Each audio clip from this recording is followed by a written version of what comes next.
The Philosophy of Art. Friedrich Wilhelm Joseph Schelling. Edited, translated, and introduced by Douglas W. Stott. Foreword by David Simpson. Of all the major formative figures in 19th century philosophy, Schelling is, along with Fichte, the least familiar to the English-speaking world.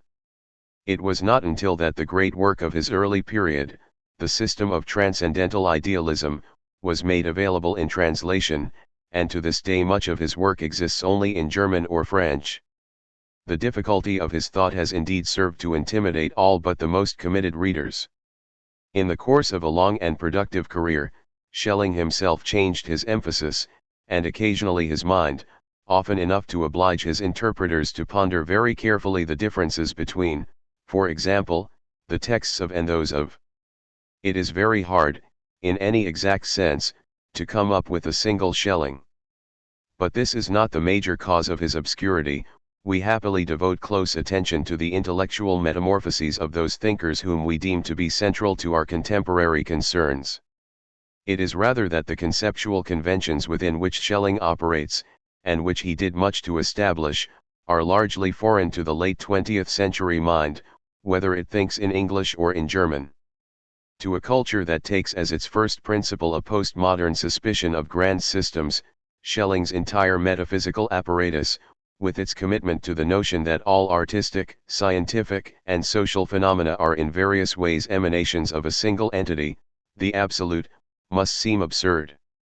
The enormous intellectual effort he expended upon the elaboration of the Nature philosophy must now seem to many to have been a last-ditch attempt to turn back the clock, and to contend for a wholeness that could no longer be traced in sufficient empirical detail to allow for the attribution of an indwelling ideal. After Schelling, science and art were to move so far apart as to require identification as two cultures, often at war with one another. Even if some of the rhetoric describing the contemporary search for a unified field theory seems to recall Schelling's postulates, we can only regard him as a precursor in the loosest sense unless we belong to that class of historians of ideas that gives absolute power to ideal discursive formations, since his proofs are carried out not through detailed mathematical reasoning but by metaphysical assertion. Where modern physics speculates, Schelling tells us what is, and must be.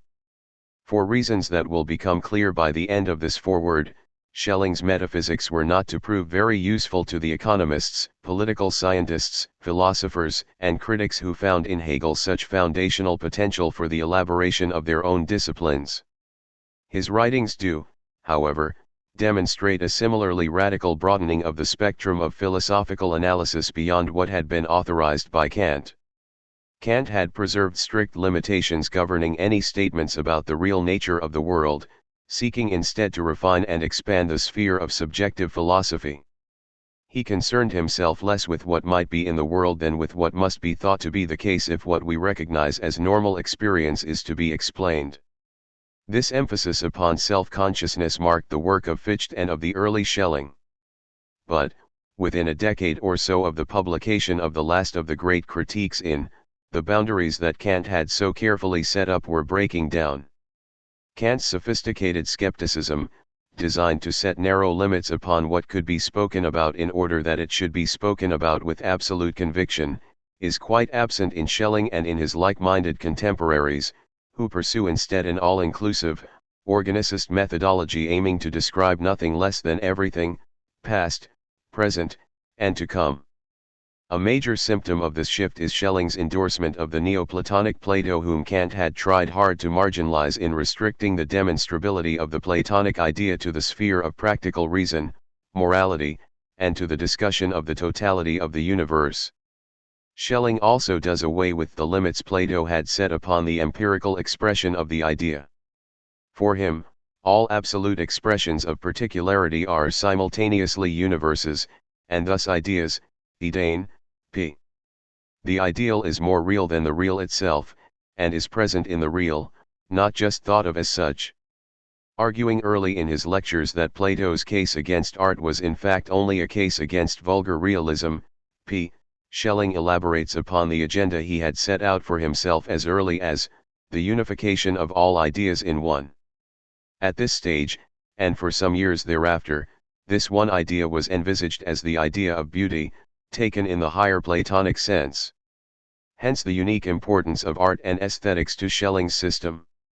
The system of had ended with the deduction of the work of art as the highest objectification of philosophy in itself. The translation of the philosophy of art now makes it possible for English-speaking readers to understand the details and implications of Schelling's aesthetics better than ever before. A brief comparison of the philosophy of art with the critique of judgment will serve to illuminate the shift between Kant and Schelling in the sphere of aesthetics, the subject of the text now before us.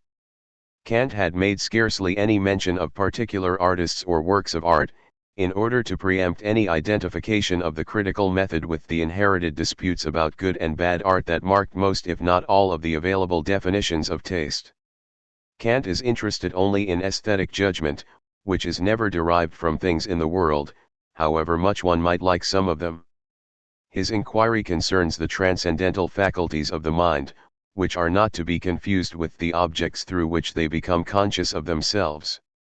Schelling too is clear that philosophy should pronounce upon the truth of the ideas, p, rather than upon an infinitely extendable aggregate of art objects. Without philosophy, nothing can be known about art in an absolute fashion, p, and aesthetics will remain at the level of literary peasant wars, p. But, for Schelling, the ideal or absolute can and does appear within things in the world. The strong distinction that Kant had maintained, much to the chagrin of many of his followers, between the phenomenal and the noumenal no longer exists. An achieved work of art is the embodiment of the ideal within the real, not merely something through which the mind recognizes its own powers of judgment. We are back in the world from which Kant had sought to remove us inasmuch as we are philosophers, the world of contingent objects. But the distinctions of adequacy or completeness that Schelling makes are in no sense arbitrary. They are continually referred to principles that keep us from relying upon those preferences about which it is proverbially agreed that there is no disputing. Schelling thus presents us with a philosophical analysis pitched principally at the level of the ideal, but obligated to include much empirical detail. Not only is there no contradiction between the ideal and the real, the very existence of art expresses the necessity whereby the two are synthesized. For Kant, the aesthetic judgment is not subsumable under a concept, Begriff, even though we are compelled to behave as if it were. For Schelling, beauty is itself defined as the concept perceived in concrete, p. Similarly, the relation between beauty and truth that has caused trouble for generations of Keats's readers is for Schelling both obvious and necessary, p. The differences between Schelling and Kant are much more obvious than those between Schelling and Hegel, who was to become the most influential German philosopher between Kant and Heidegger. Schelling and Hegel were friends and companions in their early years, when Schelling's ideas on art were taking critical shape, and Hegel's own lectures on aesthetics, not delivered until, much to Schelling even as they depart from him. The differences are, however, quite radical, and much of this foreword will explore them both directly and implicitly. For now, it is enough to recall that Hegel's idea of history, and thus of the history of art, was built around a logic of progression. Herein, the emergence of absolute spirit entails nothing less than the disappearance of art. The ultimate vehicle of Geist is the refined language of reflexive philosophy, the most immaterial of all forms of expression, and one beyond the limits of mere representation. In the modern era, the poetry of language will pass into the prose of thought, as that poetry itself has already moved beyond the perfect art of classical Greece. Greek sculpture is perfect only as art, as a medium still tied to material representation, and thus itself signals the beginning of the passage of art into religion. Art, religion, and philosophy represent a progressive hierarchy that can be seen operating through history even as all sorts of residual forms and variations continue to generate themselves. The modern era does not cease to make art, but its art is no longer in essential coincidence with the evolution of spirit. Schelling, as will already have become clear, thought very differently. Art is not only essentially at one with the highest philosophy, it is the repetition of that same philosophy in the highest potence, p. Reflexive self-consciousness does not occupy the same privileged position as it does for Hegel, since all things are understood within the absolute, finally one. While reason is the full expression of absolute identity as such, only art can express or represent the synthesis, indifferent, of knowledge and action, of that which is known in thought with that which can take on form in the world. It is in art that the real becomes truly similar to and equal to its own idea, There is no Hegelian schism between the formative and the verbal arts, no need for a sequence whereby matter gradually dematerializes into the ideal, Schelling's potences are universal forms recurring in the same way in all objects. Even the inorganic contains the organic principle subordinated within itself. Schelling then sees the history of art not as a history of progress but as a series of variously emphasized relations of the real to the ideal, or indifferences of the two, relations that are in the final analysis the same, when produced to the level of the absolute. Despite the obvious and important difference between Greek and Christian art, the world spirit, Weltgeist, is at work in both. Historical and cultural syndromes determine the form that it can take, as they are reciprocally determined by it. In this way Schelling subsumes the momentum of cause and effect within a model whose final architecture is timeless and eternal. Indeed, time itself is analyzed as a world form of the Christian era, as we shall see. The difficulty and ingenuity of Schelling's system have much to do with its weaving of historical sequence together with a crystalline, symmetrical totality. When he writes that the relationship between the individual parts in the closed and organic whole of philosophy resembles that between the various figures in a perfectly constructed poetic work, where every figure, by being a part of the whole, as a perfect reflex of that whole is actually absolute and independent in its own turn, he is not simply reproducing the familiar model of organic or symbolic form as it is apparent in the writings of Coleridge and others. What we have here, and in similar passages, is an argument for the necessary identity of time, history, and space, eternity, construed at the level of the ideal. As the well-wrought poem, to invoke a phrase not yet invented, represents in its parts the whole that has yet to be laid before its reader, so philosophy is displayed in time while being finally out of and beyond time. It is not accidental that this paradox expresses also the conventional relation between the God of Christianity and his world. As the place where individual forms resolve into absolute identity, reason is indeed the full reflected image of God, There is no space here for a thorough account of the details and implications of Schelling's argument. The translator's introduction and footnotes will perform much of this task. Here, I can only pick out a few questions that seem to focus most clearly the differences and continuities between Schelling's doctrines and our own common assumptions and practices.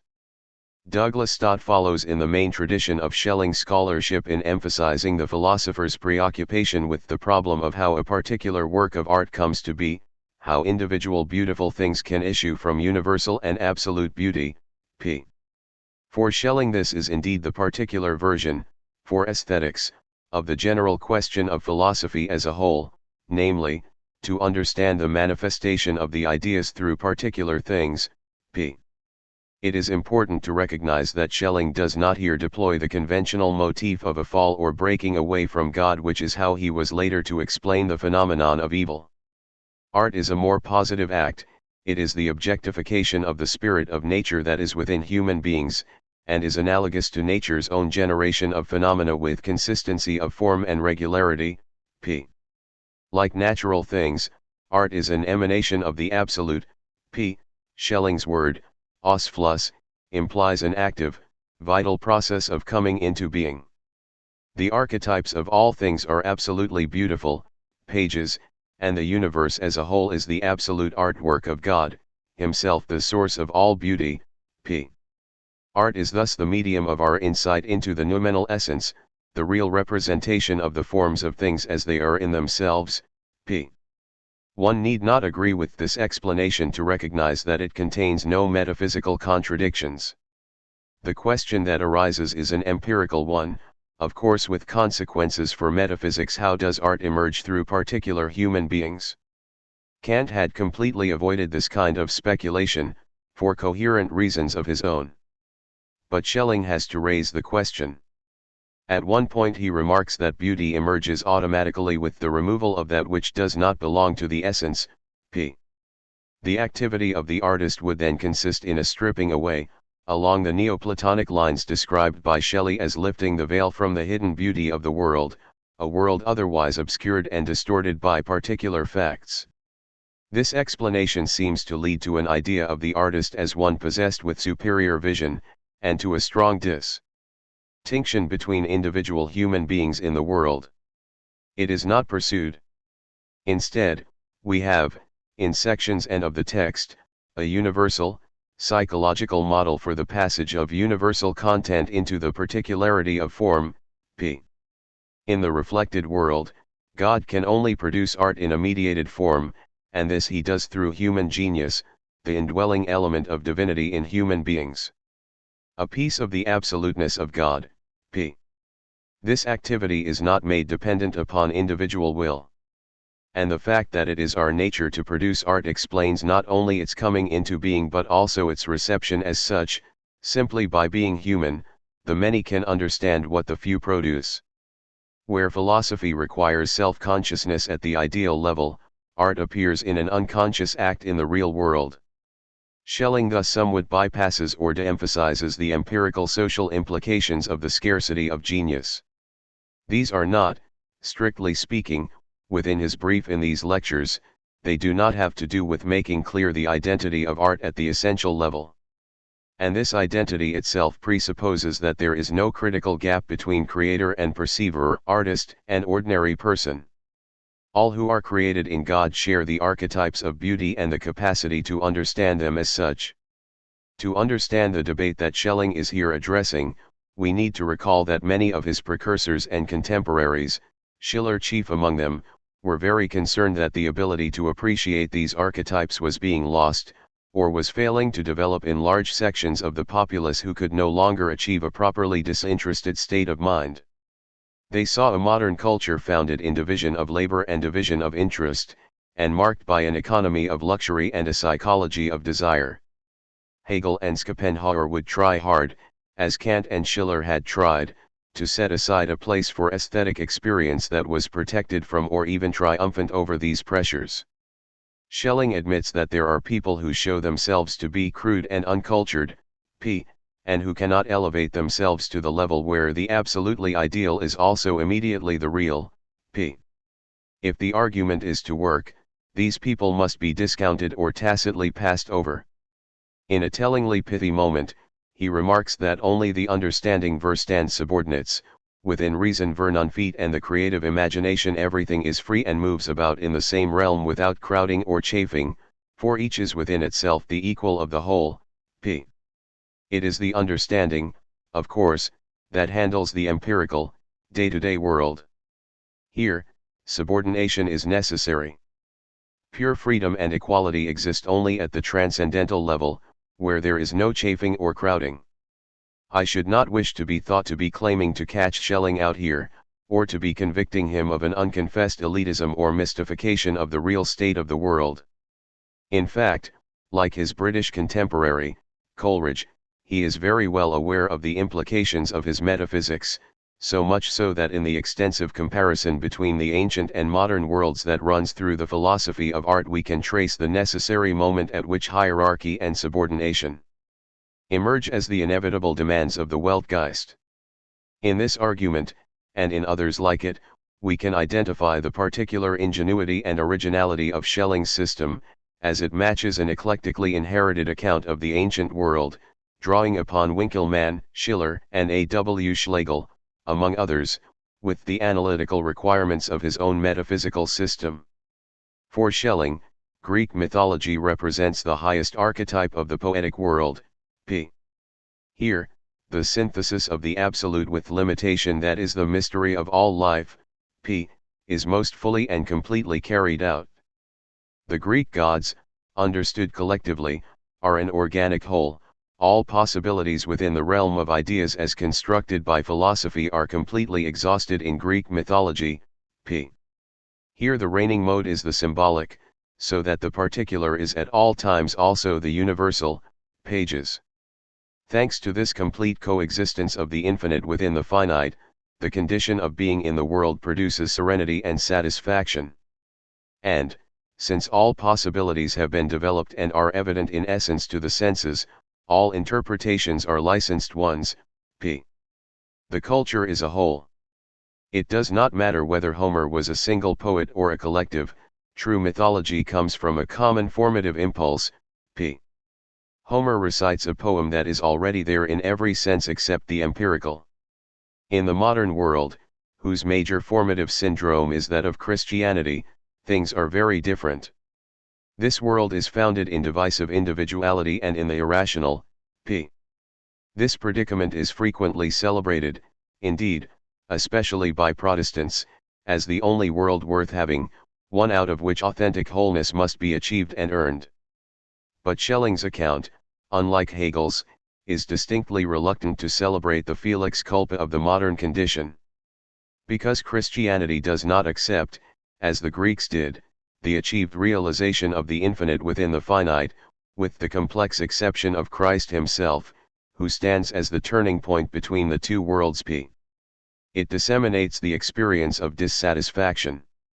It seeks always to take up the finite into the infinite, so that the first becomes allegorical of the second, and worthwhile only insofar as the allegorical understanding is achieved, p. While the Greeks could see the universe in nature, Christianity sees it only in time, as history, p. What matters now is action carried out in time, because the finite must pass over into the infinite, p.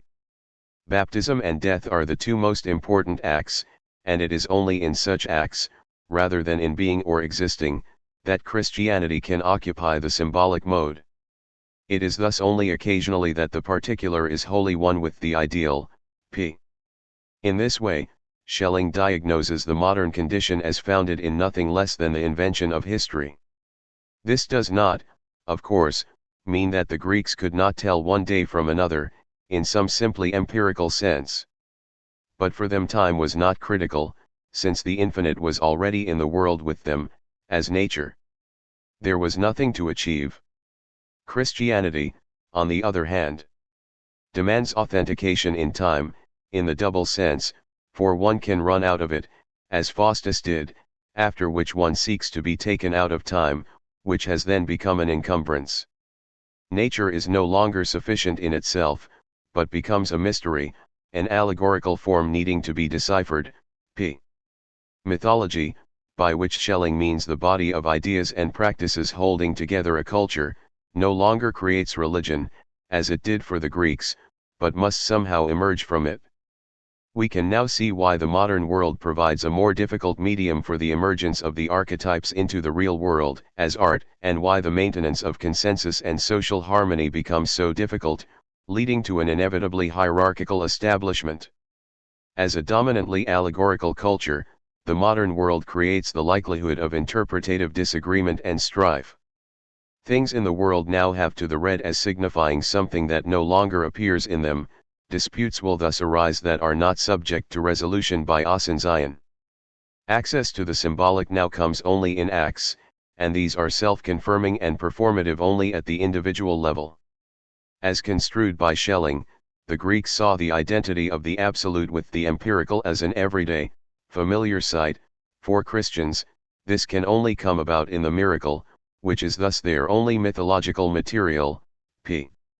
Schelling well knew that nothing had occasioned more skeptical attention from Enlightenment thinkers than the deduction of faith from miracles. In here specifying the miracle as the only mythological element in Christianity, the only thing that can hold together a culture or community, he is signaling the fragile prospect for consensus in the modern world. And in the absence of consensus, some hierarchical conventions must appear. Schelling's term for the definitive syndrome of the modern condition is Entziehung.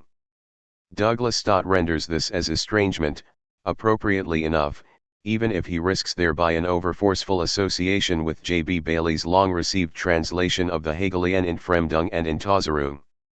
Again, it must be emphasized that what was to become for Hegel a fundamental mechanism of the mind itself, conceived as universal and normative. The self-projection through alienation that is the beginning of mature self-consciousness is for Schelling a condition specific to the modern, Christian world.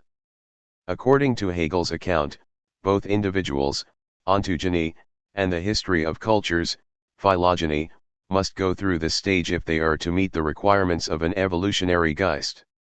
Being human in a human culture involves experiencing and utilizing estrangement. Schelling's Greeks did not, however, experience estrangement, and missing it did not make them any less human. The breaking apart of the finite and the infinite was simply not a symptom of their mythology. Limiting this syndrome to the modern world, as Schelling does, he implicitly posits a historical rather than a universal identity for all the features of the social and individual psychology that we have since tended to define under the rubric of alienation. Although he himself does not pursue the exposition in these directions, we can infer that from this foundational Anziehung there must evolve sectarianism, heightened, for Schelling, by the Reformation, interpretative disputes, and an insufficiently consensual mythology. There is, however, at least one act in Christian culture wherein the individual may become one with the collective, where some faint echo of the Homeric creation may be heard, the Church. As the visible body of God, the Church is an act uniting all its members. Its essence is thus symbolic and its cult a living work of art. P. The last lines of Schelling's text refer to the ideal drama of the worship service as the single remaining symbolic act in modern public life. P. Otherwise, all the energies of modern culture conspire to render the individual the negation of the larger group. P. It is important to notice here that Schelling is speaking of the act of worship, and not of the institution of the Church, or the physical space it occupies. As such, this one remaining symbolic act is subject to the same problems of conviction and consensus that we have remarked upon before. It must be carried out in the proper spirit, and that spirit cannot appear in essence in the world. What is absolute is always infinitely removed. P. By looking at a congregation, we cannot decide who is and who is not worshipping in the proper spirit. But how is the history or development of modern culture carried through? Because of this culture's necessary appearance as individuality, it can only be through the influence of individuals of superior wisdom who are only personally, not collectively, filled with the universal and the infinite, and who, therefore, are prophets, seers, and divinely inspired people. P. The availability of the worship service for the many thus depends upon the efforts and abilities of the few.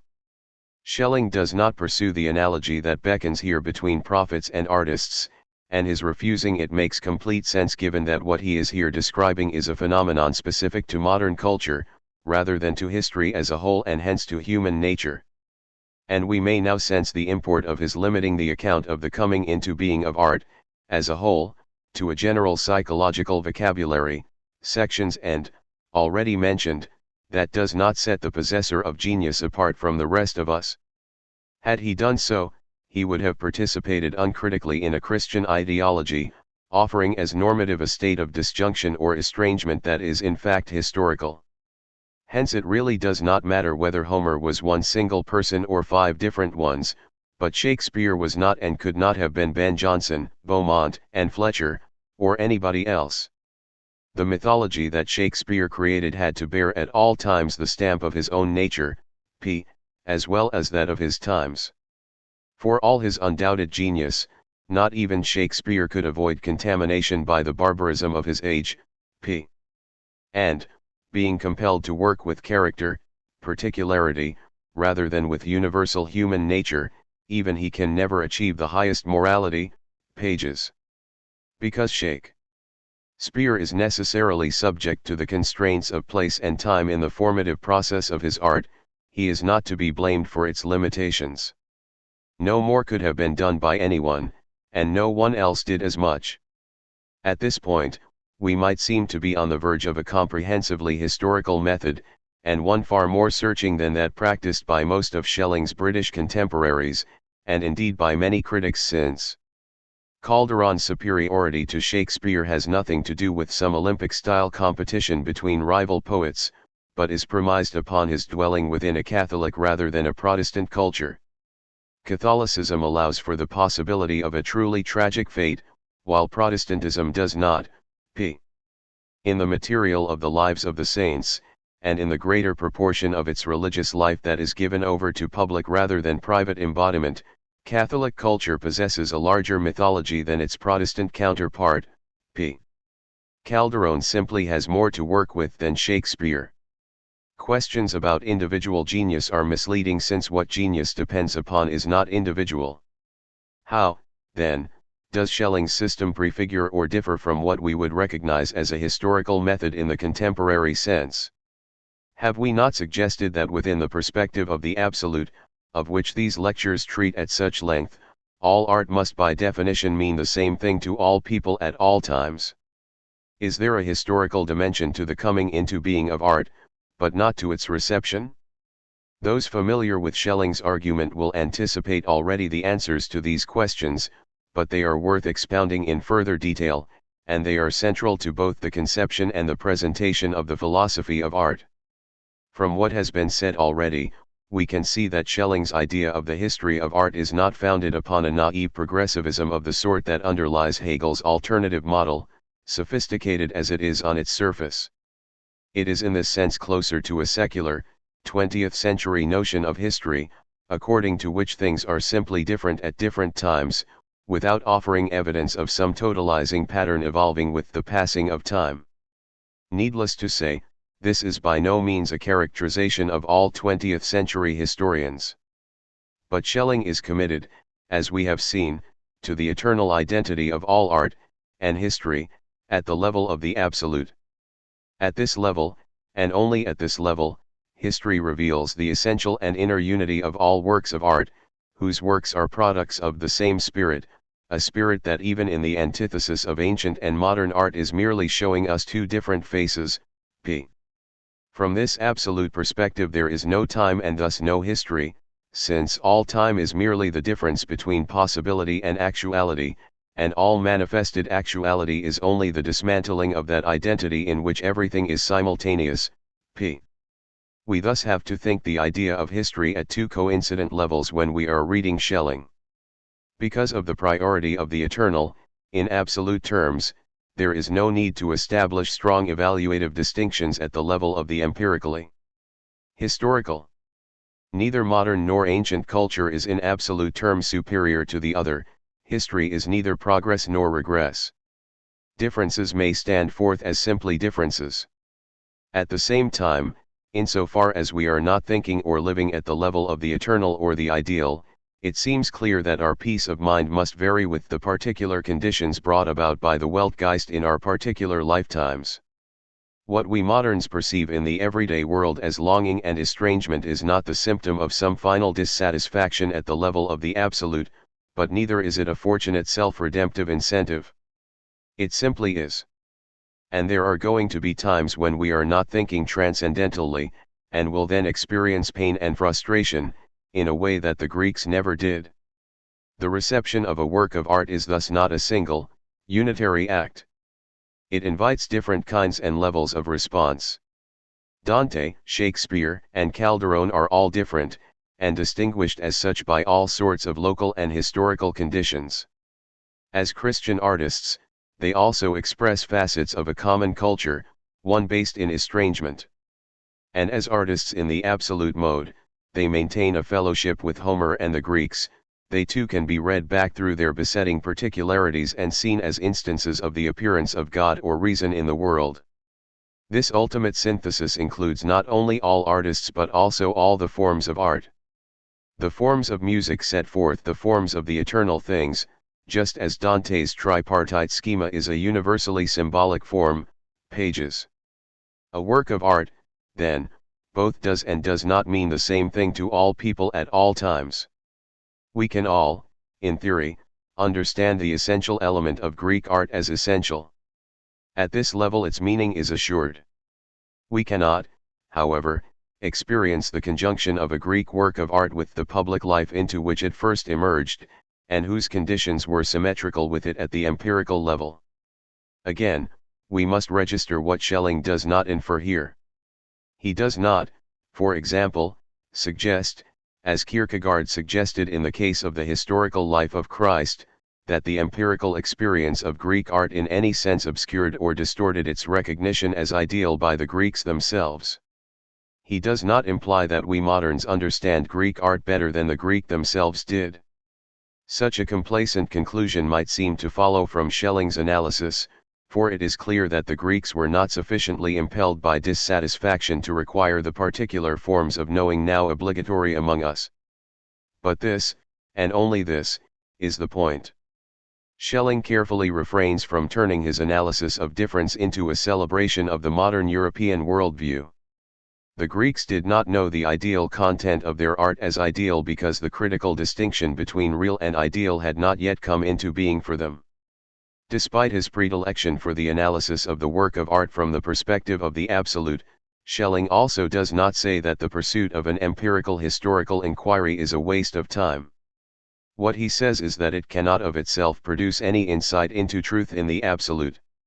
Thus, while we can hardly suggest that Schelling's method is in any simple sense a precursor of what I have called a contemporary historical consciousness, we can also see that its absolute schema is so broad and inclusive as to allow for, by not interfering with, the exploration of an unlimited number of local, empirical details affecting the coming into being of a work of art. Everything that has been, and will be, has to be. It is largely at the level of final causes and first causes that modern historians will differ irreconcilably from Schelling. It is worth pointing out that the argued priority of the absolute also allows Schelling to depart on occasions from what might appear to be an obvious historical sequence in his exposition. For example, the sequence of epic, lyric, and drama that appears in empirical history, though this too might be disputed, does not correspond to the scientific order of analysis, which is the authentic schema of the absolute, p. At other times there may be such a correspondence, and in the final stages of the evolution of the world spirit the two will come together, p. The interfusion of the ideal and the real in Schelling's model of history thus allows his argument a great deal of flexibility without threatening the ultimate priority of the absolute. Critical change is brought about by processes that we cannot, strictly speaking, name or imagine except as an overarching entity. The universal spirit or world spirit is Schelling's preferred term. This is more than just a Zeitgeist, it is behind and within all the Zeitgeists. The ancient and modern worlds are simply the two long cycle forms of this world spirit, through which it is mediated to particular generations. At the moments of crucial transition, the world spirit appears as nature, a necessity of nature executes what the spirit of history has designed in its own plans, p. Hence the function of the barbarians in the fall of Rome. We must assume that there is an end to this evolution, a closing couplet in the great poem upon which the world spirit reflects. This will be a moment of complete simultaneity, Zumel, when all time will be subsumed within eternity, p. Whatever is the final synthesis according to the idea will also then be the final manifestation in time, thanks to the predisposed orderliness of the world of nature, p. Indeed it is, we must assume, only at this moment that such synthesis can occur. But it is again striking that Schelling, like Shelley in A Defense of Poetry, does not accord any descriptive function to the rhetoric of last judgments, and certainly does not predict an imminent end to historical time. We can assume that the world spirit is doubtlessly preparing a larger whole, p, and that what we now have to achieve as individuals will at a later stage be affected by an entire age, p, from within a self-enclosed totality, p. But Schelling seems to be well aware of the strong tendency among inhabitants of the very Christian culture he has analyzed to try to step out of their moment in time, to act away the burdensome obligation to live in and through history. He is thus perhaps far more reluctant than Hegel was to prove in supplying his audience with food for their fantasies and aspirations. He does not see any signs of an imminent critical shift beyond what he has defined as the modern condition. The final synthesis is not just around the corner, and it surely is not taking any convincing form in 19th-century European politics. Nor does he subscribe to a retrospective, reconstructive desire in imagining that the world spirit is about to produce for the moderns some facsimile of the serene synthesis of real and ideal enjoyed by the Greeks. There is a far-off divine event that is not only possible but necessary. But nothing in the present world can allow us to predict it. I shall return at the end of this introduction to the implications of this limited optimism in Schelling's system, as it differs from the more confidently Eurocentric prognosis in Hegel's writings. Meanwhile, I would like to suggest a few of the ways in which we might begin to construe the legacy of Schelling for contemporary literary theory. Apart from his definite influence upon Coleridge, Schelling has been largely unread, so that we cannot identify him as a founding father in any direct sense. Nonetheless, various of the arguments and positions pursued in the philosophy of art do express in an exemplary way some of the early 19th century prefigurings of modern critical theory. For example, in his comments on the relation of the epic to the novel, pages, where he explains how the form of the novel strives to provide a closure that was at the heart of the content of the Greek epic, Schelling anticipates precisely the argument that would come to be stated by the young Lukács.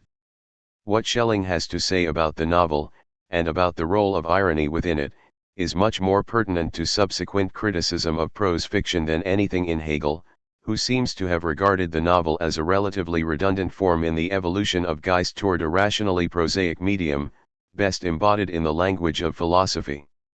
Schelling's remarks on the relation between the allegorical and symbolic modes, while not original in themselves, have also been frequently echoed since. Schelling renders them far more philosophically coherent than most of his precursors and contemporaries. Even at those moments, and there are many of them, where his concerns and priorities seem totally remote from those we might expect to take seriously today, for example, the materialization of music through the analysis of sonority, and the idealization of painting through the analysis of light, Schelling yet preserves an extraordinary degree of logical integrity and self-consciousness. Thus, even where we cannot hope to agree with or much appreciate what he says, we can learn a great deal from how he says it, and from the stringent concentration applied to the exposition of implications and consequences. I have already discussed the importance of organic form to Schelling's account of the natural and spiritual worlds. When produced to the level of the absolute, it is not an argument that we are likely to be able to endorse today. But it is exactly the coherence of this otherwise anachronistic system that we have most to learn from. When Schelling says that a poem must appear to be outside time, untouched by time, and thus must place all time, all successive elements, purely into the object, thereby maintaining itself in a serene condition and floating above it, immobile and unmoved by the sequential flow, we are made aware of the identity of this formulation within a complex metaphysical paradigm upon which it depends and which it directly embodies. When we read most of the laterite facsimiles of this rhetoric in some of the canonical texts of literary criticism, we find that a contextualizing metaphysics very seldom emerges, and is equally seldom replaced by any logically satisfactory alternative, any demonstrated reason why poems, or the best poems, should be this way.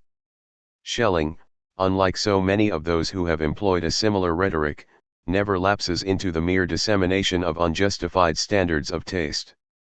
And from his system we can learn a good deal about the possible hidden assumptions of his successors. At many levels of the critical enterprise, Schelling has something to tell us about the obligations of clear thinking. Given the structure of his system, he does not, for example, have to make any crucial distinction between the terms in which a work of art is created and those in which it is received, at least, as we have discussed, at the ideal level. The archetypal identity of what the artist creates guarantees its authentic reception. When the structure of this system is removed, however, all sorts of problems arise from confusing the features of an object, say, words on the page, with the features of a response, as if they were simply the same thing. Modern literary critics cannot claim the authority of a Schelling-like system, but have often relied upon an analogous identification. Even critics who embrace some version of a historical method can learn from these lectures. Schelling relates lyric poetry to the emergence of republicanism, p.f. For him, the coincidence is necessary, Both the form of art and the forms of public life are embodiments of the world spirit at a particular moment. This public life does not then determine the form of art, except at a secondary level. Again, historical critics often confuse or leave unexamined the empirical mechanisms whereby social life might or might not determine the forms of art, with the result that the historical method serves to define everything from Marxist materialist to idealist models of cause and effect. The range of questions to which Schelling's system provides answers, on its own terms, of course, cannot but, when carefully pondered, assist us in becoming clearer about exactly what we mean by history.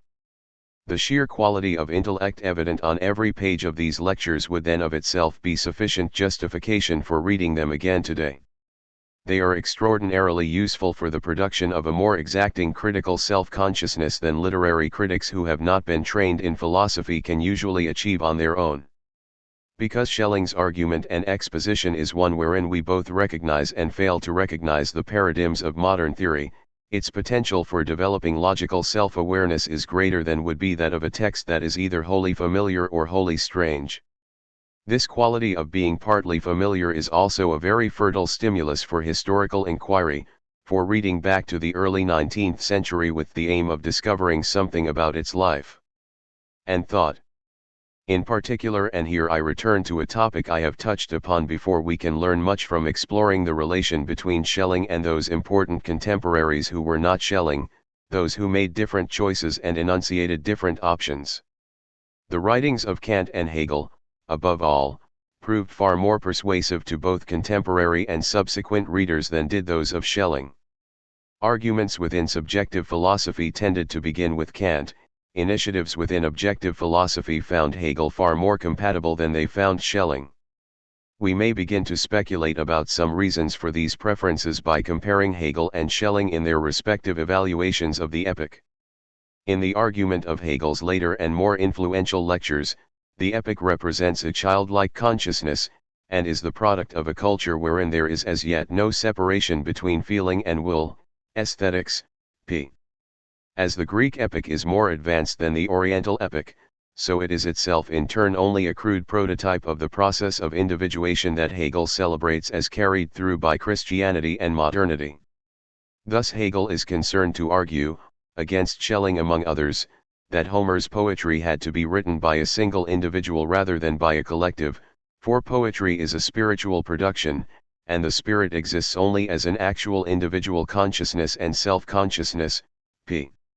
In Schelling's terms, Hegel is defining as universal and normative what is in fact itself historical. He is elevating Christian culture as an eternal standard toward which all history has moved. Schelling's own remarks on the epoch speak for a very different understanding. Instead of being merely prototypic of something it is not, the epoch achieved a fullness of its own, as indifference toward time, p. and to the hierarchical demands of the individualized consciousness, a consciousness that had not yet come into being. Epic poetry achieves a participation in the divine nature, before which the large and the small are equal, p. This is not a failure of taxonomical, rational intelligence, for the demands of that kind of intelligence have not yet come into being. Although Hegel includes in his lectures a much wider range of art objects from different periods and parts of the world than does Schelling, they are all there merely as preludes to the full emergence of European, Christian consciousness and its passage beyond art itself. Both Kant and Hegel, in different ways, privileged the identity of what Schelling defined as a specifically Christian individuality. Kant's subjective psychology placed the essence of the moral experience in an individual judgment whose integrity could only be guaranteed precisely by being cut off from an empirical community, and, in being cut off from a satisfactory mythology, in Schelling's terms. Hegel synthesizes the objective with the subjective philosophy through the paradigm of individuation, which represents the critical moment in the evolution of the single self, as it also structures the movement of world history and all the phenomena governed by that history, art among them. Schelling, as we have seen, neither laments nor celebrates the moment of estrangement that initiates the cycle of modern culture. Its necessity is simply to be accepted. In this way he not only produces a relation between the ancient and the modern, the pagan and the Christian, that is marked by tolerance rather than hierarchy. He also himself manifests something of the epic virtues, which have now become virtues, being forever cut off from an everyday way of life. He accepts being in the world, with all its attendant frustrations for the modern individual. For Schelling, the distant, pre-Christian past is no more marked by a condition of essential barbarism than the modern state is marked by any approximation to the demands of the absolute. On University Studies, pages 12. Where Hegel condescends toward the lack of ethical self-consciousness in the culture of Greek epic, Schelling respects the absolute freedom from morality enjoyed by the Greek gods. Again, the distinction between moral and immoral is based on an estrangement between infinite and finite that has not yet occurred. Pages. It is true that for Schelling himself it is not the epic but the drama, tragedy and comedy, that images the high point of Greek art. Drama is the highest manifestation of the nature and essence of all art, because the antithesis between finite and infinite reaches its highest potence in that between necessity and freedom, which is synthesized in the drama. But the priority of drama is never invoked as a way of demeaning the epic. Nor, it must be said, has the modern drama produced anything as complete as the Greek theater. Schelling thus comes far closer to a genuine acceptance of the otherness of non-Christian culture than does the more widely read Hegel. In this way he preserves one crucial legacy of the Enlightenment of which he was in so many other ways critical. We should not, of course, claim that Schelling was in some way beyond the sorts of ideological conditioning that is apparent in the texts of Kant and Hegel. But when we recover, as this new translation makes it possible to recover for a wider readership, a recognition of the differences between these thinkers, we are made forcefully aware that the spurious unity which we tend to attribute to a period called Romanticism is nothing more than a product of our own superficiality and our willingness to take the part for the whole, the winners for the losers. There were considerable pressures upon German writers to produce texts through which German speakers might, in the words of A. W. Schlegel, experience a unity in the mental dominion of thought and poetry, given that in the ordinary world they were separated in so many ways from each other. Schelling did not, as Schlegel did, deliver a course of lectures that ended with the consolidation of his audience's indestructible unity as Germans, confirming them as possessors of a glorious picture of national history. Schlegel, p. The last pages of his text are muted, complex, even skeptical. They leave us not to conclude that Hegel was a better philosopher but to wonder why he, and not Schelling, should have emerged as the major philosophical voice incorporated into our habitual definitions of the modern condition. Several people have assisted with or otherwise influenced both the conception and the execution of this translation. Thanks first to W. Jackson Bate of Harvard University, who unwittingly provided the impetus that finally set this translation in motion, and then both knowingly and graciously assisted in initial practical matters. I also gratefully acknowledge the practical information and help given by Dr. Wilhelm G. Jacobs of the Commission zur Herausgabe Schriften von Schelling in Munich. The departments of Classics, Spanish, and Art of Davidson College assisted me immeasurably in resolving what were often recalcitrant references. I gratefully acknowledge their help. I particularly would like to thank Geza von Molnar, who gave me an exhilarating introduction to German idealism many years ago, and then provided unexpected help in making the translation itself a reality, and Peter Lutz Lehmann, who also many years ago demonstrated to me that great philosophical systems, like great cathedrals, need not be perfectly executed in every detail to warrant both our philosophical attention and our aesthetic admiration. Finally, I would like to express my enormous gratitude to Barbara Wojciechowski for her inestimable practical assistance, encouragement, and patience during virtually every phase of this enterprise. For the winter semester of the University of Jena announced that Schelling would deliver the following series of lectures: Trade Philosophiam Artis en Aestheticin ea rationi et methodo, quam in constructione universi philosophiae secutus est, et quam olio loco pluribus exponit.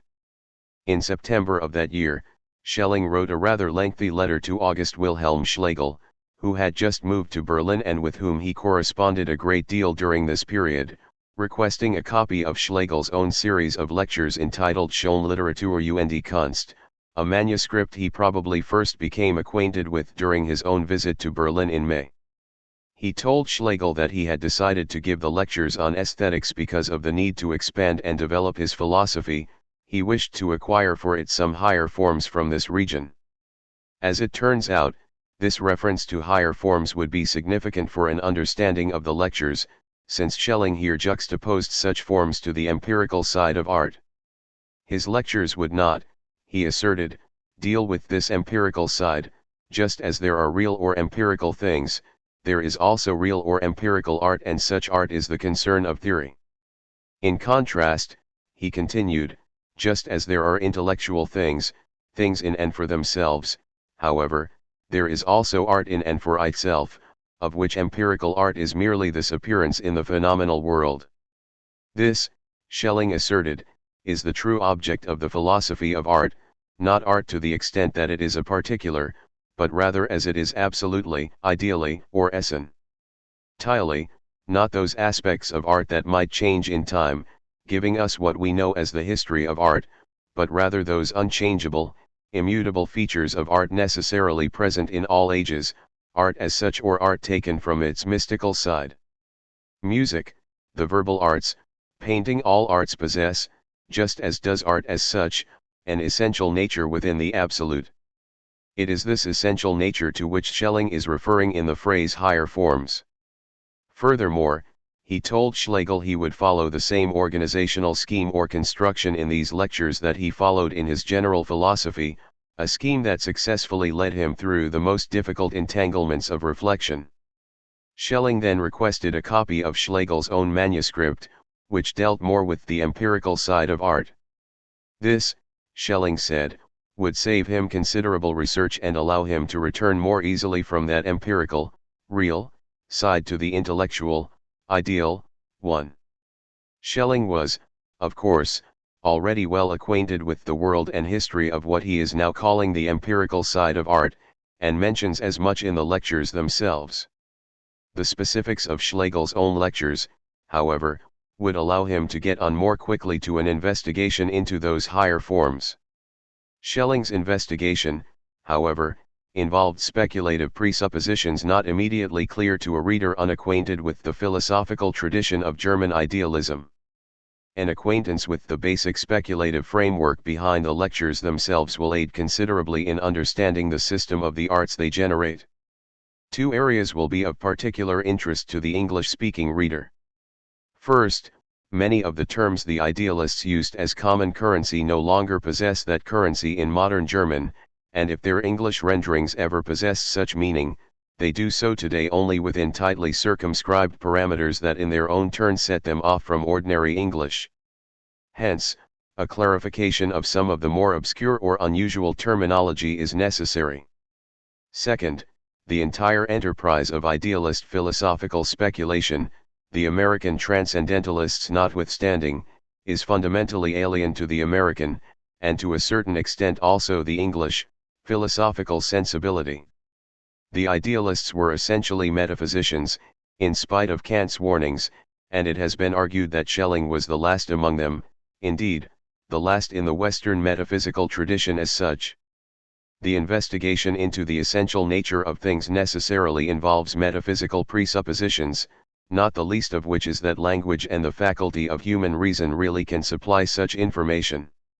Kant was by no means of one mind with the German idealists on this point. Indeed, precisely this was the point of departure for much of idealist thinking. A consideration of the overall model of Schelling's philosophical considerations, particularly as they are fleshed out in the lectures on the philosophy of art, will give the reader a framework within which the various philosophical terms occupy specific, necessary positions. Throughout his philosophical career, Schelling never gave up the hope of providing a metaphysical system for all reality that was grounded in an unassailable first principle, a principle both self-evident and absolute. Such a principle would ultimately ground knowledge itself. The goal was to provide a strictly scientific, wissenschaftlich, that is, a strictly systematic and methodical treatise demonstrating the first principle behind all knowledge, and indeed behind all reality. From such an absolute principle one could then explain the manifold of reality itself, both the phenomenal and intellectual worlds, or, as Schelling will put it, the real and ideal worlds within one unified system. Furthermore, such a principle was conceived not only as accounting for all reality in the sense of explaining its structure and organization, but also as the generative, creative, and dynamic force or activity behind reality. The initial idealist notion was that the principle of subjectivity itself constituted that first principle. Ordinary human consciousness is first aware of something out there that is both very real and very different from the self we perceive in our own self-consciousness, and takes it to be that which affects or stimulates us, and thus as primal. It is somehow already there, and we then come to know it. In some way, objectivity, or something objective out there, constitutes the first principle or ground. Kant had shown that this by no means must be the case. As a matter of fact, not only can we not know anything out there except through the filter of our own cognition, but the categories of that cognition, eminently subjective categories, account for the way in which we perceive. Our knowledge and perception are rather shaped and formed by the categories of human cognition itself. We cannot, Kant asserted, know anything about things in themselves or as they are apart from those filters of human cognition. Kant's critics quickly saw and reminded him of this, that, as a matter of fact, we cannot even say that there is anything in itself corresponding to that which we perceive, since by definition that thing in itself is precisely that which does not pass through those filters. The idealists seized on just this point. Apparently, the principle of subjectivity itself, of self-consciousness, was inextricably bound to whatever constituted knowledge or cognition, and must of necessity accompany all cognition. That primal act of self-consciousness was investigated from various angles of vision to see in what way the configuration present there was responsible both for what we perceive and for the way we perceive it. The configuration under consideration was, literally, that of consciousness of self, of the knower constituting the same entity as the known, or, of the knower knowing that he as knower constitutes the same entity as the known. Schelling ultimately saw that one could push this configuration, already annoying enough in its apparent redundancy, back an infinite number of steps, such that each successive act of knowing would itself be known. The knower conceivably could know that he knows that he as knower constitutes precisely that which he knows, and so on. This infinite quality of the configuration proved extraordinarily attractive, since it seemed to constitute within cognition itself a point one could no longer transcend, an act rather than something that acts, activity, or even relational structure rather than being, yet an activity grounding reality as we perceive it, a first principle. At the turn of the century, Schelling's own philosophical development had progressed into what many subsequently considered to be his most important period, namely, the philosophy of identity. He suggested that the dynamic force, act, at work in the various faculties of the human intellect or spirit was the same, identical, as that which was at work in the production of nature, though viewed merely from a different perspective. At the fundamental level of dynamic force or activity, the reality of nature was in fact identical with the ideality of the spirit or intellect. In other words, it was not quite correct to assert that the principle of subjectivity itself constituted the first principle of philosophy and of cognition, and that this principle thereby rendered ontologically inferior or subordinate that part of the world that was apparently separate from the human ego. Rather, Schelling pushed the infinite regression of the principle behind self-consciousness back yet a step further. Not the principle of subjectivity as displayed in human self-consciousness itself, identity constitutes that first principle, but rather the principle of identity itself implied by that configuration. Not the identity of knower and known, and of knower of the identity of knower and known, but rather identity as such constituted that first principle. Hence, the absolute manifests itself equally both in the real products of nature and in the ideal products of the spirit. Much of Schelling's philosophical activity during this period was directed toward articulating this fundamental vision. The implications of this vision, of course, are considerable, since the two realms into which ordinary understanding separates reality, the subjective and objective, no longer are really separate, or are separate only from certain perspectives. Ultimately, this identity implies what is now known as the unified field theory in physics, or the systems theory. Schelling asserted that it was the task of the philosophy of nature to investigate the real world of nature, and the task of the philosophy of spirit to investigate the ideal world of the intellect. Unfortunately, Schelling was to find that in its rather abstract identity that absolute was particularly recalcitrant when one tried philosophically to derive the palpable world of factical reality from it. How does this absolute actually generate the world around us, and me as an individual human being? How is the transition effected between the abstract quality of absoluteness implied by this understanding of identity as such, and the phenomenal world around us? In the philosophical pieces Schelling wrote during this period, and he wrote a great many, he tried to get at this question from various lines of attack. Most of them, understandably, have Platonic or, more specifically, Neoplatonic overtones. He is never quite satisfied, though, with the interface or lack of it between the absolute and the factical world implied by such terms as emanation or outflowing from the absolute, though he constantly employs these terms. In one philosophical work associated closely with the philosophy of art, the System der gesamten Philosophic und der Naturphilosophie insbesondere of, Schelling variously speaks about a thing being a reflex or reflected image of the all, about expressions of ideas, about things going forth from the absolute, and especially about things or circumstances following from the absolute, and about results of the activity within the absolute. Significantly, he did not publish the System of, apparently because he was dissatisfied, even though it was an accurate exposition of his view of the absolute and its consequences at the time.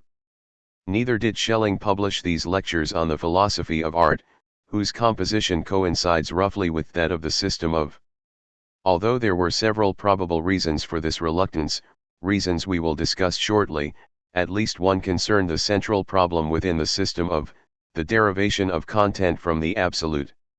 To understand this more clearly, one must comprehend the importance of the concept of the absolute ground or first principle in idealist thinking. It has been said of the work of the 20th century theologian Karl Erth that, once one grants him his point of departure in revelation, everything else follows with strict necessity. Schelling ardently wished the same could be said of his own works, and indeed asserted that it could. Once this understanding of the absolute has been posited, all else follows with logical necessity. There can be but one philosophy.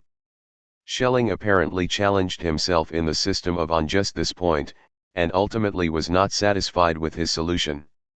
He quickly moved on to rethink his understanding of that absolute first principle grounding the system.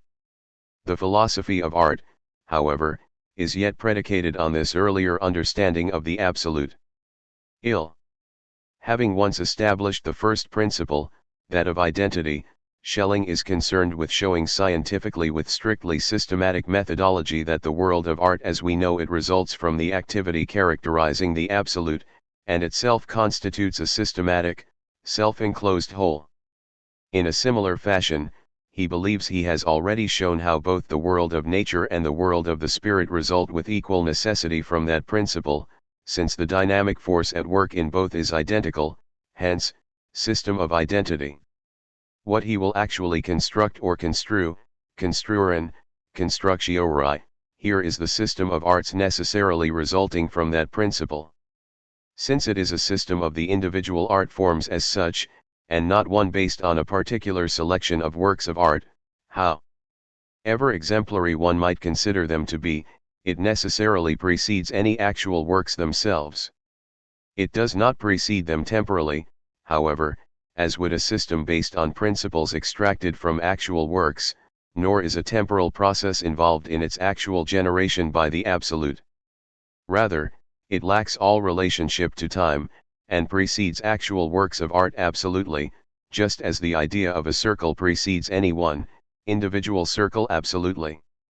This recalls the problem of the derivation of finite content from an infinite absolute, for if that absolute lacks all relationship to time, how is the temporal world generated from within it? If, however, we leave this question in abeyance for the sake of proceeding out from that absolute, if, that is, we assume that if finiteness exists at all, some transition must obtain between the absolute and the world of finitude, and not merely a logical transition. We can then analyze what Schelling considers to be a logical sequence proceeding from the absolute, ultimately resulting in the real and ideal worlds of nature and the spirit. Everything further, Schelling now asserts, follows with utter necessity. Schelling argues elsewhere that only from the perspective of finite consciousness itself does this question arise regarding the derivation of content from the absolute, or regarding this transition from infinity to finitude.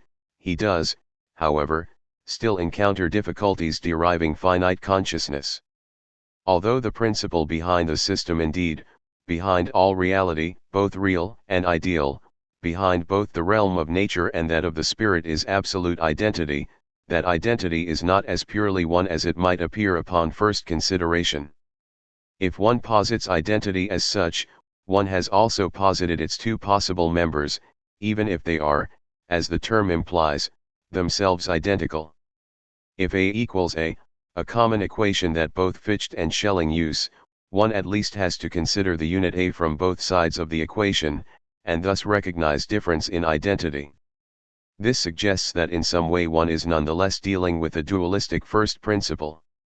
In the works constituting the system of identity, Schelling attributes several terminological pairs to this identity.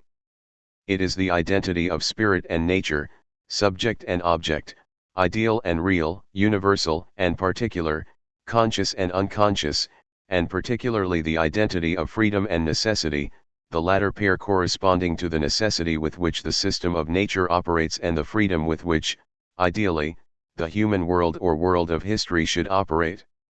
This principle of identity, or the absolute point of identity of philosophy, is also the absolute in and for itself, one absolute reality, one essence. This one absolute, the one absolute idea of the identity of the real and the ideal, stands behind Schelling's philosophy during this period. In the system of, however, and also in the philosophy of art, Schelling begins referring to this absolute as God. His introduction of the term may be explained perhaps by the increasing attention he gives the ontological implications of his metaphysical assertions. That is, precisely the problem of the derivation of content from this absolute forced the issue of the ontological status both of the absolute and of that which results from it. The revelatory aspect of art had already played an important role in the system of transcendental idealism, a role that art arguably never relinquishes during Schelling's long career. In the final sections of that work, he postulates an intuition that discloses or reveals precisely that which the philosopher seeks to establish, namely, the identity of the real and the ideal, the identity of the conscious and the unconscious in the self, and consciousness of this identity. The product of this intuition, the work of art, will therefore verge on the one side upon the product of nature, and on the other upon the product of freedom, and must unite in itself the characteristics of both. Only artistic genius, Schelling asserts, is able to effect this union and lend it objective form in a work of art. There inheres, however, an unknown element within this production that makes this union possible in the first place, and which is thus actually the element we intuit in the objective manifestation of the work of art. This unknown, however, whereby the objective and the conscious activities are here brought into unexpected harmony, is none other than that absolute, the primordial self, which contains the common ground of the pre-established harmony between the conscious and the unconscious, pp. The implications for philosophy, and thus for the relationship between art and philosophy, emerge from this expressly revelatory character of art. The whole of philosophy starts, and must start, from a principle which, as the absolute principle, is also at the same time the absolutely identical. An absolutely simple and identical cannot be grasped or communicated through description, nor through concepts at all. It can only be intuited. Such an intuition is the organ of all philosophy, but this intuition, which is an intellectual rather than a sensory one, and has as its object neither the objective nor the subjective, but the absolutely identical, in itself neither subjective nor objective, is itself merely an internal one, which cannot in turn become objective for itself, it can become objective only through the second intuition. This second intuition is the aesthetic. The work of art merely reflects to me what is otherwise not reflected by anything, namely that absolutely identical which has already divided itself even in the self. Hence, that which the philosopher allows to be divided even in the primary act of consciousness, and which would otherwise be inaccessible to any intuition, comes, through the miracle of art, to be radiated back from the products thereof, pages. Hence, in art the philosopher finds revealed objectively that which grounds his entire system, namely, the absolute itself, or absolute identity, and art is granted an expressly revelatory function. If aesthetic intuition is merely intellectual intuition become objective, it is self-evident that art is at once the only true and eternal organ and document of philosophy, which ever and again continues to speak to us of what philosophy cannot depict in external form, namely the unconscious element in acting and producing, and its original identity. Art is paramount to the philosopher, precisely because it opens up to him, as it were, the Holy of Holies, where burns in eternal and original unity, as if in a single flame, that which in nature and history is rent asunder, and in life and action, no less than in thought, must forever fly apart. P. By the time he gave the lectures on the philosophy of art, and by the time he had clarified his understanding of the absolute that we find presented in the system of, Schelling had for all practical purposes parted ways with Fichte's one-sidedly subjective understanding of the absolute. The primordial self in the passage quoted earlier was itself subsumed under absolute identity, of which it is a mere expression, and the problem of differentiation between the two had become more urgent. This also pressed the issue of the revelatory function of mythology, and likely played a role in Schelling's shifting terminology and introduction of the designation of the absolute as God. In these lectures, however, Schelling associates several other terminological pairs with the idea of absolute identity as well. The concept of identity itself, and thus the ultimate identity of the various terminological pairs associated with it, constitutes what we may call the basic organizational or relational principle of the universe, and accordingly also of what Schelling will call the all, including the real and ideal worlds, of nature and of the spirit. Since God is now another designation for that absolute, the reader will not go astray if when encountering the term God he thinks instead the ultimate or basic organizational principle of the universe. Indeed, this could apply to the terms absolute or identity as well. The logical nature of that structure should be noted, it is not an ultimate being but rather a relational principle. Additionally, as is consonant with idealist thinking, it implies the idea of generative activity. 4. In its overall conception, Schelling's system of identity encompasses three distinct philosophies that are, however, essentially one, the philosophy of nature, the philosophy of the spirit, transcendental philosophy, and the philosophy of art. The actual object of philosophy as such, however, is always the same, it is the one essence, the one absolute reality, viewed as it manifests itself in nature, in the world of the spirit, and in art. Strictly speaking, one should also speak here of Schelling's philosophy of identity, that is, that philosophy explicating the identity as such of that which is in nature and spirit. The philosophy of art deals with that identity as it manifests itself in the world of art. A crucial qualification of this one essence, however, is that it is indivisible. Absolute identity as such enters into everything encompassed by the world of nature, spirit, and art. Distinct things are then possible only if the entire absolute, the entirety of its quality as absolute identity, including the dual quality of its members, is posited under what Schelling calls different potences. Although one could also translate the German potens as power, exponential, or potential, I have chosen potens. The most significant translation of the term from Schelling into English, and, according to the Oxford English Dictionary, the first use of the word in general, occurs in Coleridge's Biographia Literaria, chapter, in reference to the syntheses of the imagination. Coleridge himself acquires the term from the system of transcendental idealism, though Schelling employs it elsewhere as well. Coleridge defends his own use of technical terms in philosophy whenever they tend to preclude confusion of thought, and when they assist the memory by the exclusive singleness of their meaning more than they may, for a short time, bewilder the attention by their strangeness, and thus ventures to use potence, in order to express a specific degree of a power, in imitation of the algebraists. I believe the singleness of meaning to which Coleridge refers applies in this case, since Schelling's use of the mathematical term in the present philosophical context is not that which one normally expects from the terms power, exponential, or potential, and the term potence may well assist the memory and understanding. That is, the central position the term potens occupies in Schelling's philosophy of art, as well as in other works, will itself help define the term.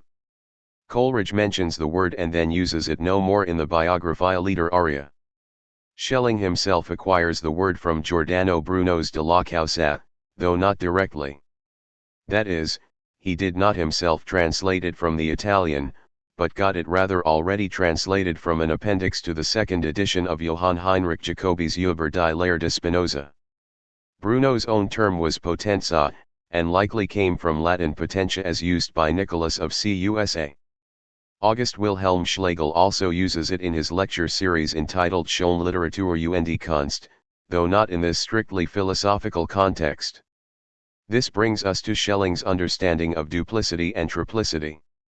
The fundamental principle of organization behind both real and ideal reality is absolute identity. Furthermore, that absolute identity is by nature indivisible, since one cannot speak of the absolute identity of one member of an equation with nothing on the other side. Hence, the principle of organization of any particular thing taken here broadly to include products of the worlds of nature and spirit, necessarily manifests a duality or duplicity at its most fundamental level. Whereas in the absolute itself there is no distinction between the two members, in determinate being there must be. What makes it determinate is precisely some quantitative qualification that affects its actual being. Although in the system of Schelling goes to great lengths to assure us of the non-reality of such determinate being in the Platonic or Neoplatonic sense, such determinate qualification does obtain in the phenomenal world. That distinguishes it from the absolute. Concerning actual, finite things, Schelling offers the following proposition in the system of the particularity of finite things through which the real all first stage of emanation from the absolute as real, the ideal all as ideal appears, can be based either on a reciprocal preponderance of the one factor over the other or on a balance between the two. This, Schelling asserts in the next sentence, concerns merely the method of presentation and thus needs no proof. It is, however, of greater significance than this offhand remark suggests, since the principle of construction is precisely the principle determining the internal organization of all that is, both real and ideal. Instead of a proof he offers an elucidation in which he presents the various possibilities for the potences. He also coins a new terminological pair to be applied to the principle of identity, one recalling the origin of that principle in the configuration of knower and known in self-consciousness. The ideal factor, corresponding to the act of knowing, is now called the affirming factor, and is active. The real factor, corresponding to the condition of being known, is now called the affirmed factor, and is passive. Of self-consciousness one might then say that the affirming element and affirmed element are one.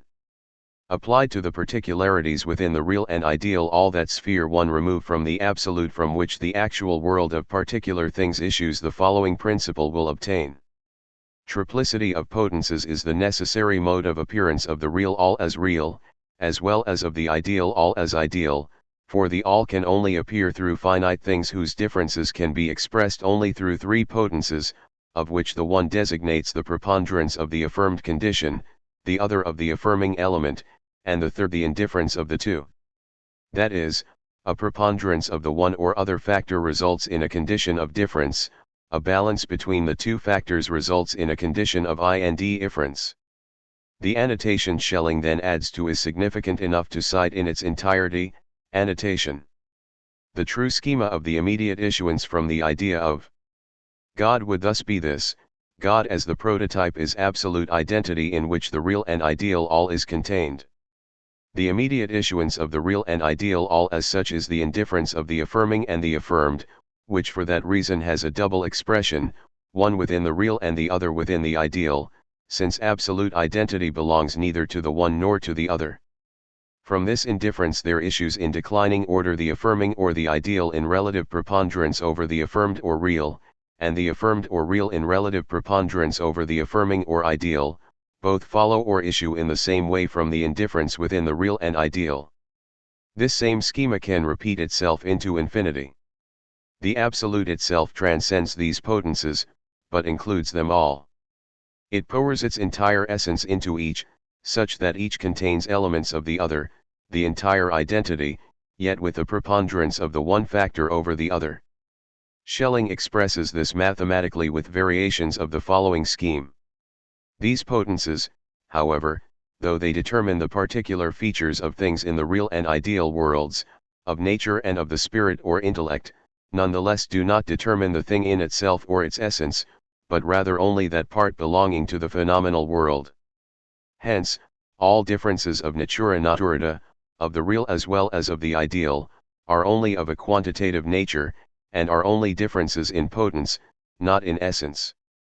These principles of duplicity of members and dialectic triplicity of relationships, the first quantitative determinations possible outside absolute identity itself, determine the organization of phenomena both of the world of nature and that of the intellect or spirit. Phenomena, again, can refer to products of the intellect, since they are included in the finite world. The principles also thoroughly determine appearances within the world of art, and will be the guiding principles throughout Schelling's presentation. Let us now return to our point of departure, the three philosophies with one object. In the opening lectures Schelling will say the following: there is actually and essentially only one essence, one absolute reality, and this essence, as absolute, is indivisible such that it cannot change over into other essences by means of division or separation. Since it is indivisible, diversity among things is only possible to the extent that this indivisible whole is posited under various determinations. This means that the entire absoluteness of the absolute will inform, Einbilderei, itself into every potence, whether it be a potence of nature, of the spirit, or of art. When Schelling speaks in the following lectures of the informing, Einbildung, of one factor into another, or of one quality into another, this is what he means. This word recalls the dynamic, generative quality of the absolute, and also suggests that creative, generative, and formative power one associates with the artist. The difference between the various potences depends on the preponderance of the one or other factor of the real or ideal in the potence under consideration, or from the indifference, balance, between the two.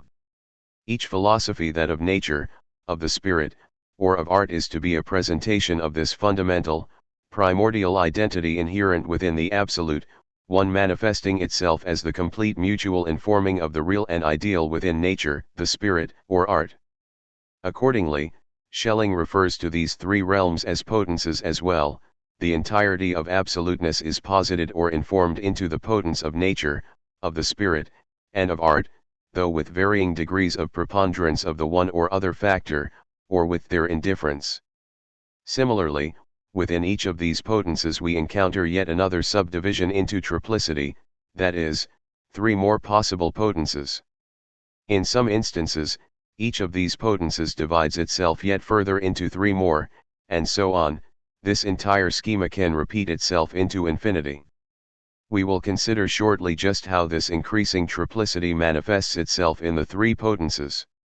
In nature, necessity predominates, the factor of the real, of the necessary chain of cause and effect and of physical laws.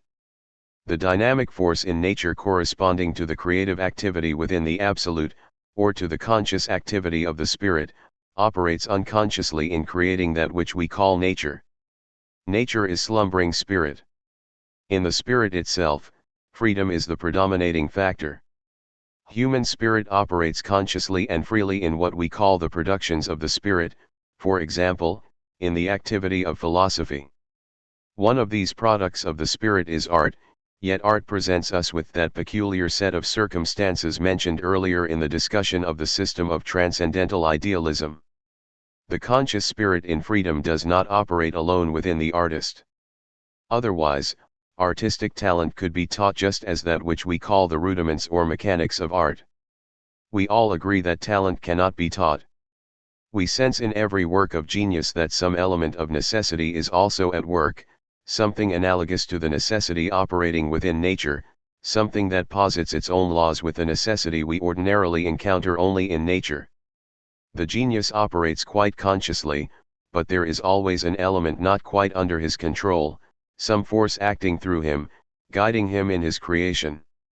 The ordinary observer senses this as an element of, for lack of a better word, tightness, even though the order or form imposed on the work of art may well violate what we call natural law.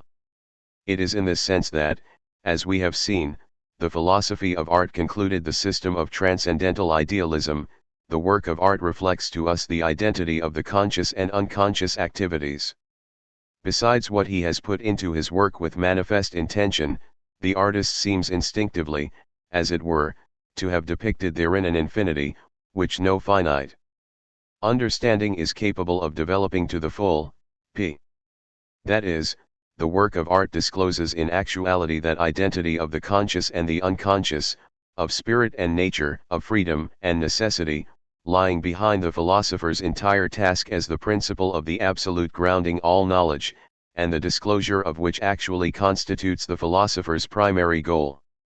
The principles of identity, duplicity, and triplicity will now generate a systematic philosophical structure coordinating both the relationships between the three philosophies among themselves and their internal structures. Schelling begins with the absolute. The absolute is God. God is both the idea and the being of absolute, infinite reality. By virtue of the law of absolute identity, idea and being coincide in God, indeed, God is this idea and this being which coincide. Schelling reminds us that an actual circle is clearly not the same as the idea of a circle. The idea of the circle precedes every actual manifestation of a circle, not temporally, but rather absolutely. This is not the case, however, in God. God is the identity of being and idea, or is absolute identity. God precedes everything not temporally, since the absolute has no relationship to time whatever, but rather according to the idea. Formulating this entire complex in terminology analogous to that of human self-consciousness, recalling the terminological pairs of knower-known, active-passive discussed earlier, Schelling also says that God conceives, begreifen, or affirms himself. He conceives himself as an infinitely affirming element, for he is doing the affirming, as infinitely affirmed, for he is affirmed in the passive sense, and as the indifference of the two, for he is both. Strictly speaking, he is neither of the three. It is more accurate to say he is infinite affirmation, the infinite identity of all three. Furthermore, we say that the activity of knowing, conceiving, or affirming is ideal, an activity of the intellect or spirit, and that which is known, conceived, or affirmed is real. God as knowing, conceiving, or affirming himself is thus an ideality encompassing its own reality, and as being known, conceived, or affirmed by himself is a reality encompassing its own ideality, the activity of knowing, conceiving, or affirming. In a word, God is a total, absolute identity of ideality and reality, the identity of, to use yet another terminological pair, the universal, ideal, and the particular, real, and is the indifference of the two. Schelling now deduces his entire series of duplicity and of the ultimate unity or indifference of its members from this essential nature of God as the absolute.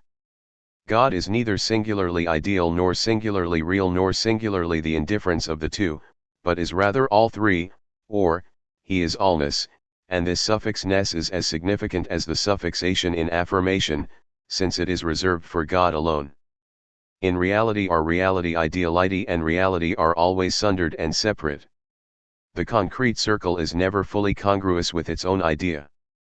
The particular or concrete is never fully commensurate with its own universal or its essence.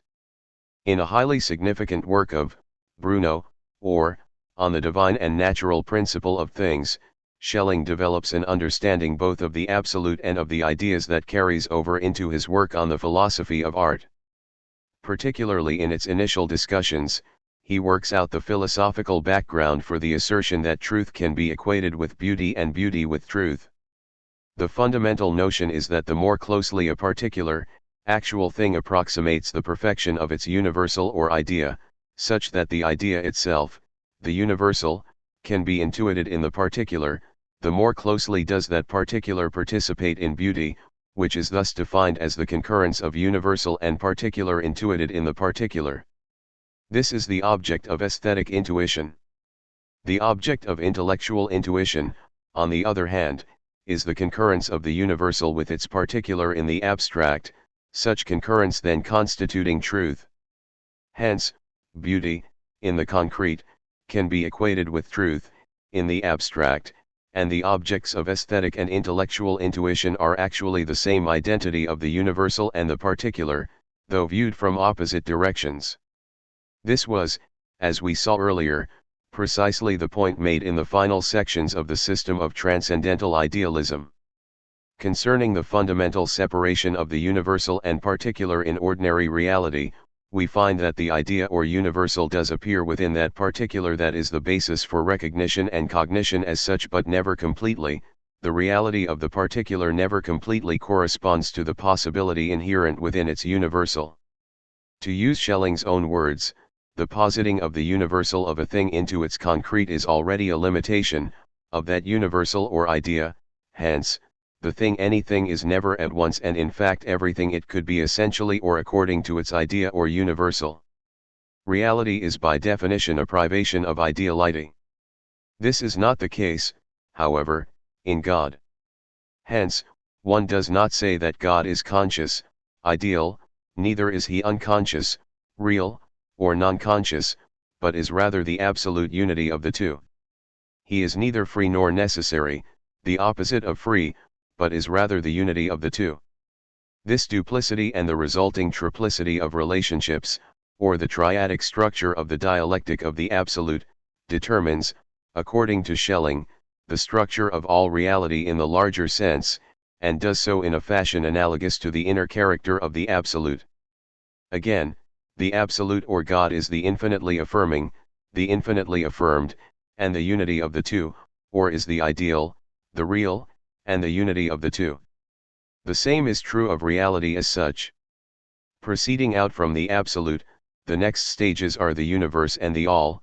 God is allness, not the all. The universe and the all contain that which is contained in God.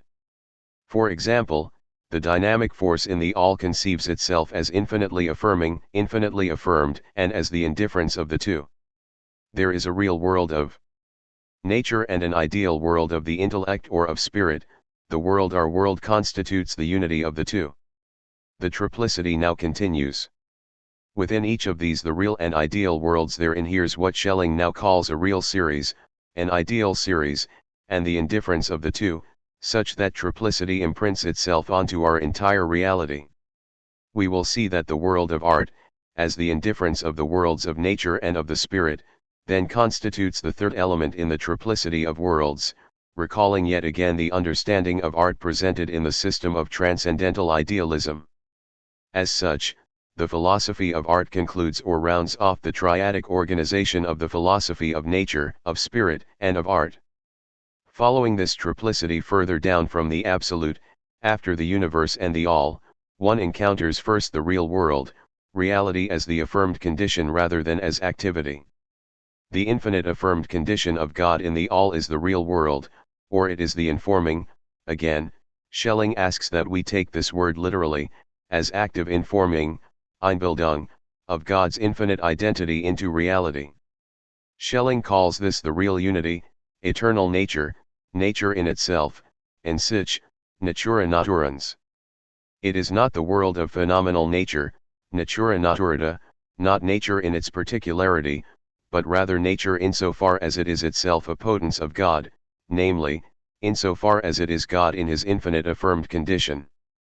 Here, too, however, we encounter all three unities, and Schelling uses the terms potence, unity, and determination interchangeably in this sense, that of the affirmed condition, that of the affirming activity, and the indifference of the two, or all three as the infinite affirmation or as the entire essence of God. We recall that God is identity, and each unity accordingly manifests the imprint of the whole, though in a particular potence. These three subpotences, if we may call them such, Schelling does not use this term himself, are actually that which we call the real world of phenomenal nature, and it is the task of the philosophy of nature to investigate this world. The triadic structure disclosing the foci of the philosophy of nature is thus: real potence affirmed condition matter, in form and G of the ideal into the real. Ideal potence affirming activity light, ideality resolving all reality, and potence of indifference organism. It is important to understand these terms relationally, that is, as indicating relational rather than substantive or material features. These potences or unities are the particular results, Folgen, of God's affirmation within the real all, in the real world, within the real. Breaking this affirmation itself down further, the real potence within this real world is matter, or, as Schelling calls it, being. This is not matter in and for itself, but rather viewed from the perspective of its phenomenal, corporeal appearance. It is not substance but rather form, accidents. Furthermore, matter, as we might expect, is posited with the preponderance of the real, of the affirmed condition. It constitutes the informing of ideality into reality. The ideal potence, or light, Schelling also calls activity, or that ideality that resolves, Auflösung, all reality within itself. This is essence or the universal. The integration of the two, or the indifference of being and activity, of form and essence, is the organism. The essence of an organism is inseparable from the subsistence of its form. Although the terminology in Schelling's philosophy of nature may appear somewhat bizarre, it should not unnerve the reader too much. Schelling's concern is to account for the organization both of nature as a whole and of the individual phenomena within nature, and to do so within a unified system, a system from which no part can be extracted without damaging the whole. Nature itself, he explains, constitutes an organism, and outside of which no single part can be comprehended. His understanding of matter and light as condition and activity, though based on the limited scientific knowledge of his own age, does betray an impulse to understand and conceive nature as a non-mechanistic system based on a nexus of relations and forces, these relations being inherent within the absolute and manifested within reality as a result of the dynamic, generative aspect of the absolute. In any case, for our present purposes the reader need only follow the triadic structure and the various relationships obtaining within it, duplicity and triplicity. Let us now move to the ideal world. This constitutes ideality, the activity of affirming. The infinitely affirming activity of God within the all is the ideal world, the informing of his reality into ideality. The act of thinking the concept tree, for example, constitutes the resolution or informing of reality into ideality.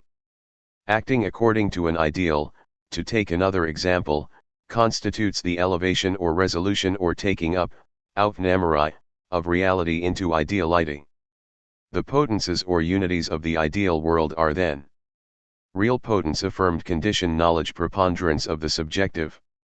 Ideal potence affirming activity action preponderance of the objective, and potence of indifference knowledge and action in indifference non-conscious and conscious in indifference necessity and freedom in indifference art.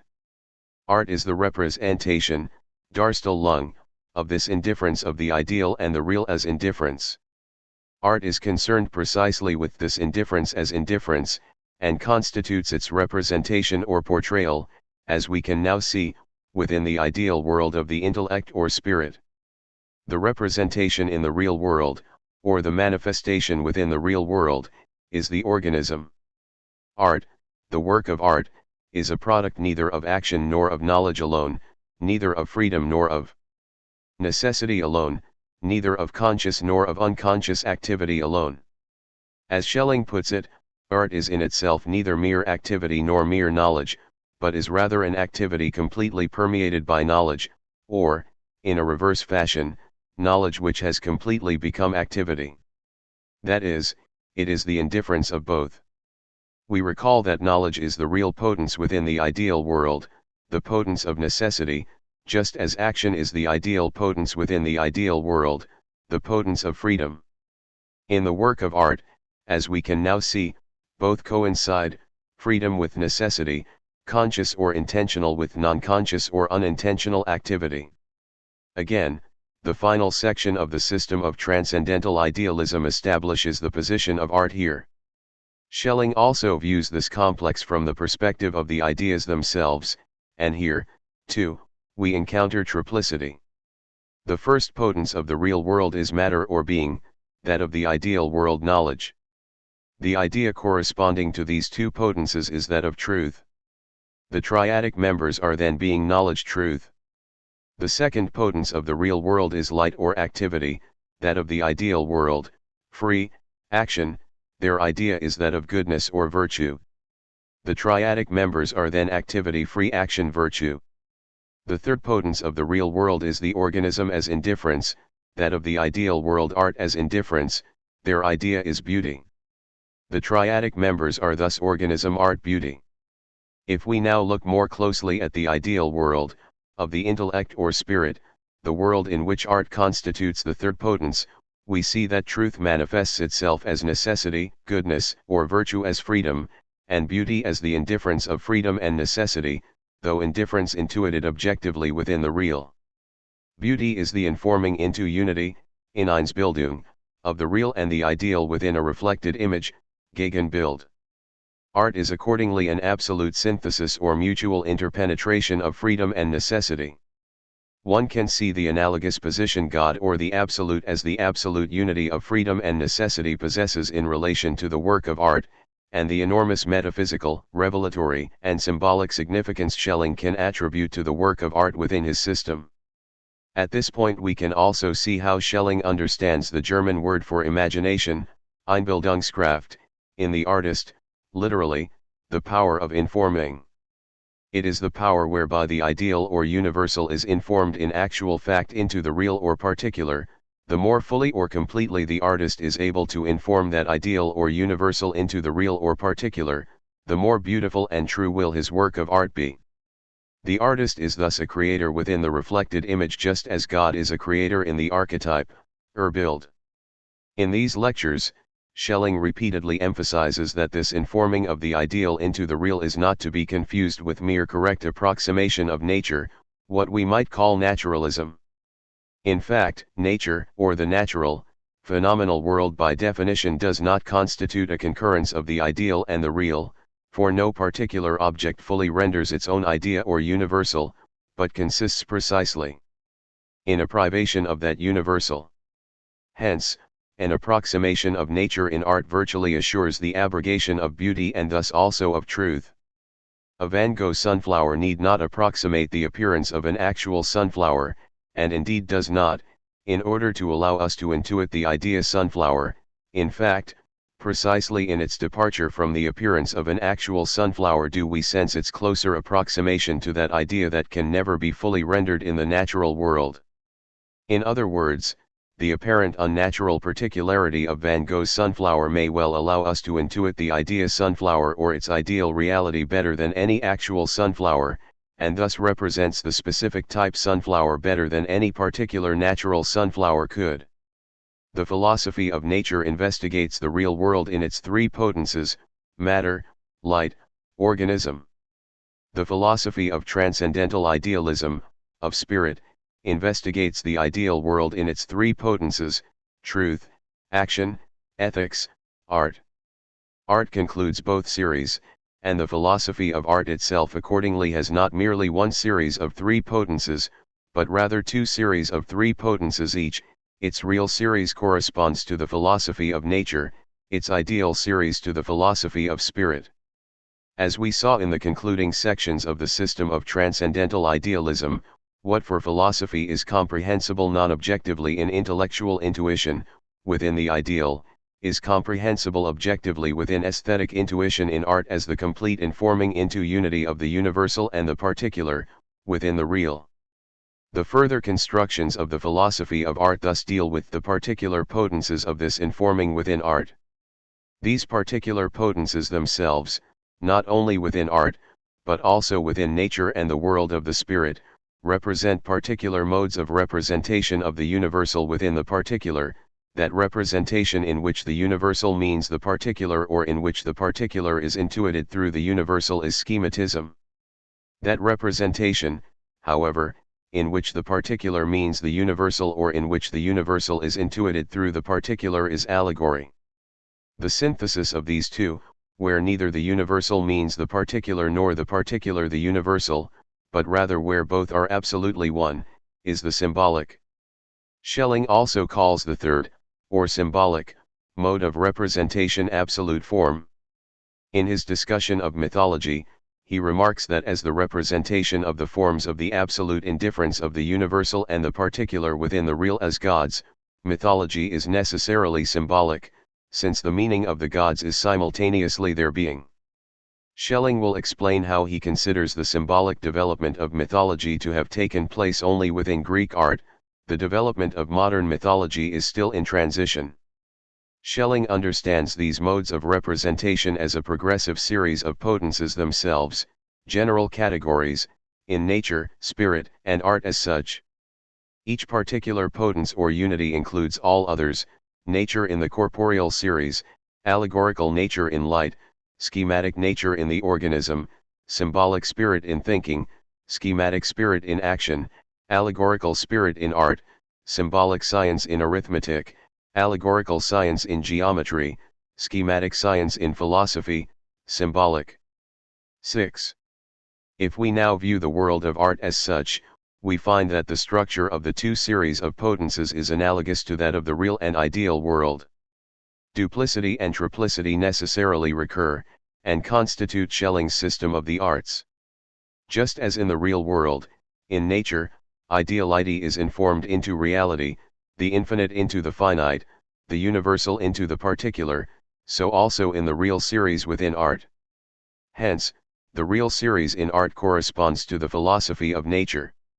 Here, too, we encounter three subpotences analogous to the three potences within the real world. Schelling calls the real series within art music, painting, plastic art the series of the formative arts, since here matter or being itself is elevated into a symbol of the idea, the infinite, the idea is informed into the finite. The real unity or potence within the real series is music. It may seem somewhat odd that Schelling commences the real series of art in its own real potence with music, seemingly the most unreal or non-corporeal of the arts. We recall, however, that the first potence in the real world, matter, is not matter in and for itself, not substance, but rather form, accidents, or the informing of ideality into reality. The same is the case with music in an analogous fashion. Schelling understands music as the first, as it were, the lowest level of the informing of form as such into reality. This is rhythm, represented symbolically by sound. He will also call it the first or lowest level of the informing of unity, here, the unity of regularity, into multiplicity, here, the multiplicity of beats. Naturally, this informing on the first or lowest level is least characterized by the actual substance of the real. In its own turn, music itself encompasses triplicity in the form of three potences: a real and ideal potence, and the indifference, rhythm, modulation, or harmony, and melody. The ideal unity or potence in the real series of art is painting, where the finite or real is taken up into the infinite or ideal, or the particular into the universal. Here, too, we encounter three more subpotences corresponding to the real, ideal, and indifference: drawing, chiaroscuro, and coloring. Within the first potence drawing we even encounter three more: perspective, truth, necessity. Its corresponding potence in nature is, not surprisingly, light. The third potence in the real series of art, that of indifference, is itself the potence in which the real and ideal potences are synthesized, the plastic arts, in nature, the organism. Whereas the first potence is characterized least by actual substance, the third is characterized most by it. Here the real is the ideal. In the plastic arts, the real or tangible element is the ideal, and vice versa.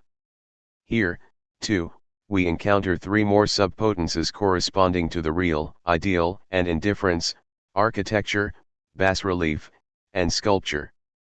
Carrying the analogy of triplicity even further, Schelling asserts that architecture is the music, bas-relief the painting, and sculpture the indifference of the plastic arts.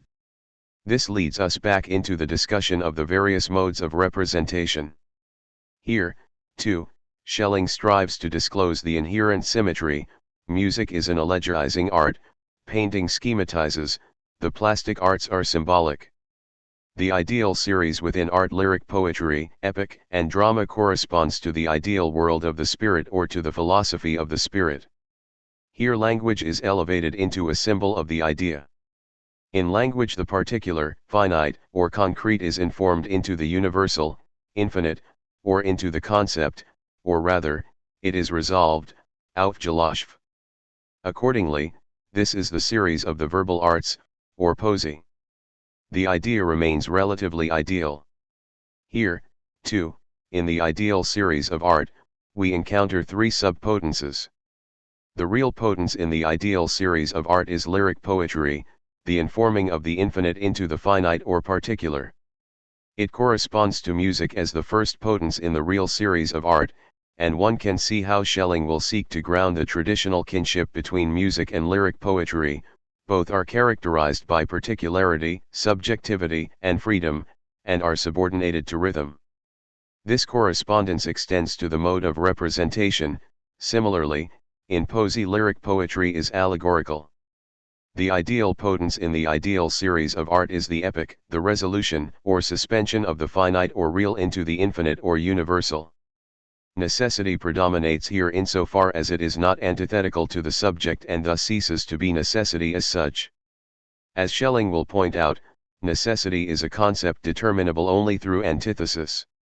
In his discussion of the various genres included in this potence, he focuses on the displacement of subjectivity, the particular, into the object within the elegy, and of objectivity, the universal, into the poet himself within the idyll, and on the displacement of objectivity, the universal, into the object within the didactic poem, and of subjectivity into the poet himself within the satire. He then focuses on the modern or romantic epic and the novel. The corresponding potence in the real series of art is painting, and the mode of reservation follows. Epic poesy demonstrates the necessary inclination to schematization. The final potence of the ideal series of art, the synthesis of lyric poetry and the epic, and the concluding genre of the ideal series of art and thus of both series together, is drama, which Schelling deduces as tragedy. Since its corresponding potence in the real series is plastic art as such, the mode of representation is similarly symbolic. In tragedy there obtains neither a merely subjective conflict between freedom and necessity, as in the lyrical poem, which is characterized by freedom, nor merely pure necessity, as in the epic. Here there must be a real, objective conflict between freedom and necessity, yet such that both as such nonetheless appear in a balance. Since human nature is both subject to necessity and capable of freedom, it constitutes the most appropriate symbol of this equipoise. This condition of balance is achieved when the person who succumbs to necessity nonetheless is victorious over it within his own disposition and elevates himself above it. Schelling deduces drama as tragedy, since the original, absolute manifestation of the conflict between freedom and necessity from which the drama issues is one in which freedom constitutes the subjective, necessity the objective element. Comedy is then merely the intentional reversal of this state of affairs. Schelling parts company with Aristotle concerning the nature of the misfortune imposed by necessity upon the person. The person does not, as Aristotle suggests, become guilty merely because of an error, but rather through necessity. The tragic person must necessarily transgress. Necessity undermines the will itself, and freedom, as Schelling puts it, is attacked on its own turf. The person transgresses by necessity, and without guilt in the ordinary sense, and yet freely accepts the punishment for the transgression. Precisely in this loss of freedom, freedom is affirmed. This constitutes the identity of freedom with necessity, and the art form presenting this objectively and symbolically thus concludes the ideal series of art. In the course of the lectures, Schelling makes frequent reference to the essential differences between the art of antiquity and that of modernity, or between the mythology of antiquity and that of modernity, Christianity. These distinctions, however, are generated by the same duplicity and triplicity we have discussed here. By concentrating on the essentials, he hopes to open again the primal sources of art for reflection, thus aiding artists and critics alike. Since he is concerned with essentials, and not with the historical appearance of this or that artist as such, he discusses individual artists or works of art only to the extent that they represent or illustrate the essential features under discussion. 7. In the lectures themselves, the first section in Part I discusses the metaphysical framework behind the world of art, and of nature, and the spirit general section of the philosophy of art. The second section discusses the content or subject matter of art, namely, the ideas. We recall that in art, the more closely a particular corresponds to its idea, the more it participates in beauty. A further consideration, however, is the following: these same syntheses of the universal and particular which viewed in themselves are ideas, that is, images of the divine, are, if viewed on the plane of the real, the gods. Hence, this complex involves a discussion of mythology, both as such and in its historical manifestations. The third section discusses the particularity or form of art in the broader sense and the division of art into the subcategories of art and poesy. This includes sections on sublimity and beauty, the naive and sentimental art, and style and mannerism. Here Schelling quite intentionally borrows from his contemporaries. The section closes with a deduction of the various forms of the formative and verbal arts.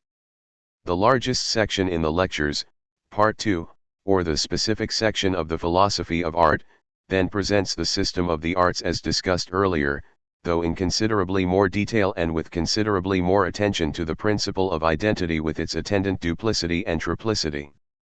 Schelling clearly does not treat each art form or subpotence equally. This is due in part to the limitations of his own acquaintance with the arts, prompting the letter to Schlegel, and in part to his own interests and the interests of those surrounding him. Since the majority of his acquaintances in the romantic circle and in literary circles were, indeed, writers and literary critics, the section on the verbal arts gets more attention than, say, that on music. The same holds true for August Wilhelm Schlegel's Schönliteratur und Kunst. Since the art gallery in Dresden contains such an excellent collection and had already influenced that circle of early romantics, much of his discussion of painting draws from material he had seen there, or, conversely, from material his contemporaries had seen and described elsewhere, primarily, of course, in Italy. In the summer of, the Schlegel brothers lived in Dresden with their sister. Virtually every day they visited the Gemaldi Gallery, which had been opened to the public in. Friedrich von Hardenberg, whose pen name was Novalis, also visited the brothers that summer, as did Schelling himself and even Fichte. Before Schelling left Jena for Weertburg Inn, he had originally planned to travel to Italy with his wife, Caroline. It seems clear in light of these lectures that he was intent on augmenting his own familiarity with the works of antiquity to be seen in Rome.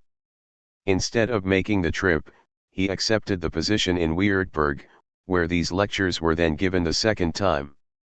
In any case, when he does discuss individual artists or works of art, his choices reflect much of what was of current interest in the larger literary and critical community.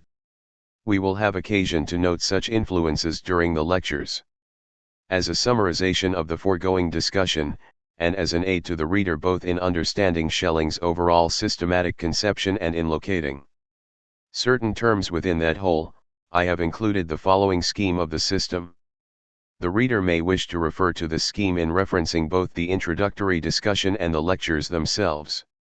It is by no means complete, since the inclusion of the triplicity Schelling tries to follow would necessitate a much more intricate rendering than would be practical here. Nonetheless, it should provide the reader with an initial orientation, an orientation Schelling himself thought to provide to his own students in similar tables and schemes. 8. Schelling's lectures on the philosophy of art are based on the understanding of the absolute he developed in those years roughly between and presented in the system of. As such, the lectures constitute an integral part of his philosophy of identity. Not only had he already provided the extraordinarily important philosophical basis for his estimation of art as such in the concluding sections of the system of transcendental idealism, as well as in sections of various other works during this period, he also delivered these lectures twice, once in Jena in the winter semester of and once 2 years later, in Würzburg. Considering the pace of Schelling's philosophical activity during this period, it is not surprising to hear from his son and later editor that the lectures had undergone at least some change between cities. For the rest, let me remark concerning the philosophy of art that its initial paragraphs, as printed here probably belong to the later, Würzburg, lectures. The author appears to have formulated them differently during the initial lectures in Jena, something I can surmise from the external condition of the manuscript, and doubtlessly more in conformity with the original presentation of the system of identity. Those initial 15 paragraphs deal precisely with the concept of the absolute, its inner constitution, and its expression in the initial stages of what, as we saw above, Schelling was to call its emanation, outflowing, and results. Redactably, these initial 15 paragraphs, from the lectures as delivered in Würzburg in closely recall the language and concepts worked out in considerably more detail in the system of. Since the system of marked a turning point in Schelling's philosophical thinking, one can say that the lectures on the philosophy of art, particularly in their initial sections, reflect Schelling's most mature considerations within his system of identity. Their importance is underscored by the observation that it was perhaps in aesthetics more than in any other area that the transcendental inspiration proved most successful, and that Schelling's lectures here were his own most important attempt in this area. Furthermore, in spite of the fact that Schelling never prepared them for publication, the absolute identity, God, universe, the all self-affirmation, potences, real, ideal, indifference, the affirmed reality, real, all real world, nature, matter, being, allegorical, light, activity, schematic, organism, symbolic, the affirming ideal, ideal, all ideal world, spirit, knowledge, schematic, reflection, action, allegorical, subsumption, art, symbolic, reason, indifference, identity, God, ideas, truth, goodness, beauty, necessity, freedom, indifference, real, potence, philosophy of nature, ideal, potence, transcendental philosophy, indifference, philosophy of art, the absolute becomes objective, real, series of art, the ideal informed into the real, the infinite into the finite, the universal into the particular, the real, unity as symbol, matter as symbol, affirmed condition, formative art, ideal, series of art, the real informed into the ideal, the finite into the infinite, the particular into the universal, the ideal, unity as symbol, language as symbol, affirming act, verbal art, real, potence, music, allegorical, ideal, potence, painting, schematic, indifference, plastic art, symbolic, real, potence, lyric, allegorical, ideal, potence, epic, schematic, indifference, drama, symbolic, are arguably the most important system of this kind after Hegel's own lectures on aesthetics. His son explains why Schelling perhaps never intended to edit the lectures as a whole. It appears that Schelling never intended to edit the aesthetics as a whole, neither could he do it without repetition, since some things had already been published in On University Studies and the Critices journal. Furthermore, in parts of the aesthetics he had merely enlisted the views of Schiller, Goethe, and the Schlegels, and precisely these views prevented him from valuing his own original contributions too highly. Besides having borrowed from August Wilhelm Schlegel's manuscript, particularly from the sections on architecture, Calderon, whom Schlegel was translating, Dante, and Shakespeare, Schelling also had access to the new edition of the works of the recently deceased Friedrich von Hardenberg, Novalis, and Friedrich Schlegel's periodical Europa, in which Schlegel described paintings both of Italian and Old German masters. Friedrich Schlegel's work on Gothic architecture doubtlessly also influenced Schelling during this period, as did his writings on Greek literature. We will have occasion during the lectures themselves to consider these and other influences. It is important to realize that such borrowing alone would have been no hindrance to publication, since the literary and philosophical circles at the time, particularly that of the Romantics in Jena, with which Schelling was intimately familiar, borrowed from one another and discussed such ideas regularly. Friedrich Schlegel even coined terms for such symbiotic intellectual relationships, symphilosophy and sympoetry, to describe what he thought would be a new epoch of sciences and arts, one in which it would no longer be unusual if several characters who complement each other would produce common works. In his own introduction to the lectures, Schelling's son adds the following comments concerning Schelling's hesitation to publish them: the philosophy of art could only serve as an attempt, undertaken initially only for himself, to apply the ideas and method of his philosophy to the scientific or methodical investigation of art, and thus through this application to awaken in his listeners a living understanding of and heightened interest in a system through which for the first time, to be sure, the essence of art, difficult to understand in itself, was organized for the layperson into a definite, simple, and internally harmonious construction. Even if this latter feature, after further development, made the lectures seem worthy of publication, in the meantime he probably had departed from one or the other of the most crucial ideas formulated at the time of the initial conception of his aesthetics, ideas that may well have been even more pronounced in those aesthetics than in other writings of the same period. Hence, it was really impossible to publish the philosophy of art without at least partially reworking whole parts of it. Furthermore, after a few years he may have changed his mind concerning certain historical points, such as the origin of Gothic architecture. In justifying his decision to publish the lectures after all, Schelling's son touches on several important points. First, he recognizes that the philosophy of art, particularly in its general sections those establishing the principles of construction resulting from the character of the absolute, serves as a commentary and pendant to some of Schelling's other philosophical works. Furthermore, certain sections serve to illuminate various uncertainties concerning authorship in the Critices journal, which Hegel and Schelling had edited together. Second, his son recognized the harmony, balance, and symmetry of the inner structure of the philosophy of art itself, that particular system or systematic order of the individual art forms emerging from the initial premises. He sensed that one could not extract different parts of the system for publication without disturbing the harmony of the whole. That is, the harmony of the system itself was the point, the structure itself that which Schelling intended. We have already seen that he borrowed from others concerning the empirical aspects of art, what he called the particular manifestations of art. Of much more interest to him in the philosophy of art, as opposed to a theory of art, were those higher forms, or the essence of art.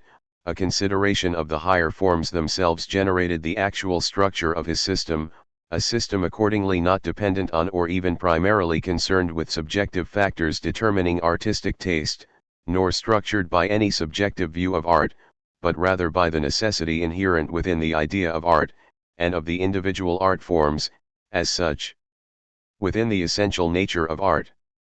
In the previously published works containing Schelling's pronouncements on art, this systematic nature of his philosophy of art was by no means evident. Although the lectures themselves were first published only in by Schelling's son, they circulated very quickly as student notes from both the Jena and Würzburg lectures. One incomplete copy of such notes was made by the Englishman Henry Crabb Robinson during his stay in Jena. Indeed, Robinson instructed Madame de Staël herself on the basis of just such notes. The lectures in Jena were immensely popular. In the fall of, with over students between his two lecture courses, some students had to be turned away because of lack of space.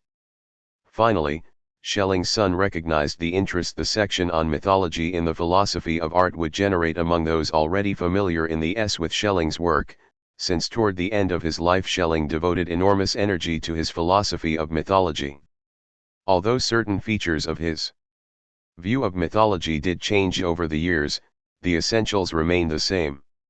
Indeed, Schelling's first published work dealt with mythology, and he never lost interest in the phenomenon itself.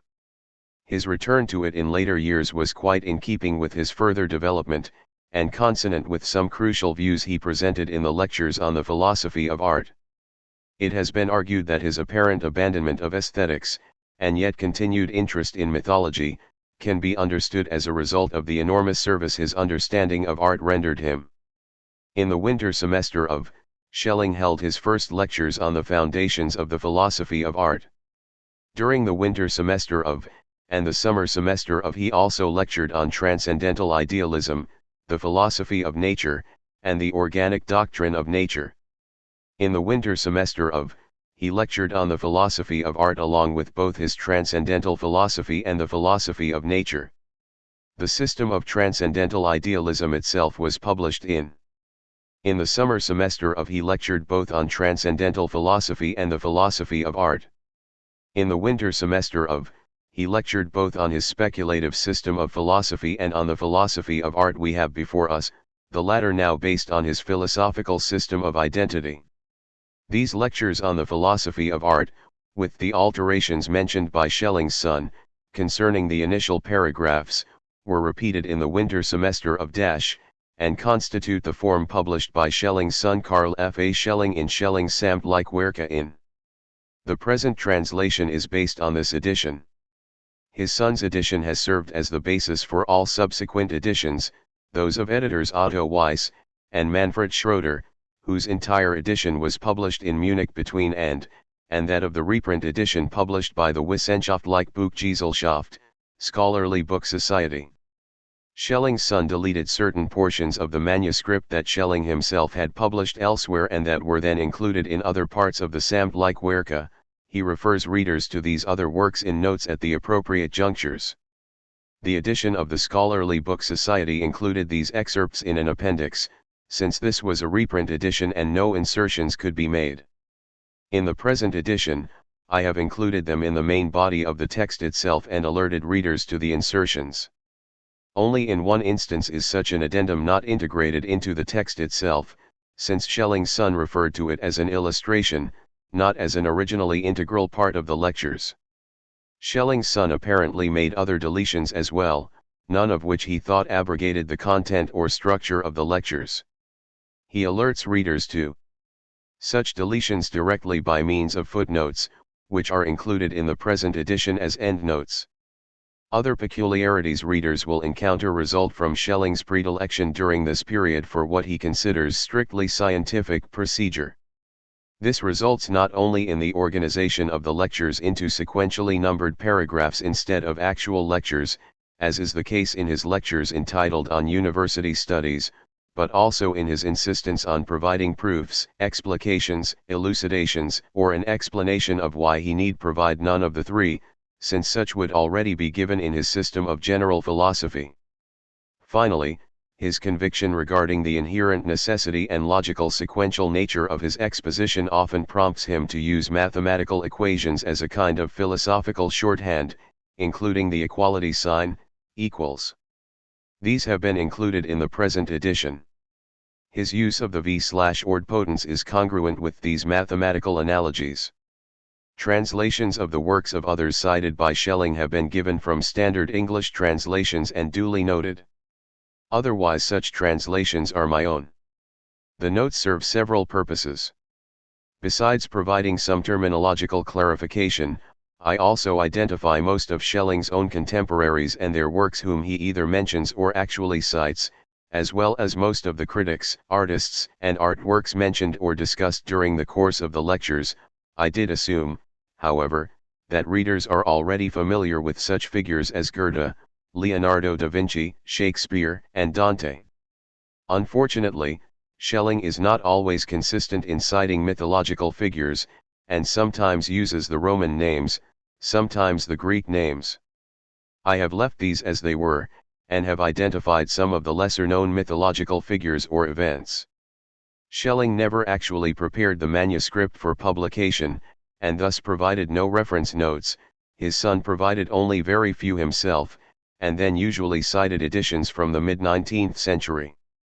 Furthermore, since Schelling often cites erroneously or loosely despite enclosing the citation in quotation marks, I have on several occasions pointed this out and provided the corrected citation either in the text itself or in a note. Since the lectures show Schelling very much in the intellectual fray of late 18th century Germany, particularly as regards the early Romantic circles in Berlin and Jena, I have pointed out various parallels between Schelling and his contemporaries. Indeed, this mutual interplay may be one of the more intriguing features of the lectures, after their systematic character. Such references are by no means exhaustive, and readers already acquainted with the period doubtlessly will miss this or that writer. Enough has been given, however, to suggest the nature of the influence and where to look further. The notes also occasionally provide cross-references to other works by Schelling. Since none of his works on the philosophy of nature specifically has yet been translated, I refer readers on several occasions instead to secondary works in English that will give further guidance. Although much of the speculative basis of these lectures does indeed depend on conclusions reached in other works, Schelling provides an extracted or abbreviated version of the essentials when appropriate, and insists in his introduction that for those already acquainted with my system of philosophy, the philosophy of art will be merely the repetition of that same philosophy in the highest potence. For those not yet acquainted with it, its method as I employ it in the present context will be perhaps even more obvious and clear.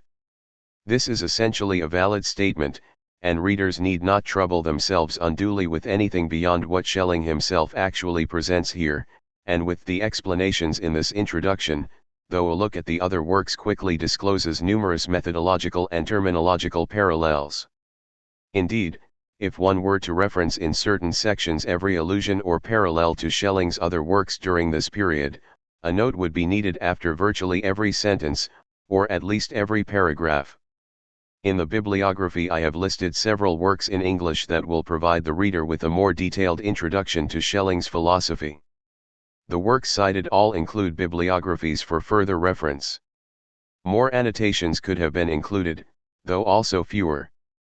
Given the broad intellectual spectrum from which Schelling draws, doubtlessly every reader will be acquainted with some areas, but probably very few with them all. Hence, I have tried to be as comprehensive as possible in providing information from which everyone can draw as befits his or her own needs. A new historical critical edition of Schelling's works is currently being prepared by the Bavarian Academy of Sciences. Despite the titles Dummt like Werke, the edition by Schelling's son is not exhaustive. As of this writing, they do not anticipate the historical critical edition of the philosophy of art to appear before the next 10 or 15 years. In any case, it is unlikely that edition will introduce anything substantially new into the text of the philosophy of art regarding the system itself, though some changes will no doubt occur. The methodical study or science of art can first of all mean the historical construction of art. In this sense it requires as its necessary external condition the direct evaluation of extant monuments and examples. Since such evaluation is generally possible with regard to literary works, such science in this regard, as philology, is expressly included among the objects of academic discussion. In spite of this, nothing is taught less often at universities than philology in this sense, though this cannot surprise us, since philology is just as much an art as is poesy, and the philologist no less than the poet must be born, not made. The idea of a historical construction of the works of the formative arts is even rarer in universities, since it is robbed of any direct observation of such works. Even where such lectures are attempted for the sake of honor and with the support of a rich library, they automatically restrict themselves to merely scholarly knowledge of art history. Since universities are not art schools, the science of art in a practical or technical sense can be taught there with even less justification. Thus only the completely speculative science is left, one not directed toward the cultivation of the empirical intuition of art, but rather of its intellectual intuition. Yet just this constitutes the prerequisite for a philosophical construction of art, one against which significant doubts can be raised from the side of both philosophy and art. In the first place, should the philosopher, whose intellectual intuition should be directed only toward that particular truth that is concealed to sensual eyes, unattainable and accessible only to the spirit itself, should that philosopher concern himself with the science of art? For the latter intends only the production of beautiful appearances, and either shows merely the deceiving, reflected images of the same, or is totally sensual. This is how the majority of people understand art, viewing it as sensual stimulation, as recreation, as relaxation for a spirit fatigued by more serious matters, and as a pleasant stimulant, one with the advantage of occurring through a more delicate medium. For the judgment of the philosopher, however, who in addition must view it as an effect of sensual impulse or desire, it thereby acquires the even more objectionable imprint of corruption and civilization. According to this view, only through absolute condemnation might philosophy distinguish itself from the flaccid sensuality art tolerates in this respect. I am speaking of a more sacred art, one that in the words of antiquity is a tool of the gods, a proclaimer of divine mysteries, the unveiler of the ideas. I am speaking of that unborn beauty whose undesecrated radiance only dwells in and illuminates purer souls, and whose form is just as concealed and inaccessible to the sensual eye as is the truth corresponding to it. Nothing of that which a baser sensibility calls art can concern the philosopher. For him it is a necessary phenomenon emanating directly from the absolute, and only to the extent it can be presented and proved as such does it possess reality for him. But did not even the divine Plato condemn imitative art in his Republic, and ban poets from his state of reason not only as useless members but as pernicious as well? And can any authority be more persuasive for the incompatibility of poesy and philosophy than this judgment of the king of philosophers? It is essential that we recognize the particular standpoint from which Plato speaks this judgment on poets. If any philosopher observed the careful distinction between points of view, he did, and as is the case everywhere, without such differentiation it would be impossible, especially here, to comprehend all the ramifications of his meaning or to unite the contradictions in his works concerning the same topic. We must first resolve to understand the higher philosophy, and that of Plato in particular, as the decisive opposing factor within Greek culture with respect not only to the sensual concepts of religion but also to the objective and thoroughly real forms of the state. An answer to the question of whether in a completely ideal and, in a sense, inner state such as the Platonic one there might be other ways of speaking about poesy, and whether that restriction he imposes might not be a necessary one, this answer would lead us too far astray here.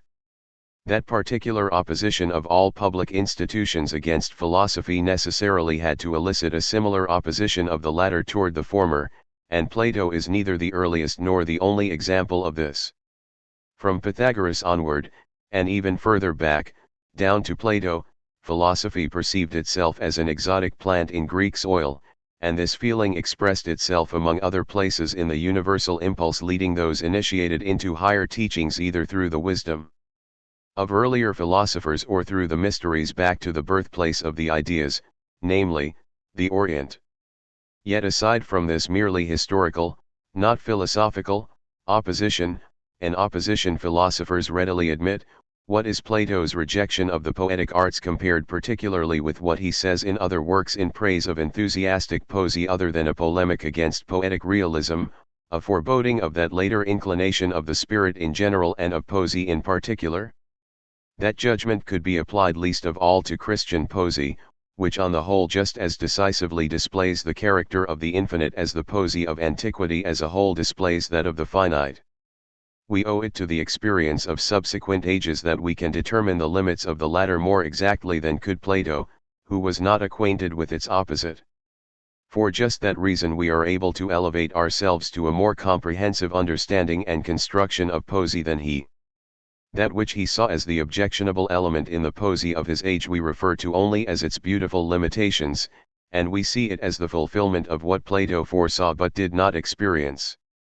The Christian religion, and with it a sensibility directed toward the intellectual and ideal, a sensibility that in the poesy of antiquity could find neither its full satisfaction nor even the means for portrayal, created its own poesy and art in which such sensibility could find satisfaction. This creates the conditions for a complete and totally objective view of art, including that of antiquity. This shows clearly that the construction of that art is a worthy object not only of the philosopher as such but of the Christian philosopher in particular, who should make it his concern to measure and present the universe of that art. Viewing things from the other side, we must ask whether the philosopher for his own part is suited to penetrate the essence of art and to portray it with truth. Who can, I already hear being asked, speak worthily of that divine principle driving the artist, and of that spiritual breath animating his works, other than he who is himself possessed by this sacred flame? Can one really attempt to subject to construction that which is just as incomprehensible in its origin as it is miraculous in its effects? Can one claim to subsume and to determine according to laws that whose essence is precisely to recognize no law other than itself? Or cannot genius be comprehended by concepts just as little as it can be created through methodical principles? Who dares to claim actual insights into that which is obviously the most free and absolute element in the entire universe? Or to claim an expansion of his own mental horizon beyond the ultimate boundaries in order to establish yet newer boundaries there? Such could speak a certain enthusiasm that had comprehended art only in its effects, and which was genuinely acquainted neither with art itself nor with the position given to philosophy in the universe. Even assuming that art is not comprehensible from any higher perspective, that law of the universe which decrees that everything encompassed by it have its prototype or reflex in something else, is so pervasive and so omnipotent, and the form of the universal juxtaposition of the real and the ideal is so absolute, that even at the ultimate boundaries of the infinite and the finite, where the contradictions of phenomenal appearance disappear into the purest absoluteness, the same relationship asserts its rights and recurs in the final potence. This is the relationship between philosophy and art. The ultimate, albeit completely absolute, and perfect in forming into unity of the real and the ideal is itself related to philosophy as the real to the ideal. In the latter the final contradiction of knowledge resolves itself into pure identity, and nonetheless it too, in its antithesis to art, always remains only ideal. Hence, both encounter one another on the final pinnacle, and precisely by virtue of that common absoluteness are for one another both prototype and reflex. This is the reason no sensibility can penetrate scientifically more deeply into the interior of art than that of philosophy. Indeed, this is why the philosopher possesses better vision within the essence of art than does the artist himself. Insofar as the ideal is always a higher reflex of the real, the philosopher necessarily possesses an even higher ideal reflex of that which in the artist is real. This indicates not only in a larger sense that art can become the object of knowledge in philosophy, but more specifically that outside of philosophy and other than through philosophy, nothing can be known about art in an absolute fashion. Since in the artist the same principle is objective that in the philosopher reflects itself subjectively, he thus does not relate to that principle subjectively or consciously, though he, too, could become conscious of it through a higher reflex. He is not, however, conscious of it in the quality of being an artist. As such he is driven by that principle and for just that reason does not himself possess it. When he does achieve the standpoint of the ideal reflex with regards to that principle, he thereby elevates himself as an artist to a higher potence, yet as an artist still always relates to it objectively. The subjective element within him passes over again to the objective element, just as in the philosopher the objective element is constantly taken up into the subjective one. For this reason philosophy, notwithstanding its inner identity with art, is nonetheless always and necessarily science, that is, ideal, whereas art is always and necessarily art, that is, real.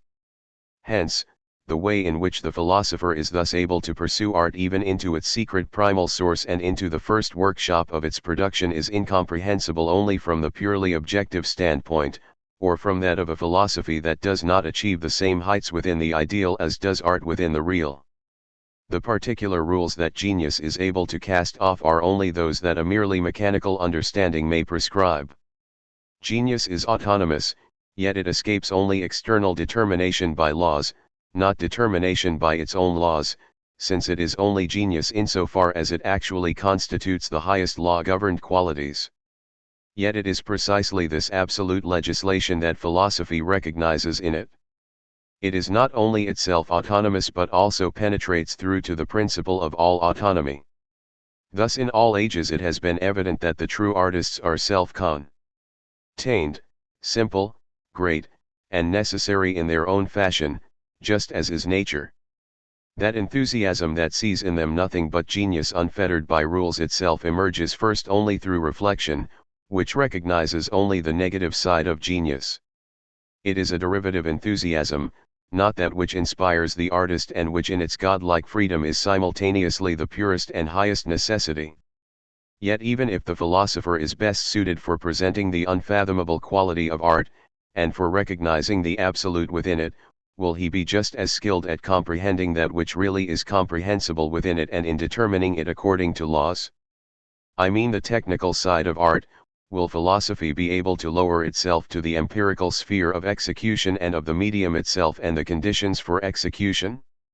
Philosophy, which concerns itself only with ideas, must present only the general laws of phenomenal appearance as regards the empirical side of art, and must present these only in the form of ideas, for the forms of art are the essential forms of things as they are in the archetypes. Hence, to the extent that these can be comprehended universally and from the perspective of the universe in and for itself, their presentation is a necessary part of the philosophy of art, not, however, to the extent that they encompass rules for the execution and the practice of art. Philosophy of art in the larger sense is the presentation of the absolute world in the form of art. Only theory concerns itself directly with the particular or with a goal, and only according to theory can a project be executed empirically. In contrast, philosophy is totally unconditioned and without external purpose. Even if one were to object that the technical side of art is that whereby it acquires the appearance of truth, the concern for which might then fall to the philosopher, this truth is nonetheless merely empirical. That which the philosopher must recognize and present in it is of a higher sort, and is one and the same with absolute beauty, the truth of the ideas. The situation of contradiction and dissension, even concerning the primary concepts, in which artistic judgment must necessarily find itself in an age that wishes to reopen the exhausted sources of art, makes it doubly desirable that the absolute view of art be carried through in a methodical, scientific fashion also as regards the forms in which art expresses itself, from the first principles onward. As long as this has not been done, a limited, one-sided, and capricious view will persist both in judgment and in demands, alongside what is already base and vulgar in and of itself. The construction of art in each of its specific forms all the way into the concrete leads of itself to the determination of art through temporal conditions, and thus passes over into historical construction. One can doubt neither the possibility of such a construction nor its expansion to include the entire history of art, that is, such doubt is removed when the pervasive dualism of the universe in the antithesis between ancient and modern art has been presented in this area as well and has been thoroughly validated partly through the organ of poesy itself, partly through criticism. Since construction as such is the suspension of antitheses, and since those that obtain regarding art through its temporal dependency must, like time itself, be non-essential and merely formal, then scientific construction will consist in the presentation of the common unity from which these features have emanated, and thus will elevate itself above them to a more comprehensive viewpoint. Such a construction of art can by no means be compared with anything that has existed up to the present under the name of aesthetics, theory of the fine arts and sciences, or any other designation. In the most general principles of the first founder of that designation there still inhered at least the trace of the idea of the beautiful as that archetypal element appearing in the concrete and reflected world. Since then this designation has acquired an ever more definite dependency on the moral and useful, just as in psychological theories certain phenomena have been explained away more or less like ghost stories or similar superstitions, until Kantian formalism, following upon all this, bore a new and higher view, though also a host of artistically empty doctrines of art. The seeds of a genuine methodical presentation or science of art that excellent spirits have sown since then have not yet structured themselves into a scientific whole. Something they do, however, lead us to expect. The philosophy of art is a necessary goal of the philosopher, who in art views the inner essence of his own discipline as if in a magic and symbolic mirror. As a science it is important to him in and for itself, just as is, for example, the philosophy of nature, as the construction of the most remarkable of all products and phenomenal appearances, or as the construction of a world as self-enclosed and as perfect as nature itself. Through such philosophy the inspired natural scientist learns to recognize symbolically or emblematically the true archetypes of forms in works of art, archetypes he finds expressed only in a confused fashion in nature.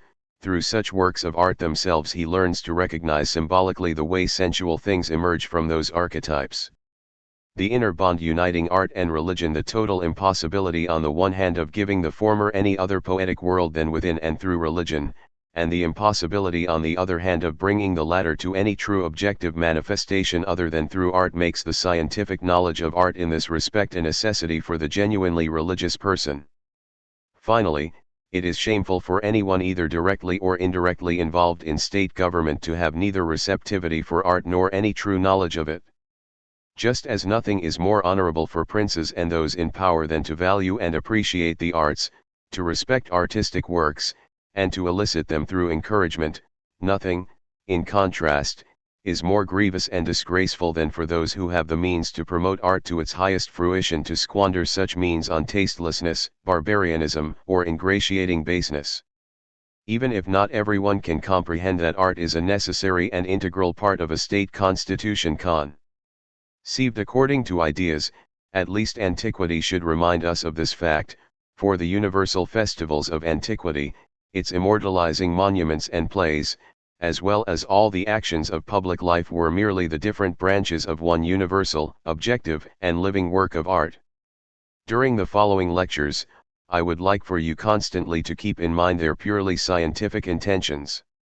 Just as in the case of all other scientific or methodical investigations, so also is the science of art interesting in itself and without any external purpose. So many unimportant objects attract the attention of our desire for knowledge and even the attention of scientific investigation. How utterly peculiar if art itself were not able to do so, this one object that almost by itself encompasses the loftiest objects of our admiration. That person is still lagging far behind, for whom art has not yet appeared just as unified, organic, and in all its parts necessary a whole as does nature. If we feel perpetually moved to view the inner essence of nature and to discover that fertile source that generates so many great phenomena with eternal consistency of form and regularity, how much more must it interest us to penetrate the organism of art, which generates the highest unity and regularity and reveals to us far more directly than does nature the miracles of our own spirit. If we are interested in tracing as far as possible the structure, inner disposition, relationships, and intricacies of a plant or of an organic being in general, how much more alluring must it be for us to recognize the same intricacies and relationships in the much more highly organized and complex growths that we call works of art.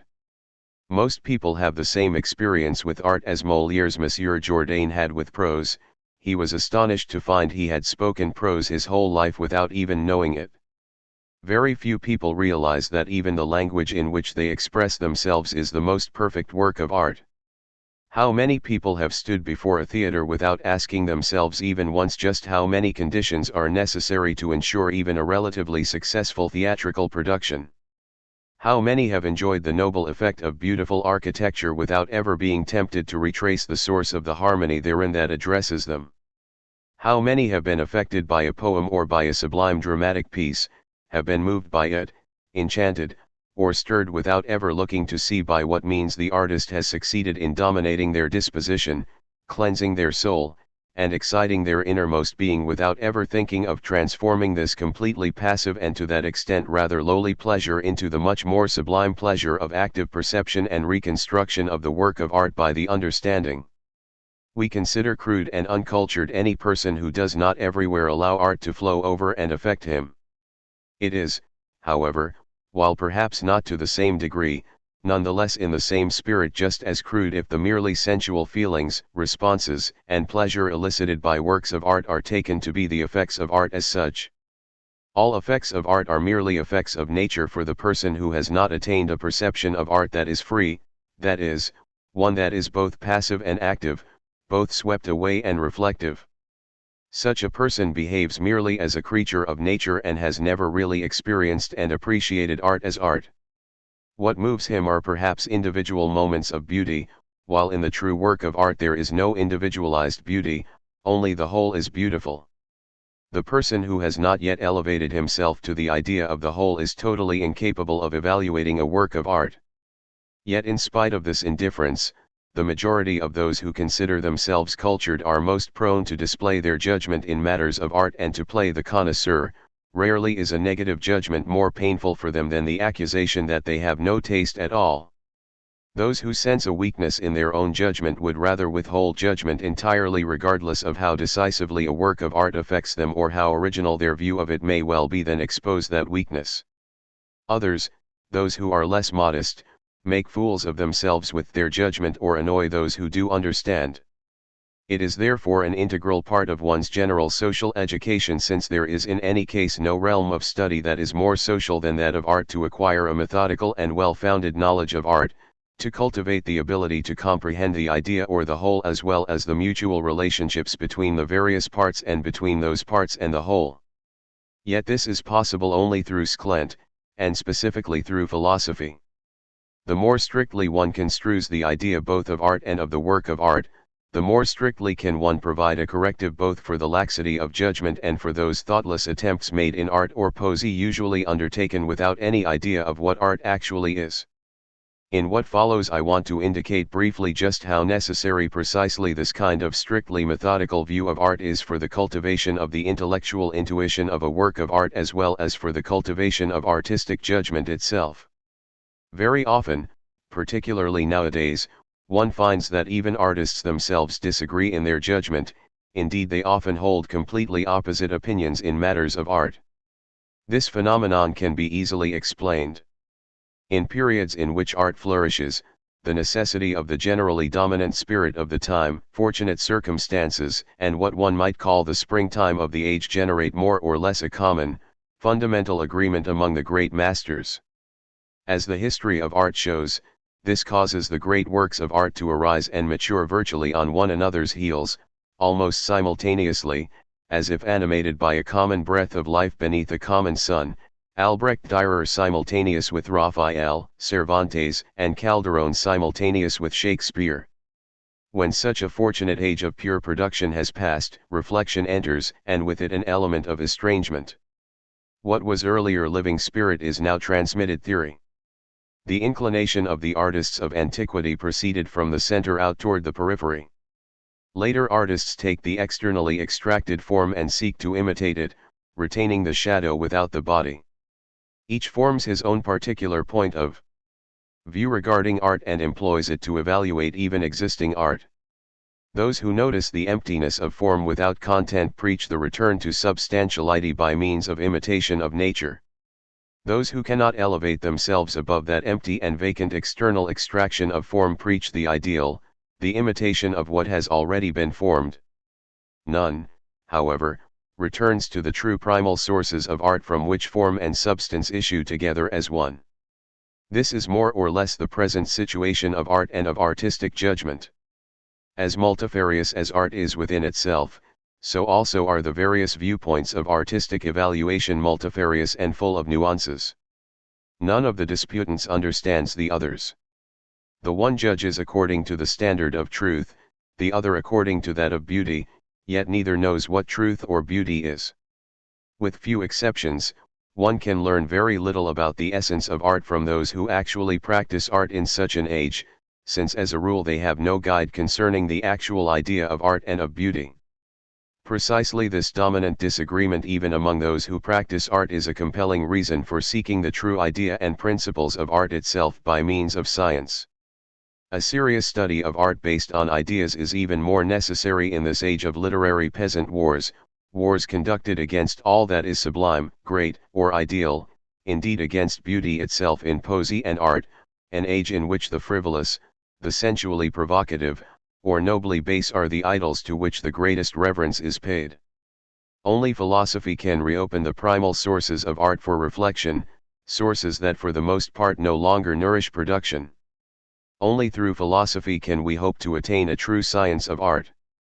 Philosophy cannot lend meaning to art, only a god can do that.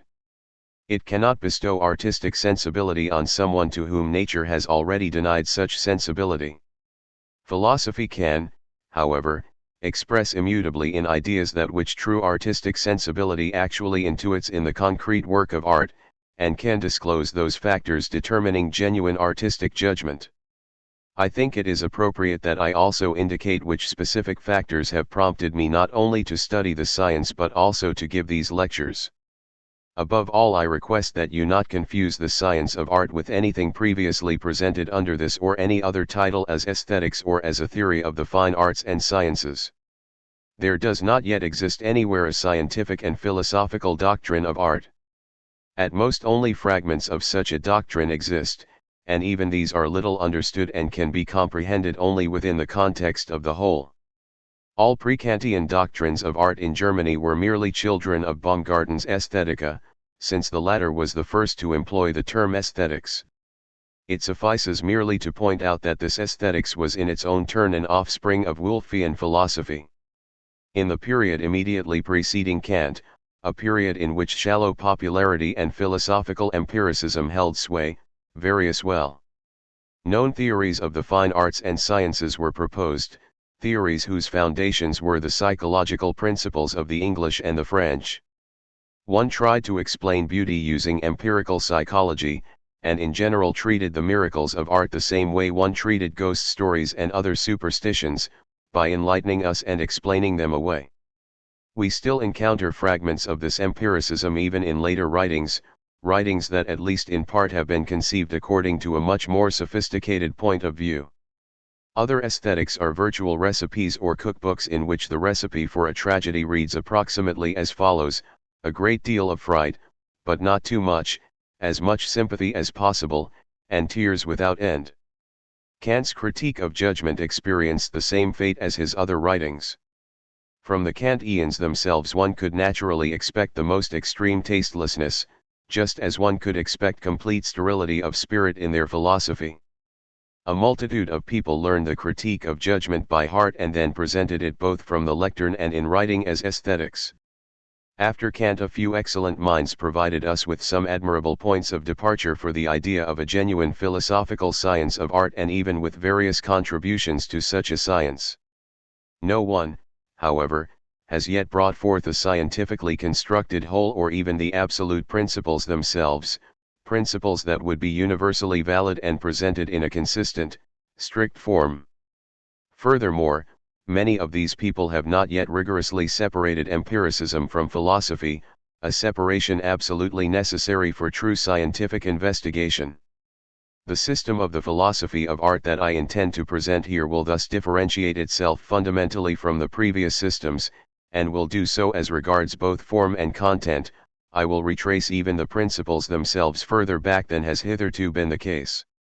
The method by which, if I am not mistaken, my philosophy of nature has been able to unravel the intricately entwined web of nature to a certain extent and to order the chaos of its phenomena, this same method will guide us through the even more labyrinthine entwinements of the world of art and will illuminate anew the objects of that world. I can be less sure of satisfying my own demands regarding the historical side of art, a side that, as I will explain later, is an essential element of any construction. I recognize too well how difficult it is in this most infinite of all areas to acquire even the most general knowledge of each part, not to speak of acquiring the most pointed and specific knowledge about all of those parts.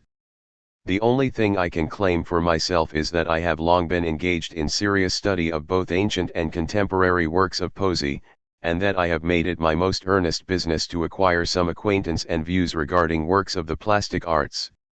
I have spent time with actual practicing artists, and must admit that I have in part become acquainted only with their own disagreement and lack of understanding of the matter at hand, yet I have also spent time with those who, besides having been successful in their artistic endeavors, have also considered their art philosophically. From all these I have acquired at least a part of the historical background I consider necessary for my present purpose. For those already acquainted with my system of philosophy, the philosophy of art will be merely the repetition of that same philosophy in the highest potence. For those not yet acquainted with it, its method as I employ it in the present context will be perhaps even more obvious and clear. The construction will encompass not merely generalities, but will also extend to those individuals who represent an entire genre. I will construe both them and the world of their poesy. For now I will mention only Homer, Dante, and Shakespeare. In the discussion of the formative or plastic arts, the personalities of the greatest masters will be discussed in a general sense. In the discussion of poesy and poetic genres I will even progress as far as a characterization of individual works of the most preeminent poets, for example, Shakespeare, Cervantes, and Goethe, so as to provide the contemporary view of those poets that is as yet still lacking. In general philosophy we are fortunate to view the stern countenance of truth in and for itself. In the particular sphere of philosophy circumscribing the philosophy of art we attain to an intuition of eternal beauty and of the archetypes of all that is beautiful. Philosophy is the basis of everything, encompasses everything, and extends its constructions to all potencies and objects of knowledge. Only through it does one have access to the highest. By means of the doctrine of art an even smaller circle is formed within philosophy itself, one in which we view more immediately the eternal in a visible form, as it were. Hence, the doctrine of art, properly understood, is in complete agreement with philosophy. A hint at what the philosophy of art actually is has in part already been suggested in our discussion. It is necessary, however, that I now explain myself more specifically in this regard. I will pose the question in the most general terms: how is the philosophy of art possible? Proof of possibility as regards science is also proof of its reality. Anyone can see that the concept of a philosophy of art combines antithetical elements. Art is real and objective, philosophy ideal and subjective. We might thus define in advance the task of the philosophy of art as the presentation in the ideal medium of the real element inherent in art. Of course, the question is then precisely what it means to present something real in the ideal. Before we know this, we have not yet sufficiently clarified our concept of the philosophy of art. Hence, we must address the investigation on an even deeper level. Since presentation within an ideal medium in general equals construction, and hence also the philosophy of art should equals construction of art, this investigation will of necessity simultaneously have to penetrate more deeply into the nature of construction itself. The addition of the term art in philosophy of art merely limits the general concept of philosophy, it does not suspend it.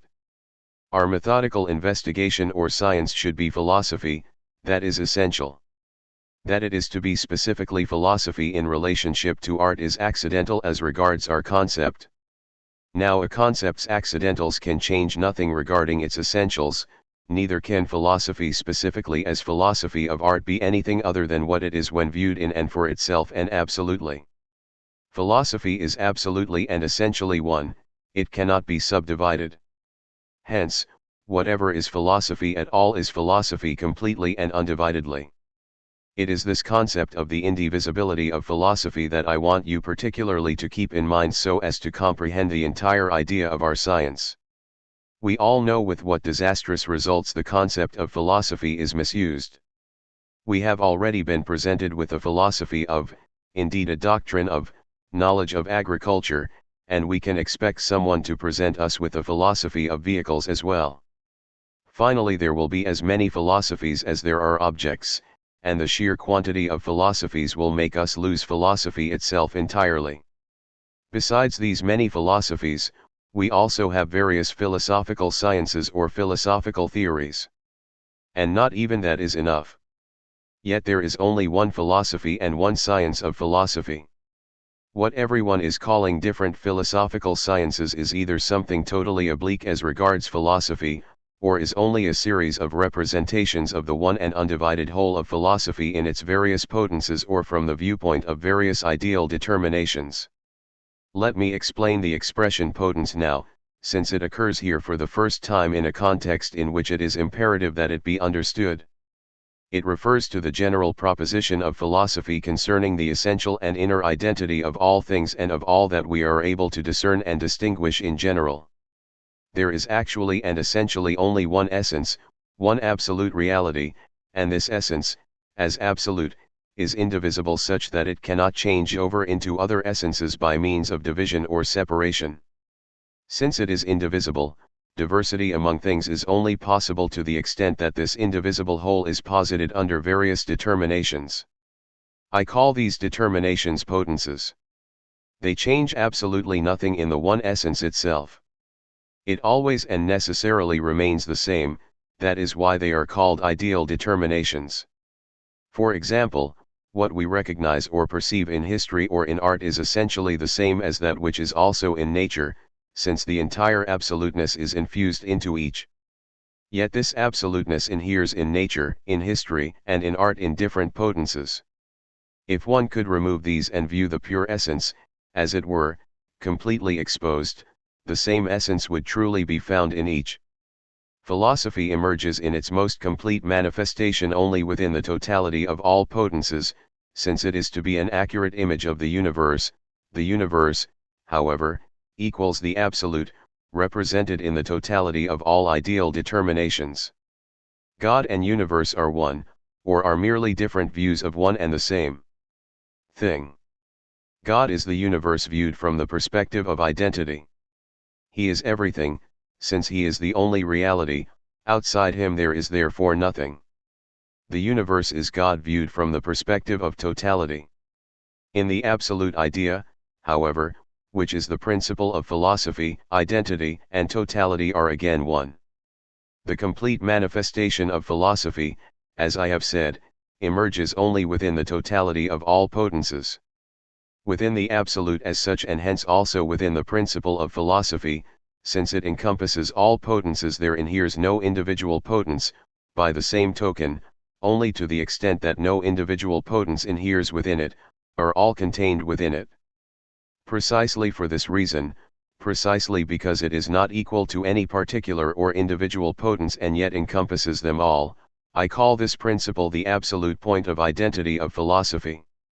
This point of indifference, precisely because it is such a point and because it is absolutely one, inseparable and indivisible, inheres necessarily in its own turn within every particular unity, also called potence. This, too, is possible only if within each of these particular unities all unities, and therefore all potences, are also present. Therefore, nothing inheres in philosophy as absolute, or we know nothing in philosophy as absolute. Rather, we always know only the absolutely one or absolute unity, and this absolutely one only in particular forms. Philosophy is concerned, I beg you to take this in the strictest sense, not at all with the particular as such, but rather immediately only with the absolute, and with the particular only to the extent that it takes up the entire absolute within itself and represents it in itself. This makes it clear that there can be neither particular philosophies nor particular or individual philosophical sciences. Philosophy has in all its objects only one object, and is for just that reason itself only one. Within philosophy in general each individual potence is absolute for itself, and in this absoluteness, or without detriment to it, is in its own turn a member of the whole. Each is a genuine part of the whole only to the extent that it is the complete reflex of the whole and completely takes it up into itself. This is precisely that peculiar union of the particular and the universal that we find in every organic being as well as in every poetic work. In the latter, for example, each of various elements or forms is a part subservient to the whole and yet from the perspective of the overall construction of the work is absolute in itself. We can, of course, extract the individual potence from the whole and treat it by itself, only to the extent, however, that we really do present the absolute in it is our presentation itself philosophy. We can then justifiably call this presentation, for example, the philosophy of nature, the philosophy of history, the philosophy of art. We have thus proved, that no object qualifies as an object of philosophy except to the extent that it is itself grounded within the absolute by an eternal and necessary idea and is capable of taking up the entire, undivided essence of the absolute into itself. All differentiated objects as differentiated are only forms without essentiality. Only the absolutely one has essentiality, only that which is capable of taking up into itself that absolutely one as the universal, or into its own form as the particular, also possesses essentiality through that absolutely one. Thus, there is, for example, a philosophy of nature, since the absolute is formed into the particularity of nature and since there is accordingly an absolute and eternal idea of nature. Similarly, there is a philosophy of history and a philosophy of art. This proves the reality of a philosophy of art by proving its possibility. This simultaneously shows its limits and the features distinguishing it from a mere theory of art. That is, only to the extent that the science of nature or of art presents the absolute within it is the science genuine philosophy, philosophy of nature, philosophy of art. In every other case, cases in which the particular potence as particular is treated and in which laws are presented for it as a particular potence, one is thus by no means concerned with philosophy as philosophy which is always absolutely universal but rather with particular knowledge of the object and hence with a finite purpose. In each such case the science under question cannot be called philosophy but rather only a theory of a particular subject, such as a theory of nature or a theory of art. Such a theory could, of course, borrow its principles from philosophy, as for example the theory of nature does from the philosophy of nature. For just that reason, however, because it only borrows them, it is not philosophy. In the philosophy of art I accordingly intend to construe first of all not art as this particular, but rather the universe in the form of art, and the philosophy of art is the science of the all in the form or potence of art. Not until we have taken this step do we elevate ourselves regarding this science to the level of an absolute science of art. The assertion that the philosophy of art is the presentation of the universe in the form of art does not yet, however, give us any complete idea of this science. We must specify more closely the mode of construction necessary for a philosophy of art. An object of construction and thereby of philosophy is essentially only that which is capable as a particular of taking up the infinite into itself. Therefore, art, in order to be the object of philosophy, must as such either genuinely represent the infinite within itself as the particular, or must be capable of doing so. Not only does this actually take place as regards art, but it also stands as a representation of the infinite on the same level with philosophy. Just as philosophy presents the absolute in the archetype, so also does art present the absolute in a reflex or reflected image. Since art exactly corresponds to philosophy and is merely the latter's complete objective reflex, it must also proceed through all the potences within the real as does philosophy in the ideal. This one fact suffices to remove all doubt regarding the necessary method of our science. Philosophy does not present real things, but rather only their archetypes. The same holds true for art. The same archetypes that according to philosophy are merely reproduced imperfectly by these, the real things, are those that become objective in art itself as archetypes and accordingly in their perfection. They thus represent the intellectual world in the reflected world. As examples we might take music, which is nothing other than the primal rhythm of nature and of the universe itself, which by means of this art breaks through into the world of representation.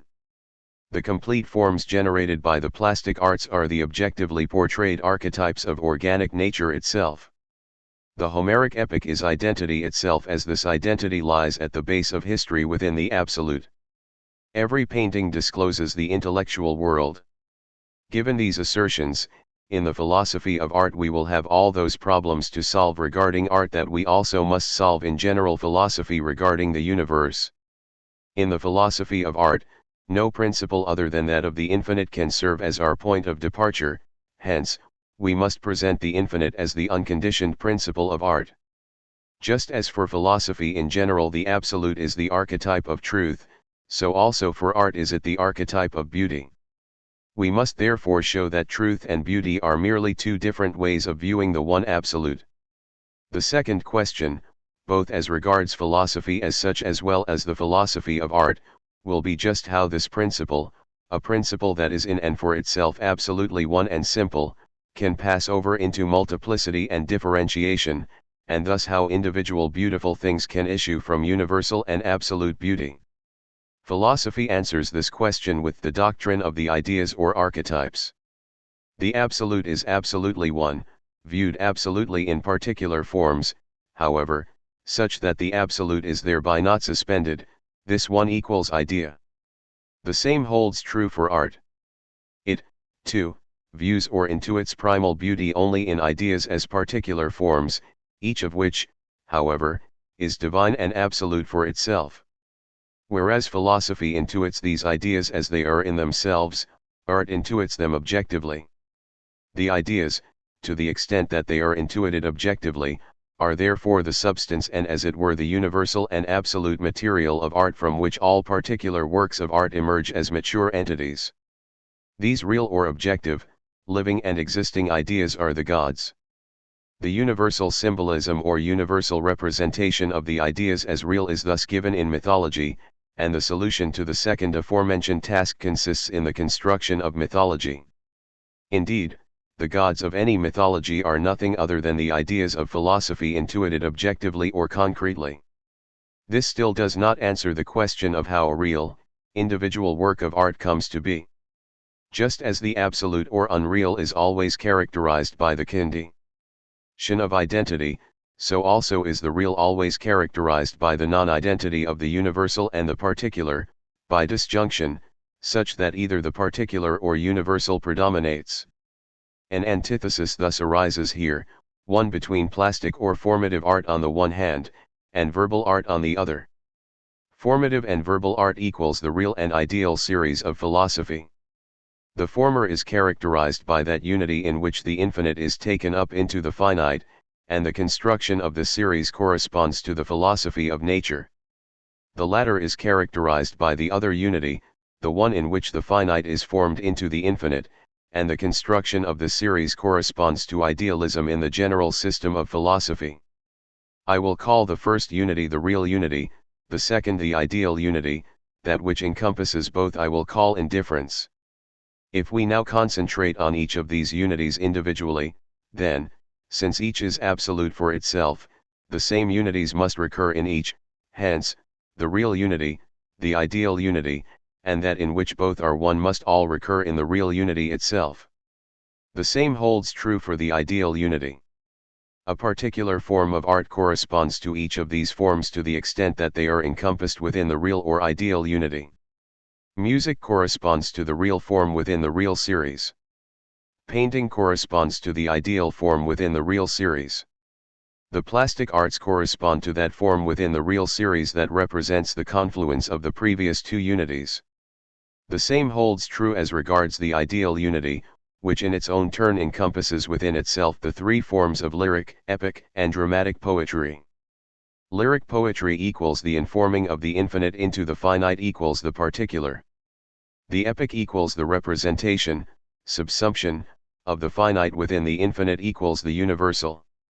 Drama equals the synthesis of the universal and the particular. Hence, the entire world of art is to be construed according to these basic forms both in its real and ideal manifestation. By tracing art in each of its particular forms all the way into the concrete, we also arrive at a determination of art within the conditions of time. Just as art is inherently eternal and necessary, so also is there no fortuitousness in its temporal manifestation, but rather only absolute necessity. In this respect, too, it is the object of possible knowledge, and the elements of this construction are given in the antitheses manifested in art in its temporal appearance.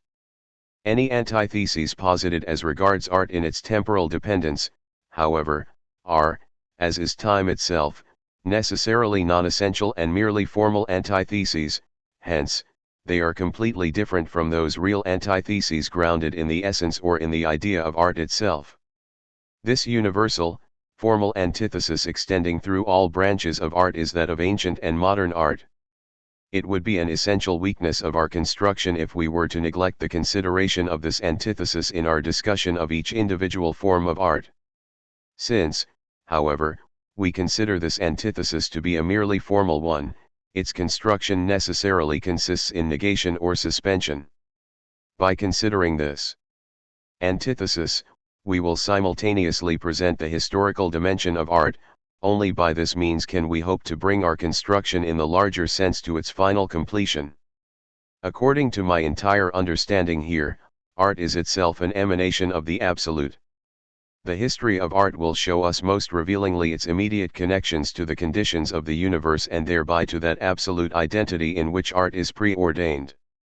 Only in the history of art does the essential and inner unity of all works of art reveal itself, a unity showing that all poetry is of the same spirit, a spirit that even in the antitheses of ancient and modern art is merely showing us two different faces. To construe art means to determine its position in the universe. Since determination of this position is the only explanation one can give of it, we must return to the first principles of philosophy. It is clear, however, that we will not follow these principles in every possible direction, but rather only in the one predetermined by our particular object of investigation. It is further clear that at the beginning most of these propositions will be presented as simply borrowed philosophical propositions, which will not be so much proved as simply elucidated. With this in mind, I would like to propose the following propositions. The Absolute or God is that with regards to which being or reality follows immediately from the idea, that is, by virtue of the simple law of identity, or, God is the immediate affirmation of himself. Elucidation. If being did not follow immediately from the idea of God, that is, if his idea were not itself the idea of absolute, infinite reality, God would be conditioned by something that is not his idea, he would be conditioned by something other than his own concept and therefore would be simply dependent and not absolute. Being does not follow directly from concept with regard to anything that is dependent or conditioned. For example, the individual human being is conditioned by something that is not his own idea. It follows that true reality or reality in itself cannot be attributed to any individual person. As regards the particular form in which we express the idea of God in the second instance, God as the immediate affirmation of himself, the following elucidation can be given. To be real equals to be affirmed.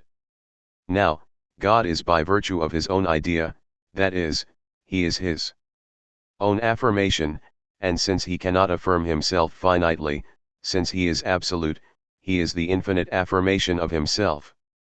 God as the infinite affirmation of himself comprehends himself as infinitely affirming, as infinitely affirmed, and as the indifference of both, though he himself is none of these in particular. Through his idea, God comprehends himself as infinitely affirming, since he is the affirmation of himself, and as infinitely affirmed for the same reason. Furthermore, since it is one and the same thing that both affirms and is affirmed, he accordingly comprehends himself also as indifference. He, however, is himself none of these in particular, for he himself is only the infinite affirmation, and is infinite in such a way that he merely encompasses all three. That which encompasses, however, is not identical with that which it encompasses. For example, length equals space, width equals space, depth equals space, space itself, however, is for precisely this reason none of these in particular, but is rather the absolute identity of all three, their infinite affirmation, their essence. Similarly, God is nothing as a particular, rather, what he is only by virtue of infinite affirmation.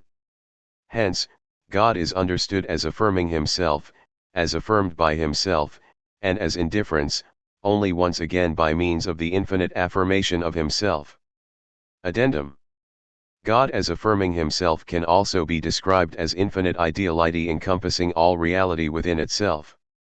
As affirmed by himself, he can also be described as infinite reality encompassing all ideality. By virtue of his idea, God is immediately the absolute all. The infinite follows immediately from the idea of God, it follows necessarily and in an infinite fashion, since God as infinite affirmation of himself also comprehends himself infinitely as that which affirms, infinitely as that which is affirmed, and infinitely as the indifference of both. Now, infinite reality that follows from the idea of God is, already in and for itself equals the all, since there is nothing outside it, but it is also, to be taken positively, since everything that is possible by virtue of the idea of God something infinite in its own turn is also real by virtue of the fact that this idea affirms itself. All possibilities are realities in God. That in which all possibilities are real, however, equals the all. Hence, the absolute all follows immediately from the idea of God. Furthermore, it follows by virtue of the simple law of identity, that is, God himself, viewed in the infinite affirmation of himself, is equals absolute all. As absolute identity, God is immediately also absolute totality, and vice versa. Elucidation. God is a totality that is not a multiplicity but rather absolute simplicity. God is a unity that itself is not conditioned in contrast to multiplicity, that is, he is not singular in the numerical sense. Neither is he simply the one, but is rather absolute unity itself, not everything, but rather absolute allness itself, and is both of these immediately as one. The absolute is utterly eternal. In the intuition of every idea, for example, the idea of the circle, we are also intuiting eternity. This is the positive intuition of eternity. The negative concept of eternity is not only independence from time but also complete disconnection from time. If the absolute were not utterly eternal, it would have a relationship to time. Annotation. If the eternity of the absolute were conditioned by an existence enduring since infinite time, we would have to say, for example, that God has been existing now for a longer period of time than he had at the time of the origin of the world. This would presuppose for God an increase in existence, which is impossible, since his existence is his essence, and his essence can be neither increased nor decreased. It is generally conceded that longevity cannot be attributed to the essence of things. We can very well maintain, for example, that an individual or concrete circle has existed for a certain period of time. Yet no one will say that the essence or the idea of the circle has lasted for a certain period of time, or that it has now existed for a longer time than it had at the beginning of the world. Now, the absolute is precisely that with regards to which no antithesis obtains between the idea and the concrete. In it, that which is the concrete or particular in things is itself the essence or universal, not negation, such that no being can be attributed to God other than that of his idea. The same can be seen from another perspective. We say that a thing endures, since its existence or its particular is incommensurate with its essence or its universal. This longevity is nothing other than a perpetual positing of its universal into its concrete manifestation. By virtue of the limitation of the latter, it is not everything here and now and at once what it could be according to its essence or its universal. This is inconceivable within the absolute. Since the particular within it is absolutely equal to the universal, it is everything it can be, and is so in reality and, simultaneously, without any temporal mediation. It is thus void of time and is eternal in itself. The idea of the utterly eternal is an extremely important idea both for philosophy as such and for our particular construction.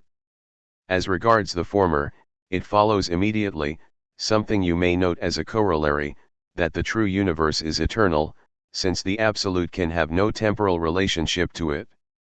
This idea is important for our particular construction because it shows that time never affects that which is eternal in itself, hence, that which is eternal in itself has no relationship to time even within time. The same assertion can also be expressed as follows: a.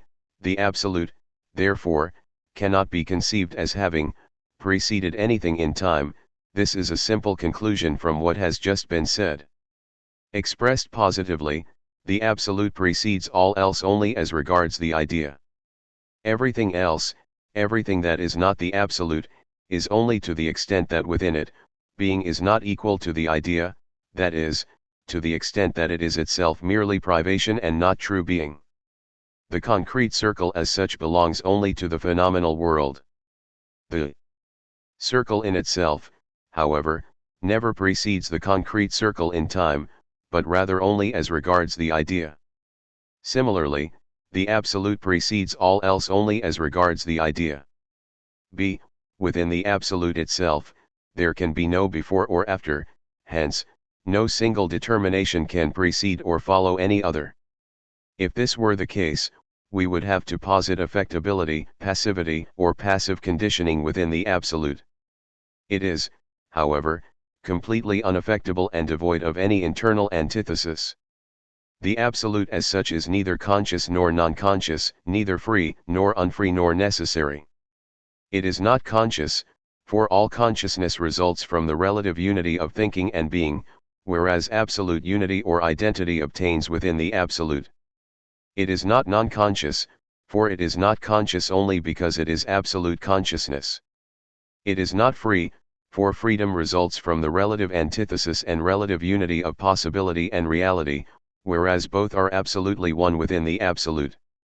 It is not unfree or necessary, for it is without affectability, there is nothing within or outside it that could condition it or to which it could be attracted.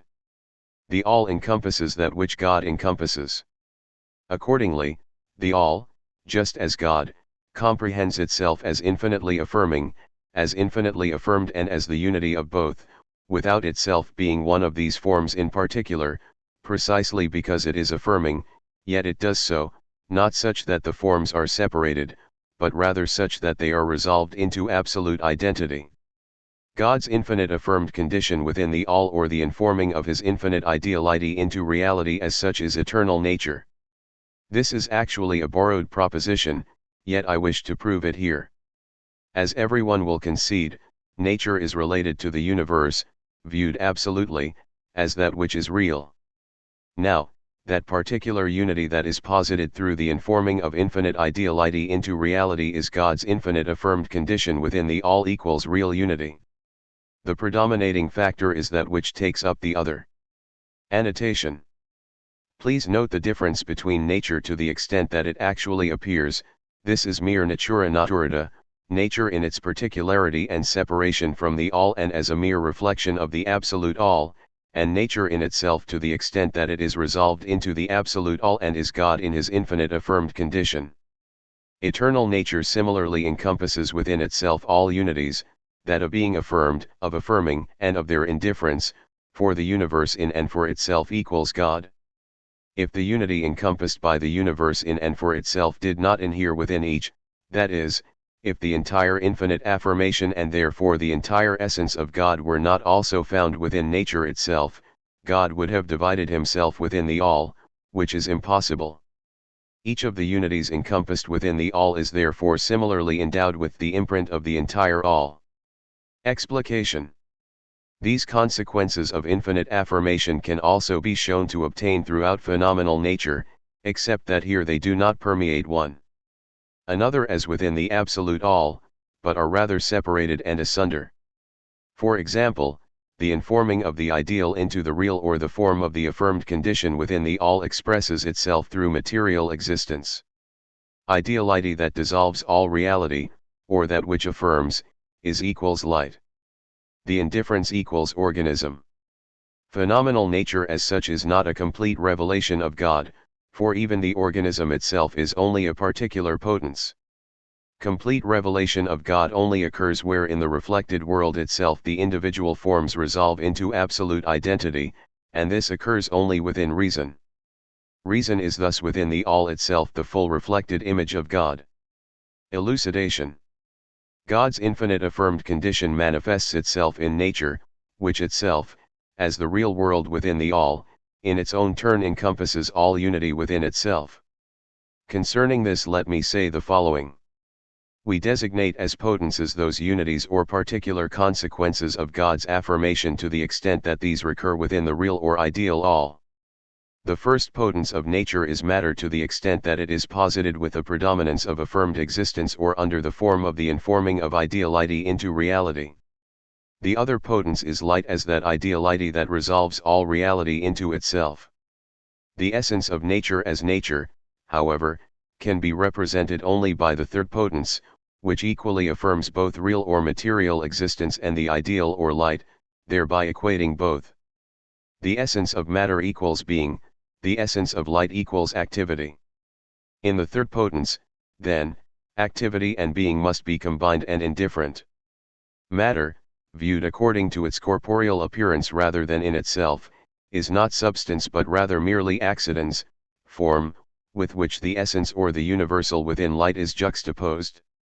In the third potence both are co-integrated. an indifference arises in which essence and form are the same and in which essence is inseparable from form, form inseparable from essence. The organism constitutes such a condition of indifference, since its essence as an organism is inseparable from the subsistence of its form, and since being also immediately constitutes activity within it. Hence, the affirmed element is absolutely equal to the affirming. None of these forms in particular is a full revelation of the divine, nor for precisely that reason is even nature itself such a revelation in the separate multiplicity of its own forms. For God is not equal to the particular result of his affirmation but rather only to the allness of these results to the extent that it is a pure position and as allness simultaneously absolute identity. Hence, only to the extent that nature transfigures itself into totality and absolute unity of forms would it be a mirror of the divine. This, however, is the case only within reason, since reason is just as much the dissolution of all particular forms as is the all or God. For precisely this reason, reason belongs neither to the real nor to the ideal world exclusively, and, a corollary of this, neither the real nor the ideal world in and for itself can attain a level higher than that of indifference, and can never attain absolute identity itself. We will now proceed as regards the ideal all precisely as we have regarding the real all, and will first introduce the following proposition. God as infinite ideality that encompasses all reality within itself, or God as infinitely affirming is, as such, the essence of the ideal all. This is immediately self-evident through the antithesis. The ideal all encompasses within itself the same unities that the real all encompasses within itself, the real, the ideal, and not the absolute identity of both, since such identity belongs neither to it nor to the real in particular, the indifference of both. Here, too, we designate these unities as potences. We must only mention here that just as in the real world the potences are potences of the ideal factor, so also here they are potences of the real factor by virtue of the antithetical relationship of the two.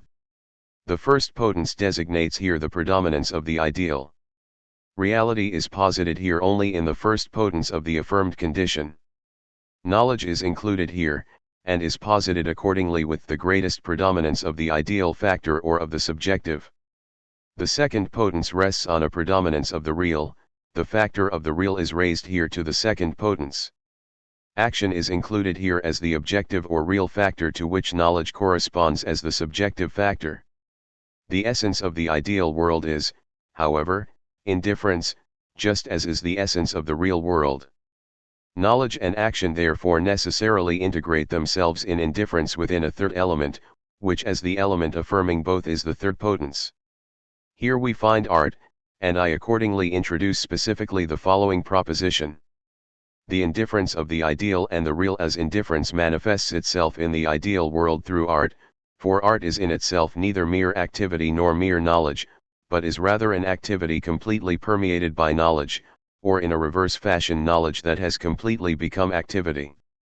That is, it is the indifference of both.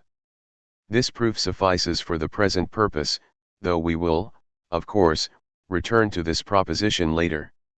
Here our purpose is merely to outline the general model of the universe so that we may later extract the individual potence from the whole and treat it according to its relationship to that whole. Hence, we will now continue with our presentation. The full expression of absolute identity as such or of the divine to the extent that it is the principle of resolution of all potences is the absolute science of reason, or philosophy. It is neither the expression of the real nor of the ideal nor even of the indifference of both, for the latter, as we now see, has a double expression.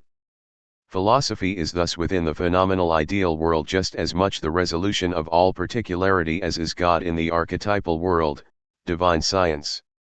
Neither reason nor philosophy belongs to the real or ideal world as such, although it is true that within this identity reason and philosophy can relate to one another as real and ideal. Since, however, each in itself is absolute identity, this relationship does not constitute any real difference. Philosophy is merely reason that has become or is becoming aware of itself, reason is merely the matter or objective model of all philosophy.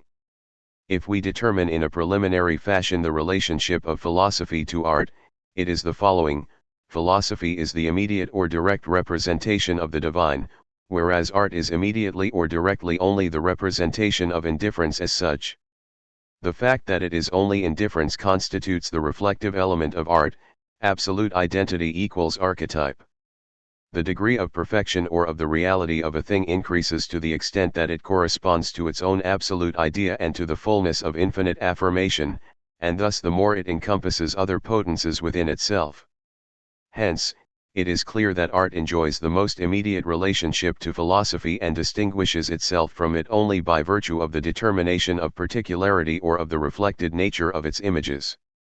For art is, by the way, the highest potence of the ideal world. Now let us continue. The three ideas truth, goodness, and beauty correspond to the three potencies of the real and ideal world. The idea as divine belongs similarly neither to the real nor to the ideal world in particular. Truth corresponds to the first potence of the ideal and real world, goodness to the second, beauty to the third in the natural organism and in art. This is not the place to explain either the relationship obtaining between these three ideas or the manner in which they differentiate themselves in the real and ideal world. This explanation is given in general philosophy. At this point it is necessary to explain only the relationship obtaining for beauty. One can say that beauty is posited everywhere light and material existence, ideal and real come into contact. Beauty is neither merely the universal or ideal, this equals truth, nor the merely real, this equals action. Hence, it is only the complete interpenetration or mutual informing of both. Beauty is posited wherever the particular, real, is so commensurate with its concept that the latter itself, as infinite, enters into the finite and is intuited in con serie 2.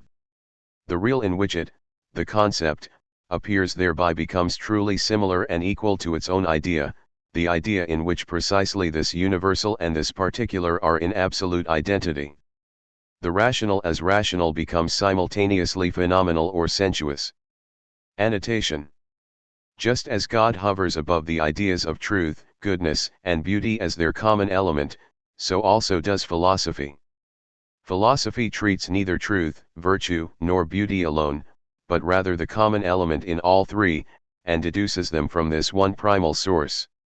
If one were to ask how it is that philosophy, even though it hovers above truth as well as goodness and beauty, nonetheless has the character of a science whose highest goal is truth, we would remark the following. The determination of philosophy as a science is merely its formal determination. It is indeed a science, yet is a science such that in it truth, goodness, and beauty, or science, virtue, and art, interpenetrate one another. 2. That extent it is thus not science but rather the common link between science, virtue, and art. This distinguishes it sharply from all other sciences. Mathematics, for example, makes precisely no ethical demands. Philosophy demands character, and demands that it be of definite moral elevation and energy. Similarly, philosophy is inconceivable without art and an acquaintance with beauty. Necessity corresponds to truth, freedom to goodness. Since our explanation of beauty asserts that it is the mutual informing of the real and the ideal to the extent that this informing is represented in reflected imagery, this explanation also includes the following assertion: beauty is the indifference, intuited within the real, of freedom and necessity. For example, we say a figure is beautiful in whose design nature appears to have played with the greatest freedom and the most sublime presence of mind, yet always within the forms or boundaries of the strictest necessity and adherence to law. A poem is beautiful in which the highest freedom conceives and comprehends itself within necessity. Accordingly, art is an absolute synthesis or mutual interpenetration of freedom and necessity. Let us move now to the remaining conditions of the work of art. In the ideal world, philosophy is related to art just as in the real world reason is related to the organism. Just as reason becomes immediately objective only through the organism, and the eternal ideas of reason become objective in nature as souls of organic bodies, so also does philosophy become objective through art, and the ideas of philosophy become objective through art as the souls of real things. For just this reason, art is to the ideal world what the organism is to the real world. Concerning this, we may include the following proposition. The organic work of nature represents the same indifference in an unseparated state that the work of art represents after separation yet as indifference. The organic product encompasses within itself both unities, that of material existence or of the informing of unity into multiplicity, and the opposite unity of light or of the resolution of reality into ideality. Furthermore, it encompasses both as one. Yet the universal element or infinite ideality, combined with the particular, is itself still that which is subordinated to the finite or the particular. The universal equals light. This is the case because the infinite itself here is still subordinated to the universal determination of finitude and does not appear as infinite. Further, necessity and freedom, the infinite that appears as infinite, still slumber as if beneath a common covering, as if in a bud, which upon opening reveals a new world, a world of freedom. Since only in the ideal world does the antithesis of the universal and the particular, the ideal and the real, manifest itself specifically as that between necessity and freedom, the organic product represents that same antithesis still unresolved, because it is not yet developed, that the work of art represents as suspended, in both the same identity. Necessity and freedom are related as the unconscious and the conscious. Art, therefore, is based on the identity of conscious and unconscious activity. The perfection of a work of art as such increases to the degree it expresses this identity within itself, or to the degree purpose and necessity interpenetrate one another within it. Let us now draw a few general conclusions. Beauty and truth are essentially or ideally one, for truth, just as beauty, is ideally the identity of the subjective and the objective. For truth, however, this identity is intuited subjectively or prototypically, whereas for beauty it is intuited objectively or in a reflected image. Annotation. Truth that is not beauty is also not absolute truth, and vice versa. The extremely crass antithesis between truth and beauty in art rests on the understanding of truth as that deceptive truth that extends only as far as the finite. The imitation of this truth generates those works of art in which we admire only the artificiality with which the artist has approximated the element of the natural without combining it with the divine. This kind of truth, however, is not yet beauty in art, and only absolute beauty in art is also genuine and actual truth. For the same reason, goodness that is not beauty is also not absolute goodness, and vice versa. For goodness, too, in its absoluteness, becomes beauty in every disposition, for example, whose morality no longer depends on the struggle of freedom with necessity, but rather expresses the absolute harmony and reconciliation of both. Addendum. Truth and beauty, just as goodness and beauty, are for that reason never related as end and means. Rather, they are one, and only a harmonious disposition. Harmony, however, equals true morality, is genuinely receptive to poesy and art. Poesy and art can never really be taught. The universe is formed in God as an absolute work of art and in eternal beauty. By universe we do not mean the real or ideal all, but rather the absolute identity of both. If the indifference of the real and the ideal within the real and ideal all is beauty, specifically beauty in reflected images, then the absolute identity of the real and ideal all is necessarily primal, that is, absolute beauty itself. To that extent the universe, as it is in God, is also to be viewed as an absolute work of art in which infinite intention mutually interpenetrates infinite necessity. Annotation. It follows self-evidently that all things, viewed from the perspective of totality or as they are in themselves, are formed in absolute beauty, and that the archetypes of all things, just as they are absolutely true, are also absolutely beautiful. Perverted or ugly things, however, just as error or falsity, consist of mere privation and belong only to the temporal view of things. Just as God as the archetype becomes beauty in the reflected image, so also do the ideas of reason become beauty when intuited in the reflected image. Hence, the relationship of reason to art is the same as that of God to the ideas. The divine creation is represented objectively through art, for that creation is based on the same informing of infinite ideality into the real upon which art is also based. The splendid German word imagination, Einbildungskraft, actually means the power of mutual informing into unity, in Einsbildung, upon which all creation really is based. It is the power whereby something ideal is simultaneously something real, the soul simultaneously the body, the power of individuation that is the real creative power. The immediate cause of all art is God, for God is by means of his absolute identity the source of all mutual informing, into indifference, of the real and the ideal upon which all art rests, or, God is the source of the ideas. The ideas originate only in God. Art, however, is the representation of the archetypes, hence God himself is the immediate cause and the final possibility of all art, he himself is the source of all beauty. The true construction of art is a presentation of its forms as forms of things as those things are in themselves, or as they are within the absolute, for according to the universe is formed within God as eternal beauty and as an absolute work of art. Similarly, all things as they are in themselves or within God are just as absolutely beautiful as they are absolutely true. Accordingly, the forms of art, since they are the forms of beautiful things, are also forms of things as they are within God or in themselves.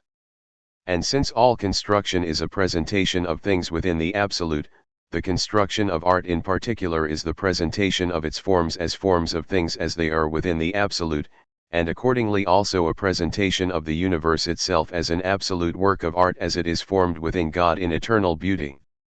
Annotation. This proposition completes the construction of the universal idea of art. Art has been designated as the real representation of the forms of things as they are in themselves, and hence of the forms of the archetypes. This simultaneously shows us the direction the following construction of art must take both regarding its matter or content as well as its form. For if art is the representation of the forms of things as they are in themselves, then the universal material or content of art is found in the archetypes themselves, and our next object is therefore a construction of the universal material or content of art or of its eternal archetypes. This construction constitutes the second section of the philosophy of art. In we proved that the forms of art must be the forms of things as they are within the absolute or in themselves. Accordingly, we are presupposing that these particular forms precisely those by means of which beauty is represented in individual, real, actual things are particular forms within the absolute. The question is how this is possible. This is the same problem expressed in general philosophy by the transition of the infinite into the finite, of unity into multiplicity. The particular forms are as such without essence, and are pure forms that cannot inhere within the absolute except to the extent that they as particular forms in their own turn take up the entire essence of the absolute into themselves. This is self-evident, since the essence of the absolute is indivisible.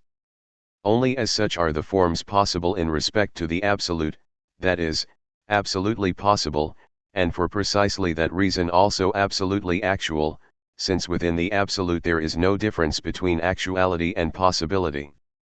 Addendum. We can illustrate this in the following manner. The universe, by which we always mean the universe in itself, eternal and unbegotten, the universe is, like the absolute, utterly one, indivisible, since it is the absolute itself, hence, there can be no particular things within the true universe except to the extent that they take up the entire undivided universe into themselves, and are thus themselves universes. If one were now to conclude that there are accordingly as many universes as there are ideas of particular things, this would be precisely the conclusion we intend. Either there are no particular things at all, or each of them is a universe unto itself. Since God is the unity of all forms, the universe does not reside within him in any particular form, it is in them all. Similarly, it resides within them all, since it is not in any particular one. If the particular form is to be real in itself, it cannot do so as a particular form, but only as a form of the universe. For example, the particular form man does not inhere within the absolute as a particular form, but rather as the one and undivided universe in the form of man. For just this reason nothing that we call individual things is real in itself. They are individual because they do not take up the absolute whole into themselves and into their particular form and have separated themselves from that whole, in a reverse fashion, to the extent that they do have it within themselves, they are no longer individual. Within the absolute all particular things are genuinely separated and genuinely one only to the extent that each is the universe unto itself, and each is the absolute whole. They are separated only thus, for no individual thing as such is truly separated, only the universe is absolutely separated, since it is neither equal nor unequal to any other thing, and this because there is nothing external to it to which it might be opposed or compared. They are truly one only thus, since the same is in each. For just this reason, too, all number or determination by number is suspended. The particular thing in absoluteness is not determined by number, for if one reflects upon the particular within it, it is itself the absolute whole and possesses nothing outside of or external to itself. If one reflects upon the universal, it is in absolute unity with all other things.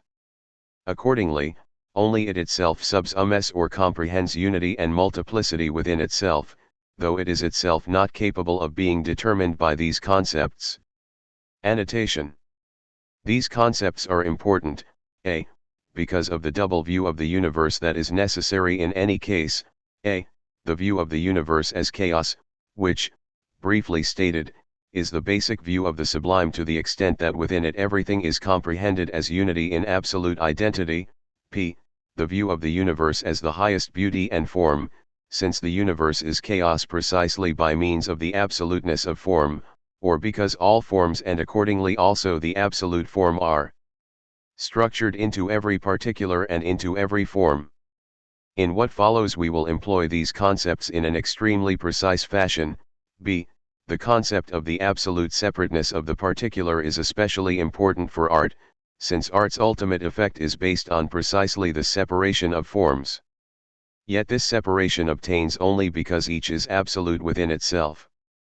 Particular things, to the extent they are absolute in that particularity, and thus to the extent they as particulars are simultaneously universes, are called ideas.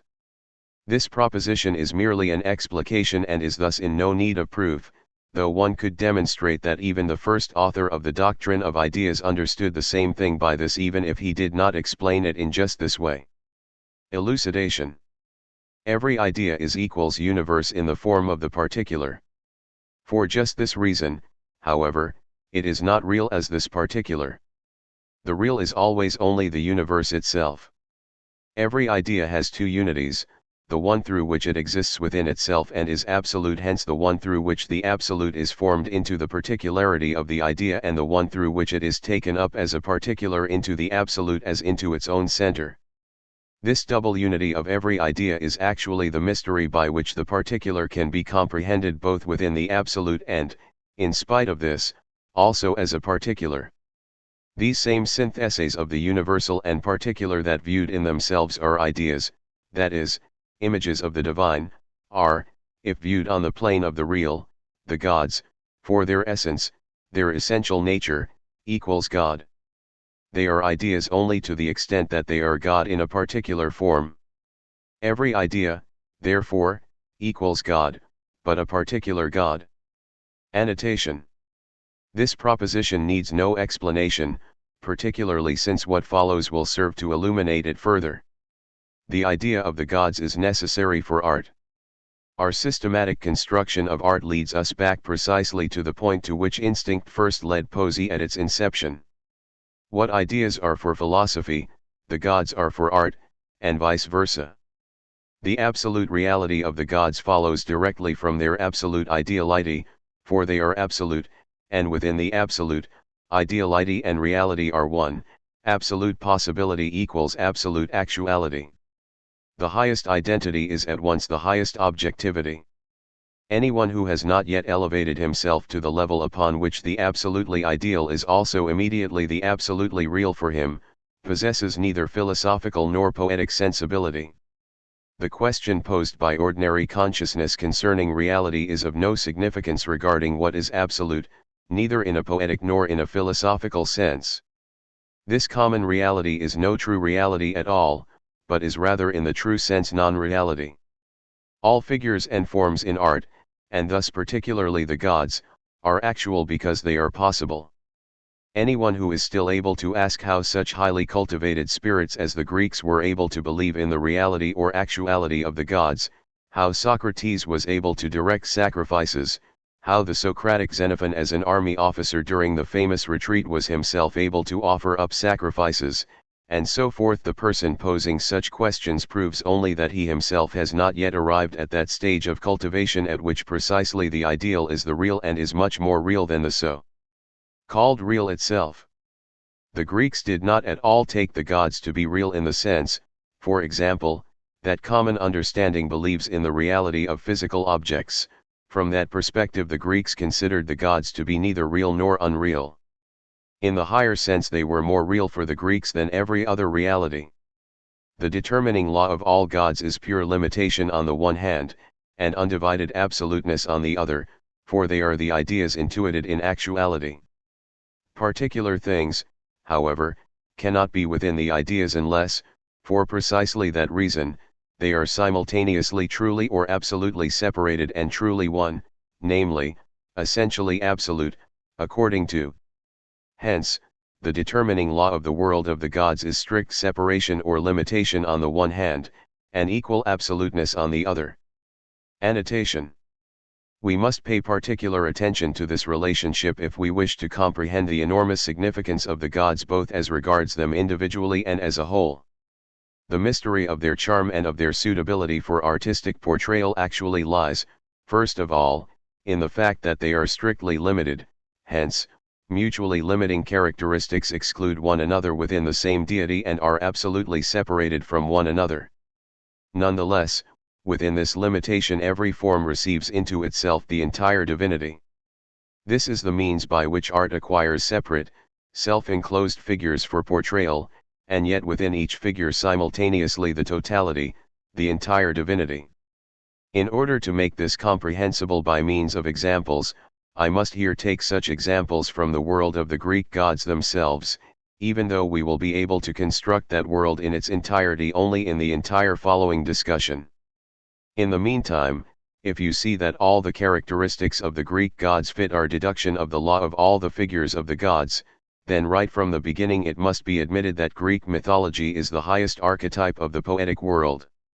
Now, let us offer a few examples to support the proposition that pure limitation on the one hand, and undivided absoluteness on the other are the essence of the figures of the gods.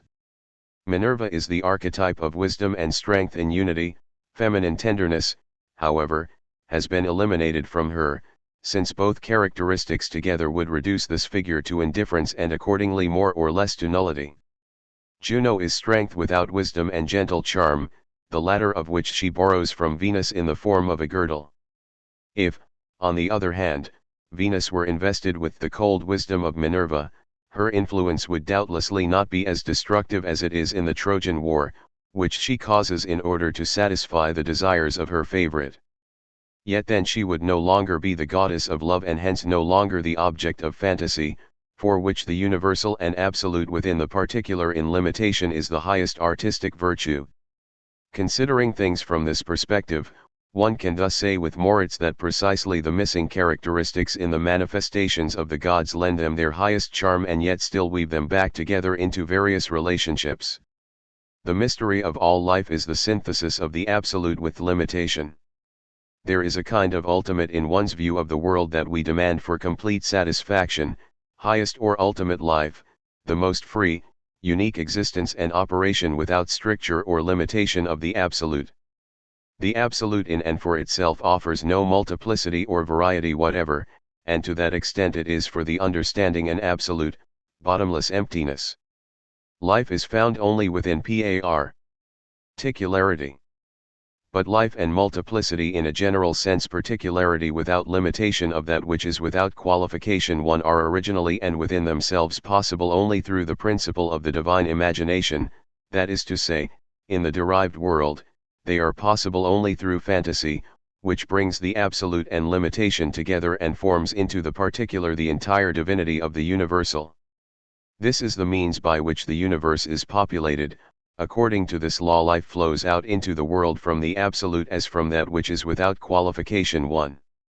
According to the same law, the universe forms and molds itself within the reflex of human creative imagination into a world of fantasy whose consistent and pervading law is absoluteness in limitation. For reason as well as for the creative imagination, we demand that nothing in the universe be constrained, purely limited, and subordinated. We demand for every single thing a particular and free life. Only the understanding subordinates, within reason and the creative imagination, everything is free and moves about in the same realm without crowding or chafing, for each is within itself the equal of the whole. The sight of pure limitation is from a subordinated perspective sometimes annoying, sometimes painful, sometimes even insulting, but in any case repugnant. For reason and fantasy, limitation, too, becomes either simply a form of the absolute or, considered as limitation, an inexhaustible source of jest and play, for one is allowed to joke with limitation, since it takes nothing away from the essence and is within itself nullity, or nothingness. Hence, the most brazen jesting plays about within the world of the Greek gods with fantasies, images of the gods.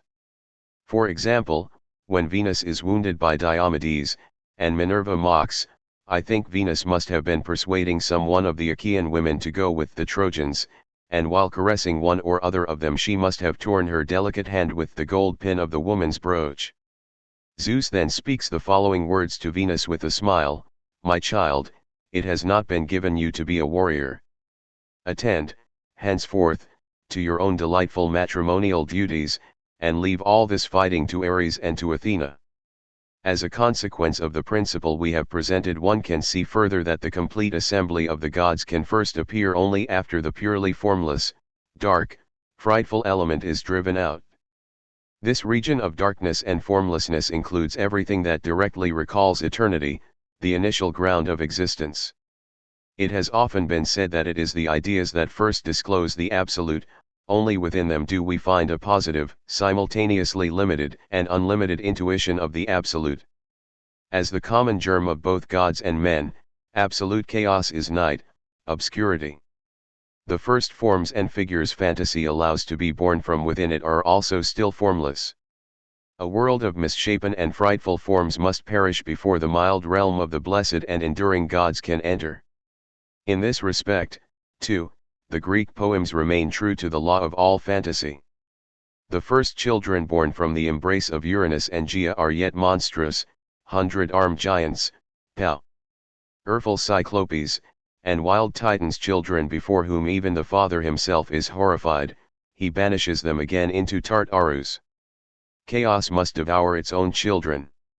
Uranus, who hides his children, must be driven out, and the reign of Cronus begins. But Cronus, too, devours his own children. Finally the realm of Zeus begins, but here, too, not without preceding destruction. Jupiter must liberate the Cyclopes and 100-armed giants so that they may aid him against Saturn and the Titans, and only after he has conquered these monsters and the lost children of Gaia, who is angered at the shame of her children, namely, the heaven-besieging giants and the monster on whom they expend their final powers, Typhoeus, only after this final victory does heaven become clear and Zeus take serene possession of tranquil Olympus. Well-defined, clearly drawn characters replace all the indefinite and formless deities. The old Oceanus is replaced by Neptune, Tartarus by Pluto, the Titan Helios by the eternally youthful Apollo. Even the oldest of all the gods, Eros, who in the oldest poetry is allowed to exist simultaneously with chaos, is born anew as the son of Venus and Mars and as a well-defined, enduring form. The world of the gods is the object neither of mere understanding nor of reason, but rather can be comprehended only by fantasy. It is not an object of understanding, since understanding remains bound to limitation, nor is it one of reason, since even in scientific or systematic thinking reason can portray or present the synthesis of the absolute with limitation only ideally, archetypally. Hence, it is the object only of fantasy, which presents the synthesis in images. Explication. I define creative imagination in relation to fantasy as that in which the productions of art are received and formed, fantasy as that which intuits them externally, casts them out from within itself, as it were, and to that extent also portrays them. The relationship is the same as that between reason and intellectual intuition. Ideas are formed within reason and, in a sense, from the material of reason. Intellectual intuition is that which presents them internally. Fantasy is thus the intellectual intuition within art. The gods are in themselves neither moral nor immoral, but rather are freed from this relationship and are absolutely blessed. One must necessarily keep this in mind in order to comprehend the appropriate angle of vision, particularly for the poetry of Homer. We all know how much has been said concerning the immorality of his gods, from which some critics have even tried to prove the superiority of modern poesy. The following discussion, however, shows that this standard of measurement cannot be applied to these higher beings of fantasy. Proof. Morality and immorality are based on disunion, inasmuch as morality is nothing more than the taking up of the finite into the infinite in action.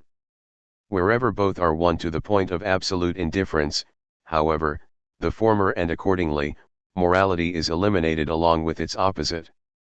Immorality thus expresses itself in the Homeric figures for just that reason, not as immorality, but rather only as pure limitation.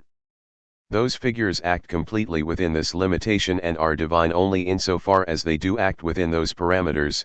Only in this way is the infinite truly one with the element of limitation within them. They are to be viewed as beings of a higher nature. Within their own limitations they act with both the same freedom and the same necessity as does every natural creature within its own limitation. They act with freedom, since it is their nature to act thus, and they know no other law than their own nature. They act with necessity for the same reason, since their actions are prescribed to them by their own nature.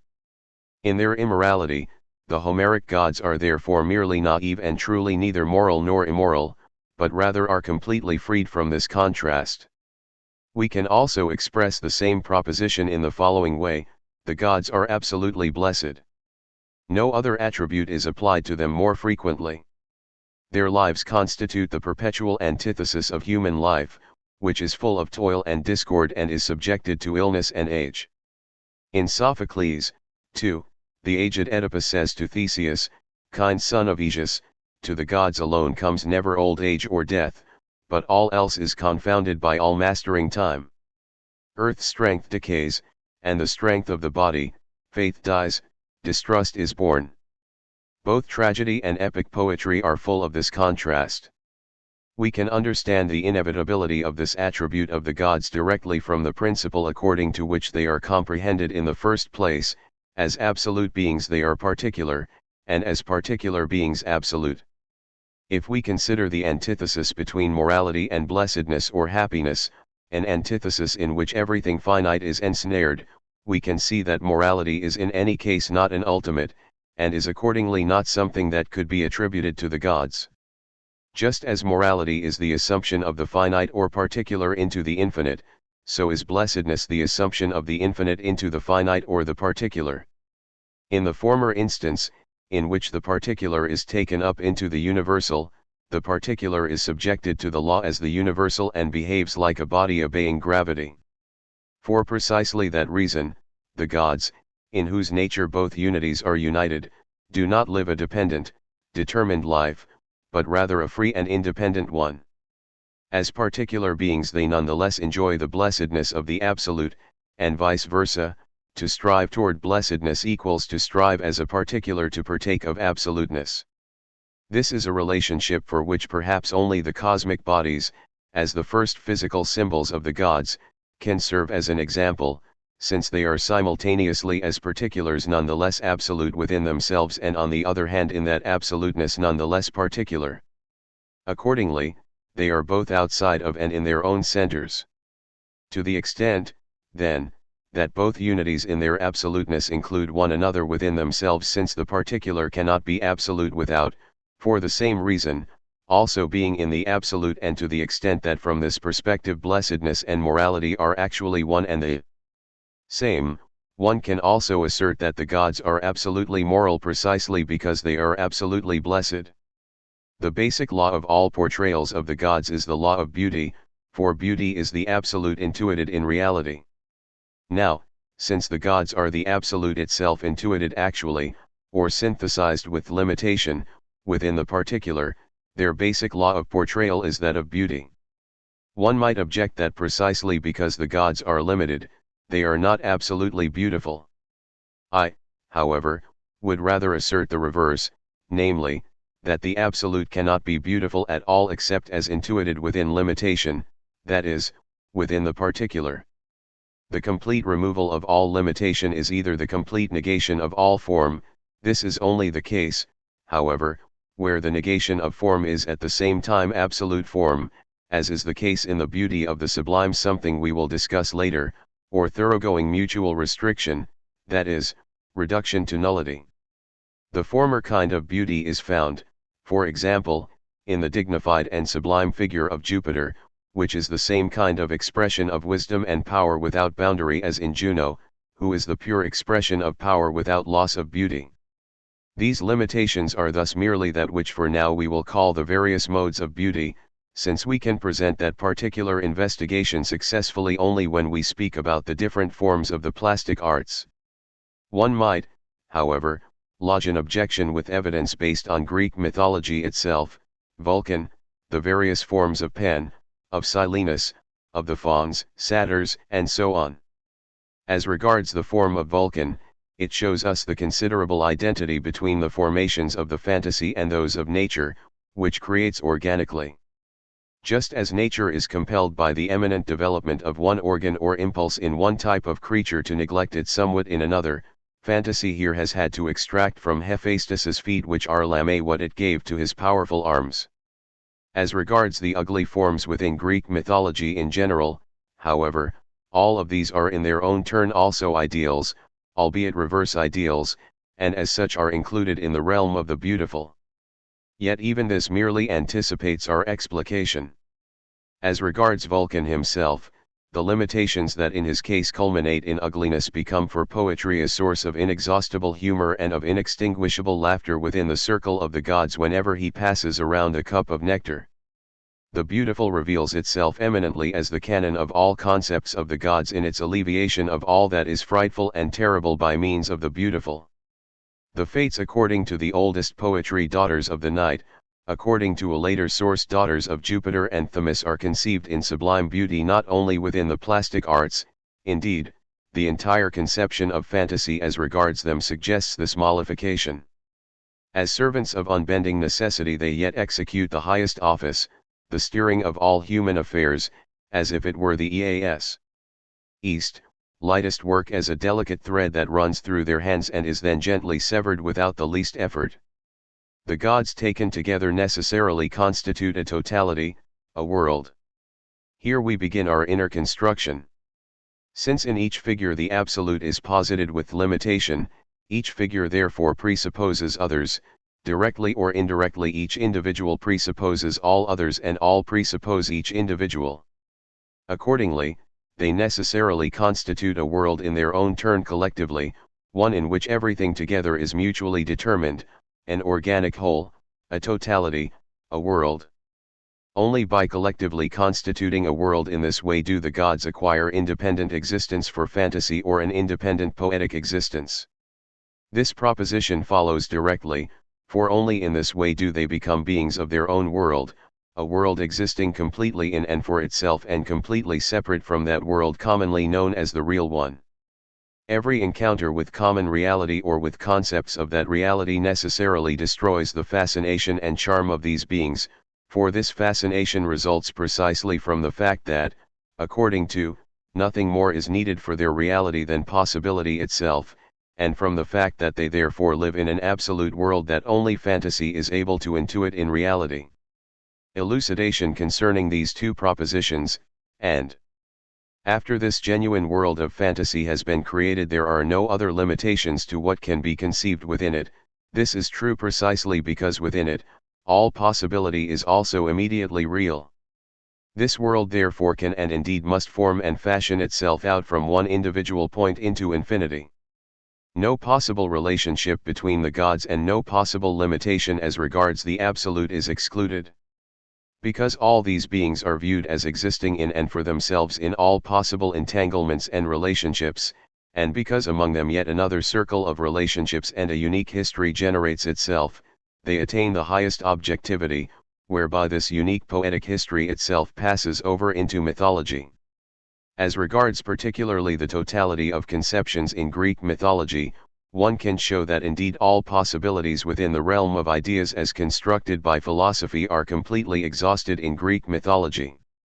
The night and fate, the latter itself standing over the gods just as the former is the mother of the gods, are the dark background, the hidden and mysterious identity from which all gods have emerged. These two are always hovering over them.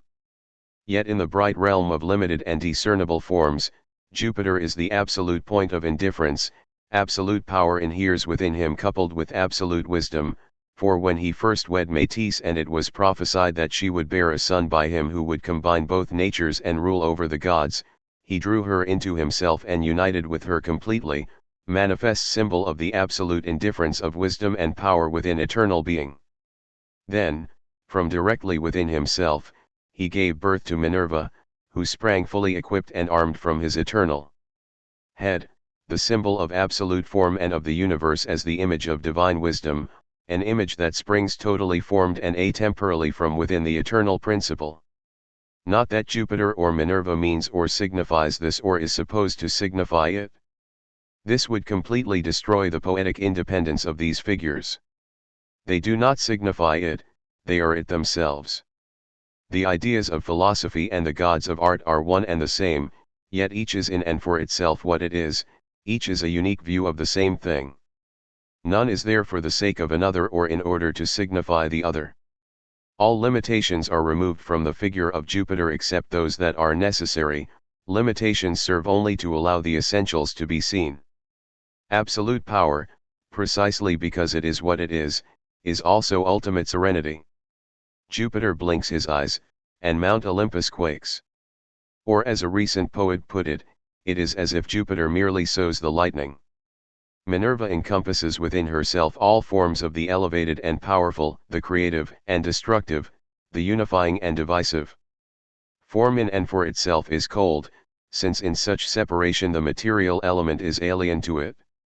It is, however, simultaneously the highest power, power knowing no weakness or error.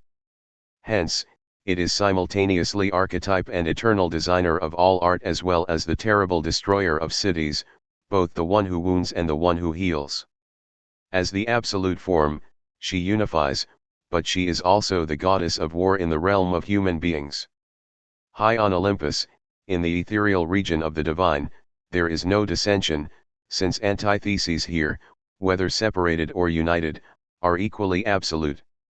Only in the lower world, where form rises against form, particular against particular, is there war. It is the workshop of unceasing formation and destruction, of change and variation. Yet all these manifestations of the destruction of war nonetheless exist as possibilities in the womb of absolute form. To that extent one can say that the Virgin Minerva, though born of no mother's womb, is within herself the most fertile of all deities. Virtually all human works and affairs are her products. In her strictness, pure form, she is the same goddess of the philosopher, the artist, and the warrior, and her majesty consists above all in the following: even though she alone of all gods unifies antitheses, neither disturbs the other within her, and in her image everything is reduced to one factor, namely, that she is immovable, eternally self-same, and unchangeable wisdom. Juno possesses Zeus's pure power, but without sublime wisdom.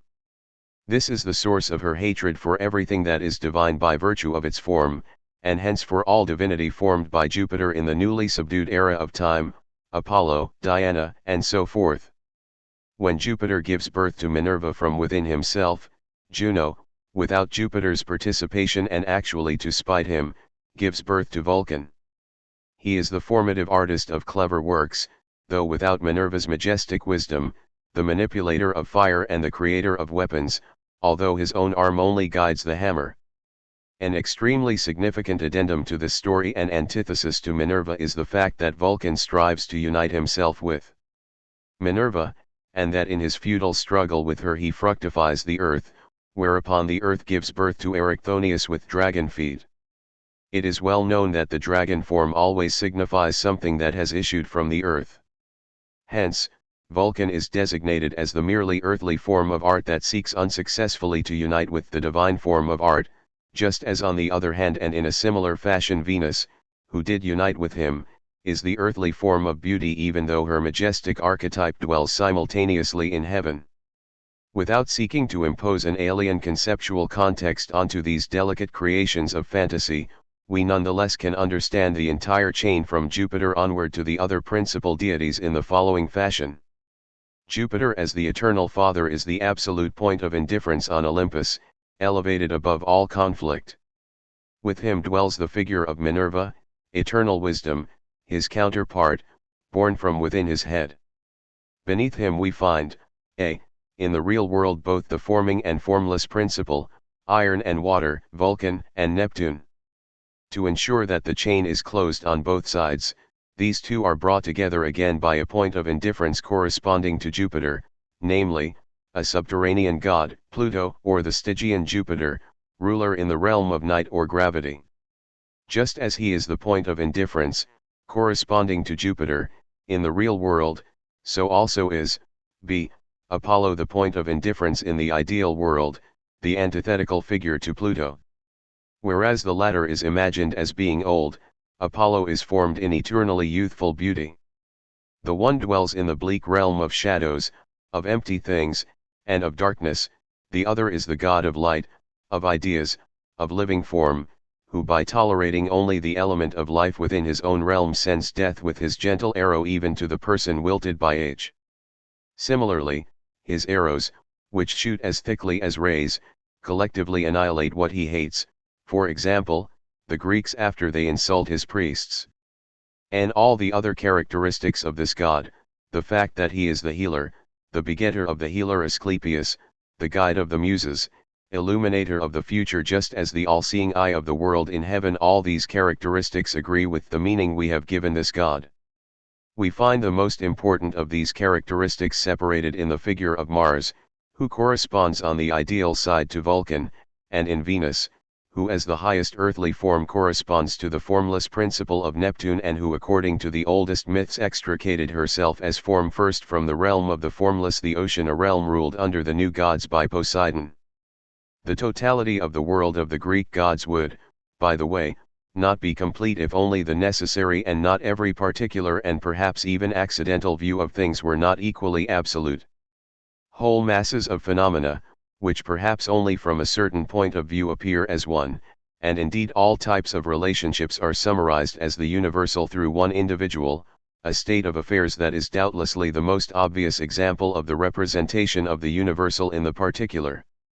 In this way, for example, the whole collection of phenomena resulting from subterranean fire is summarized in the figure of Vulcan, just as all with which the warm, inner life of nature fills our senses are summarized in the figure of Vesta. Even the horrible offspring of a nature not yet restrained, though subdued by Jupiter's power, are summarized by the Titans, whose still active members cause violent convulsions of the solid earth. The view of nature as a totality that always remains the same even amid variously changing forms is fixed in the figure of Proteus, who finally appeared in his original form and revealed the truth only to those who held him tightly with strong arms during every alteration. The divinity acquired also by nature in this world of fantasy also permits metamorphoses of the gods into animal forms, although Greek fantasy, unlike Egyptian fantasy, never was able to disguise the gods entirely in purely animal forms. The totality demanded that in no realm could there be anything contradicting the world of fantasy. Hence, the deification of natural things necessarily had to be continued into the smallest detail. Trees, rocks, mountains, rivers, even individual springs had to be inhabited by divine beings, daemons as mediators. The daring performances of nature herself, in which she often turns her own ideal upside down, in which she can be wasteful with her own overflowing energy. These performances renew themselves within the verdant fullness of fantasy, which finally concludes its world with the roguish, half-animal and half-human figures of satyrs and fauns. By pulling the human form down to that of the animal here, which only manifests expressions of sensual lust or disinterest, the antithetical effect emerges from that attained by the elevation of the same figure to the divine. Here, too, totality demands the satisfaction of fantasy by means of opposites. Finally, even the reverse appears, the union of totally animal bodies with a reflective face in the sphinxes. Finally, the entanglements of the gods had to extend even into human relationships, not only particularly sacred places, resulting in the sanctification and elevation of all of nature into a higher world, but also the participation of the gods in human events such as the Trojan War. Even animals are woven into the history of the gods, such as in the story of the 12 labors of Hercules. The relationship of dependence among gods can be conceived only as one of begetting or procreation, theogony, for reproduction is the only mode of dependence allowing the dependent element nonetheless to remain absolute within itself. Now, since the idea of gods requires that they as particulars be absolute, reproduction is their necessary mode of dependence. Elucidation. The begetting of the gods out of one another is itself a symbol of the way the ideas inhere in and issue from one another. The absolute idea or God, for example, encompasses all ideas within itself, to the extent that these ideas are conceived as being both encompassed within him as well as absolute in and for themselves, they are begotten of him. Hence, Jupiter is conceived as the father of gods and human beings, even beings already born are begotten of him again. Since only with him does the course of the world commence, and everything must be in him in order to be in the world. Explication. The entirety of the poetic renderings of the gods, by acquiring complete objectivity or independent poetic existence, is mythology. This is merely an explication needing no proof. Mythology is the necessary condition and first content of all art. The entire preceding discussion serves as proof. The nervous probandi lies in the idea of art as representation, by means of particular beautiful things, of what is absolutely beautiful in itself, and hence as representation of the absolute within limitation without suspension of the absolute. This contradiction is resolved only in the ideas of the gods, who themselves can have no independent, truly objective existence except in the complete development of their own world and of a poetic totality that we call mythology. Further elucidation. Mythology is nothing other than the universe in its higher manifestation, in its absolute form, the true universe in itself, image or symbol of life and of wondrous chaos in the divine imagination, itself already poesy and yet in and for itself the content and element of poesy.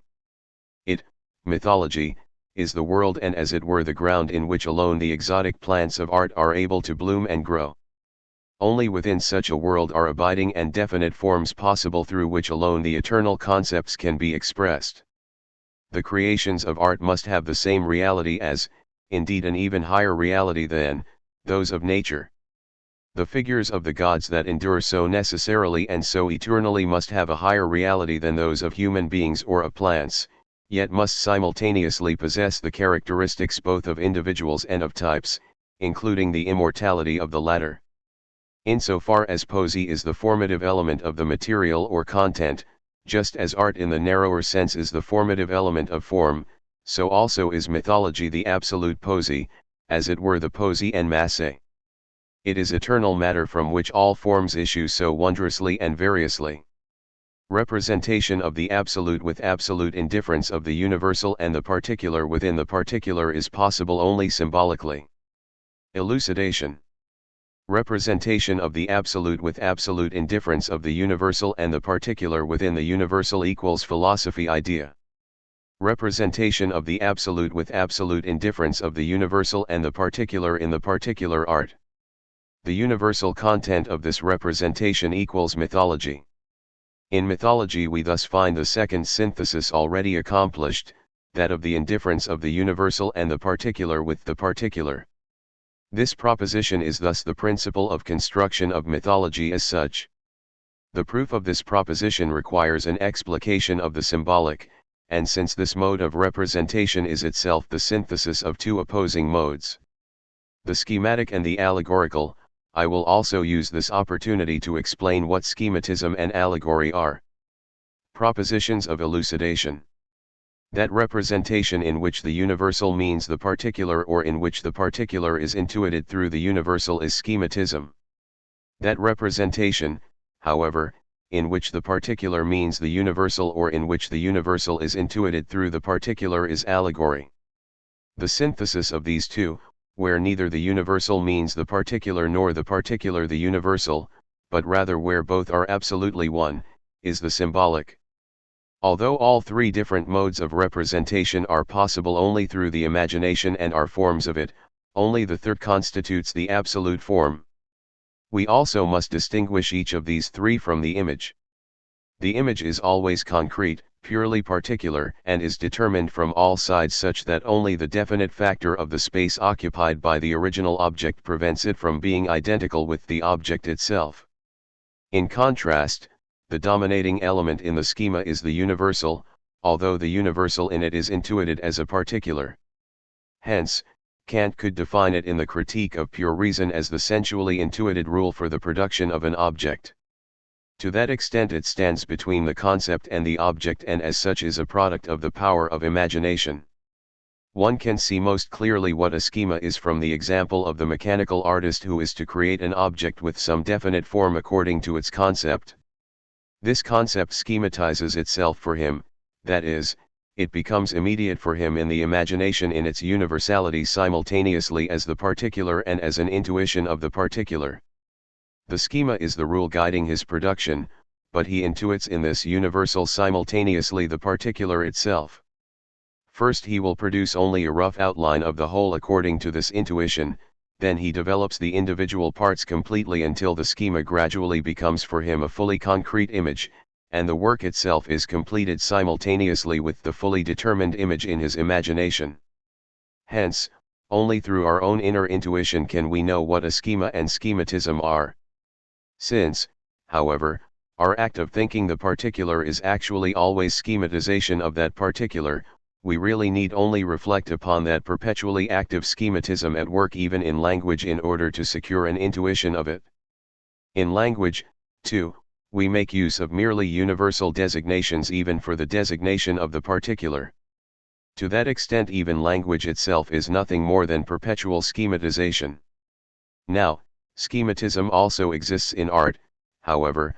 According to the explication we have just given, it is clear we cannot assert that simple schematism itself is a complete representation of the absolute in the particular. This is true even though the schema itself as the universal is also a particular, since as the universal here it merely means or signifies the particular. Hence, it would be impossible to comprehend mythology as such or Greek mythology in particular, which itself is true symbolism, simply as a schematism of nature or of the universe, though it may well appear that individual elements in it can be interpreted in this way. One could comprehend the previously mentioned summary of particular appearances belonging to a certain limited area and the reference of this summary to a specific individual as schematism by taking the individual itself to be the universal element of those phenomena. One could, however, just as easily say in reverse fashion that in these various elements rather, the universal, whole masses of phenomena, is signified by the particular, a statement that would be just as true as the first, since in symbolic representation precisely both are united. The same would hold true if one maintained that mythology is merely a higher language, since language itself is, of course, completely schematic. As regards allegory, it is the reverse of the schema and hence also an indifference of the universal and the particular, but an indifference such that the particular here means or signifies the universal or is intuited as the universal. If anywhere, then, it is here that this mode of explanation might be applied to mythology with some semblance of correctness, and, indeed, it has been. Alas, we encounter the same situation as in the case of schematism. In allegory the particular merely means or signifies the universal, in mythology it itself is simultaneously also the universal. For just this reason, however, all symbolism is extremely easy to allegorise, since the symbolic meaning encompasses the allegorical just as the unity of the particular with the universal, and that of the universal with the particular, is contained in the mutual informing of the universal and the particular. In Homer, it is true, and in the representations of the plastic arts, one could not escape the fact that the myths are not meant allegorically, but rather with absolute poetic independence and as reality in and for themselves. That is why in more recent times some people have come up with a different expedient explanation. One has maintained that the myths were originally meant allegorically, but Homer turned them into a kind of epic travesty, took them purely poetically, and came up with these pleasant children's fairy tales he tells in the Iliad and the Odyssey. This is the well-known explanation that Heine devised and for which his school then tried to win acceptance. The inner spiritual void of such a notion relieves us of any need to disprove it. One might say that it is the crassest way to destroy the poetic element in Homer. One will not find one trace of this sort of base purposiveness in his works. The charm of the Homeric poetry and of all mythology does indeed reside also in the fact that it includes the allegorical meaning as a possibility. One really can allegorize virtually all of it. This is the source of the infinity of significance in Greek mythology. The universal, however, inheres in it only as possibility. Its essential nature is neither allegorical nor schematic, but rather the absolute indifference of both, the symbolic. This indifference was the first element here. Homer did not first render these myths independently poetic and symbolic, they were such from the very beginning. The separation of the allegorical element in them was only something that occurred to a later period, something possible only after all poetic spirit was extinguished. Hence, one can also demonstrate convincingly, and I will do so in what follows, that the Homeric myth, and to that extent Homer himself, was absolutely the first element in and the beginning of Greek poesy. The allegorical poesy and philosopheme, as Heine calls it, were entirely the work of later periods. The synthesis is first. This is the universal law of Greek culture, which precisely thereby proves its absoluteness. Hence, we also see clearly that mythology concludes as soon as allegory begins. The conclusion of Greek myth is the well-known allegory of Eros and Psyche. The complete disassociation of the Greek fantasy from the allegorical manifests itself with particular clarity in the fact that even personifications that might easily be taken to be allegorical beings, for example, Eros, strife, discord, are treated not at all as beings that are supposed to mean or signify something, but rather as real beings that are simultaneously that which they signify. This also shows the contrast to the moderns. Dante is allegorical in the highest style, then Ariosto, Tasso. Example, Voltaire's Henriade, in which the allegorical is quite visible and crass. The concept of the symbolic is now adequately elucidated by means of this contrast. One can view the succession of the three forms of representation also as a succession of potences. To that extent they are also universal categories. One can say that nature merely allegorizes in the corporeal series, since the particular only means or signifies the universal without being it itself, hence, no types occur in this series. In light, in contrast to the corporeal series, nature schematizes, and is symbolic in the realm of the organic, for here the infinite concept is combined with the object itself, the universal is completely the particular and the particular the universal. Similarly, thinking is simple schematization, all action, in contrast, is allegorical, since as a particular it means or signifies a universal, art is symbolic. This distinction can also be applied to the sciences. Arithmetic allegorizes, since it signifies the universal through the particular. Geometry can be said to schematize to the extent that it designates the particular through the universal or general. Finally, philosophy is the symbolic science among these. We will return to the same concepts during our construction of the individual forms of art. Music is an allegorizing art, painting schematizes, the plastic arts are symbolic. Similarly, In poesy, lyric poetry is allegorical, epic poesy demonstrates the necessary inclination to schematization, and drama is symbolic.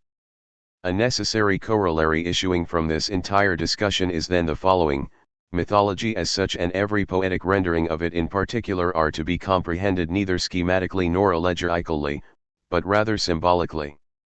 This is the case because the requirement of absolute artistic representation is representation with complete indifference, such that the universal is completely the particular and the particular simultaneously the entire universal, and does not merely mean or signify it. The requirement is poetically resolved in mythology, since each figure in it is to be taken as that which it is, for precisely in this way is each also taken as that which it means or signifies. Meaning here is simultaneously being itself, passed over into the object itself and one with it. As soon as we allow these beings to mean or signify something, they themselves are no longer anything. Their reality is one with their ideality, that is, their idea. Their concept is also destroyed to the extent that they are not conceived as actual. Their ultimate charm resides precisely in the fact that they, by simply being as they are without any reference to anything else absolute within themselves, simultaneously always allow the meaning itself to be dimly visible. I emphasize that we are not satisfied with mere meaningless being, such as that given by a mere image. Just as little are we satisfied with mere meaning. Rather, whatever is to be the object of absolute artistic representation should be as concrete and self-identical as the image, and yet as universal and significant as the concept. Hence, the German language renders the word symbol excellently with the term Sinnbild, sense meaning/image. Even in natural beings, for example, in plants, we cannot fail to recognize the allegory. It anticipates, as it were, moral beauty. Yet it would offer no charm for fantasy and no satisfaction for intuition if it existed only for the sake of this meaning and not first of all for its own sake. The delight comes precisely when we simultaneously recognize the significant or meaningful element contained within this unintentional, unaffected, and outwardly purposeless existence.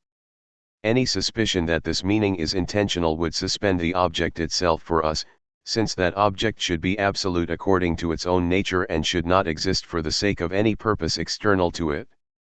A great service was performed among the Germans, and actually for the first time anywhere, when Moritz recognized mythology in this, its poetic absoluteness. He never quite completely worked out this point of view and was able to show only that these poetic renderings are indeed of this kind. He was not able to demonstrate its inner necessity and basis.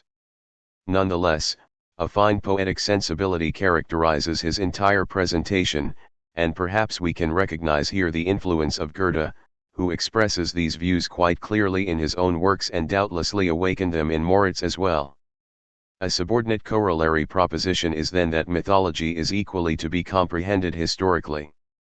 Without doubt the most prosaic view of this poetry is that which maintains that a large part of the stories of the gods actually show traces of great natural revolutions in the primordial world, and that the gods themselves actually were primeval kings and so on.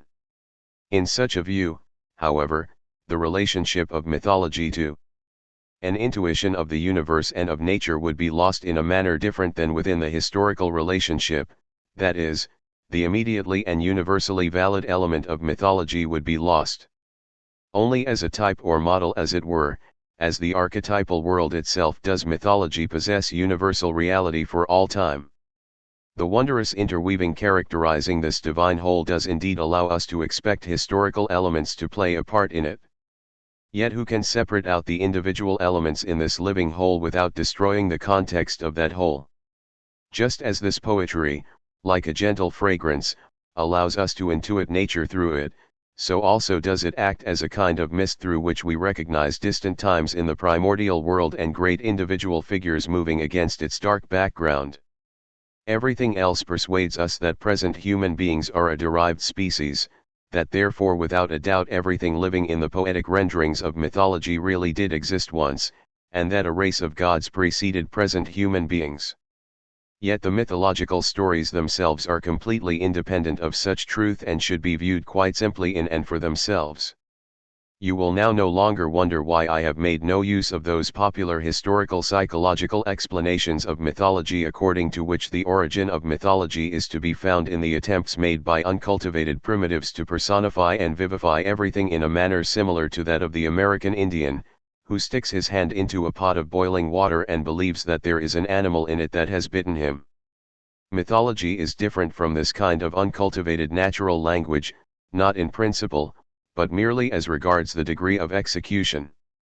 According to other views, mythology is merely an expedient prompted by the poverty of conceptual designations in general or by simple lack of knowledge of causal relationships, for example, the god of thunder, of fire, and so on.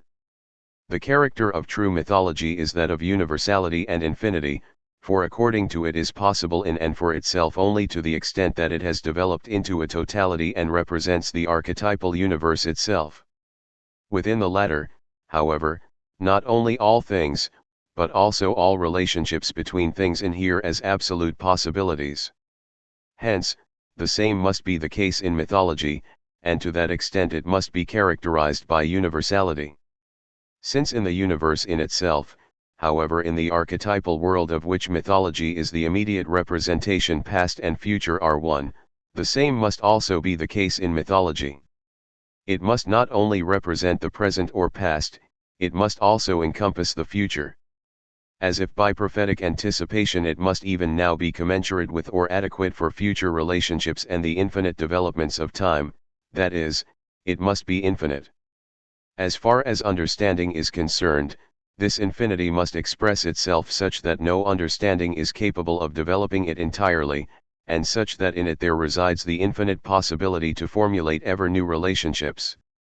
The poetic renderings of mythology can be understood neither as intentional nor as unintentional, not intentional, for in that case they would be conceived for the sake of some specific meaning, which is impossible according to, not unintentional, since they are not void of meaning. This basically makes the same assertion our preceding discussion made implicitly, namely, that the poetic renderings of mythology are simultaneously meaningful and meaningless, meaningful because they represent a universal in the particular, meaningless because they represent both with absolute indifference, such that the element in which they are different is itself nonetheless absolute and has integrity in and for itself. Mythology can be neither the work of an individual person nor of a collectivity nor of the race, to the extent that the latter is merely a composite of individuals, but rather exclusively of the collectivity to the extent that it itself constitutes an individual and is the equal of an individual person. It is not the product of an individual, since mythology must possess absolute objectivity and should be a second world that cannot be that of the individual. It cannot be the product of a collectivity or of a race to the extent that these are merely a composite of individuals, since in that case it would lack harmonious agreement and congruity. Hence, its possibility necessarily demands a collectivity that is an individual as one person. The incomprehensibility this idea may well present to our own age can detract nothing from its truth. It is the highest idea for all history as such. Even nature itself contains analogies and distant allusions to this kind of relationship. The manner in which the formative impulses of animals express themselves is an example, the way in which with several species an entire collectivity acts together, each individual as the whole, and the whole itself as an individual. Such a state of affairs can hardly surprise us in art, particularly since precisely here, at the highest level of production, we see the antithesis of nature and freedom enter once more, and since Greek mythology, for example, brings nature itself back to us in art, as I will show more specifically later. Yet it is precisely only in art that nature is able to effect such concord between the individual and the species. In action nature asserts her rights, though less obviously, more in the whole than in the individual, and in that individual only for certain moments. In Greek mythology nature has presented us with such a work of one common formative impulse that has been extended to include an entire collectivity. The counterculture to the Greeks' modernity displays nothing of this sort, though it did indeed instinctively intend something similar in its formation of a universal church. This state of affairs through which we must understand Greek mythology as having been generated this unique possession of an entire collectivity by a common formative impulse can be made completely clear only in its juxtaposition with the origin of modern poesy, something I cannot undertake at this time. Let me recall Wolff's hypothesis concerning Homer, in which he asserts that Homer, too, in his original form, was not the work of a single person, but rather of several individuals driven by the same spirit. Wolff as a critic simply views the whole matter too empirically and too narrowly limited to the written work itself that we call Homer. In a word, he views the matter in too subordinated a fashion to present clearly and concretely the quintessence of the matter itself and the universal element residing perhaps in his own conception. I will not contest here the unqualified correctness of Wolff's view of Homer, but I do want, by using this statement, to assert the same for mythology as Wolff does for Homer. Mythology and Homer are one and the same. Homer was already involved in the first poetic products of mythology and was, as it were, potentially present. Since Homer, if I may put it this way, was already spiritually archetypally predetermined, and since the fabric of his own poetry was already interwoven with that of mythology, it is easy to see how poets from whose songs Homer might be put together were each able to have a hand in the whole, though completely independently of one another, without suspending its harmony or departing from that initial identity. What they were reciting was a poem that was already there, though perhaps not empirically. The origin of mythology and the origin of Homer thus coincide. It is therefore understandable that their respective beginnings were equally hidden even to the earliest Hellenic historians, and that as early a figure as Herodotus conceives the matter one-sidedly, namely, that Homer was the first to relate stories of the gods to the Hellenes. The ancients themselves designate mythology, and since it is one with Homer, the Homeric poems, as the common source of poesy, history, and philosophy. For poesy it is the primal matter from which all else issued, the ocean, to use an image the ancients themselves used, from which all rivers flow out and to which all flow back. Only gradually does this mythical material become lost itself within the historical, one might say as soon as the idea of the infinite emerges and a relationship to fate can develop. Herodotus. In the intervening period, because the infinite is yet completely combined with matter itself and accordingly itself behaves like material reality, that unique divine seed that has been sown in mythology must proliferate for a long period of time in wondrous and great events such as those of the heroic age. The laws of common experience have not yet emerged, and whole masses of phenomena are still concentrated in great individual figures, such as is the case in the Iliad.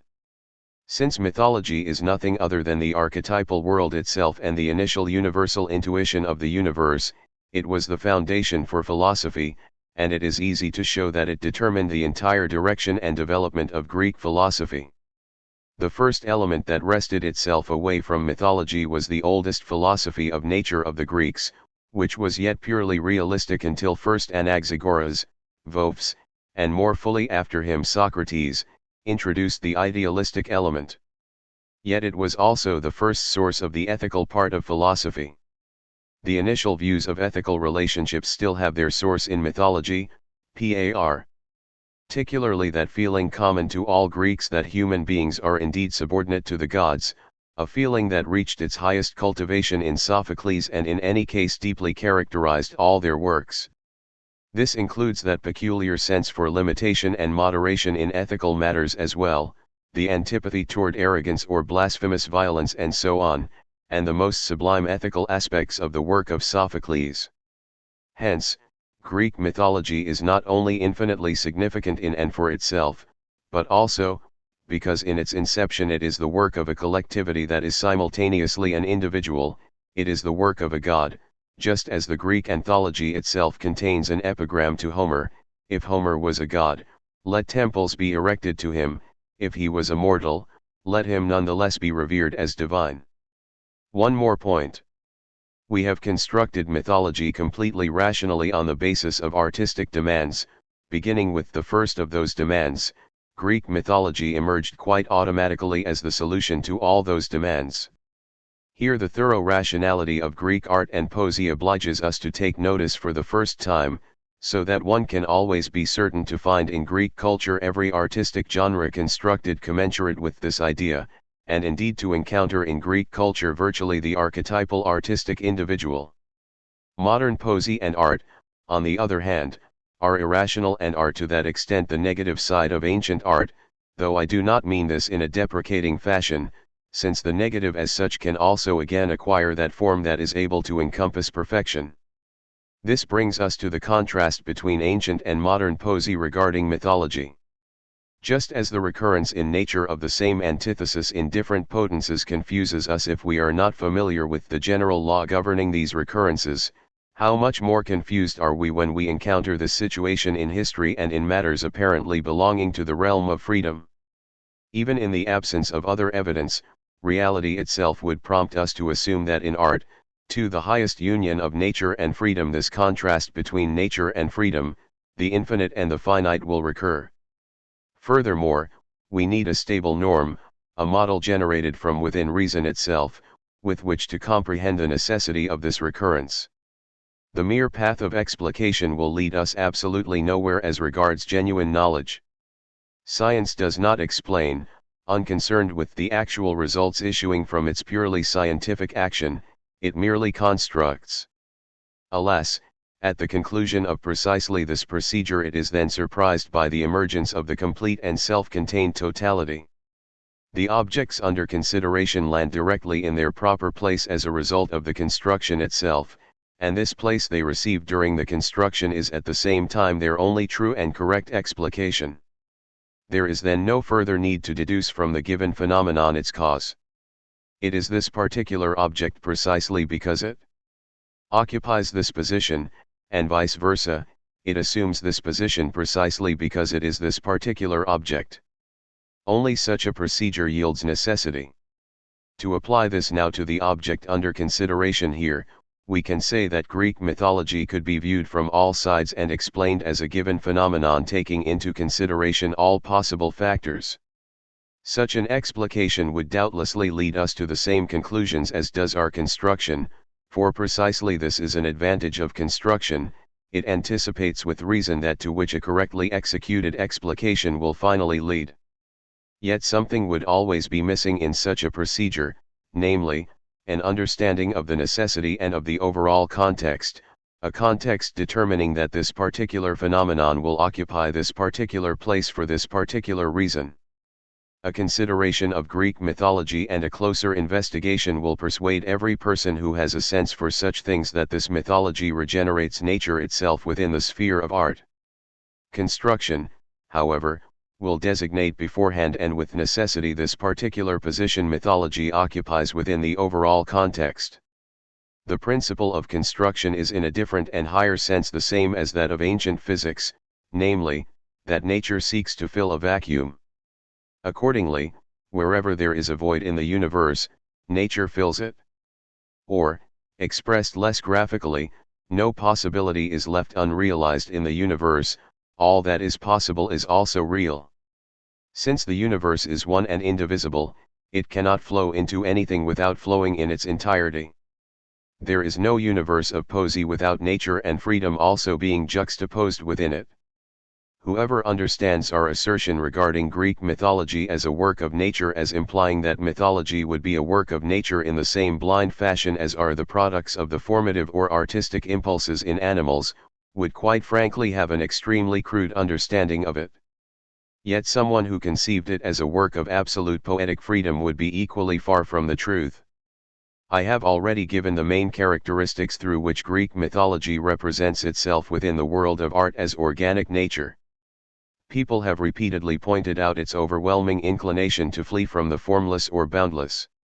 Just as the organic cannot generate itself back into the infinite except from out of the organic itself, so also nothing here exists without procreation or reproduction, nothing issues from the formless or the infinite in and for itself, but rather always from what is already formed.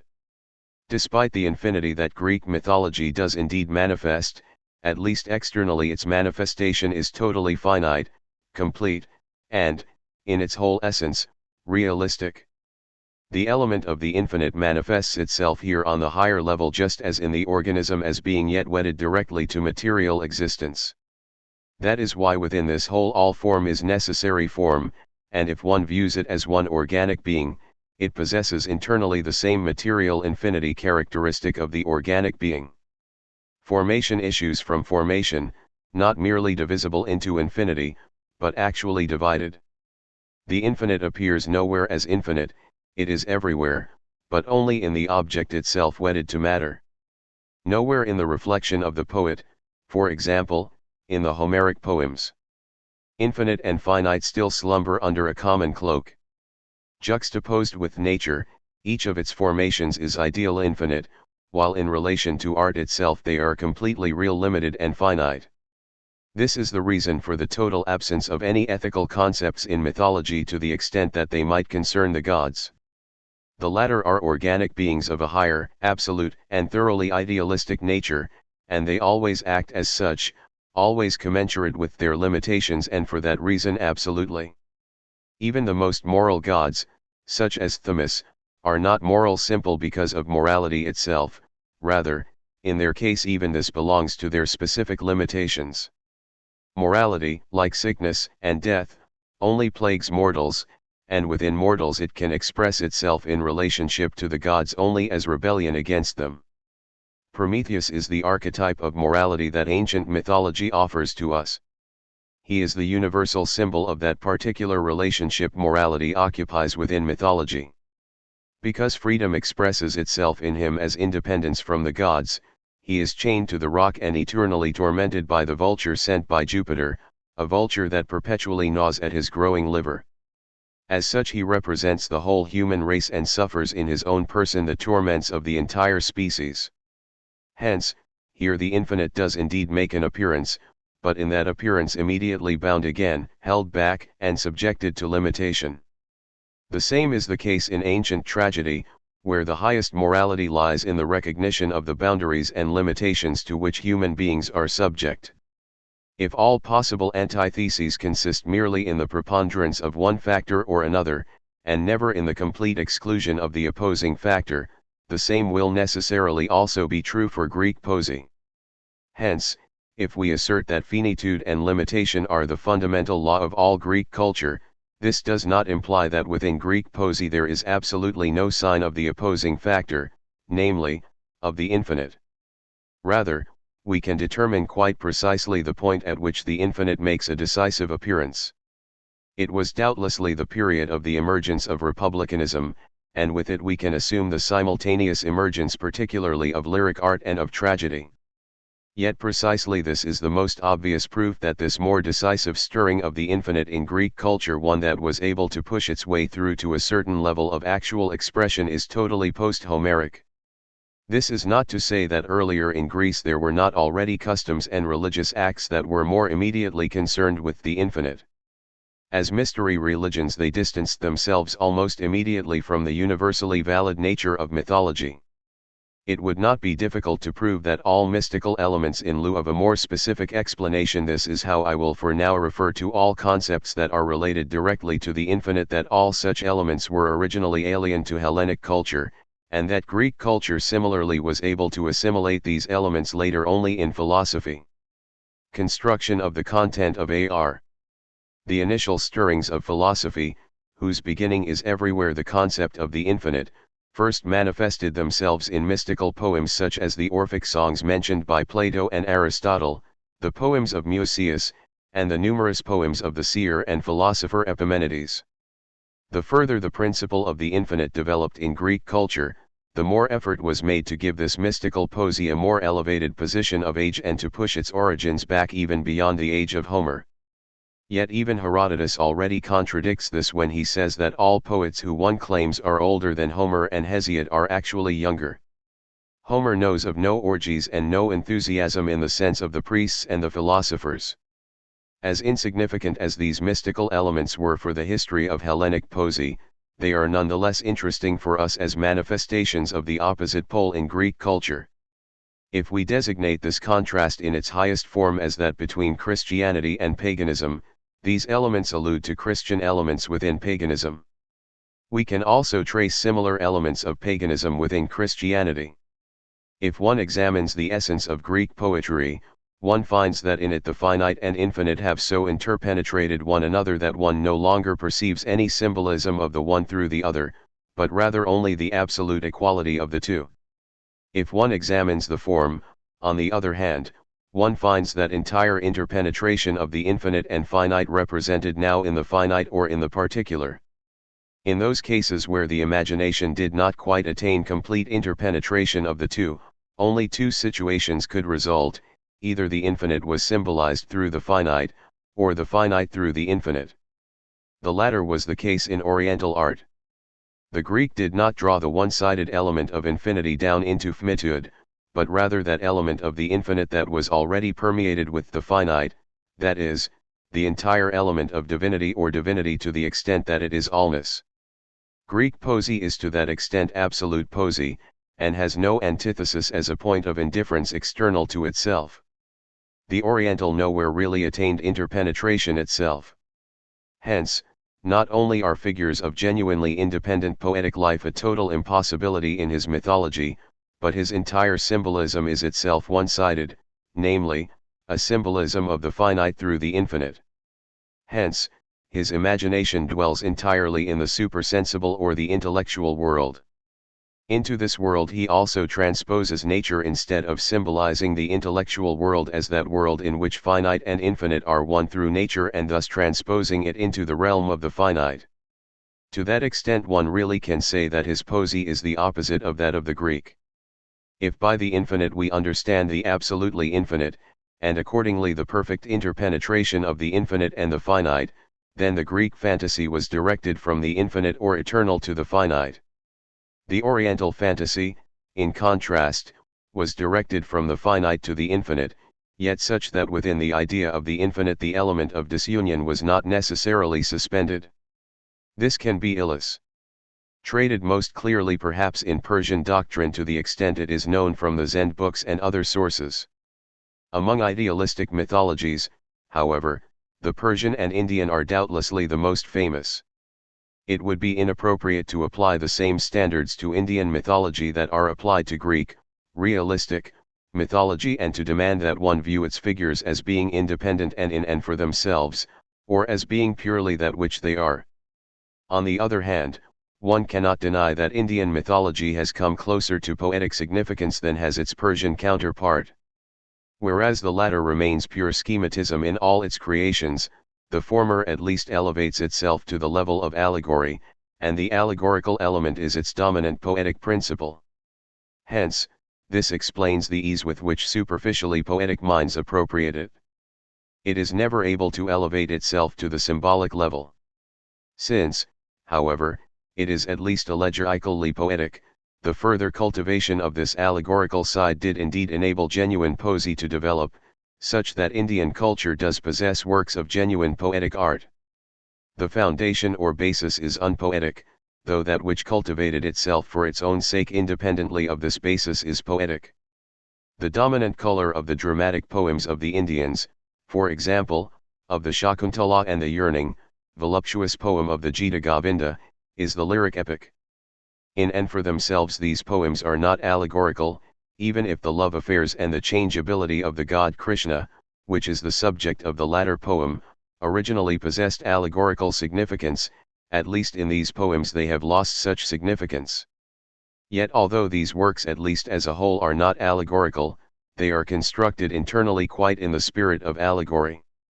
One cannot, it is true, know just how far the poesy of the Indians would have cultivated itself artistically if their religion had not denied them all formative art specifically as plastic arts. One can best comprehend the spirit of their religion, customs, and poesy by referring to the plant organism as their basic model. Viewed in and for itself, the plant is the allegorical element in the organic world. The quiet language of color and fragrance is the only organ through which it can be recognized. These plant characteristics express themselves in the entire culture, particularly, for example, in architecture, arabesques. Among the plastic arts, architecture is the only one they cultivated to any significant degree. Architecture in itself is yet an allegorical art form, and has as its basis the schema of the plant. This is particularly true of Indian architecture, and one can hardly keep from believing that it furnished the foundation for what has since become known as Gothic architecture, something to which we will return later. No matter how far back we go in the history of human culture, we always find two separate streams of poesy, philosophy, and religion, and in this manner, too, the universal world spirit reveals itself according to two antithetical attributes, the ideal and the real. Realistic mythology reached its apex in Greek mythology. Idealistic mythology gradually came to dwell entirely in Christianity. The course of ancient history could never have broken off the way it did, and a really new world could never have begun the way it actually did with Christianity, without the occurrence of a kind of backsliding or fall that affected all mankind.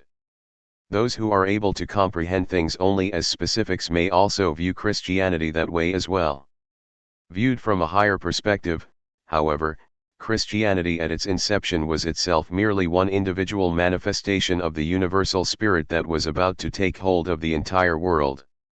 It was not Christianity that one-sidedly generated the spirit of those centuries. It was at first merely an expression of this universal spirit.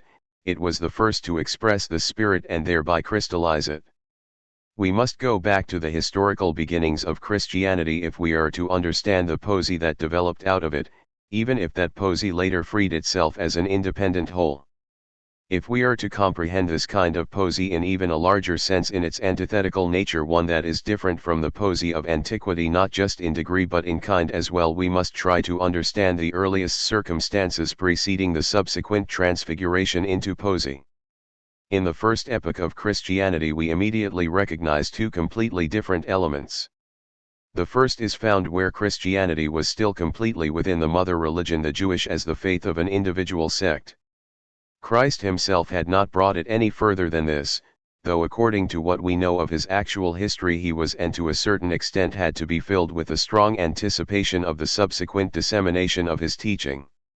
Only after the Jewish nation had come into closer contact with foreign peoples through political subjugation did Jewish mythology purify itself by acquiring all its higher ideas, even its philosophical monotheism, from these peoples. At its inception and within itself this mythology was totally realistic. Into this raw material Christ then planted the seed of a higher morality, whether he created this idea completely on his own or not. Hypothesis of a relationship between Christ and the Essenes. We cannot evaluate how far Christ's particular influence would have extended without subsequent events. His affair received its greatest impulse from the final catastrophe of his life and from the perhaps unprecedented event of his overcoming death on the cross and his resurrection. Any desire to explain this fact away as, say, an allegory and to deny it as a fact is historically insane, since this one event determined the entire history of Christianity. All the miracles people subsequently attributed to this one person could not have accomplished this. From this moment on Christ was the hero of a new world, the lowest became the highest, the cross, the sign of the deepest shame, became the sign of world conquest. That particular antithesis between the realistic and idealistic principles in Christianity manifests itself already in the first written monuments of the history of Christianity. The author of the Gospel of John is inspired by the idea of a higher knowledge and uses this idea to introduce his simple and quiet story of the life of Christ. The others relate in the Jewish spirit and surround his story with fables that they invented using the Old Testament prophecies as a guide. They are a priori convinced that these stories had to have happened as they did, since they were prophesied of the Messiah in the Old Testament. Hence, they add the words that the scriptures of the prophets might be fulfilled, and one can thus say concerning them that Christ was a historical person whose biography was already determined before he was born. It is important to point out in regard to these initial stirrings of the antitheses within Christianity how the realistic principle was completely dominant and remained thus subsequently as well. This was necessary if Christianity was not to dissolve into philosophy the way all other originally Oriental religions did. Even during the period when the first reports of the life of Jesus were composed, a narrower body of more spiritual knowledge developed within Christianity that was called gnosis. In their seemingly unanimous resistance to the invasion of philosophical systems, those who first spread Christianity demonstrated a strong feeling and a secure consciousness of what they really wanted.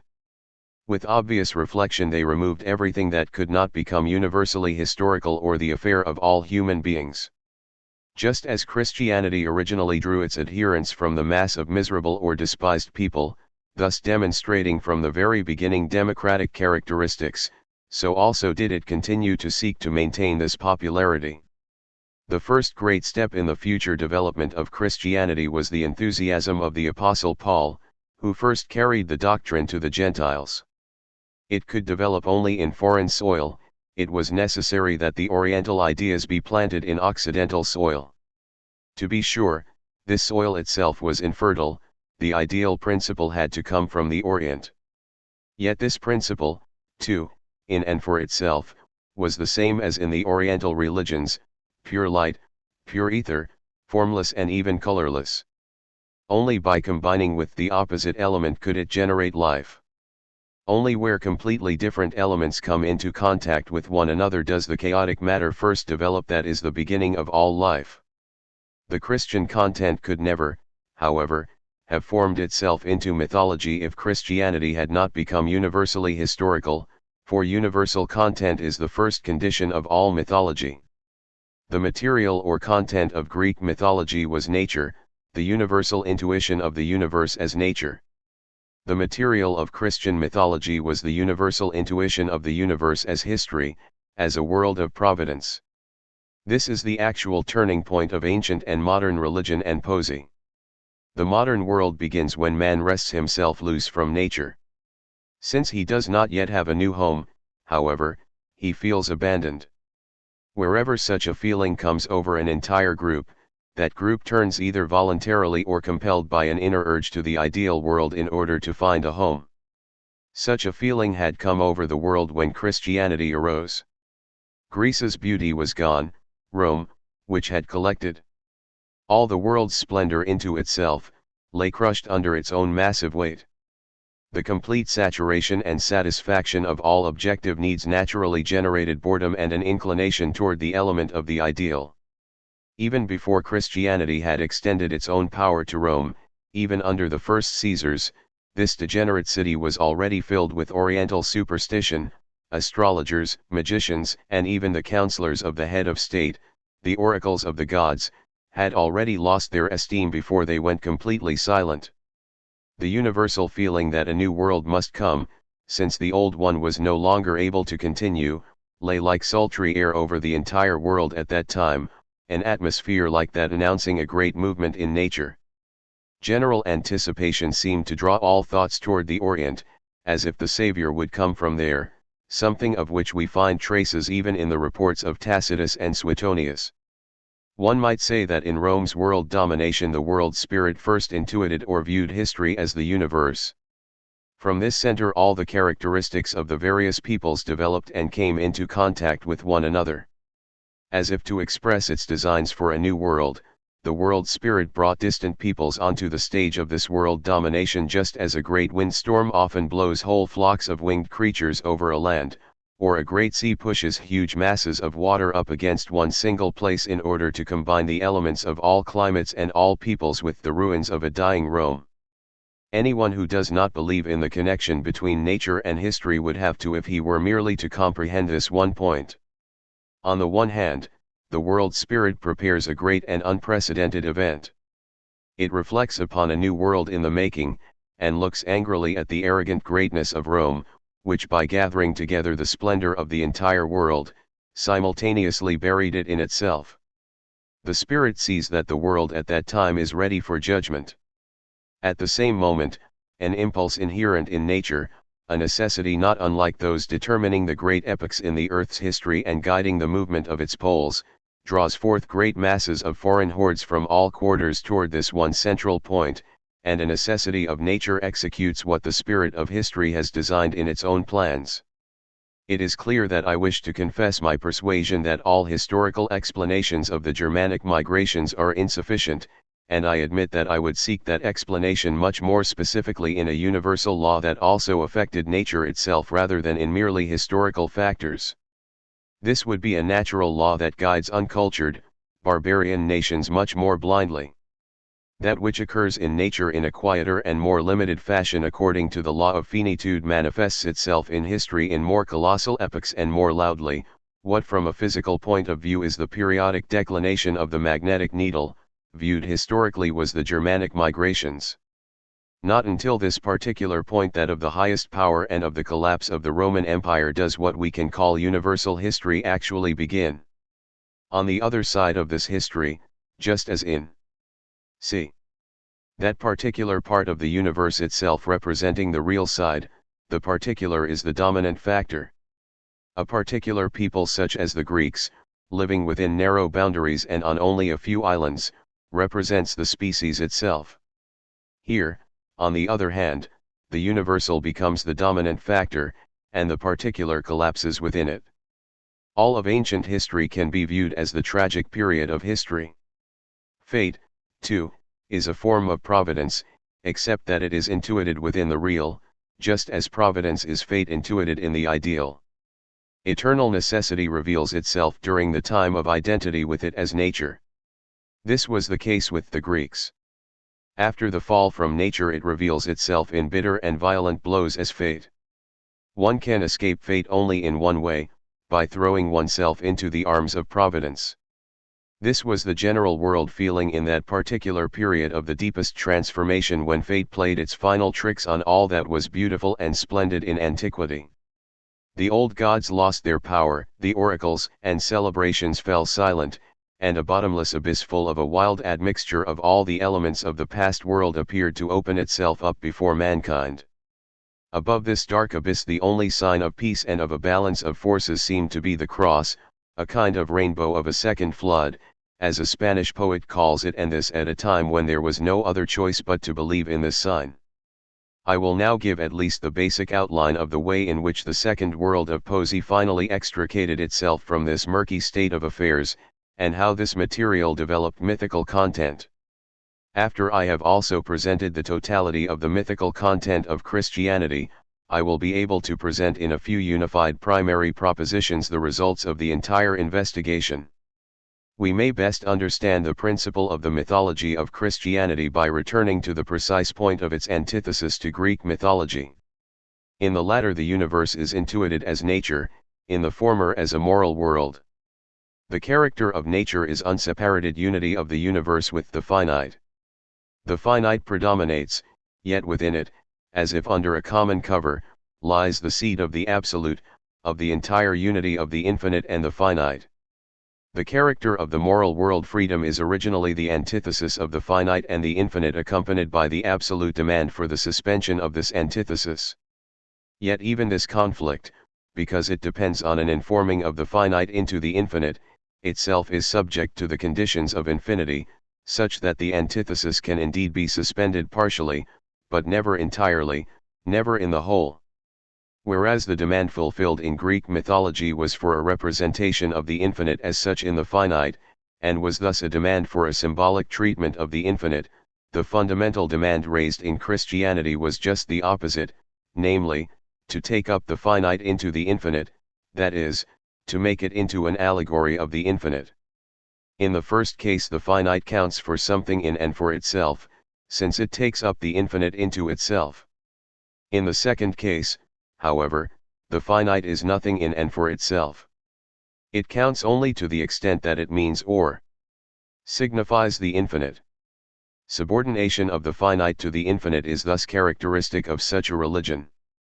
In paganism, the finite in its own infinitude is able to assert itself against the infinite to the extent that even rebellion against the divine is possible. Indeed, such rebellion is even the principle of sublimity. In Christianity, on the other hand, there is only unconditional surrender to the unfathomable, and this even constitutes the sole principle of beauty. This antithesis allows us to understand completely all other possible differences between paganism and Christianity. For example, in the former we find that the heroic virtues predominate, in the latter the mild, gentle virtues. There we find austere bravery, here we find love, or at least bravery tempered and moderated by love, such as during the courtly period. The absolute relationship is that in Christianity the universe as such is viewed as history, as a moral realm, and that this general view constitutes its fundamental character. We can understand this completely only in the antithesis primarily with the religion of Greek antiquity. If I do not mention older religions, and particularly that of India, it is because they do not constitute an antithesis in this respect, though they are not, in my opinion, the unity itself of which we are speaking. The necessary limitations of this investigation do not allow us to present fully this antithesis, and thus we can touch on it or discuss it only in passing. The mythology of the Greeks was a self-enclosed world of symbols of the ideas, which can be intuited in reality only as gods. Pure limitation on the one hand and undivided absoluteness on the other is the determining law for each individual god, just as for the world of the gods as a whole. The infinite was intuited only in the finite and in this way itself subordinated to finitude. The gods were beings of a higher nature, enduring and immutable figures. Things stand quite differently with a religion that directs itself to the infinite directly in and for itself, and in which the finite is conceived not as a symbol of the infinite, and simultaneously for its own sake, but rather only as an allegory of the former and in complete subordination to it. The whole in which the ideas of such a religion become objective is necessarily infinite, and not a world completed and limited on all sides. Its figures do not endure, but rather appear.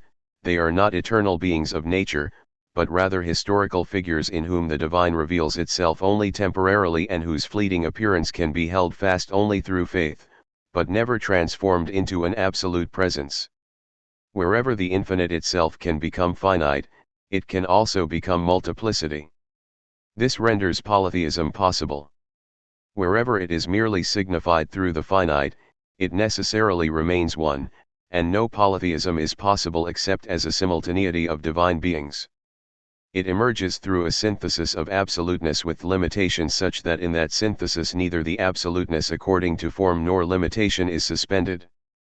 In a religion such as Christianity the synthesis cannot be taken from nature, since such a religion does not at all understand the finite as a symbol of the infinite with independent significance. It can only be taken from that which falls into time, and accordingly from history, and for this reason Christianity in its innermost spirit and highest sense is historical. Every particular moment of time is a revelation of a particular side of God, and in each he is absolute.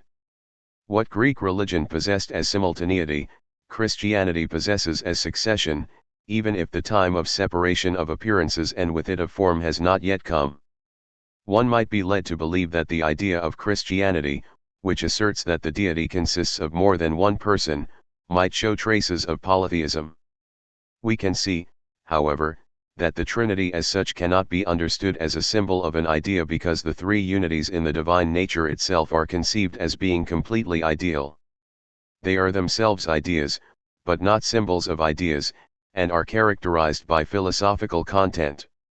The Eternal is the Father of all things, the Father who never ventures out of his own eternity and yet who from all eternity gives birth to himself in two forms equally co-eternal with him, the finite, which is the Son of God who is absolute in and for himself and yet becomes man and suffers in his finite manifestation, and then the Eternal Spirit, the infinite in which all things are one.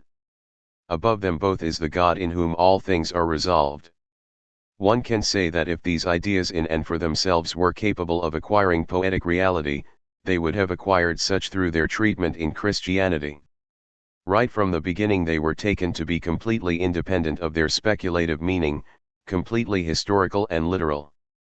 Yet given their entire initial character, it was impossible for them to develop symbolically. Dante, who in the final song of his Paradiso attains to a vision of God, views in the depth of the clear substance of the deity three circles of light of three colors and one diameter. One appeared to be merely reflected by the other as a rainbow by another rainbow, and the third was the burning center breathing equally toward all sides. He compared his own condition, however, to that of a geometer who is totally directed toward the measurement of the circle itself, and yet cannot find the principle he needs. Only the idea of the Son has acquired real contours in Christianity, though it did so only by losing its highest meaning. If in Christianity the Son of God was to have a genuinely symbolic significance, he had such as the symbol of the eternal incarnation of God in the finite. Hence, he would have to signify or mean this and simultaneously be an individual person. In Christianity, however, he is only an individual person, his relationship is only a historical one, and he has no relationship to nature. Christ was, as it were, the apex of the incarnation of God, and was accordingly God himself become man. Yet how utterly differently does this incarnation of God within Christianity manifest itself when compared with the concept within paganism of the divine that has become finite. In Christianity the finite is not the most important element. Christ comes to mankind in its lowliness, and takes on the form of a servant in order to suffer and to nullify the finite by his own example. Here is no deification of mankind such as that found in Greek mythology. Rather, this incarnation of God is to reconcile with God the finite that has fallen away from God by nullifying it in his own person. It is not the finite that becomes absolute here and a symbol of the infinite. The incarnate God is not an enduring, eternal figure, but rather only a manifestation preordained from eternity but transitory in time. In Christ it is rather the finite that is symbolized by the infinite than the latter by the former. Christ returns to the supersensible world and promises not himself but rather the Spirit, and not the principle that will enter into and abide in the finite but the ideal principle that is to lead all of the finite into and to the infinite. It is as if Christ, as the infinite that has entered finitude and sacrificed it to God in his own human form, constituted the conclusion of the time of antiquity. He is there merely to draw the boundary, the last God. After him comes the Spirit, the ideal principle, the predominating soul of the new era. Inasmuch as the gods of antiquity were, in a sense, the infinite within the finite, yet with full reality, the true infinite, the true God had to become finite in order to demonstrate in himself the nullification of the finite. To that extent Christ was simultaneously the apex and the end of the world of the gods of antiquity. This proves that the appearance of Christ, far from being the beginning of a new polytheism, was rather the absolute conclusion of this world of the gods. It is not easy to say to what extent Christ is actually a poetic person. He cannot be such purely as God, for he is in his humanity not God at all in the way the Greek gods were in spite of their finitude. He was rather truly human, and was even subject to the sufferings of humanity. Nor can he be such as man, for neither is he fully limited on all sides as a human being. The synthesis of these contradictions resides only in the idea of a voluntarily suffering God. Yet precisely here he is the antipode of the gods of antiquity. The latter do not suffer, but rather are blessed in their finitude. Even Prometheus, himself a god, does not suffer, since his suffering is simultaneously activity and even rebellion. Pure suffering can never be the subject matter of art. Even considered as a human being, Christ can never be taken except as one who endures, since for him humanity is an accepted burden, and not nature as is the case with the Greek gods. By means of its own participation in the divine nature his human nature becomes even more receptive to the suffering of the world. It is certainly obvious enough that genuine painting prefers to depict Christ and does so most frequently as a child, as if the problem of this miraculous admixture, not indifference, of the divine and human natures were, as someone has remarked quite correctly, fully solved only in the indefiniteness or vagueness of the child. This same suffering and humility also characterizes the image of the Mother of God. Through its own inner necessity, even if perhaps not in the understanding of the Church, it possesses symbolic meaning. It is the symbol of universal nature or of the maternal principle of all things that blooms eternally virgin. Yet in the mythology of Christianity this figure, too, has no relationship to matter, and hence no symbolic significance, only the moral reference remains. Mary designates as archetype the feminine personage characterizing all of Christianity. The predominating factor in antiquity is the sublime, the masculine, that of modernity the beautiful and hence the feminine. All this shows us quite clearly what we are to understand as the overriding principle of Christianity, that it has no perfected symbols but rather only symbolic acts. The entire spirit of Christianity is that of action. The infinite is no longer within the finite can only pass over into the infinite. Only within the latter can the two become one. The unity of the finite and the infinite is thus an act in Christianity. Christ's first symbolic act is baptism, where heaven allies itself with him and the Spirit descends in a visible form. The other is his death, where he commends his spirit to the Father once again, gives it back, nullifies the finite within his own person and becomes a sacrifice for the world. These symbolic acts are continued in Christianity by means of the Eucharist and baptism. The Eucharist itself has two sides from which it can be viewed: the ideal, to the extent that it functions as the subject that creates God for itself and into which falls that mysterious union of the infinite and the finite, and the symbolic, to the extent that the act through which the finite here simultaneously becomes the infinite occurs as devotion or prayer within the receiving subject itself. This act is not symbolic but rather mystic. To the extent that it is an external act, however, it is symbolic. We will return later to this extremely important difference between the mystic and the symbolic. To the extent that the Church viewed itself as the visible body of God of which all individuals are the members, it constituted itself through acts.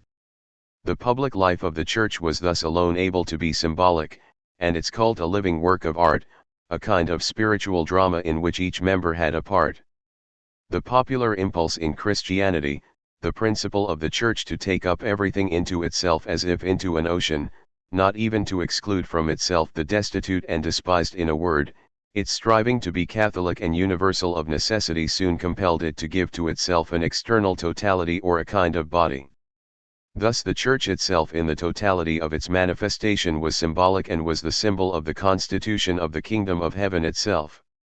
We have already indicated that nature and history are related to one another as the real and ideal unities. Yet the religion of the Greek world is related to that of the Christian world in just the same way. In the latter, the divine has ceased to reveal itself in nature and is perceivable only in history. Nature is generally the sphere of the self-enclosed being of things, a sphere in which the latter, by virtue of the informing of the infinite into their finite qualities, possess as symbols of the ideas a life independent of their significance or meaning. Hence, one might say that God becomes exoteric in nature, the ideal appears through an other as itself, through a being. Yet only insofar as this being is taken for the essence, the symbol taken independent of the idea, is the divine genuinely exoteric, and esoteric according to its idea. In the ideal world, and thus primarily in history, the divine casts off its outer covering and is the revealed mystery of the divine realm. Just as in the symbolic images of nature, the intellectual world lay within the Greek literary works as if enclosed in a bud, concealed in the object and unspoken in the subject. In contrast, Christianity is the revealed mystery. Just as paganism is essentially exoteric, Christianity is essentially esoteric. For just this reason Christianity also prompted a reversal of the entire relationship between nature and the ideal world. Whereas in paganism the former was revealed and the latter in contrast withdrew as mystery, in Christianity nature had to withdraw as a mystery to the extent that the ideal world was revealed. For the Greeks nature was immediately and of itself divine because their gods were also neither super nor supernatural. For the newer age, however, nature was closed, since that world comprehended it not in and for itself, but rather only as an allegory of the invisible and spiritual world. The liveliest manifestations of nature, such as those of electricity and of bodies when they change chemically, were hardly known to the ancients, or at the least did not awaken in them the general enthusiasm with which they have been greeted in the contemporary world. The same development that made absolute estrangement into the principle of philosophy also determined the manner of viewing nature that predominates in the contemporary age. The relationship which the science of antiquity had with nature also expressed that as yet unsuspended identity. That science restricted itself to observation, since nature encompasses only objects in their integrity and inseparability. The isolation of art and the observation of nature under artificially conducted combinations and separations is an invention of later cultures. Yet even if the lowly activity of empirical observation is totally blind, the first ray that awakened it in a more general sense and that supported the more noble impulse to investigate nature was actually that deeply imprinted instinct in the feelings of the later world to summon that lost life back into nature. The enthusiasm with which all living phenomena of universal nature, those either hardly known or little noticed by antiquity, which have been greeted by contemporary men as so many witnesses to that element of life concealed in nature, shows on the one hand the original crudeness of the latter in contrast to the culture of the former, yet at the same time also the irresistible necessity with which this inclination was urged upon the human spirit. The highest religiosity expressed in Christian mysticism considered the mystery of nature and that of the incarnation of God to be one and the same. Christianity, as a world of ideas expressed in acts, was a visible realm and necessarily developed into a hierarchy whose archetype lay in the realm of ideas. It was now demanded of human beings, and no longer of nature, that they be a symbol of the realm of ideas. It was demanded of acts, and no longer of being. The hierarchy was the only institution of its kind representing a magnitude of thought that is usually understood much too one-sidedly. It will remain eternally peculiar that it was precisely during the period of the downfall of the Roman Empire, which had united most of the known world into a totality, that Christianity progressed in such rapid steps to universal dominance. It is not merely that this occurred in an age of misfortune and of a decaying empire whose power was merely temporal, an empire containing nothing to which people in such a condition might have fled, and one in which all courage and even enthusiasm of purpose had been lost. I repeat, it is not merely that in such an age Christianity opened up a universal asylum in a religion that preached and even made a virtue of renunciation. It accomplished even more. As soon as it developed into a hierarchy, it united all parts of the cultured world and from the very beginning was like a universal republic, yet one seeking spiritual conquests. Proselytizing, conversion of the pagans, expulsion of the Saracens and Turks from Europe, missions in later periods. Because of this tremendous universal character of the Church, nothing could remain alien to it. It excluded from itself nothing that had existed in the world, and was able to unite everything with itself. Particularly as regards the cult, the one aspect in which it could be symbolic, it also allowed entry for pagans again. The Catholic cult united the religious customs of the earliest peoples with those of the latest, except that for most of them the key has subsequently been lost again. The initial founders of those symbolic customs, the great minds that produced the first ideas and outline for this totality and that continued to live on in that totality as if in a living work of art, were doubtlessly not so simple-minded that they should be overlooked by our imbecilic representatives of the Enlightenment, representatives who, if one were to unite them all and let them work 100 years, would come up with nothing but sand piles. The most important thing here is to see how the universal character of subjectivity and ideality within Christianity caused the element of the symbolic to flee completely into the actions. Just as the basic worldview of Christianity is historical, so also is it necessary that Christianity contain a mythological history of the world. The incarnation of Christ is itself plausible only within a context including a universal view of human history. Christianity has no real cosmogony, and what the Old Testament offers in this regard is only extremely incomplete attempts. Action and history are found only where there is multiplicity. Hence, to the extent that action is found in the divine world, there must also be multiplicity there.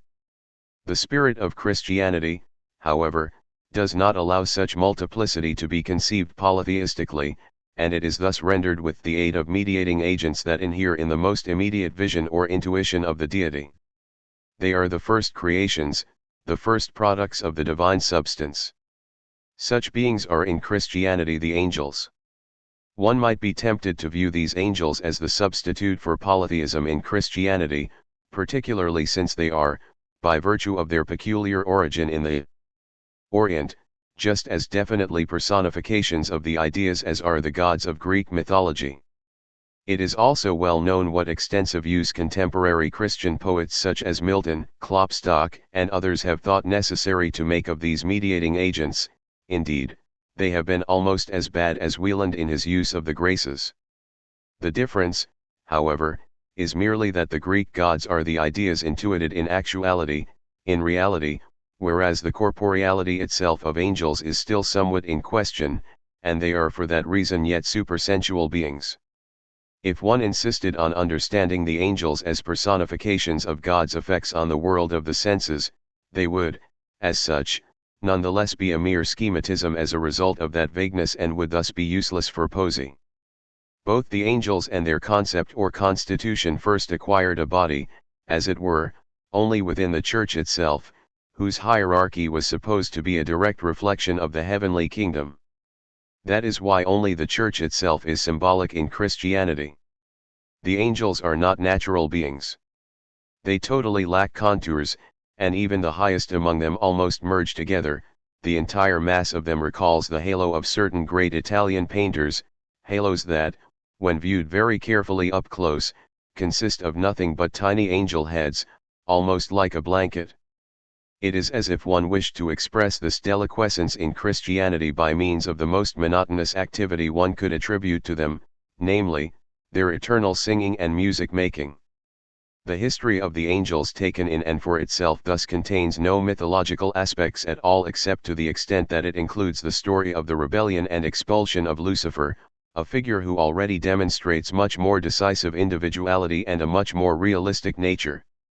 This story constitutes a genuinely mythological view of the history of the world, though admittedly a bit in the colossal Oriental style. The realm of the angels on the one hand and of the devil on the other shows the complete separation of the principles of good and evil that are combined in all concrete things. The fall of Lucifer, who simultaneously corrupted the world itself and introduced death into it, is thus a mythological explanation of the concrete world and of the admixture of the infinite and finite principles within physical things. For the Oriental mind, the finite is characterized in general by evil and stands in no relationship whatever, not even that of the idea, to good. This mythology extends to the end of the world, where the separation of good and evil will occur anew and each of the two will return to its pure quality, whereby the concrete will necessarily come to an end, and fire, as the symbol of the resolution of this struggle within the concrete, will consume the world. Until then, however, the principle of evil has, as a matter of fact, a considerable share in God's rule over the world, although the incarnation of Christ constituted the initial steps toward establishing a realm opposed to evil on earth.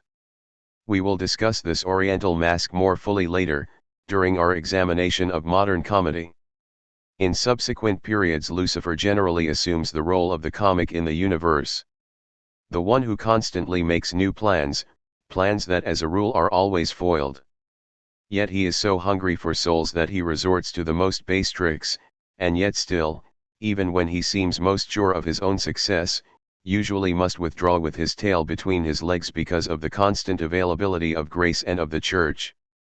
We Germans owe him a particular debt, since we have acquired from him our most important mythological figure, Dr. Faust. Whereas we share other mythological figures with other nations, this one is ours alone, since he is cut straight from the middle of the German character and its basic physiognomy. Among a people whose poesy is characterized by limitation and finiteness, mythology and religion are matters of the collectivity itself. The individual is able to constitute itself in a collective fashion and genuinely become one with that larger whole. In contrast, wherever the infinite or the universal predominates, the individual can never simultaneously become the collectivity itself, he is rather the negation of the larger group. For this reason, religion can spread here only through the influence of individuals of superior wisdom who are only personally, not collectively, filled with the universal and the infinite, and who, therefore, are prophets, seers, and divinely inspired people. Religion in this case necessarily assumes the character of a revealed religion and is for that reason historical at its very foundation. Greek religion, as a poetic religion living through the collectivity itself, had no need of a historical foundation, as little as does nature, which is always open. The manifestations and figures of the gods here were eternal. In Christianity, on the other hand, the divine was only a fleeting appearance and had to be held fast in this appearance. In Greece, religion had no history of its own, unique and separate from that of the state. In Christianity, there is a separate history of religion and of the Church. The concept of the miracle is inseparable from that of revelation. Whereas Greek sensibility demanded pure, beautiful limitation on all sides in order to elevate the entire world, taken by itself, to a world of fantasy, Oriental sensibility demanded the unlimited and supernatural on all sides, and did so with a certain absoluteness in order never to be awakened from its supersensual dreams. The concept of the miracle is impossible in Greek mythology, since its gods are themselves not extra or supernatural. There are not two worlds here, a sensual and a supersensual, but rather only one world. Christianity, which is possible only within absolute disunion, is at its very inception already founded on miracles.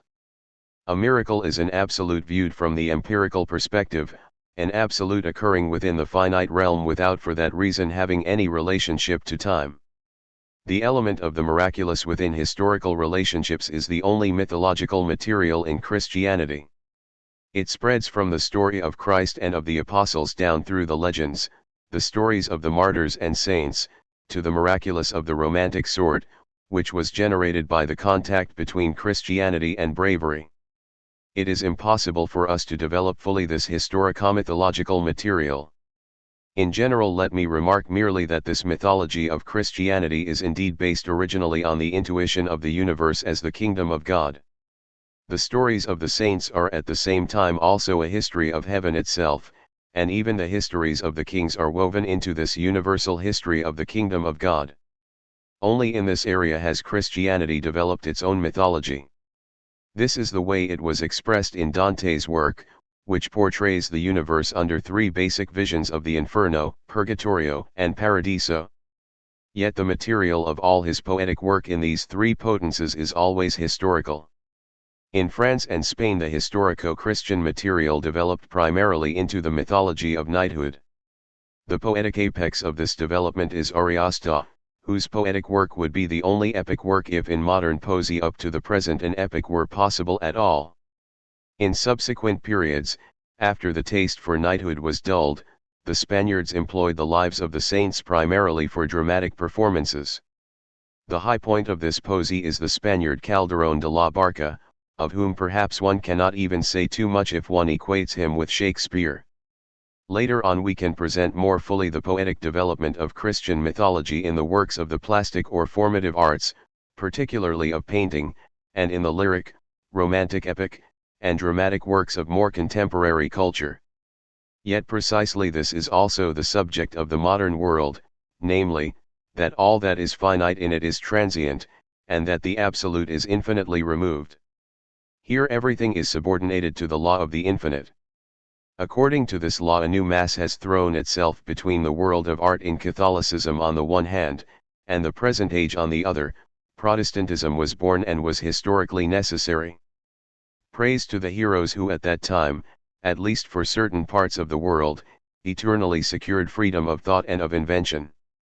The principle they awakened was indeed a fresh inspiration. Combined with the spirit of classical antiquity, it was able to generate infinite effects precisely because it really was infinite by nature and recognized no boundaries, though it was hindered anew by the misfortune of the age itself. The quickly appearing consequence of the Reformation, however, was that a new, prosaic, literal authority replaced the old one. Even the first reformers themselves were surprised by the effects of the freedom they had preached. This slavery to the letter was even less able to endure, yet Protestantism was never really able to give itself an external and genuinely objective and finite form. Not only did it degenerate into sects, but what had been the retrieval of the eternal rights of the human spirit became a totally destructive principle both for religion and, indirectly, for poesy. What transpired was that peculiar elevation of common human understanding, the tool of merely worldly matters, to a position of judgment over spiritual matters. The highest representative of such human understanding, Voltaire. An even gloomier and more cheer. Leicesterism developed in England. German theologians effected the synthesis. Without wanting to ruin their relationship either with Christianity or with the Enlightenment, they created a partnership between the two whereby the Enlightenment promised to keep religion if the latter would but make itself useful. One need only recall that the freethinkers and the Enlightenment cannot claim even the smallest poetic accomplishments in order to see that they are, both of them, fundamentally nothing more than the prose of the New Age, applied to religion. Accompanied by the complete absence of symbolism and genuine mythology, concerning symbolism, in Christianity in general, concerning mythology, at least in Protestantism, later poets nonetheless stepped onto the field of battle to compete in their opinion even with the epic poets of antiquity. This applies particularly to Milton and Klopstock.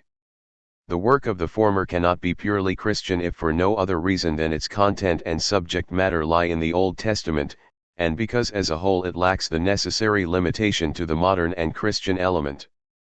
Klopstock, on the other hand, has the tendency to affect a sublime posture within Christianity and inflates the inner hollowness with an unnatural tension to the point of boundlessness. Milton's figures are in part at least real figures with definite contours and outlines, so that one might believe, for example, that his Satan, whom he treats as a giant or titan, were taken from a painting. With Klopstock, however, everything floats without essence or form, solidity or contours.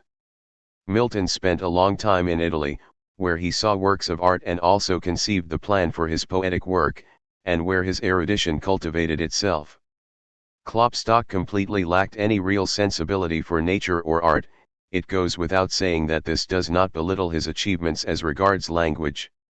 We can see just how little even Klopstock knew what he wanted regarding his own plan to write a Christian epic poem by the fact that he later also wanted to recommend to us the Nordic barbarian mythology of the ancient Germans and Scandinavians.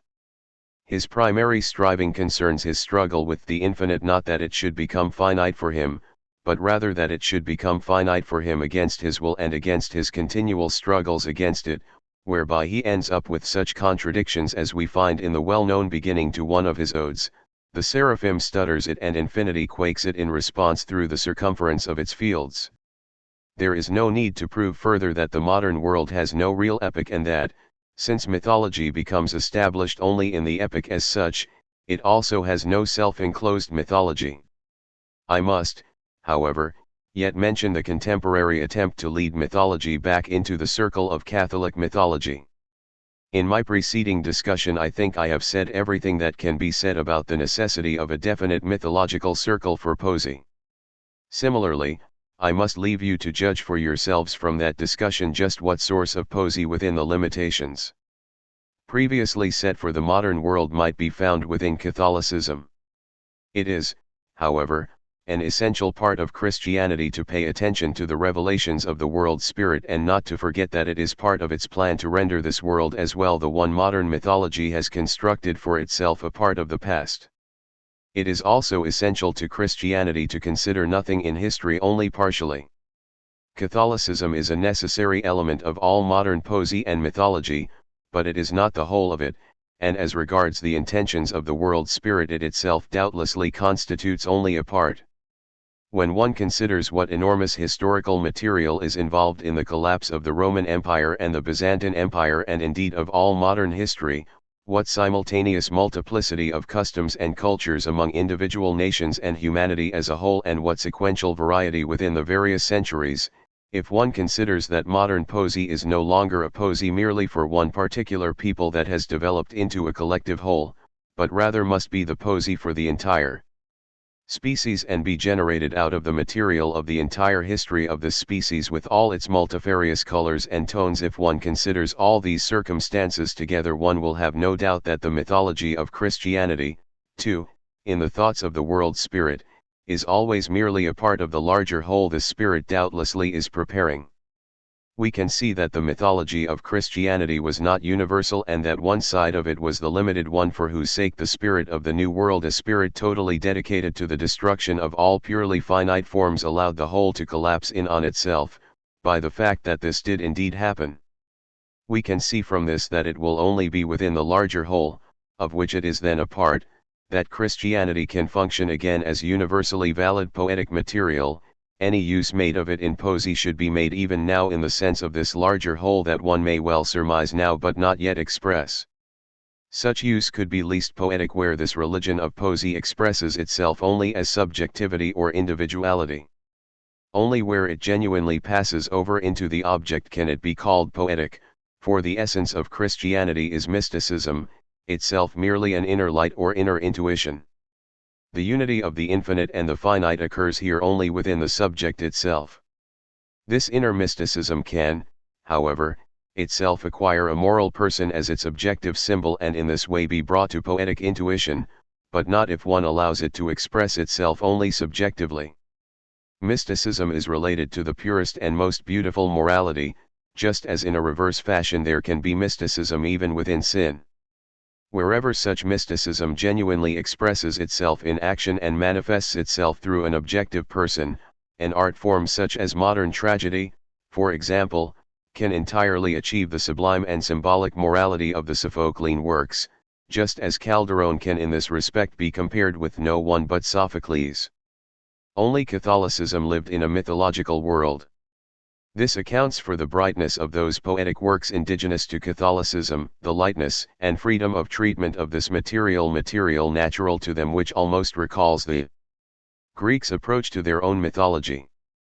Outside of Catholicism one can almost expect only subordination to content, forced movement without serenity, and mere subjective usage.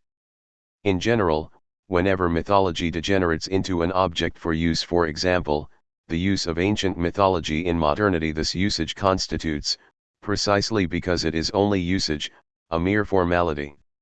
It is not a matter of its having to fit the body, such as clothes do, it must rather itself be the body. Even consummate poetry in the sense of pure mystic poesy would presuppose an isolation both in the poet and in those for whom he writes. It would never be cast purely or from the wholeness of the world and of one's disposition.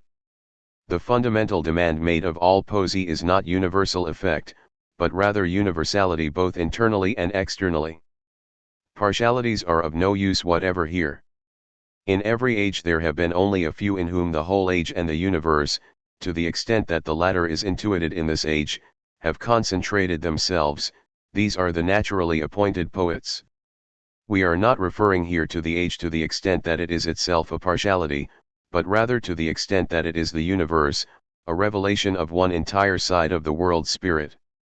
Whoever is able to subdue and digest poetically the entire material or content of his own age, to the extent that the age as present also encompasses the past, would be the epic poet of his time.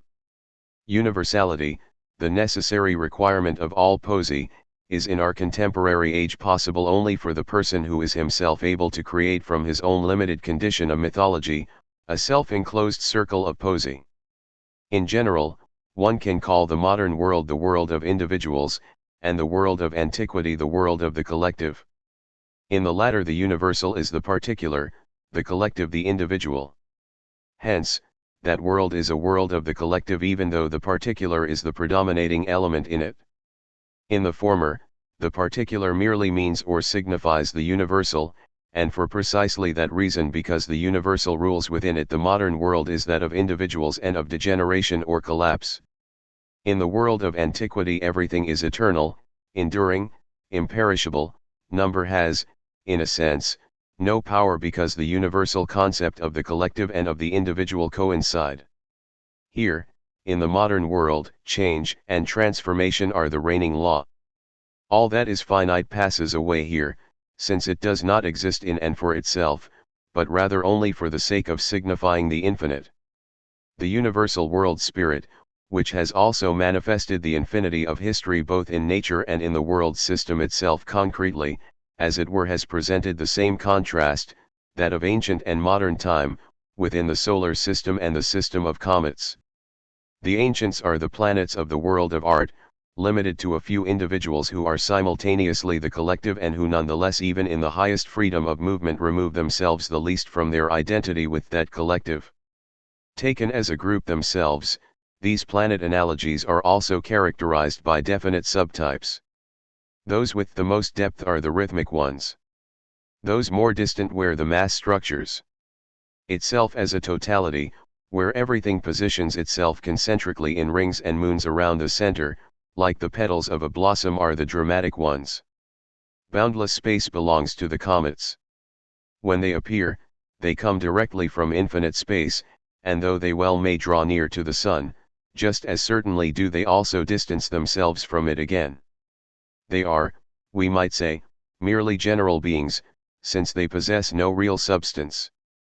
They are like air and light.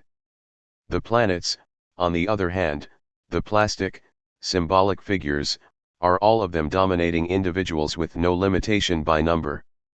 This being the case, we can assert that until that time in the yet undetermined and distant future when the world spirit itself has completed the great poem upon which it now reflects, and when the succession of the modern world has transformed itself into a simultaneity, until that point, every great poet is called to structure from this evolving, mythological, world, a world of which his own age can reveal to him only a part. I repeat, from this world he is to structure into a whole that particular part revealed to him, and to create from the content and substance of that world his mythology. To make this perfectly clear, let us consider the example of the greatest individual of the modern world. Dante created both his own mythology and with it his divine poem from the barbarianism and even more barbaric erudition of his age, from the horrors of the history he himself had experienced, and from the content of the existing hierarchy of the age. The historical persons Dante used in the poem will forever count as mythological persons, such as Ugolino. Even if the memory of the hierarchical system could ever disappear, one could reconstruct it using the rendering his poem has given of it. Shakespeare, too, created his own mythological circle, not only from the historical material of his own national history, but also from the customs of his age and of his people. In spite of the enormous variety in his works, we nonetheless encounter one world in Shakespeare. One sees him everywhere as one and the same person, and if one has penetrated to the fundamental view of his character, one finds oneself transported in every one of his works onto the same familiar, uniquely Shakespearean ground, the Falstaff plays, King Lear, Macbeth. From the material of his own age Cervantes fashioned the story of Don Quixote, who, just as Sancho Panza, has maintained the reputation of a mythological person up to this very moment. We are dealing here with eternal myths. To the extent that we can evaluate Goethe's Faust from the fragment now before us, we must say that this poem displays quite simply the purest, most inward essence of our own age, content and form created from that which is contained in the whole age, and even from that which the age carried or is still carrying in its womb. Hence, we can call it a genuinely mythological poem.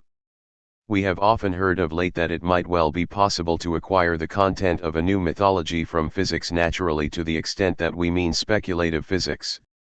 Let me make the following remarks concerning this. First of all, according to what I have just proved, the fundamental law of modern poesy is originality. In the art of antiquity this was by no means the case in just this sense. Every truly creative individual must himself create his own mythology, and this can occur using virtually any material or content, thus also from that of a higher physics. This mythology, however, will quite definitely be created, and is not allowed to be designed simply according to the instructions of certain ideas of philosophy, since in the latter case it would likely be impossible to give it independent poetic life. If it were only a matter of symbolizing the ideas of philosophy or of higher physics through mythological figures, all these ideas can already be found in Greek mythology, such that I would promise to present the entire philosophy of nature in the symbols of mythology. Such an undertaking, however, would itself merely be usage, as is the case with Darwin. The prerequisite of a mythology, however, is precisely not that its symbols merely signify ideas, but rather that they are significant in and for themselves and are independent beings. For the time being, then, one would only have to look at the world in which these beings were able to move about independently. If such a world were given to us through history, these beings would doubtlessly be self-evident within it. Let one give us first the Trojan battlefield on which the gods and goddesses themselves are able to participate in the battle. Thus, until history returns mythology to us as a universally valid form, the case will remain that the individual will have to create his own poetic circle for himself, and since the universal element of modernity is originality, the law will continue to obtain that the more original someone is, the more universal will he also be, whereby one must, of course, distinguish originality from mere particularity. Every originally treated material or content is precisely thereby also universally poetic. Whoever knows how to use the content of higher physics in this original fashion, for that person that content can become genuinely and universally poetic. Yet another relationship between the philosophy of nature and modern culture is of importance here. The inclination unique to Christianity is that from the finite to the infinite. I have shown how this inclination suspends all symbolic intuition and comprehends the finite only as the allegory of the infinite. The tendency pushing to the surface within this general inclination, namely, to intuit the infinite within the finite, was a symbolic striving that because of the lack of objectivity since the unity fell back to the subject was able to express itself only as mysticism. Mystics within Christianity have invariably been viewed within Christianity itself as ones who have gone astray, or even as apostates. The Church allowed mysticism only within action, acts, since here it was simultaneously objective and universal, whereas any particular subjective mysticism was a separation from the whole, and a genuine heresy.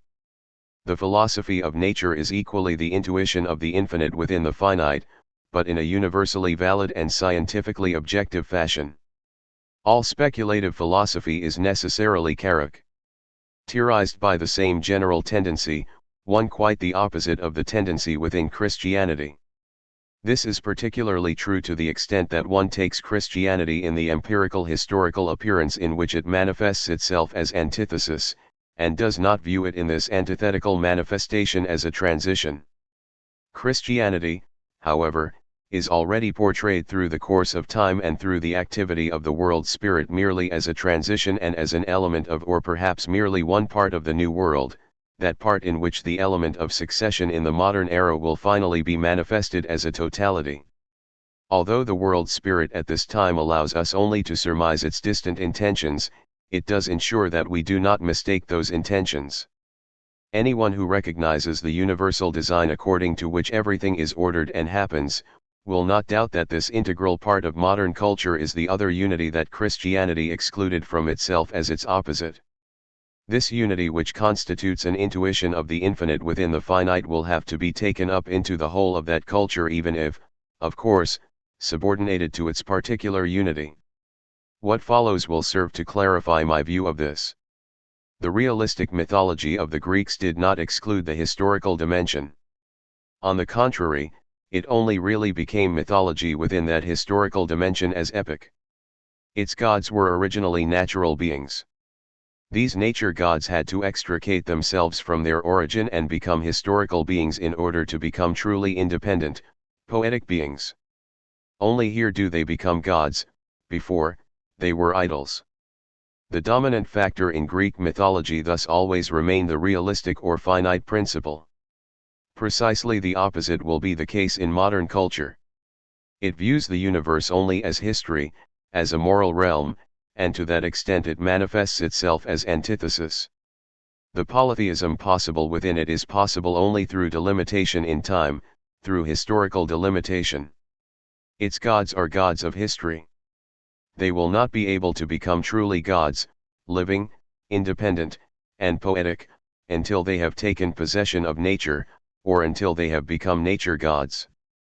One must not seek to force the realistic mythology of the Greeks onto Christian culture, one must rather, in quite the reverse fashion, seek to plant its idealistic deities into nature itself, just as the Greeks place their realistic gods into history. This seems to me to be the final destiny of all modern poesy, such that this antithesis, too, just like every other, consists only in what we may call non-absoluteness, and such that each of the antithetical elements comes into harmony in its own absoluteness with the other. Neither do I hide my conviction that in the philosophy of nature, as it has developed from the idealistic principle, the first, distant foundation has been laid for that future symbolism and mythology that will be created not by an individual but rather by the entire age. It is not we who want to give the idealist culture its gods through physics. We rather await its gods, gods for which we are already holding the symbols ready, perhaps even before they have developed in the culture itself independently from physics. This is what I meant when I asserted that the possibility of a future mythology and symbolism might be found in higher speculative physics. In any case, such determination must be left to providence, since that point in history yet appears to be indiscernibly distant when its element of succession will transform itself into one of simultaneity. What is possible now is merely that which we have already discussed, namely, that each dominating force can form its own mythological circle from each specific material or content, hence also from that of nature, an operation that in its own turn will not be possible without a synthesis of history and nature. The latter constitutes the unadulterated Homeros. Since ancient mythology everywhere relates to nature and actually constitutes a symbolism of nature, it must be of interest to us to see how in modern mythology, with its total antithesis to that of antiquity, such a relationship to nature will manifest itself. In general, we can determine this from what has already been presented. The principle of Christianity was the absolute predominance of the ideal over the real, of the spiritual over the corporeal. Hence, this accounted for the direct intervention of the supersensible into concrete reality in miracles. This same predominance of the spirit over nature is also expressed in magic to the extent that it encompassed the activities of conjuring or enchantment. The magical view of things or the understanding of natural occurrences as magic was merely an incomplete suspicion of the higher and absolute unity of all things, in which nothing posits or affects anything directly in the other, but rather only through pre-established harmony by means of the absolute identity of all things. For just this reason, every effect that things have on one another solely through the medium of their concepts, and not in a natural fashion, is called magical. For example, the assertion that movements or certain signs purely as such can have a detrimental effect on someone. The belief in magic also expresses the inkling of the existence of various orders or systems of nature, of mechanism as such, chemism, the organism. We all know what effect the first acquaintance with chemical reactions had on the minds of our contemporary age. In a larger sense, the retreat of nature as a mystery gave the contemporary world a general inclination toward penetrating the secrets of nature. The mysterious language of the stars, manifesting itself in their various movements and relationships, acquired immediate historical significance. Their course, their changes, their relationships alluded to various aspects of the destiny of the world as a whole and indirectly of each individual. Here, too, lay the correct assumption that since the earth is a universe in and for itself, the elements of all the stars must inhere within it, and that their various positions and distances from the earth necessarily have an effect very early, particularly on the more delicate constructions or configurations on earth such as those of human beings. In the philosophy of nature it is proved that similar organizations in the heavens correspond to the various organizations of metals, such as gold, silver, and so on, just as we really do possess a complete image of the entire solar system in the organization or construction of the earth, in and for itself, according to its four different directions. The idea of the animation of the stars, and the idea that they are guided in their orbits by internal souls, were opinions that had been preserved from the days even of Plato and Aristotle. Until Copernicus, the earth was viewed as the center of the universe. That was also the basis of that particular Aristotelian astronomy that is very much in evidence behind the poetic work of Dante. One can easily imagine what consequences the Copernican theory had to have for Christianity, that is, for the Catholic system. It was certainly not only because of the passages in Joshua that the Roman Church so vehemently opposed this doctrine in its pure form. In the Orient, people generally accepted the existence of mysterious forces in stones and plants. This belief, like the art of medicine, came to Europe with the Arabs. This applies equally to the use of the talisman and amulets, with which people in the Orient have protected themselves since the earliest times against poisonous snakes and evil spirits. Many of the mythological views of the animal world were not unique to modernity. To facilitate an overview, I will now summarize in a few sentences what I have said up to now about modern mythology. For the sake of the overall context, we must first recall an earlier proposition, containing the principle for the entire investigation. It established in general that the ideas can be viewed objectively or in reality and as gods, and that the world of ideas can accordingly be viewed as a world of the gods. This world is the content or material of all poesy. Wherever it generates itself, it produces the highest indifference of the absolute with the particular within the real world. The following proposition now follows appropriately. In the content or material of art, the only conceivable antithesis is a formal one. Essentially, that material is always and eternally one, always and necessarily absolute identity of the universal and the particular. If, therefore, any antithesis at all occurs as regards that material or content itself, it must be a merely formal one, and as such it must also manifest itself objectively as a mere temporal antithesis. The antithesis will manifest itself such that the unity of the absolute and the finite, particular, appears in the material of art on the one hand as a product of nature, on the other as a product of freedom. In the material in and for itself, the unity of the infinite and the finite is always and necessarily posited. This unity is possible, however, only in the double fashion whereby the universe is portrayed within the finite or the finite within the universe. The first instance represents that unity upon which nature itself is based, the second that upon which the ideal world or the world of freedom is based. Hence, to the extent that the unity appears as productive and separated according to the opposing sides, it will be able to appear on the one hand as a product of nature, on the other as a product of freedom. Annotation. That this antithesis is present precisely in Greek or ancient poesy on the one hand, and modern poesy on the other, can be proved empirically only from the facts that have been presented in the previous discussion. The unity in the first case, that of necessity, will appear as the unity of the universe with the finite, in the other case, that of freedom, as the unity of the finite with the infinite. As the proof of the foregoing discussion shows, this proposition is merely another expression of that discussion. Nonetheless, we can still present the following specific proof. The antithetical elements behave, according to, as nature and freedom.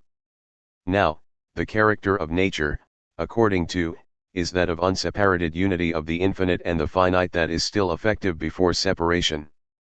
The finite predominates within nature, though the seed of the infinite resides within it. Wherever that unity is sundered, the finite is posited as finite. The only possible direction is that from the finite to the infinite, and the unity is that of the finite with the infinite. In the first instance, the finite is posited as a symbol of the infinite, in the other as an allegory of the infinite. This follows from the explanations given in annotation. This can also be expressed in the following way. In the first case, the finite is simultaneously the infinite itself, and does not merely signify it. Hence, it is also significant in and for itself even independently of its meaning or signifying character. In the second case, it is actually nothing in and for itself, but is significant only in its relationship to the infinite. Corollary proposition. The character of art in the first case is on the whole symbolic, in the second case on the whole allegorical. That this is the case in modern art will be proved in detail in the following discussion. In the meantime, we will concentrate quite naturally here on that pure antithesis, hence, on modernity not as it might be in its own absoluteness, but rather as it manifests itself in its non-absoluteness, and therefore as it has manifested itself up until now. In any case, everything persuades us that the phenomenon of modern poesy up to this point is not yet the consummate antithesis in which, for precisely that reason, the two antithetical elements might become one again. In the mythology of the first kind, the universe is intuited as nature, in the second kind as a world of providence or as history. This is a necessary corollary, since the unity that lies behind the latter is equals action, providence, as opposed to destiny. Destiny equals difference, transition, a falling away from the identity with nature. Providence equals reconstruction. Addendum. The antithesis of the finite with the universe must manifest itself in the first case as rebellion, in the second as unconditional surrender to the universe. The former can be characterized as sublimity, basic character of antiquity, the latter as beauty in the narrower sense. In the poetic world of the first sort, the collective will cultivate itself or develop into the individual or particular; in the second case, the individual will strive by itself to express the universal. This is a necessary corollary, since in the former case the universal inheres in the particular as such, in the latter the particular within the universal means or signifies the universal. The mythology of the first sort will cultivate itself or develop into a self-enclosed world of the gods; for the other sort, the whole in which its ideas become objective will itself be an infinite totality again. This is a necessary corollary, since in the former instance we find limitation and finitude predominating, in the latter infinity. Furthermore, in the former instance we encounter being, in the latter becoming. The figures of the first world will be enduring ones, eternal, the natural beings of a higher order, while those of the second will be transient appearances. In the former case polytheism will be possible by means of natural limitation, acquired from that which exists within the parameters of space; in the latter it will be possible only by means of limitation in time. This follows of itself. All intuition of God is possible only in history. Annotation. To the extent that the infinite here enters into the finite, it will do so only in order to annihilate the latter in and for itself and through the example of the infinite, and thus to establish the boundary between the two worlds. This generates the necessary idea of the later world, incarnation and death of God. In the first sort of mythology, nature is that which is revealed, the ideal world is that which is hidden; in the second sort the ideal world is revealed, and nature retreats into mystery. This follows of itself. In the former case religion is based on mythology, in the latter mythology on religion. For religion, poesy again equals subjective, objective. The finite is intuited in the infinite through religion, whereby the finite first becomes a reflex of the infinite for me, and, on the other hand, the infinite within the finite becomes symbolic and to that extent mythological. Elucidation. Greek mythology as such was not religion. In itself it can be comprehended really only as poesy. It first became religion only within that relationship to the gods, to the infinite, that man created for himself in religious acts and so on. In Christianity this relationship is the first one, and every possible form of symbolism of the infinite, and thus all mythology, is made dependent on that relationship. Addendum. In the former instance, religion had to become more a nature religion, in the latter more a revealed religion. This follows from and. Addendum. Mythology could issue directly from such a nature religion because that religion was founded on tradition. Addendum. The ideas of Christianity in and for themselves were not capable of becoming mythological, since they are completely nonsensical. This proof could be demonstrated using the examples of the Trinity, angels, and so on. Addendum. Only in historical material could such a religion become mythological material itself, since only thereby do the ideas acquire independence from their meaning. Just as in the former case the ideas become objective primarily in being itself, so do they here become objective in action, for every idea equals unity of the infinite and finite, though here only through acts, whereas in Greek mythology through the opposite, or being. The basic view of all symbolism of the latter sort was necessarily the Church, for in the mythology of that sort the universe or God is intuited in history, cf. The model or form of history, however, is separation in the particular and unity within the whole. This is presupposed here, though it is something whose proof is to be given in general philosophy. Hence, in the former type of symbolism God could become objective only as the unifying principle of the unity within the whole and of the separation in the particular.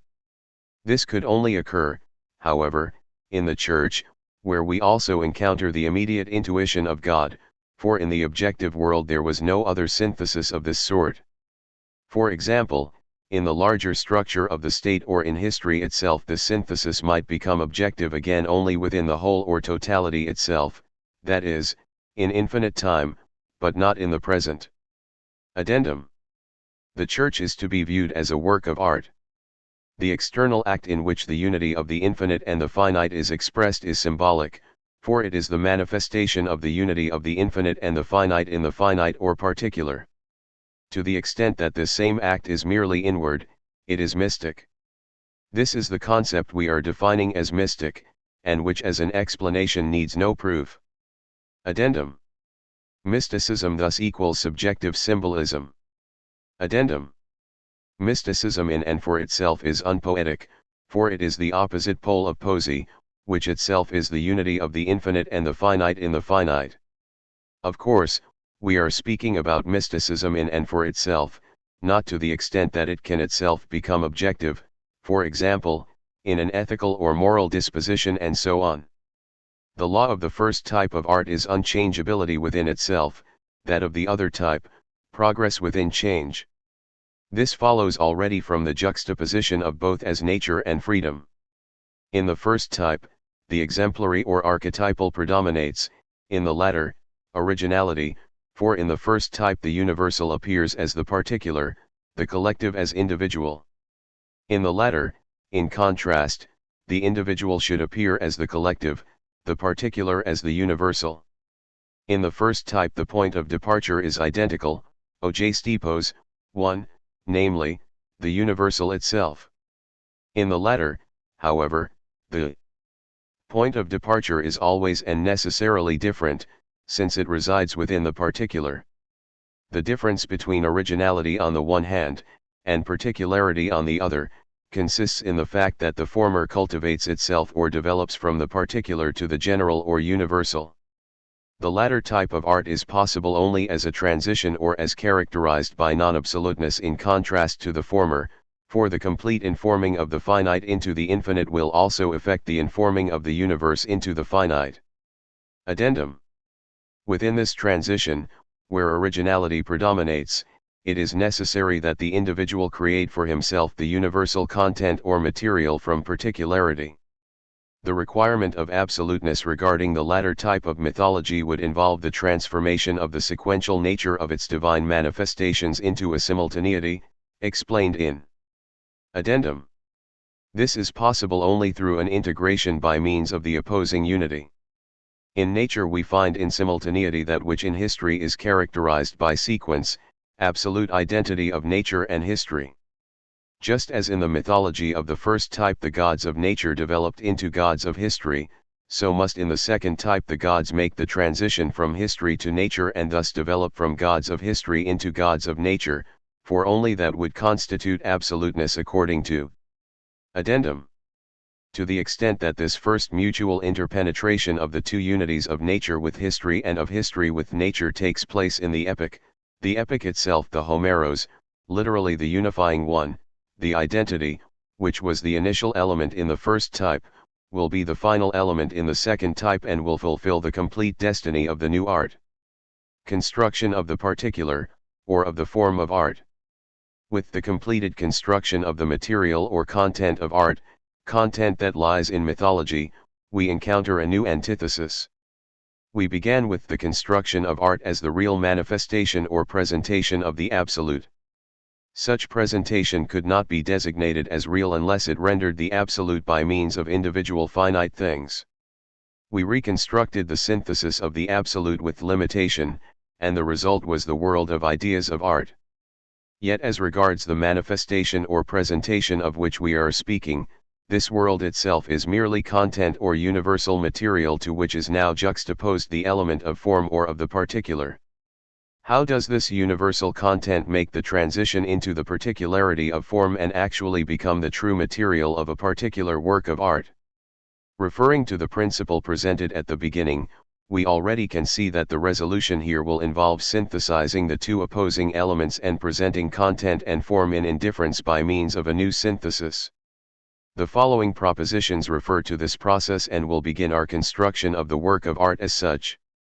The immediately productive element or force of the work of art or of the individual, real thing through which the absolute becomes real objective in the ideal world, is the eternal concept or idea of man in God, a concept that is one with the soul itself and is united with it.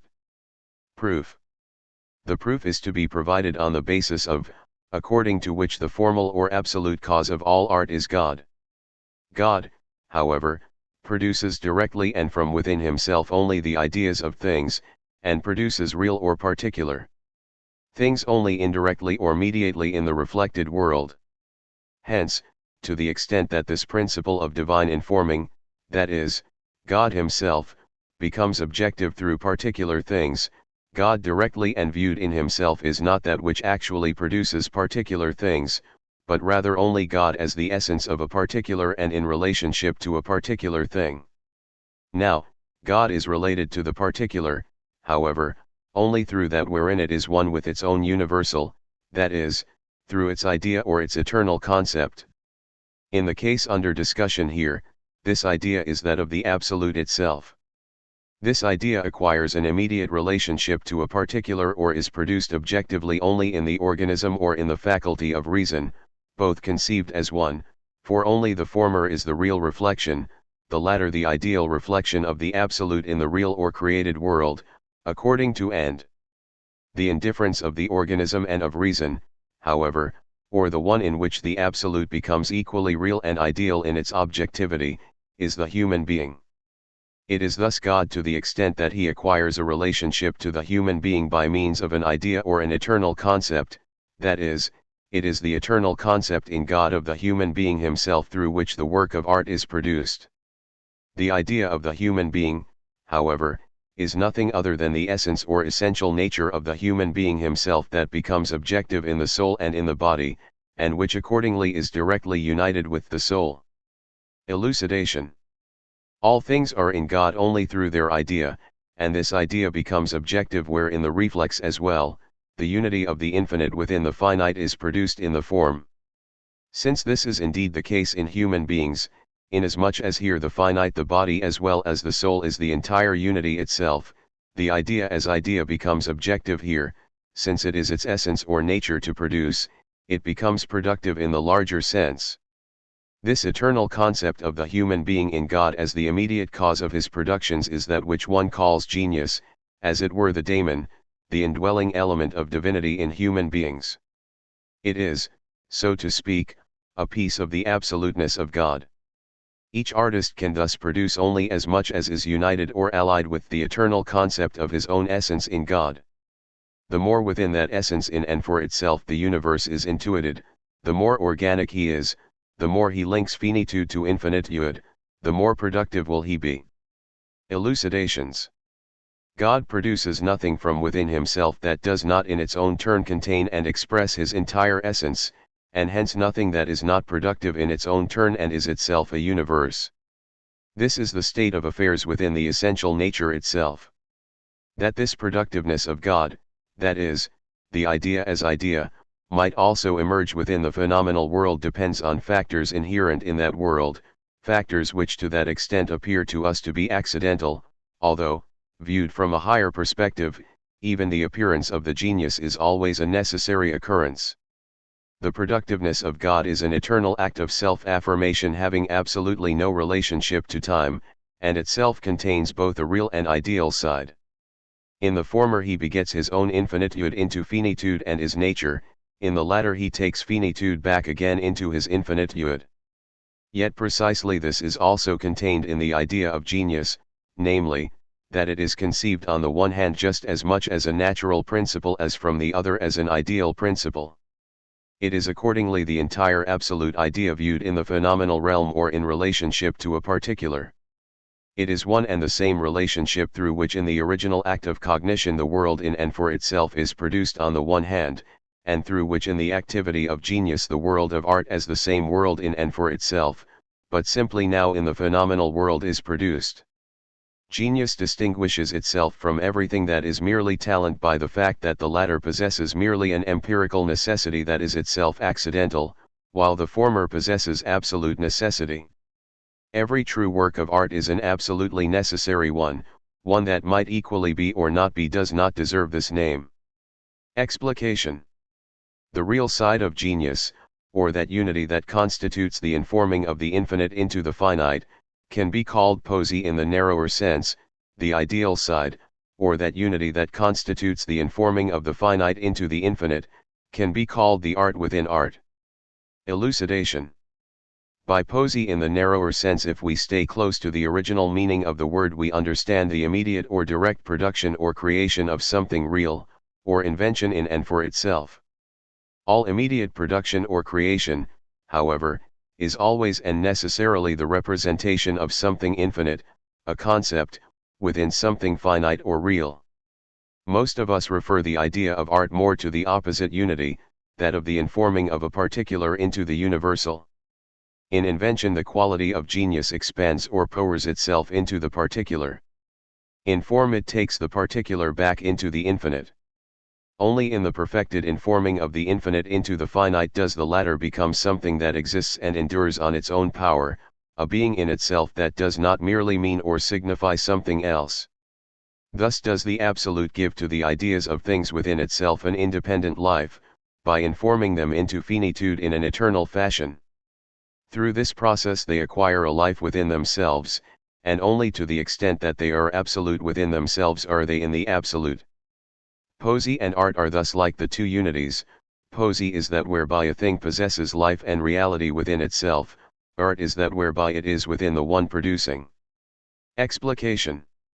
The first of the two unities, that which constitutes the informing of the infinite into the finite, expresses itself within the work of art primarily as sublimity, the other, that which constitutes the informing of the finite into the infinite, as beauty. We cannot prove this except by showing that that which according to common agreement is the prerequisite of sublimity and beauty is precisely that which is expressed by our own explication. The point is actually this: wherever we encounter the infinite being taken up into the finite as such, whenever we distinguish the infinite within the finite, we judge that the object in which this takes place is sublime. All sublimity is either nature or inner disposition.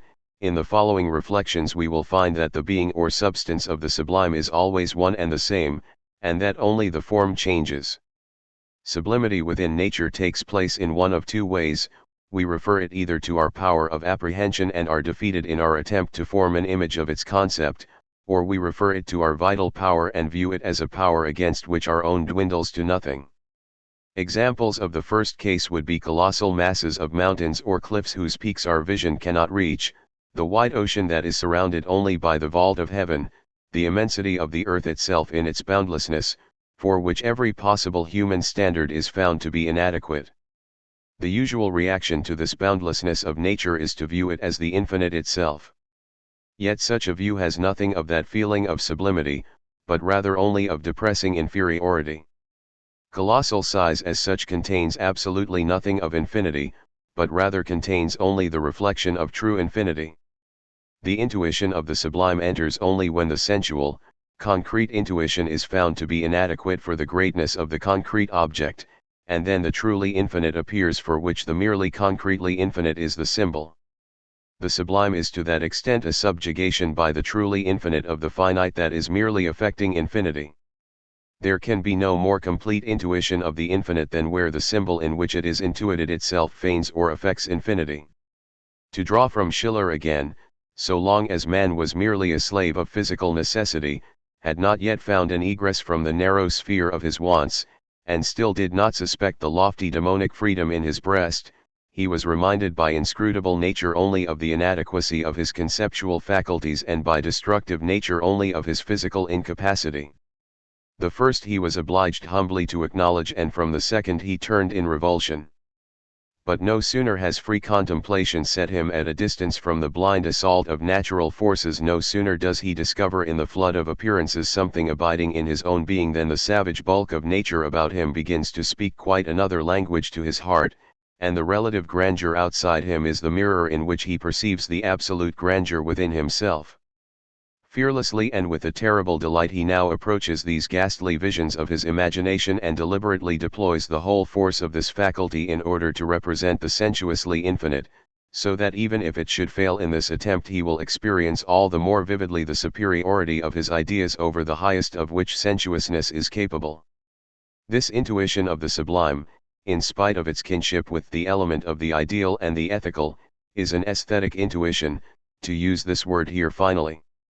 The infinite is the predominating element within it, yet it predominates only to the extent that it is intuited within the physically infinite, which to that extent is itself merely finite. This intuition of the truly infinite within the infinite element of nature is the poesy that any human being can practice, since the one who is himself intuiting is the one for whom the relatively colossal element within nature becomes the sublime, and this occurs when he makes it into the symbol of the absolutely colossal. Moral and intellectual flaccidity, weakness, and cowardice of disposition invariably shy away from these great perspectives that hold up to them a terrible image of their own nothingness and contemptibility. The sublime in nature, just as that of tragedy and of art in general, cleanses the soul by liberating it from mere suffering. At the very moment when all the hostile forces of nature and of fate simultaneously close in upon a person, at the moment of highest suffering itself, the courageous person is able to make the transition to the ultimate liberation and otherworldly pleasure transcending all the limitations of suffering. Similarly, the person who bears the countenance of nature in all its terror and destruction, nature's ultimate offering of its own most destructive forces, is granted that absolute vision that is like the sun itself that finally breaks through dark storm clouds. In an age of petty resolve and of crippled sensibility, I doubt one could find a more appropriate means of preserving and cleansing oneself from such pettiness than such acquaintance with the greatness of nature. I doubt also that there is a richer source of great thoughts and of heroic resolve than the ever-renewed pleasure in the vision of that which is concretely and physically terrible and great. Our previous discussion has dealt with the sublime in its two forms. In the first, the dimensions of nature itself become absolute in the confrontation with our powers of comprehension. In the other, the power of nature in comparison with our own physical strength becomes absolute and infinite. In both cases, however, nature is only relatively great or relatively infinite in relation to the truly infinite. We now must determine more specifically than earlier the form of this vision of the sublime. Here, too, form, as always, is the finite element, except that here the condition has been added that it must appear relatively infinite, and from the physical perspective must appear absolutely colossal. This, however, negates the form of the finite, and we now see how it is precisely formlessness that most immediately acquires the character of sublimity for us, that is, that most immediately becomes the symbol of the infinite as such. That particular form that is distinguished as form posits thereby the finite as a particular. The finite that is to accommodate the infinite must, however, be appropriate as a symbol for the infinite. This can take place in two ways. Either it is absolutely formless or absolutely formed, for both are one and the same. Absolute formlessness is precisely the highest or absolute form. The infinite forms itself within something finite without being subject to its limitations. For just this reason, however, the genuinely absolute form in which all limitations are suspended, such as in the figures of the gods Jupiter, Juno, and so on, has the same effect on us as absolute formlessness. Nature is sublime not only in its greatness to the extent that it is inaccessible to our powers of comprehension, and not only in its power to the extent that it remains absolutely impervious to our own physical strength. It is also sublime in a general fashion within chaos, or, as Schiller puts it, in the confusion of its own appearances at large. Chaos is the fundamental intuition of the sublime, for our vision perceives as chaos even the great mass that transcends our sensuous vision, as well as the sum of all the blind forces too powerful for our mere physical strength. Only to that extent do these things become symbols of the infinite for us. The fundamental intuition of chaos itself lies within the vision or intuition of the absolute. The inner essence of the absolute, that in which all resides as one and one as all, is primal chaos itself. Yet precisely here we encounter that identity of absolute form with formlessness, for that chaos within the absolute is not mere negation of form, but rather formlessness within the highest and absolute form, and, in a reverse fashion, absolute form within formlessness. We speak of absolute form, because all form is posited into every form, and every form into all form. We speak of formlessness, because precisely within this unity of all forms no individual form is distinguished as such. What I would like to say is that through this vision of chaos, the understanding passes over to the perception of the absolute, be it in art or in science. After unsuccessful attempts to exhaust the chaos of the phenomena in nature and in history by means of the understanding, ordinary perception or knowledge resolves to take the incomprehensibility itself, as Schiller says, as a principle of judgment. This appears to be the first step toward philosophy, or at least toward an aesthetic view of the world. Understanding can recognize the world as the true symbol of reason itself only within such an unbounded condition, one appearing to common understanding as lawlessness, or only within such independence and freedom from restrictive conditions.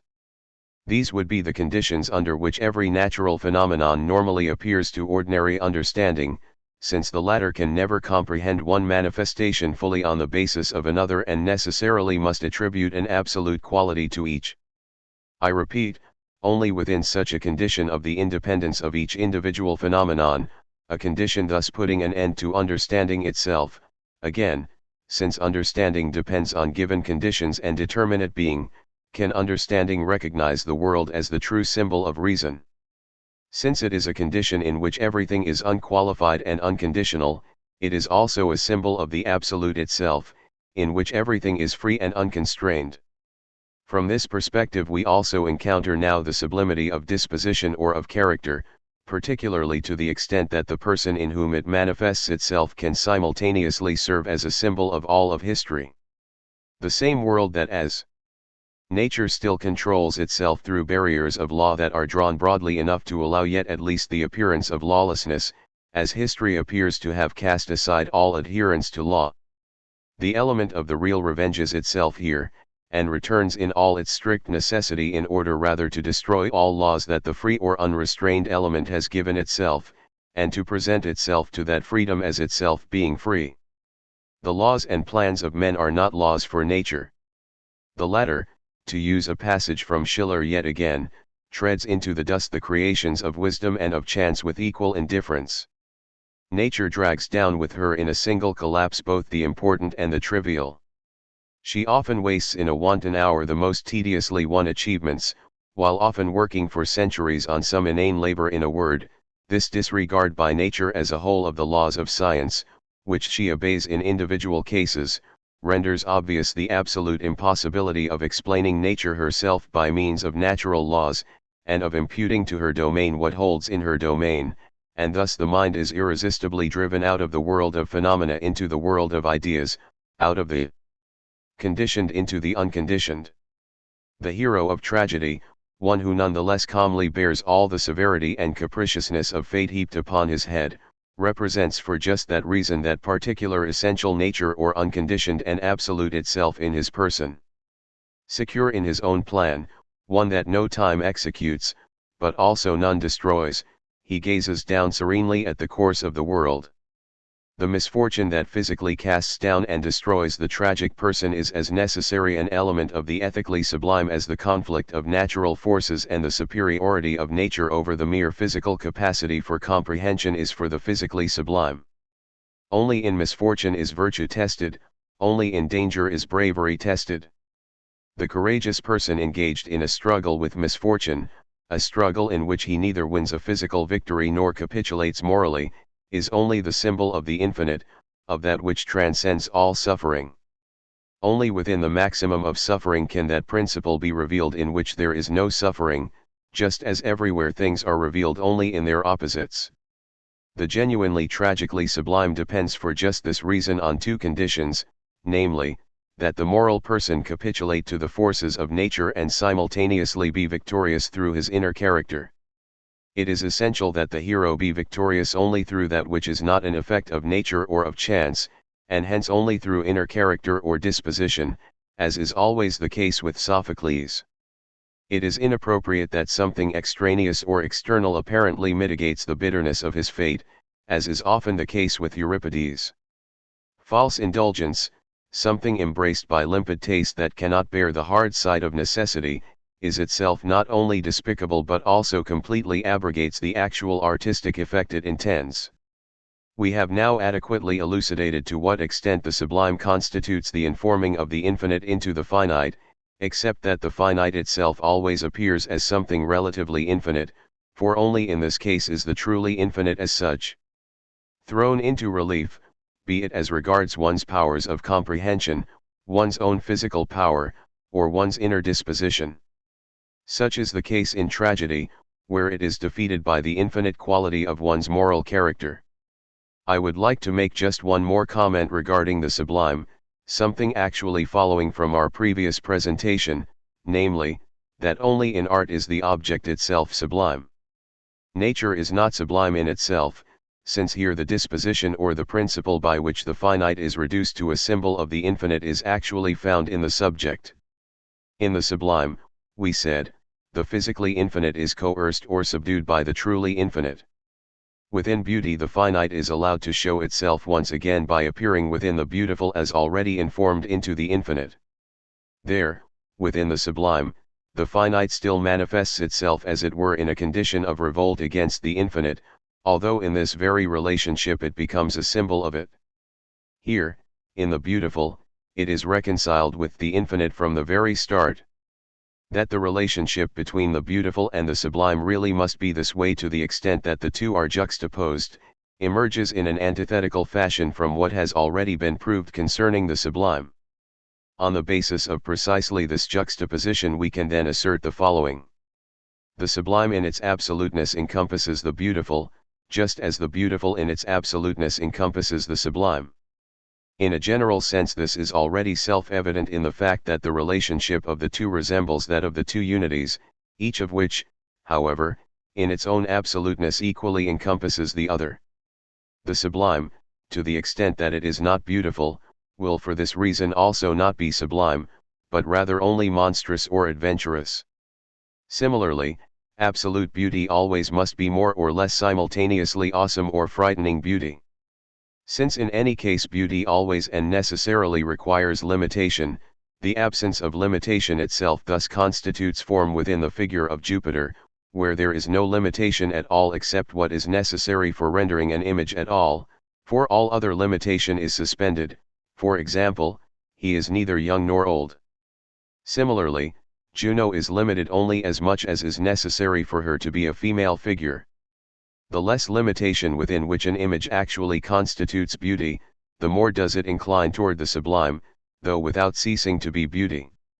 The beauty of Apollo involves more limitation than that of Jupiter. He is youthfully beautiful. In his case the limitations have not been expanded so far as is the case with Jupiter, that in a general sense the infinite appears within the finite, but rather the finite is of value in and for itself as being informed into the infinite. The example of male and female beauty is an even more striking example. In the former, nature only shows as much limitation as is necessary, in the latter, it is generous with that limitation. It follows from this that there obtains not a qualitative and essential antithesis between sublimity and beauty, but rather only a quantitative one. The more or less of beauty or of sublimity belongs, serves, in its own turn as limitation. Juno equals sublime beauty, Minerva equals beautiful sublimity. The more the element of limitation reconciles itself with the infinite, however, the more purely beautiful it is. Hence, precisely because of this indifference between the sublime and the beautiful, the determination itself becomes relative. That which is perceived as sublimity in one instance, for example, the image of Juno, may well appear in another relationship as beauty in contrast to sublimity, such as Juno in comparison with Jupiter. This suggests to us that in general there is no sphere in which something can be called beautiful that in a different situation might not also be sublime, and that for just this reason both qualities appear inextricably interwoven in everything that in a broader sense is absolute in and for itself. This is the case, for example, with Juno, not compared with anything else, but rather viewed in and for herself. Or, to take examples from another sphere, Sophocles in comparison with Aeschylus appears beautiful, viewed in and for himself, however, or absolutely, he appears as an indissoluble combination of the beautiful and the sublime. If as regards the sublime one were to limit oneself, say, to the mere concept of the absence of limitation and the formlessness normally associated with it, these qualities are, as has already been shown, very much a necessary condition of the sublime, yet not such that they, too, would not be possible within strictly circumscribed forms, but rather such that precisely the highest form, where form no longer is recognized within form, becomes formlessness, just as in other cases formlessness itself becomes form. The former is the case, as mentioned, in the figure of Jupiter and in the head of the so-called Juno Ludovisi, where the sublime is so interwoven with the beautiful that it cannot be differentiated. Winckelmann assumes the existence of what he called high grace, and the ancients themselves praised the fearful Eumenides of Aeschylus. Within a work of art itself as something objective, sublimity and beauty are related as they are within the subjective elements of poesy and art.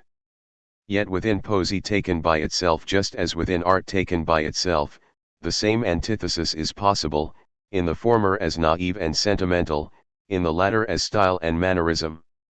Thus, the same antithesis of the two unities expresses itself in poesy viewed in and for itself through the antithesis of the naive and the sentimental. General remarks. Regarding all these antitheses, one must always keep in mind that they cease being antitheses when taken absolutely. Now, it happens to be the case that the first unity, the one in which the infinite is informed into the finite, always and necessarily appears as the perfected one, such that the point of departure and that of completion coincide. In contrast, the absolute expression may very well be missing for the other member of the antithesis, precisely because it appears only in a non-absolute condition of juxtaposition. This is the case, for example, with the sentimental and the naive. The poetic and the inspired elements are always and necessarily naive, the sentimental is thus the opposing ele. Meant only in its imperfection. Thus we postulate not only the naive and the sentimental within poesy, but also two directions in general within poesy.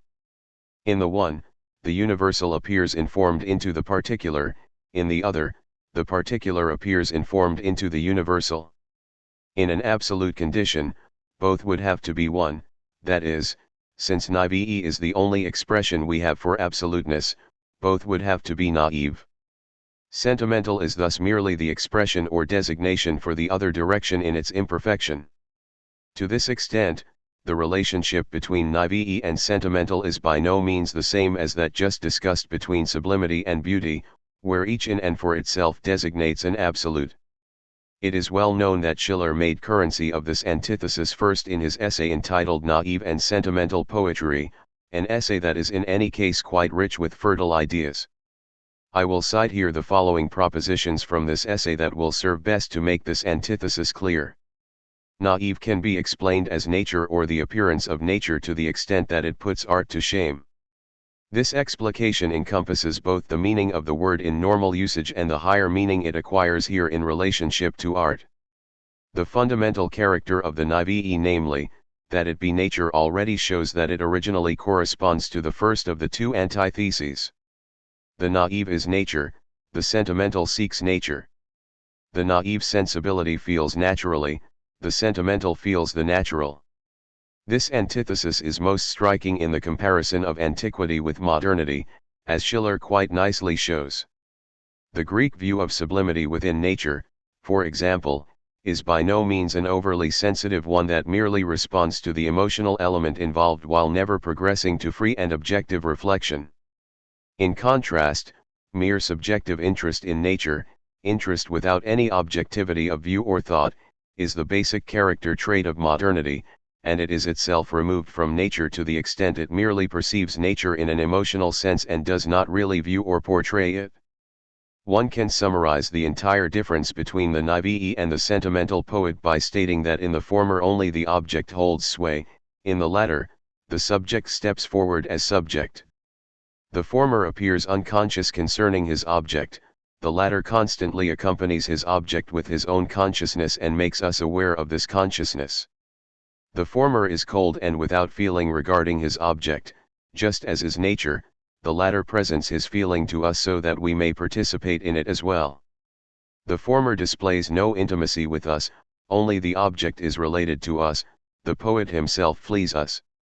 The latter, by portraying the object, simultaneously makes himself its reflex. Just as is the case with poesy itself, This contrast also enters into judgment, and it is equally a part of the modern sensibility that as a rule the lack of feeling on the part of the poet leaves it cold. The object must already have gone through the filter of reflection if it is to have an effect on that sensibility. Indeed, that which is actually the ultimate strength of all poesy, namely, that the poet allow the object itself to hold sway, rouses modern sensibility to indignation. It is clear from Schiller's essay that the basic character of modernity in contrast to antiquity can be expressed as sentimentality. The single exception of Shakespeare, which Schiller himself also makes, shows, however, that this assertion does need at least some qualification. It may be that the case of Shakespeare is the same as that regarding the earlier contrast between the conscious and unconscious aspects. Perhaps no modern, Shakespeare included, has attained the perfect indifference of the naïve and the sentimental, for, as I have already remarked, the naïve actually appears naïve only from the perspective of the sentimental. The basis or point of departure here is always the juxtaposition of the subject and the object, that is, the element of the sentimental, except that in the object itself it is reduced to naïveté. In Ariosto the elements of the sentimental and the naïve lie quite distinguishably next to one another. One might say of him that he is sentimental in a naïve fashion, whereas Shakespeare is totally naïve within the sentimental. As far as the external manifestation of the naïve is concerned, we might yet remark that it is always characterized as much by simplicity and ease of treatment as by strict necessity. Just as the beautiful is sublime to the extent that only the absolutely necessary is required for its portrayal, there is no greater sign of genius than that it brings the object into full view with only a few strict and necessary strokes. Dante. There is no choice for genius, since it both knows and desires only what is necessary. The sentimental poet is in a totally different situation. He reflects, and he touches emotionally and is emotionally touched himself only to the extent that he reflects. The character of naïve genius is total, not so much imitation of nature, as Schiller puts it, as attainment of reality. His object is independent of him and exists in and for itself. The sentimental poet strives for something infinite, something that, because it cannot be attained in this direction, also never manifests itself. Poesy in its absoluteness is in itself neither naïve nor sentimental. It is not naïve, since this is a qualification that itself is made only through contrast. The absolute appears naïve only to him who is sentimental. The sentimental, however, is in and for itself a non-absolute condition. Accordingly, our proposition is correct. Annotation. This entire antithesis is thus subjective, a mere antithesis or contrast in appearance. This can even be proved as a fact. No one is tempted to say that Sophocles, for example, is sentimental, but neither that he is naïve. He is, in a word, completely absolute without any further qualification. Schiller took his examples regarding antiquity primarily from the epic. One might want to add, however, that it is a part of the limitations or particular character of the epic that it appear naïve, just as, for example, the Homeric epic does in most of the characteristics of its heroes. If one were to allow the sentimental also to assume legit imagery here, then if it were to count anything at all one might equate it with the element of the lyrical. For just this reason, however, the dramatic work can appear neither naïve nor sentimental. Precisely the fact that Shakespeare, for example, is able to appear naïve characterizes him in this respect as a modern.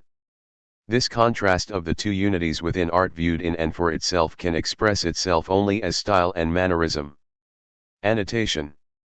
The same remarks I just made concerning the previous antithesis obtain here to an even greater extent. Of the two juxtaposed elements, style is the absolute, mannerism the non-absolute, and to that extent objectionable. Language has only one expression for the absoluteness in both directions. The absoluteness within art always consists in the fact that the universal within art and the particular that it assumes in the artist as an individual are absolutely one, that this particular is the entire universal, and vice versa. Now, we can well imagine that this indifference might also be achieved from the perspective of the particular, or that the artist might be able to form the particularity of his form, to the extent that it is his, into the universality of the absolute. Similarly, it might also be imagined that the universal form within the artist inform itself to the point of indifference with the particular form that the artist as an individual must have. In the first case, one might then call style absolute mannerism, just as in the opposite, where that is not attained, mannerism would have to be called the non-absolute, mist, or unattained style. In general, one must remark that this contrast or antithesis yet issues from the first one we postulated in this investigation, namely, since art can manifest itself only in the individual, and since it is always absolute, it is primarily always a matter of the synthesis of the absolute with the particular. The merely empirical theoreticians find themselves rather embarrassed when they must explain the difference between style and mannerism, and we can see here perhaps most clearly that general relationship or general state of affairs concerning antitheses in art as such. The one antithesis is always the absolute one, the other appears as an antithesis only insofar as it is not yet complete, and only to the extent that it is taken up, as it were, halfway to completion. That is, particularity can be absolute without detriment to its particularity, just as the absolute can be particular without detriment to its absoluteness. The particular form should itself be the absolute form, only then does it reside within indifference with the essence and allow this essence to be free. Style thus does not exclude particularity, but constitutes rather the indifference between the universal and absolute art form on the one hand, and the particular form of the artist on the other. Indifference is so necessary to style that art can express itself only within the individual. Style would thus always and necessarily be the true form and to that extent the absolute, mannerism only the relative. This assumed indifference does not, however, determine that it be posited through the informing of the universal into the particular or, vice versa, through the informing of the particular form into the universal form. It is a matter here, as I said, of what we have already seen, namely, that the informing of the absolute into the particular is always the perfected or completed condition, and thus only within the present case appears as style. The antithetical unity as antithetical can appear only in a non-absolute condition. If it is absolute, then it, too, is called style. If it is not absolute, then it is mannerism. We certainly will not deny that style is also attainable in the other direction, namely, the direction taking particularity as its point of departure, although a trace of this formal difference will always remain, and the style achieved from this direction can always be called absolute mannerism. In this sense, style will mean an absolute particularity, one elevated to absoluteness, just as in its initial meaning it designates a particular absoluteness, one formed into particularity. On the whole, the style of modernity must in general be of the first sort, since, according to, particularity is always the point of departure here, just as in contrast only the ancients possess style in the first sense. This can be asserted without detriment to modernity, since we do recognize its capacity for style.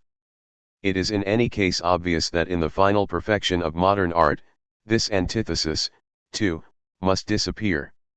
One can say also that nature possesses mannerism in this sense, or a dual style. It possesses mannerism in everything directed toward informing the particular into the universal, for example, in the coloring of bodies, particularly within the organic world, where in the male form it obviously possesses style. In feminine beauty, on the other hand, where so many particularities had to be taken into consideration of the form itself, it is in a certain sense affected. Yet precisely this proves that beauty and thus style is also possible in this direction. Hence, someone could say most appropriately that if Shakespeare, for example, possessed mannerism, then God himself would also have to possess it. One cannot change the fact that modernity possesses style only in the direction from the particular to the universal. Just as little, however, can one deny that modernity really has achieved style in this direction and is certainly capable of achieving it, so much so that even within modern art itself the two directions are again discernible. In this sense, the modern who in the formative and plastic arts possesses style above all others is doubtlessly Michelangelo. His counterpart among the great masters is doubtlessly Correggio. It would certainly be incorrect to attribute mannerism to this artist in an unqualified fashion, yet it is equally impossible to attribute to him any other style than that of the second type. He is perhaps the most vivid example that style is also possible in the direction from the particular to the universal. In general we can now accordingly explain mannerism in the objectionable sense, and accordingly as affectation, as an assertion of the particular form instead of the universal one.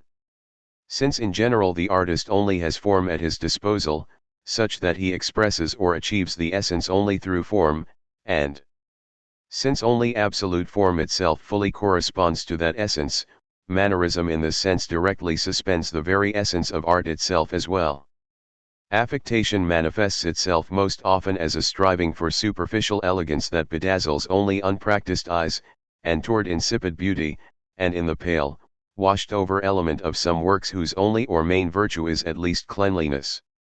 There is also, however, a raw and crude kind of mannerism, where the artist intentionally seeks the exaggerated, the forced. Mannerism is always a limiting element and manifests itself in the inability to overcome certain particularities of form, be it within the whole of the figures. The best examples come from the formative plastic arts, or in individual parts. Thus we find some painters who are able to create only short, stumpy figures, and others who are able to create only tall, thin, haggard figures, and yet others who either create fat or thin legs, or obstinately paint, again and again, heads with exactly the same shape. Affectation manifests itself further in the relationship the individual figures have to one another, particularly in the obstinacy of pose or position, but even in the initial concept and the unyielding habit of viewing all subjects in a certain way, for example, emotionally, cleverly, or even humorously. Anything that is merely clever, or is merely a witticism, can belong only to the sentimental direction in art, since art in great style, even in the work of Aristophanes, is never actually witty but rather always only great.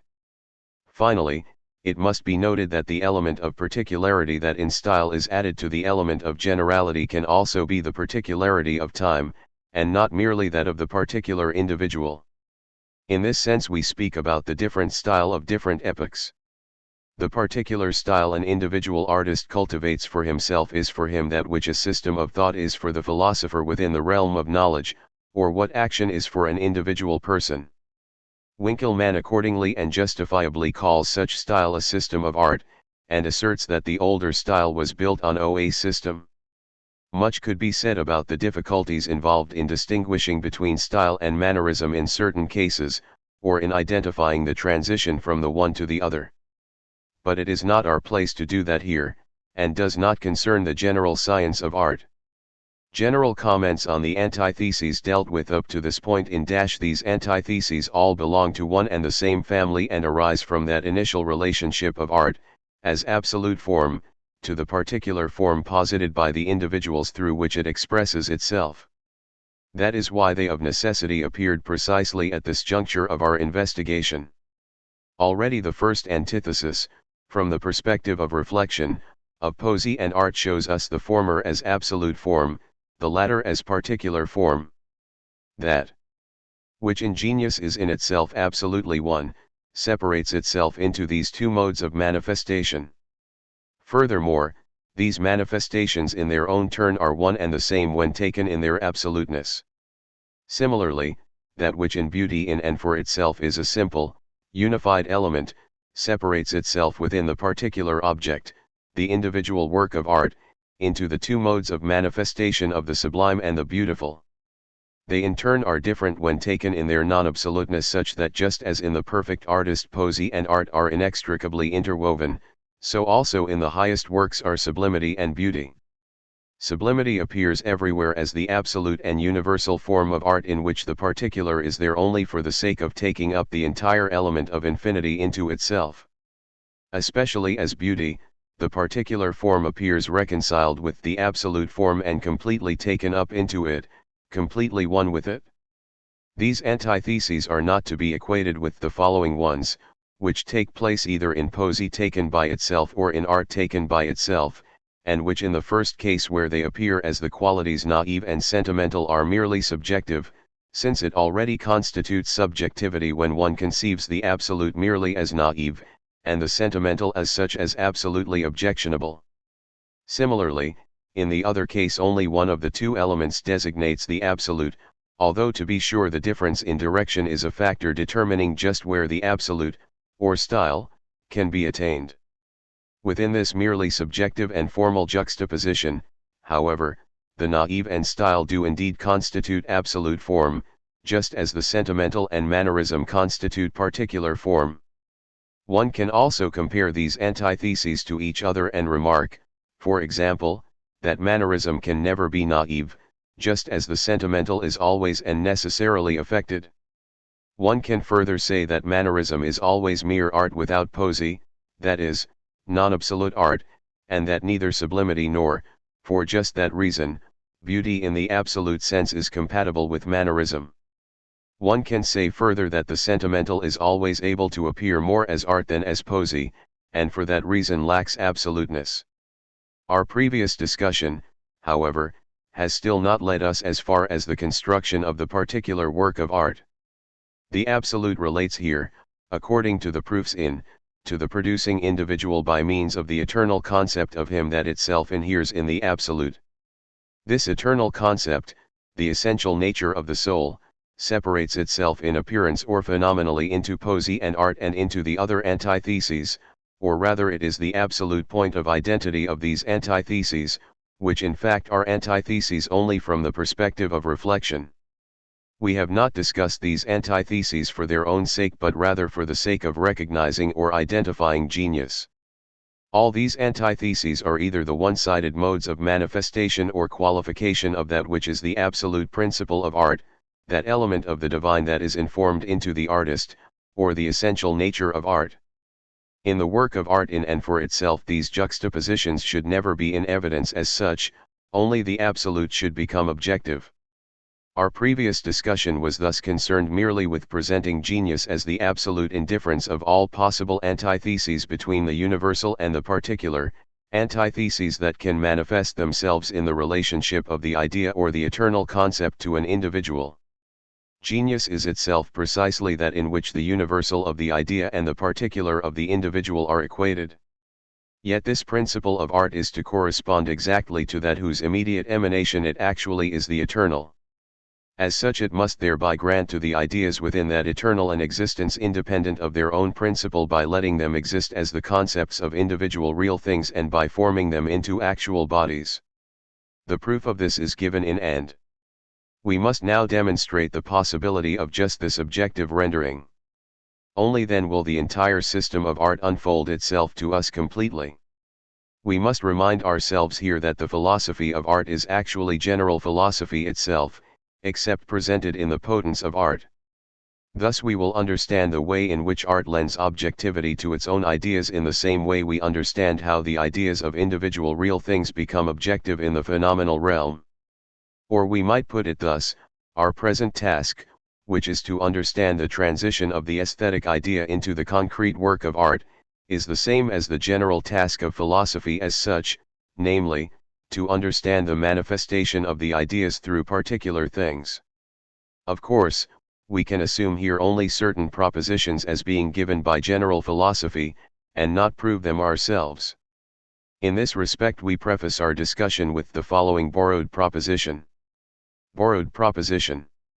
The absolute becomes objective in the phenomenal realm by means of the three unities to the extent that the latter are not taken in their absoluteness, but rather in their relative difference as potences, thereby becoming symbols of the idea. This proposition needs only elucidation here, since it is merely a borrowed proposition from general philosophy. Content and form are one within the absolute. The latter has no other content of production than itself in the all-encompassing allness of its forms. It cannot appear, however, unless each of these unities as a particular unity becomes a symbol of it. Within absoluteness itself, these unities are not differentiated from one another. Here we find only content, pure infinity, and idea. The new unities can become objective as the primal ideas only to the extent that each as a particular unity takes itself as a body or reflected image. As far as the phenomenal realm is concerned, this directly posits the differentiation of that which is actually one within the absolute itself. Hence, the first of the two unities in its absoluteness is idea. Insofar as it as a potence as a particular unity takes itself as a symbol, it is matter. Everything within the phenomenal realm is a mixture of essence and potence, or particularity. The essence of all particularity is within the absolute itself, but this essence manifests itself through the particular. Presupposing this, it follows necessarily that the absolute as the principle of art becomes objective in the sphere of appearances or differentiation only if either the real or the ideal unity becomes its symbol. Hence, it becomes objective only in separate manifestations, on the one hand symbolized by the appearance of a relative real world, on the other by the appearance of a relative ideal world. Borrowed proposition. To the extent that its symbol is the real unity as particular unity, the idea is matter. The proof of this proposition is given in general philosophy. Matter that actually appears is the idea, but from the perspective of the simple informing of the infinite into the finite such that this informing itself is only relative, not absolute. Matter as it appears is not the essence, it is only form, symbol, yet it is only as form, as relative difference in its own turn the same as that of which it is the symbol and which is the idea as the absolute informing of the infinite into the finite. Hence, insofar as art takes up the form of the informing of the infinite into the finite as particular form, it acquires matter as its body or symbol. This follows automatically. Addendum. In this respect, art is equals the general formative or plastic arts. Normally this designation is used in the narrower sense, namely, for the formative arts that express themselves through corporeal objects. This designation as formative arts, however, does not exclude the possibility that within this general unity all potences recur that are encompassed by matter itself in the larger sense. It is precisely on this recurrence that the distinction within the individual formative arts is based. Addendum. The formative arts constitute the real side of the world of art. The ideal unity, as the resolution of the particular into the universal, of the concrete into the concept, becomes objective in speech or language. The proof of this proposition also belongs in general philosophy. Viewed from the real perspective, language constitutes the same resolution of the concrete into the universal, of being into knowledge, which, viewed from the ideal perspective, is thinking. Viewed from the one side, language is the direct expression of something ideal knowledge, thought, feeling, will, and so on in something real, and is to that extent itself a work of art. Yet viewed from the other side it is just as definitely a work of nature, since it is the one necessary form of art that cannot be conceived as being invented or generated by art. Hence, it is a natural work of art, just as more or less everything produced by nature is.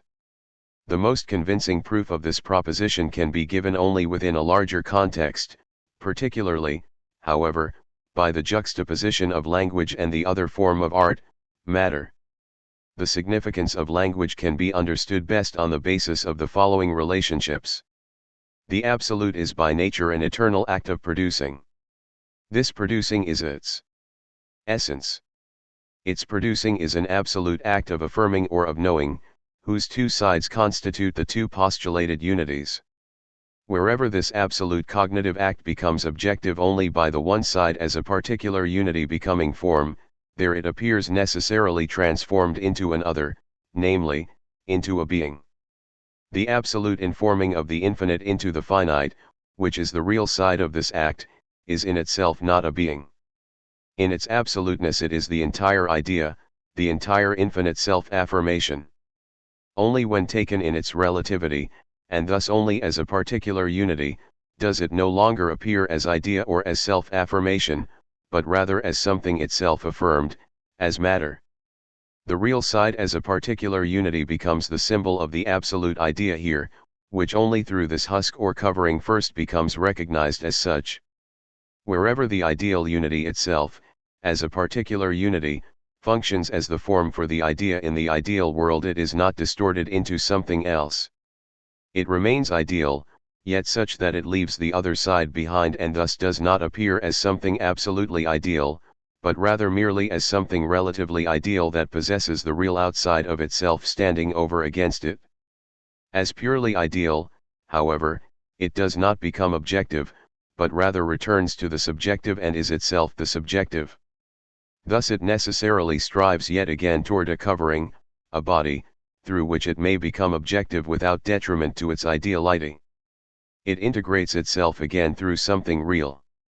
In this integration the most appropriate symbol of the absolute or infinite affirmation of God arises, since this affirmation here represents itself through something real without ceasing to be ideal, which is precisely the highest requirement, and this symbol is language, as one can easily see.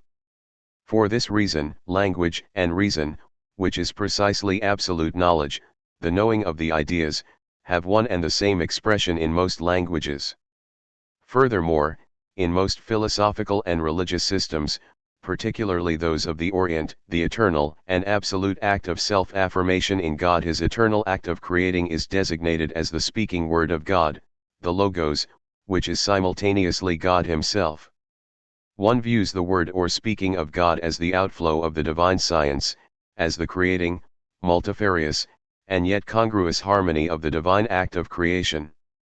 Considering this sublime significance of language, namely, that it is not merely the relative act of knowledge, but rather the act that is simultaneously integrated with its counterpart and is to that extent absolute, we will not juxtapose absolutely the formative arts with the verbal arts as do most authors, which is why, for example, they have difficulty counting music as one of the formative arts and thus grant it a special position. Just as knowledge still grasps or renders itself symbolically in language, so also does divine knowledge apprehend itself symbolically in the world, such that also the whole of that real world, whole inasmuch as it is itself the unity of the real and the ideal, is itself a primal act of speaking. Yet the real world is no longer the living word, the speech of God himself, but rather only the spoken or expended word. In this way the formative arts are only the dead word, and yet nonetheless word, the act of speaking. The more completely the speaking dies as far as the utterance that has turned to stone on the lips of Niobe, the more sublime is formative art in its own fashion. In contrast, on the lower level, in music, that living element that has passed over into death, the word spoken into the finite is still perceptible only as sonority. Hence, in the formative arts, too, the absolute cognitive act, the idea, is conceived only from the real perspective instead of being originally conceived, as ideal, as is the case in speech or in the verbal arts, without ceasing to be ideal even in the transparent covering it assumes. Language as the infinite affirmation that expresses itself in a living fashion is the ultimate symbol of chaos eternally residing in absolute knowledge. Everything resides as one in language, regardless of the perspective from which one views it. From the perspective of tone or of voice, all tones, all sonorities reside within it according to their qualitative differences. Those differences are all blended in human language, which accordingly does not particularly resemble any one sonority or tone, since all reside within it. Absolute identity is expressed in language to an even greater extent when one views language from the perspective of its designations. Concrete and non-concrete elements are one here. The most palpable element may become the sign for the most abstract or the one most firmly grounded in the intellect. Everything becomes the symbol or image for everything, and language itself thereby becomes the symbol for the identity of all things. Within the inner structure of language itself all individual elements are determined by the whole. There is not one form or one individual unit of speech that does not require the whole. Language viewed absolutely or in itself is unified or one, just as reason is unified or one. Yet just as actual different things emerge from within absolute identity, so also do the different languages emerge from within this unity of language. Each language is a universe if taken by itself, and is absolutely separate from the others which nonetheless are essentially one, not merely according to the inner expression of reason, but also as regards the elements that, except for a few nuances, are similar in all languages. That is, this external body is itself soul and body. The vowels are, we might say, the immediate breath of the spirit, the forming form, the affirmative. The consonants are the body of language or the formed form, that which is affirmed. Hence, the more vowels a language possesses, yet such that the limitation by consonants, at least to a certain extent, does not disappear, the more inspired or animated. And vice versa, the more overwhelmed a language is by consonants, the more spiritless it is.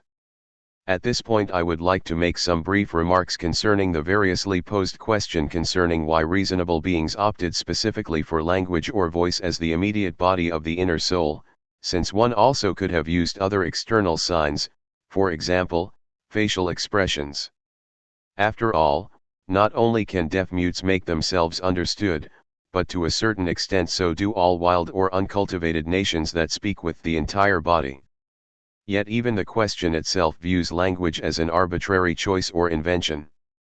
As an explanation, some have suggested that these external signs had to be such that the person using them could himself also evaluate them, and hence had to be a system of signs based on sound and voice so that the speaker could simultaneously hear himself, something that, as we all know, is indeed a great pleasure for some speakers. Yet language is not that accidental. There is a higher necessity in the fact that sound and voice must be the organ that expresses the inner thoughts and movements of the soul. One might well ask those who offer the preceding explanation just why birds have song and animals a voice. As is well known, the question regarding the initial source of language has greatly concerned philosophers and historians, particularly in recent times. They thought it possible to understand language from the perspective of psychologically isolated human nature, whereas it is to be understood only from within the whole of the universe. One therefore should not seek to find the absolute idea of language in their theories. The whole question concerning the origin of language, at least as it has been treated until now, is merely an empirical one with which the philosopher accordingly has nothing to do. He is interested only in learning about the origin of language within the idea itself, and in this sense language, just as the universe itself, still emerges in an unconditional fashion through the eternal effect of the absolute cognitive act, an act that in a being possessing reason encounters the possibility of expressing itself. Marginal note: language in general equals artistic impulse in human beings, and just as the guide of instinct is the ethical element, so also of language. Both assertions that it arises as an invention of human beings, through freedom and by divine instruction, are false.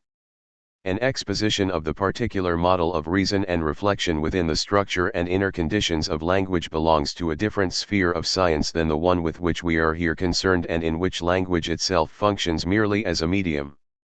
Art, insofar as it assumes the ideal unity as its potence and form, is verbal art. This follows directly. Addendum. Verbal art is the ideal side of the world of art. General addendum to this particular construction of the antithesis between verbal and formative art.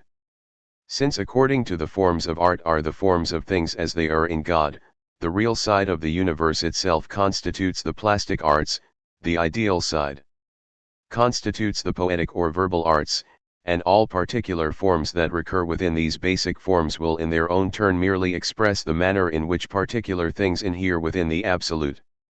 In each of the two primal forms of art all unities necessarily recur, the real, the ideal, and the one in which the two are equal, for each of the two primal forms is in itself absolute, each is the entire idea.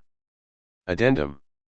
If we call the first unity or potence that of reflection, the other that of subsumption, and the third that of reason, then the system of art is determined by reflection, subsumption, and reason. All potences of nature and of the ideal world recur here except in the highest potence, and it becomes quite clear how the philosophy of art is the construction of the universe in the form of art. In the following construction I had two choices, either to juxtapose directly the parallel potences of the real and ideal world of art, for example, to treat lyric poetry simultaneously with music, or to view separately each of the two sides and their respective potences. I have chosen the latter of the two possibilities because I believe it makes the exposition clearer, and because in any case the relationship between the ideal and the real forms of art would have to be referenced continually. Hence, I will first construe within the formative arts the three basic forms of music, painting, and the plastic arts as well as all the transitions between them. Each of these forms will be construed within its own context and in its own place. For that reason I am including no preface concerning the general division within the arts of the kind one normally finds in textbooks. As a historical note I will mention only that until now music has generally been separated from the formative arts. Kant suggests three kinds: verbal art, formative art, and that of the play of feelings. Very vague. Here the plastic arts and painting, their rhetoric, and the poetic arts. Under the rubric of the third, music, which I find to be an extremely subjective explanation of the latter, almost like that of Sulzer, who says that the purpose of music is to awaken the emotions, something that could just as easily be applied to many other things, such as concerts of fragrances or tastes. The immediately preceding proposition proved that each of the two primal forms in itself differentiates itself ever anew into all other forms. Expressed in another way, each of the two primal forms takes up all other forms or unities as potents and makes them into its symbol or particular. This will be presupposed here. The real side of the world of art, or formative art. The indifference of the informing of the infinite into the finite, taken purely as indifference, is sonority. Or, within the informing of the infinite into the finite, indifference as indifference can emerge only as sonority. This is clarified in the following way. The implantation of the infinite into the finite as such expresses itself in matter. This is the common unity, through the first dimension, or through that whereby it, as difference, is self-identical, indifference. That first dimension in matter, however, is not posited purely as such, but rather simultaneously with the second, and accordingly synthesized through the third. Thus the informing of the infinite into the finite cannot represent itself purely as such within the actual being of matter. This is the negative side of the proof. That it is sonority, however, through which the indifference within the implantation of the infinite into the finite purely as such expresses itself, can be seen from the following. The act of implantation itself is expressed in corporeal reality as magnetism. This proof is found in the philosophy of nature. Yet magnetism is itself bound to the particular body, as is the first dimension, and is thus not the informing itself, not pure as such, but is rather difference. It is pure as such and is indifference only to the extent that it is separated from the body and is a form unto itself, as an absolute form. The latter is found only in sonority, for sonority is on the one hand living and active in and for itself, and on the other hand a mere dimension in time, though not in space. I merely want to point out that the sonority of bodies stands in a direct relationship with their coherence.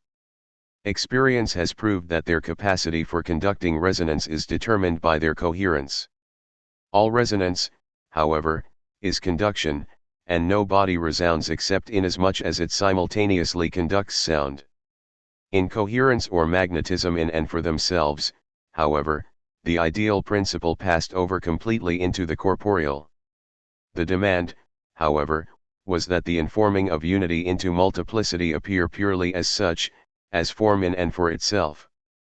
This occurs only in sonority, for sonority equals magnetism, though detached from corporeality, as it were the essential nature itself of magnetism, the substance. Annotation.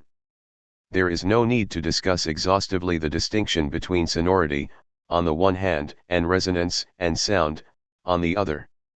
Resonance is the generic term. Sound is resonance, though interrupted.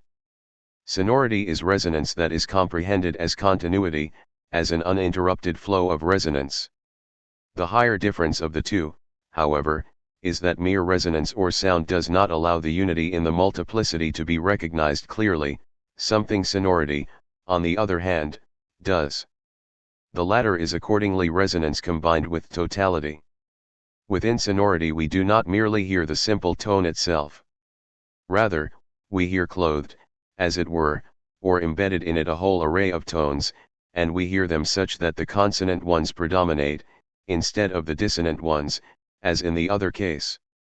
The practiced ear even differentiates among them and hears besides the unisonus or fundamental tone also its octave, the octave of the fifth and so on. The multiplicity that is combined in the coherence as such with the unity thus becomes a living multiplicity within sonority, a multiplicity that affirms itself. Annotation. Since the sonority of bodies is posited through coherence, resonance itself is simply the re-establishment or affirmation, that is, the identity within that coherence whereby the body posited outside of identity re-establishes its own condition of rest and of self-contained being. Sonority itself is simply the intuition of the soul of the body itself or of the concept immediately associated with it in its immediate relationship to this particular finite element. The prerequisite of sonority is differentiation between concept and being, between soul and body within the corporeal being. The act of indifferentiation itself is that in which the ideal within the rain forming into the real becomes perceptible as sonority. The prerequisite of resonance is thus that the body be posited outside of indifference. This occurs through contact with another body. Annotation. We must add to this view of sonority that of the sense of hearing. The root of the sense of hearing resides within anorganic nature, within magnetism. The hearing organ itself is merely magnetism that has developed to organic perfection. Nature integrates universally within organic nature the anorganic through its opposite unity. The latter, the anorganic unity, is merely the element of the infinite within the finite. This is, for example, sonority or resonance. Integrated with its opposite it becomes equal sense of hearing. The hearing organ consists externally of rigid and sonorous bodies, except that the antithetical unity of the reassumption of difference within resonance into indifference is combined with this first unity. The body that we call dead possesses the one unity from hearing, and now lacks only the other. The art form in which the real unity purely as such becomes potent and symbol is music. This follows directly from the two preceding propositions. Annotation. The nature of music can be determined from various perspectives. The construction given here, however, is that issuing from our earlier fundamental principles. The various other determinations of music issue as immediate conclusions from this one. Corollary proposition. Music as art is originally attributed to the first dimension, it has only one dimension.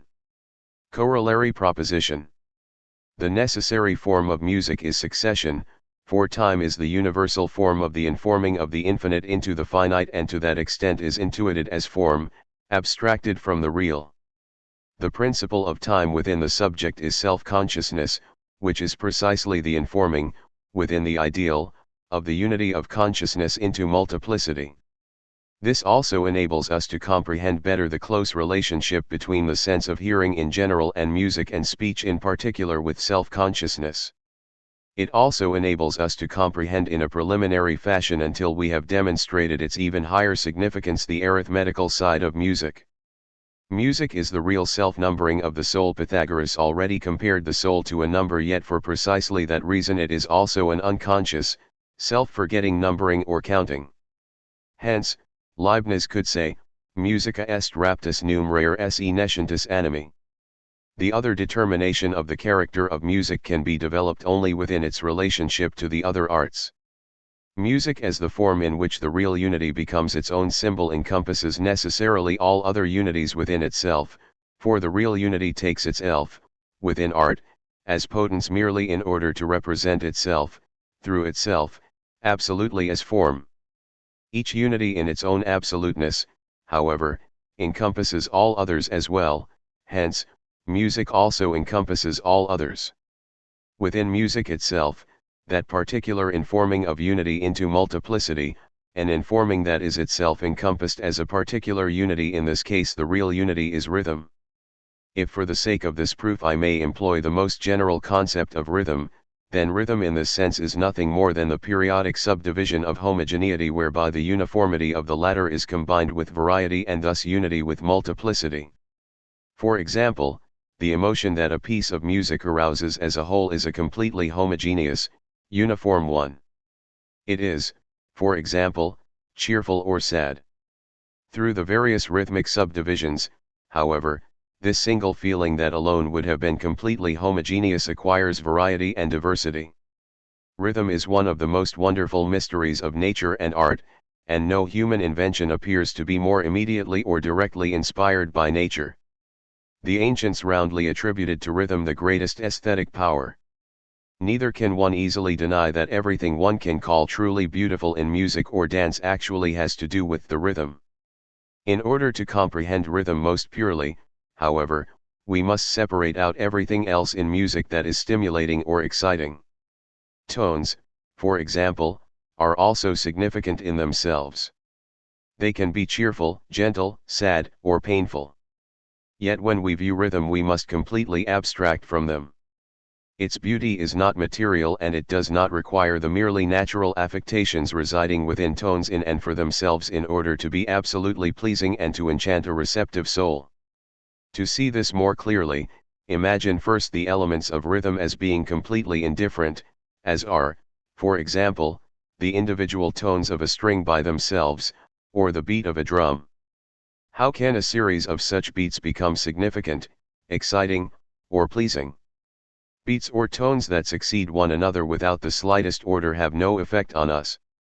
Though these tones may be completely meaningless and not even modestly pleasing by themselves or as simple physical sounds, as soon as they acquire regularity such that they continually recur in equal intervals and collectively constitute a unit, we already encounter something of rhythm, albeit only a very distant beginning, and we are irresistibly called to attend Venice. The human being, however, driven by an impulse of nature, seeks through rhythm to impose variety or diversity onto everything that in and for itself constitutes a pure identity of activity. In every activity that is by nature meaningless, such as counting, we do not endure long within that uniformity. We divide it into units. Most mechanical workers make their work easier this way. The inner pleasure of that not really conscious, but rather unconscious counting enables them to forget the work, and the individual comes in at his appointed place with a kind of pleasure, since it would pain him to see the rhythm interrupted. Until now, we have described only the most imperfect kind of rhythm, in which the entire unity within a particular multiplicity depends only on the uniformity of the intervals within the sequence. An image of this might be equally large, equally separated points. That is the lowest level of rhythm. A higher kind of unity within multiplicity is acquired first of all if the individual tones or beats are not sounded with equal strength, but rather alternate according to a certain regularity as strong and weak ones. With this the necessary element of tact enters into rhythm.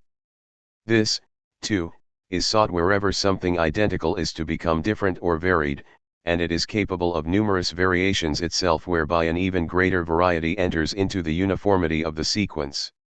In general, rhythm is viewed as the transformation of an essentially meaningless succession into a meaningful one. Succession or sequence purely as such possesses the character of chance. The transformation of the accidental nature of a sequence into necessity equals rhythm, whereby the whole is no longer subjected to time but rather possesses time within itself. Articulation within music is the forming of units into a series such that several tones together constitute yet another unit, one that is not accidentally or arbitrarily separated from others. This as yet merely simple rhythm consisting of a tonal sequence divided into units of equal length, each of which is distinguished perceptibly from the other, can nonetheless display a wide variety of types. For example, it can be even or uneven, and so on. Yet several tacts together can be further combined into units that then constitute a higher potence of rhythm, complex rhythm, in poesy, the couplet. Finally, larger units, phrases, can be made from these complex units, in poesy, the stanza, and so on until this entire structure and composition still remains comprehensible to the inner poetic sense. The final perfection of rhythm, however, is illuminated for us by the following propositions. Addendum. Rhythm is the music within music, for the particularity of music is based precisely on its character as the informing of unity into multiplicity. Since according to rhythm is nothing more than this informing within music itself, it is thus the music within music, and, according to the nature of this art form, is the predominating feature within it. Only if we remember this proposition will we be able to comprehend scientifically, particularly the contrast between ancient and modern music. Rhythm in its completed state necessarily encompasses the other unity within itself, which in this subdivision is modulation, in the most general meaning of the term. The first part of this proposition is self-evident and can be comprehended quite generally. Regarding the second, we need only explain what modulation is. The first prerequisite of rhythm is unity within multiplicity. This multiplicity, however, does not inhere merely in the simple difference between the various units insofar as they take place arbitrarily or non-essentially, that is, simply within time, but rather insofar as they are simultaneously based on something real, essential, and qualitative. This quality resides only within the musical variability of the tones themselves.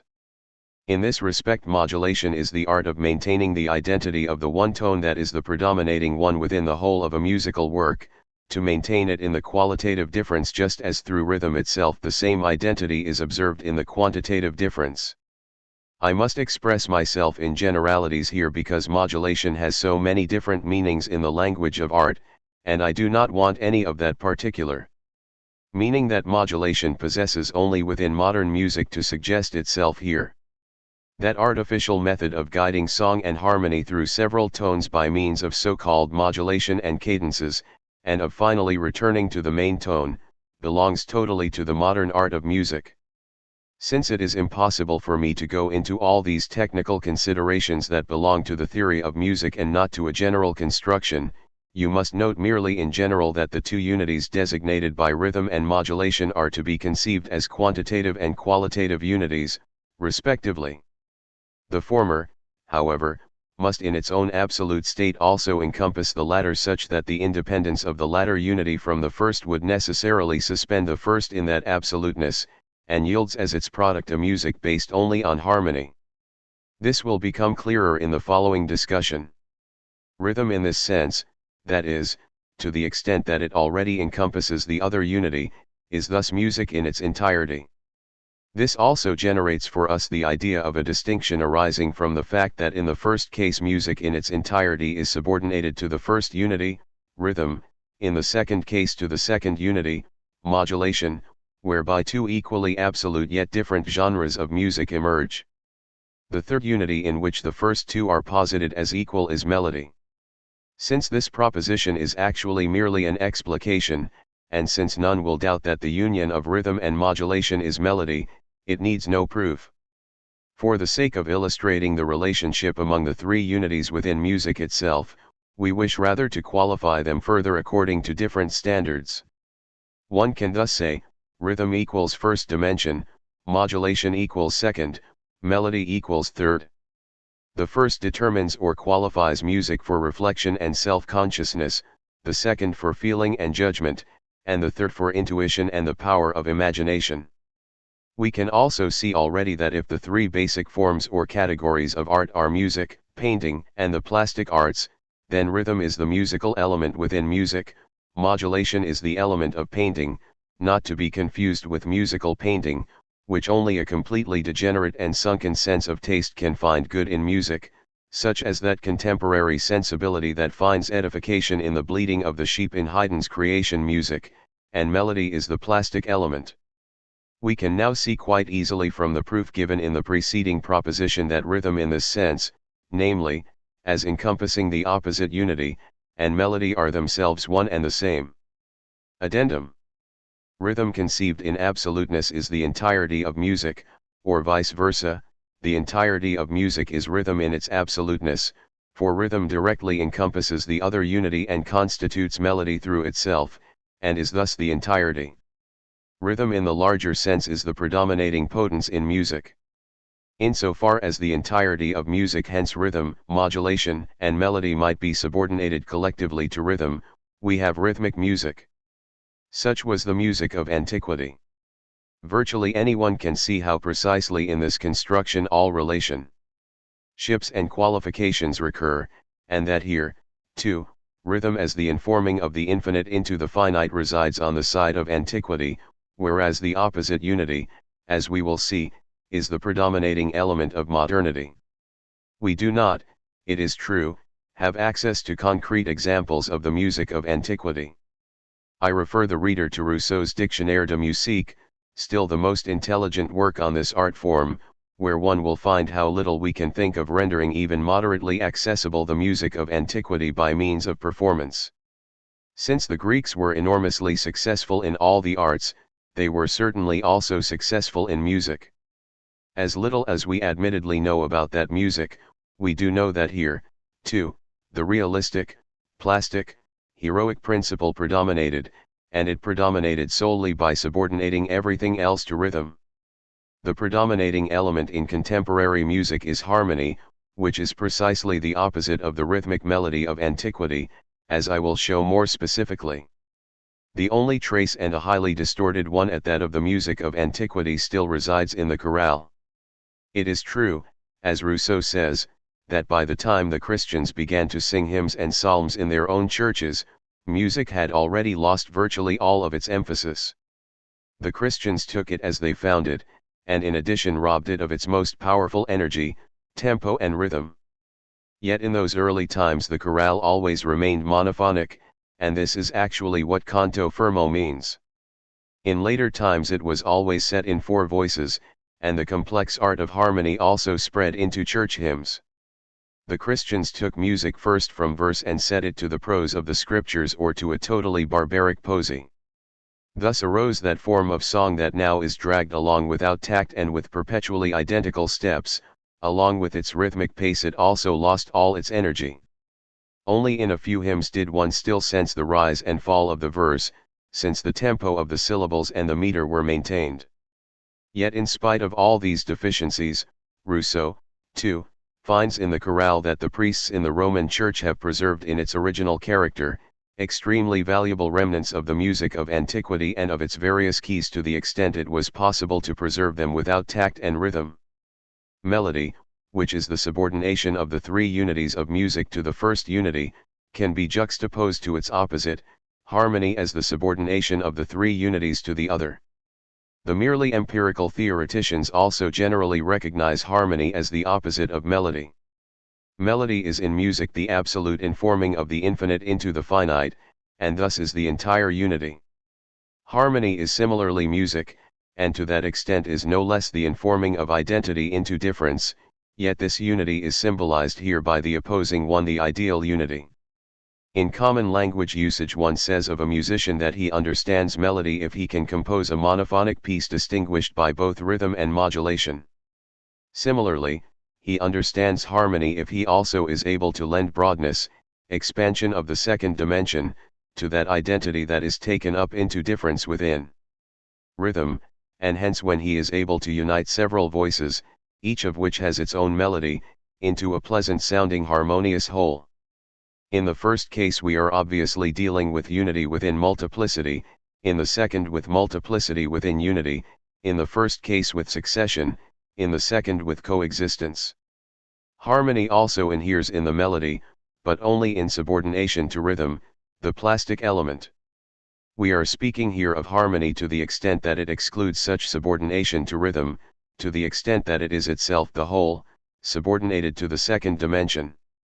Harmony does indeed acquire various meanings from the various theoreticians, such that it may signify, for example, the union of many simultaneously sounded tones into one single sonority. Here we are thus taking harmony in its highest simplicity, in which, for example, it is also a characteristic of an individual sonority, since in the latter several tones different from it also resound, but which are united so perfectly that one thinks one is hearing only a single tone.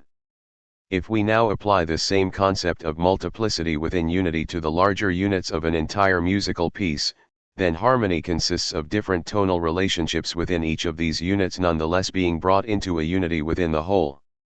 Similarly, that same unity as regards the tonal piece as a whole means the resumption of all possible particular unities and of all complexities of tones not different as regards rhythm, but as regards modulation into the absolute unity of the whole. This general concept shows us adequately that harmony is related to rhythm and to that extent also to melody, since melody is nothing but integrated rhythm. I repeat, harmony is related to melody just as the ideal unity is to the real, or as the informing of multiplicity into unity is to the opposite informing of unity into multiplicity, which was what we wanted to prove. It is important to remember here that harmony, to the extent that it is juxtaposed to melody, is in its own turn the whole, and is thus the one of the two unities insofar as one reflects only on the form, but not insofar as one reflects on the essence. In the latter case, harmony is itself identity in itself, and thus the identity of all three unities, yet expressed here in the ideal unity. Only to this extent can harmony and melody really be juxtaposed antithetically to one another.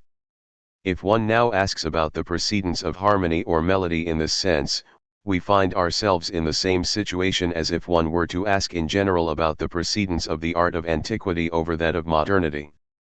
If we consider the essence, then admittedly each of the two constitutes the undivided entirety of music. If we consider the form, however, then our judgment will have to be the same as that regarding the art of antiquity and modernity in the larger sense. The antithesis of the two is that the former represents in general the real, the essential, the necessary; the latter represents also the ideal, non-essential, and accidental elements in identity with the essential and necessary. Applied to the case at hand, rhythmic music in general presents itself as an expansion of the infinite within the finite, such that the latter, the finite, counts for something by itself, whereas in harmonic music finitude or difference appears only as an allegory of the infinite or of the unity. The former remains, one might say, more faithful to the natural character of music, which is to be an art of succession. Hence, it is realistic. The latter would like to anticipate in the deeper sphere the higher ideal unity, to suspend the element of succession from an ideal vantage point, as it were, and portray the multiplicity of the moment as unity. Rhythmic music, which represents the infinite within the finite, will be more the expression of satisfaction and of vigorous passion. Harmonic music will be more the expression of striving and of yearning. Within the Church, whose basic vision is based on the yearning and striving of difference back to unity, it was thus necessary for that element of communal striving that actually began from each individual, a striving to view oneself within the absolute as one with everyone else, that this striving necessarily had to express itself through harmonic, rhythmless music. In contrast, an association such as that within the Greek states, one in which a pure collectivity, the species or type itself, had developed completely into a particular unto itself, and was that particular had to be rhythmic in its music just as it was rhythmic in its manifestation as a state. If a person does not possess a closer or more specific acquaintance with music, and nonetheless wishes to see the relationship between rhythm and rhythmic melody to harmony, let him imagine a comparison between a play by Sophocles and one by Shakespeare. A work by Sophocles possesses pure rhythm, and presents only what is necessary. It has no superfluous dimensions. Shakespeare, on the other hand, is the greatest harmonic artist and the master of dramatic counterpoint. We are presented not with the simple rhythm of a single event, but rather simultaneously with its entire accompaniment and its reflex from various sides. Compare, for example, Oedipus and King Lear. In the former we encounter nothing but the pure melody of the event. In the latter, in contrast, the fate of Lear, expelled by his daughters, is juxtaposed to the story of a son who is expelled by his father, such that to each individual moment of the whole another moment is juxtaposed that both accompanies and reflects it. The differences in judgment concerning the superiority of harmony or melody can as little be resolved as those concerning ancient and modern art as such. Rousseau calls the former a Gothic, barbaric invention. On the other hand, there are those who are enthusiastic about harmony who consider true music to have come into being only with the invention of counterpoint. Such a view, of course, is adequately refuted by the simple fact that the ancients possessed a music of great strength without any knowledge of harmony, or at least without any employment of it. Most people are of the opinion that polyphonic singing was, in fact, invented only in the 12th century. The forms of music are the forms of the eternal things insofar as they are viewed from the real perspective, for the real side of the eternal things is that side from which the infinite is formed into the finite. Yet this same informing of the infinite into the finite is also the form of music, and since the forms of art in general are the essential forms of things, the forms of music are necessarily the forms of things in themselves or of the ideas viewed completely from their real side. Since this has been proved in the larger sense, it is also true of the particular forms of music of rhythm and harmony, namely, that they express the forms of the eternal things insofar as the latter are viewed entirely from the perspective of their particularity. Furthermore, to the extent that the eternal things or the ideas are revealed from the real side within the cosmic bodies, the forms of music as the forms of ideas viewed concretely are also the forms of the being and life of the cosmic bodies as such. Hence, music is nothing other than the perceived rhythm and the harmony of the visible universe itself. Various annotations. In general, philosophy, like art, is not concerned with things themselves, but rather only with their forms or eternal essence.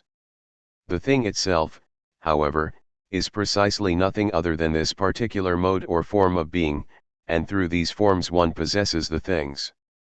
In its plastic works, for example, art does not strive to compete with similar products of nature as regards actual concrete elements.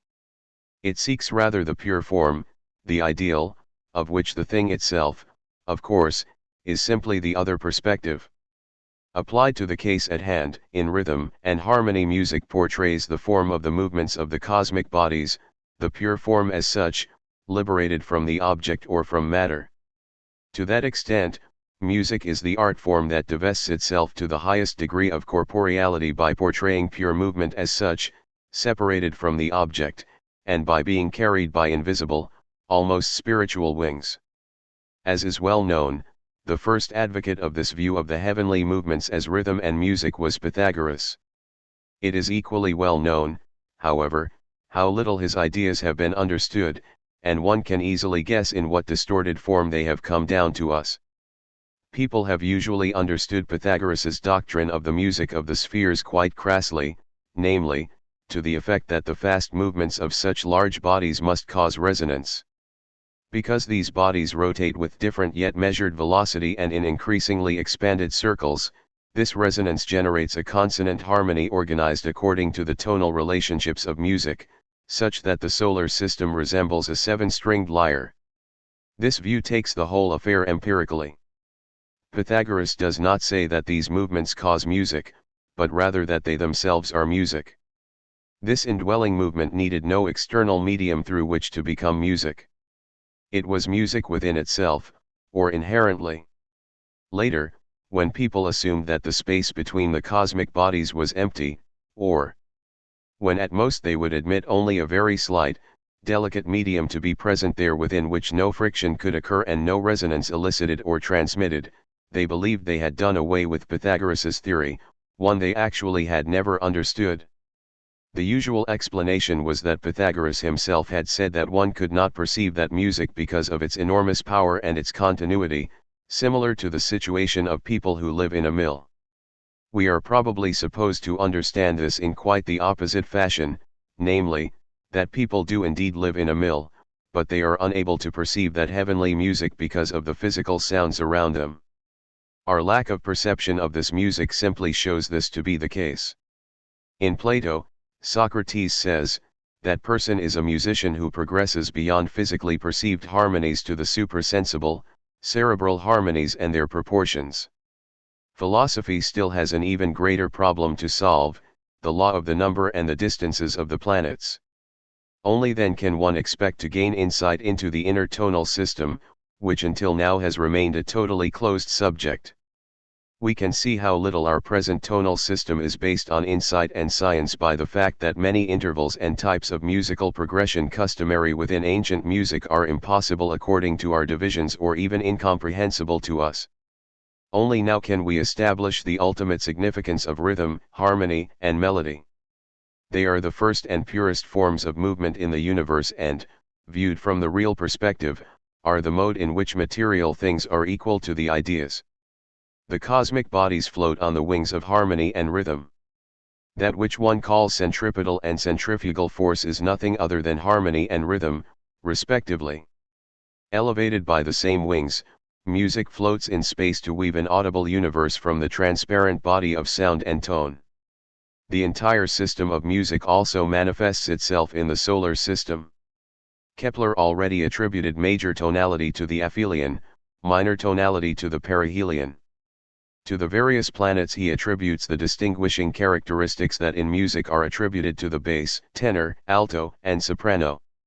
Even more, however, we find in the solar system an expression of the contrast between melody and harmony, a contrast that appeared sequentially in art. In the realm of planets, rhythm is the predominating element, their movements are pure melody. In the realm of comets, harmony predominates. Just as the entire modern world is generally subject to centripetal force against the universe, the yearning toward the center, so also the comets, whose movements therefore express mere harmonic confusion without any rhythm. And just as, on the other hand, the life and works of antiquity were expansive like their art, centrifugal, that is, absolute within itself and rhythmic, so also does centrifugal force predominate in the movements of the planets, the expansion of the infinite within the finite. The position of music within the general system of arts is also determined according to this evidence. The general world structure operates completely independently from the other potencies of nature. Depending on the perspective, it can be the highest and most universal element, the sphere in which the confusion of concrete reality directly suspends or dissolves itself into purest reason. Or it is also the deepest potence. So also music, which viewed from the one perspective is the most universal or general of the real arts and closest to that dissolution into language and reason, even though from the other perspective it is merely the first potence of the real arts. The cosmic bodies in nature are the first unities that emerge from eternal matter. They also encompass everything within themselves, even though they must contract into themselves and withdraw into narrower and more particular spheres in order to portray the highest organization within themselves, in which the unity of nature attains perfect self-intuition. The type of reason inherent within them thus expresses itself in their general movements only for the first potence. Music, which from the one perspective is the most closed of all arts, the one that comprehends form still within chaos and without differentiation, and that expresses only the pure form of these movements separated from corporeality, similarly takes up the absolute model or figure only as rhythm, harmony, and melody, that is, for the first potence, even though within this sphere it is the most boundless of all arts. This concludes the construction of music, since all construction of art can only intend to present its forms as the essential forms of things. This has been accomplished as regards music. Before proceeding further, let me recall the following general points. Our present task is the construction of the particular forms of art. Since substance and form are one in the absolute and therefore also within the principle of art, then only that which is within matter, content, or essence can also become form. The differentiation between substance and form, however, can be based only on the premise that whatever is posited as absolute identity within substance, be posited as relative identity within form. Now, within the absolute in and for itself, the universal and the particular are one, such that in it the particular unities or forms of unity are posited as absolute. Yet for precisely this reason, because within it they are absolute and as regards each, thus the form is also the essence, and the essence the form. For precisely this reason, I repeat, they are indistinguishable and undifferentiated within it. Those unities or eternal ideas as such can become truly objective by becoming their own symbol in their particularity, as particular forms. That which appears through them is merely the absolute unity, the idea in and for itself. The form is only the body with which it clothes itself and in which it becomes objective. The first unity within the absolute essence is in general the one whereby it bears its subjectivity and eternal unity into objectivity or multiplicity, and this unity, conceived in its absoluteness or as the one side of the absolute act of production, is eternal matter or substance or eternal nature itself. Without this the absolute would be and remain a self-enclosed subjectivity without being discerned or distinguished. Only through subject objectivation does it manifest itself within objectivity and then as a recognized object guide itself back from this objectivity into its own self-recognition. This reverse development of objectivity into itself is the other unity that within it is inseparable from the first. Just as we see the perfected informing of subjectivity into objectivity within the organism immediately change into reason as the absolute ideal, so also within the absolute. There, where the informing is always absolute, the objective element of that subject objectivation immediately transfigures itself into the ether of absolute ideality, such that the absolutely real element is always simultaneously the absolutely ideal element, and both are essentially one and the same. The absolute, insofar as it manifests itself in the phenomenal world through the first of the two unities, is the essence of matter. All art, insofar as it takes the same unity as its form, is plastic or formative art. Within such art, just as within matter itself, all unities are encompassed and express themselves through the particular art forms. The first of these, which takes the informing of unity into multiplicity as its form in order to portray the universe within it, is, as we just proved, music. We now move on to the other unity and must construe the art form corresponding to it. For this purpose we also need several borrowed propositions from general philosophy, propositions I will now use as a preface. Borrowed proposition. The infinite concept of all finite things, insofar as it is contained in the real unity, is light. Since this proof is a part of general philosophy, I will offer only the main points here. For now, let us note the following points: a. Light equals concept, ideal unity; b. But ideal unity within the real unity. The proof is given most expediently by the juxtaposition with the other unity. In the latter, the identity of eternal matter as such is formed into difference and therefore into differentiated and particular things. Here, difference or particularity is the predominating element. Identity can be comprehended only as unity within multiplicity. In the opposing unity, identity, the essence, the universal is the predominating element. Reality dissolves or suspends itself again into ideality. Yet this ideality must in the larger sense be subordinated to reality and to difference, since it is the ideal unity within the real unity. Since the universal form of the real within difference is space, it must thus appear as an ideal element of or within space. Hence, it must describe space without filling it, and as the ideal unity of matter it must everywhere display in an ideal fashion all the attributes which matter displays in a real fashion. All these conditions, however, are met only by light. Thus light is the infinite idea, within the real unity, of all difference, which is precisely what was to be proved. The relationship of light to matter can also be clarified in the following fashion. The idea in its dual aspects repeats itself within both individuality and the whole. In its real aspect, where it forms its subjectivity into an objectivity, it is still fully idea even though it does not appear as such, but rather as being. Within the real element of appearance, the idea leaves only one of its characteristics behind. In the ideal element of appearance, it manifests itself as something ideal, but for just that reason does so only in opposition or juxtaposition to that real element, and thus as something relatively ideal. The essential nature is precisely that wherein the two sides are one. Applied to the case at hand, we can say that the element of corporeality is the one side of the idea in its objectivity, the real side. The other side, where the idea appears as something ideal, is light, but it appears as something ideal only inasmuch as it leaves behind the other side, or the real side.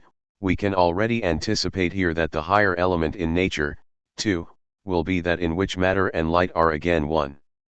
Light is the element of the ideal that is manifested in nature, the first breakthrough of idealism. The idea itself is light, but absolute light. In phenomenal light, the idea appears as something ideal, as light, but only as relative light, as something relatively ideal. It casts off its outer covering with which it clothes itself in matter, yet in order to appear as something ideal it must appear in contrast to the real. It is not possible for me to discuss this view of light in all its ramifications, and I therefore refer to its treatment in general philosophy. Here I must discuss further first the relationship of light to sonority, and second the sense of sight as the necessary condition for the existence of light for art. A. Concerning the relationship of light to sonority, it is well known how many comparisons have been made, even though the true identity and distinction concerning the two has, to my knowledge, not yet been determined. We remarked that essence or identity gives itself form within matter. In light, on the other hand, form or particularity is transfigured again into essence. This set of circumstances must also give us some insight into the relationship between light and sonority. As we know, sonority is not posited absolutely. It is posited only under the condition of a movement transmitted to the body itself whereby it is set out of indifference with itself. Sonority itself is nothing other than the indifference of soul and body. It constitutes this indifference, however, only insofar as it resides in the first dimension. Wherever the eternal concept is combined absolutely with the thing itself, as is the case with what we may call the cosmic body, which as finite is also infinite, there emerges that inner music of the movements of the stars. Wherever that eternal concept is combined in a merely relative fashion with the thing, sonority emerges, which is nothing other than the act of the rainforming of the ideal into the real, and thus the manifestation of indifference after both have been wrested from indifference. The element of the ideal is not essentially sonority, just as the concept of a thing is not essentially soul. The concept of the human being becomes soul precisely only in its relationship to the body or corporeality, just as the body is only body in its relationship to the soul. Similarly, what we call the sonority of a body is precisely that ideal element posited in relationship to its body. Hence, if that which reveals itself in sonority is only the concept of the thing, then we in contrast will equate light with the idea of things, or with that wherein the finite is truly joined to the infinite. Sonority is thus the indwelling or finite light of corporeal things, and light is the infinite soul of all corporeal things. Absolute light itself, however, light as genuinely absolute suspension or resolution of difference into identity, would never of itself fall into the sphere of objectivity as an actual phenomenon. Only as something relatively ideal and thus simultaneously in both opposition and relative unity with corporeality can it appear as light. The question is, how can one conceive of such a unity between light and body?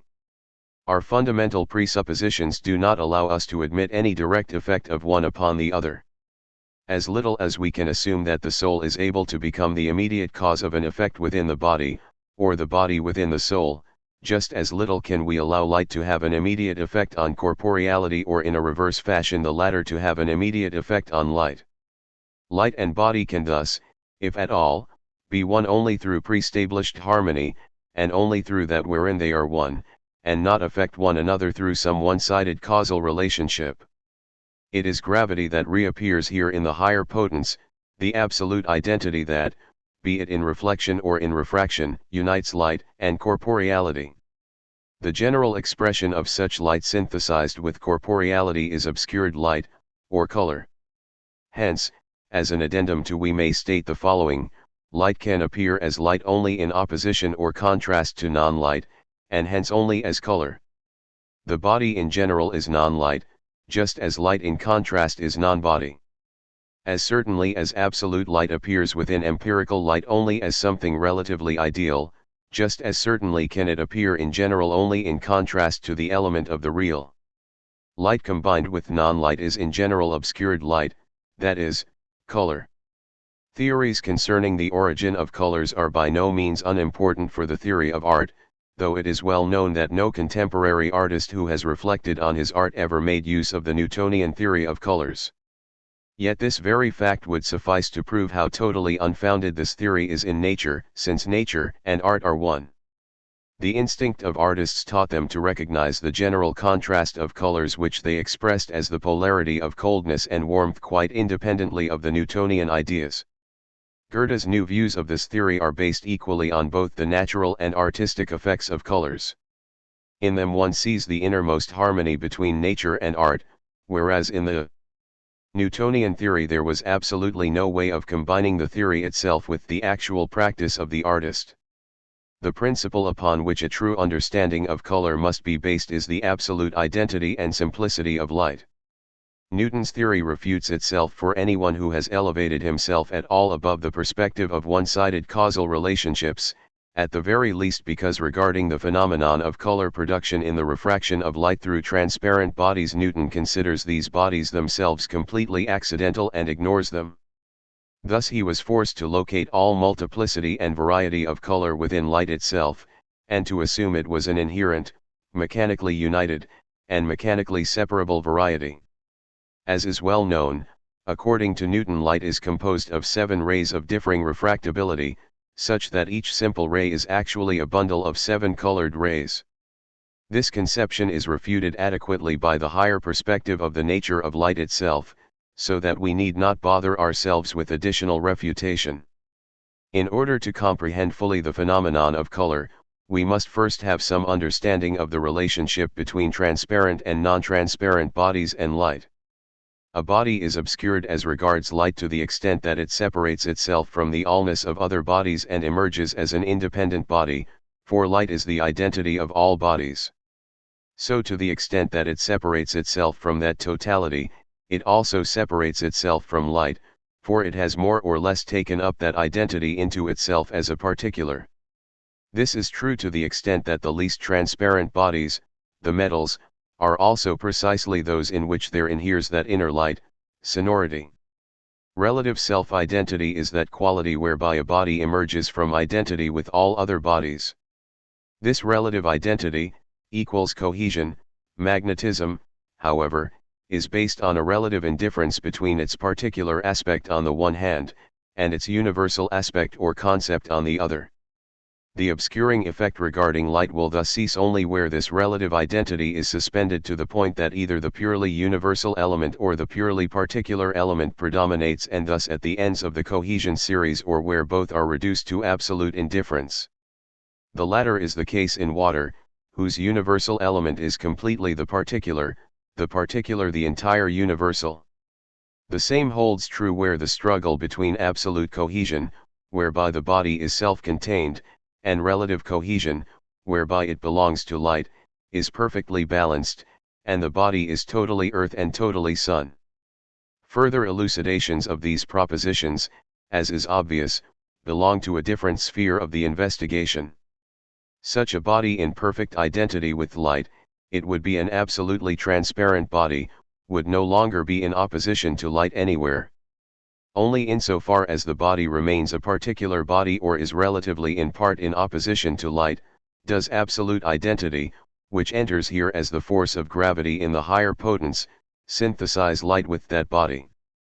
That, in fact, it is not the body that refracts the light follows from the Newtonian experience that the refraction does not occur immediately, but rather at some distance from the surface of the body itself, for which Newton assumes an actio in distance, something I in the Newtonian sense reject not only here but everywhere.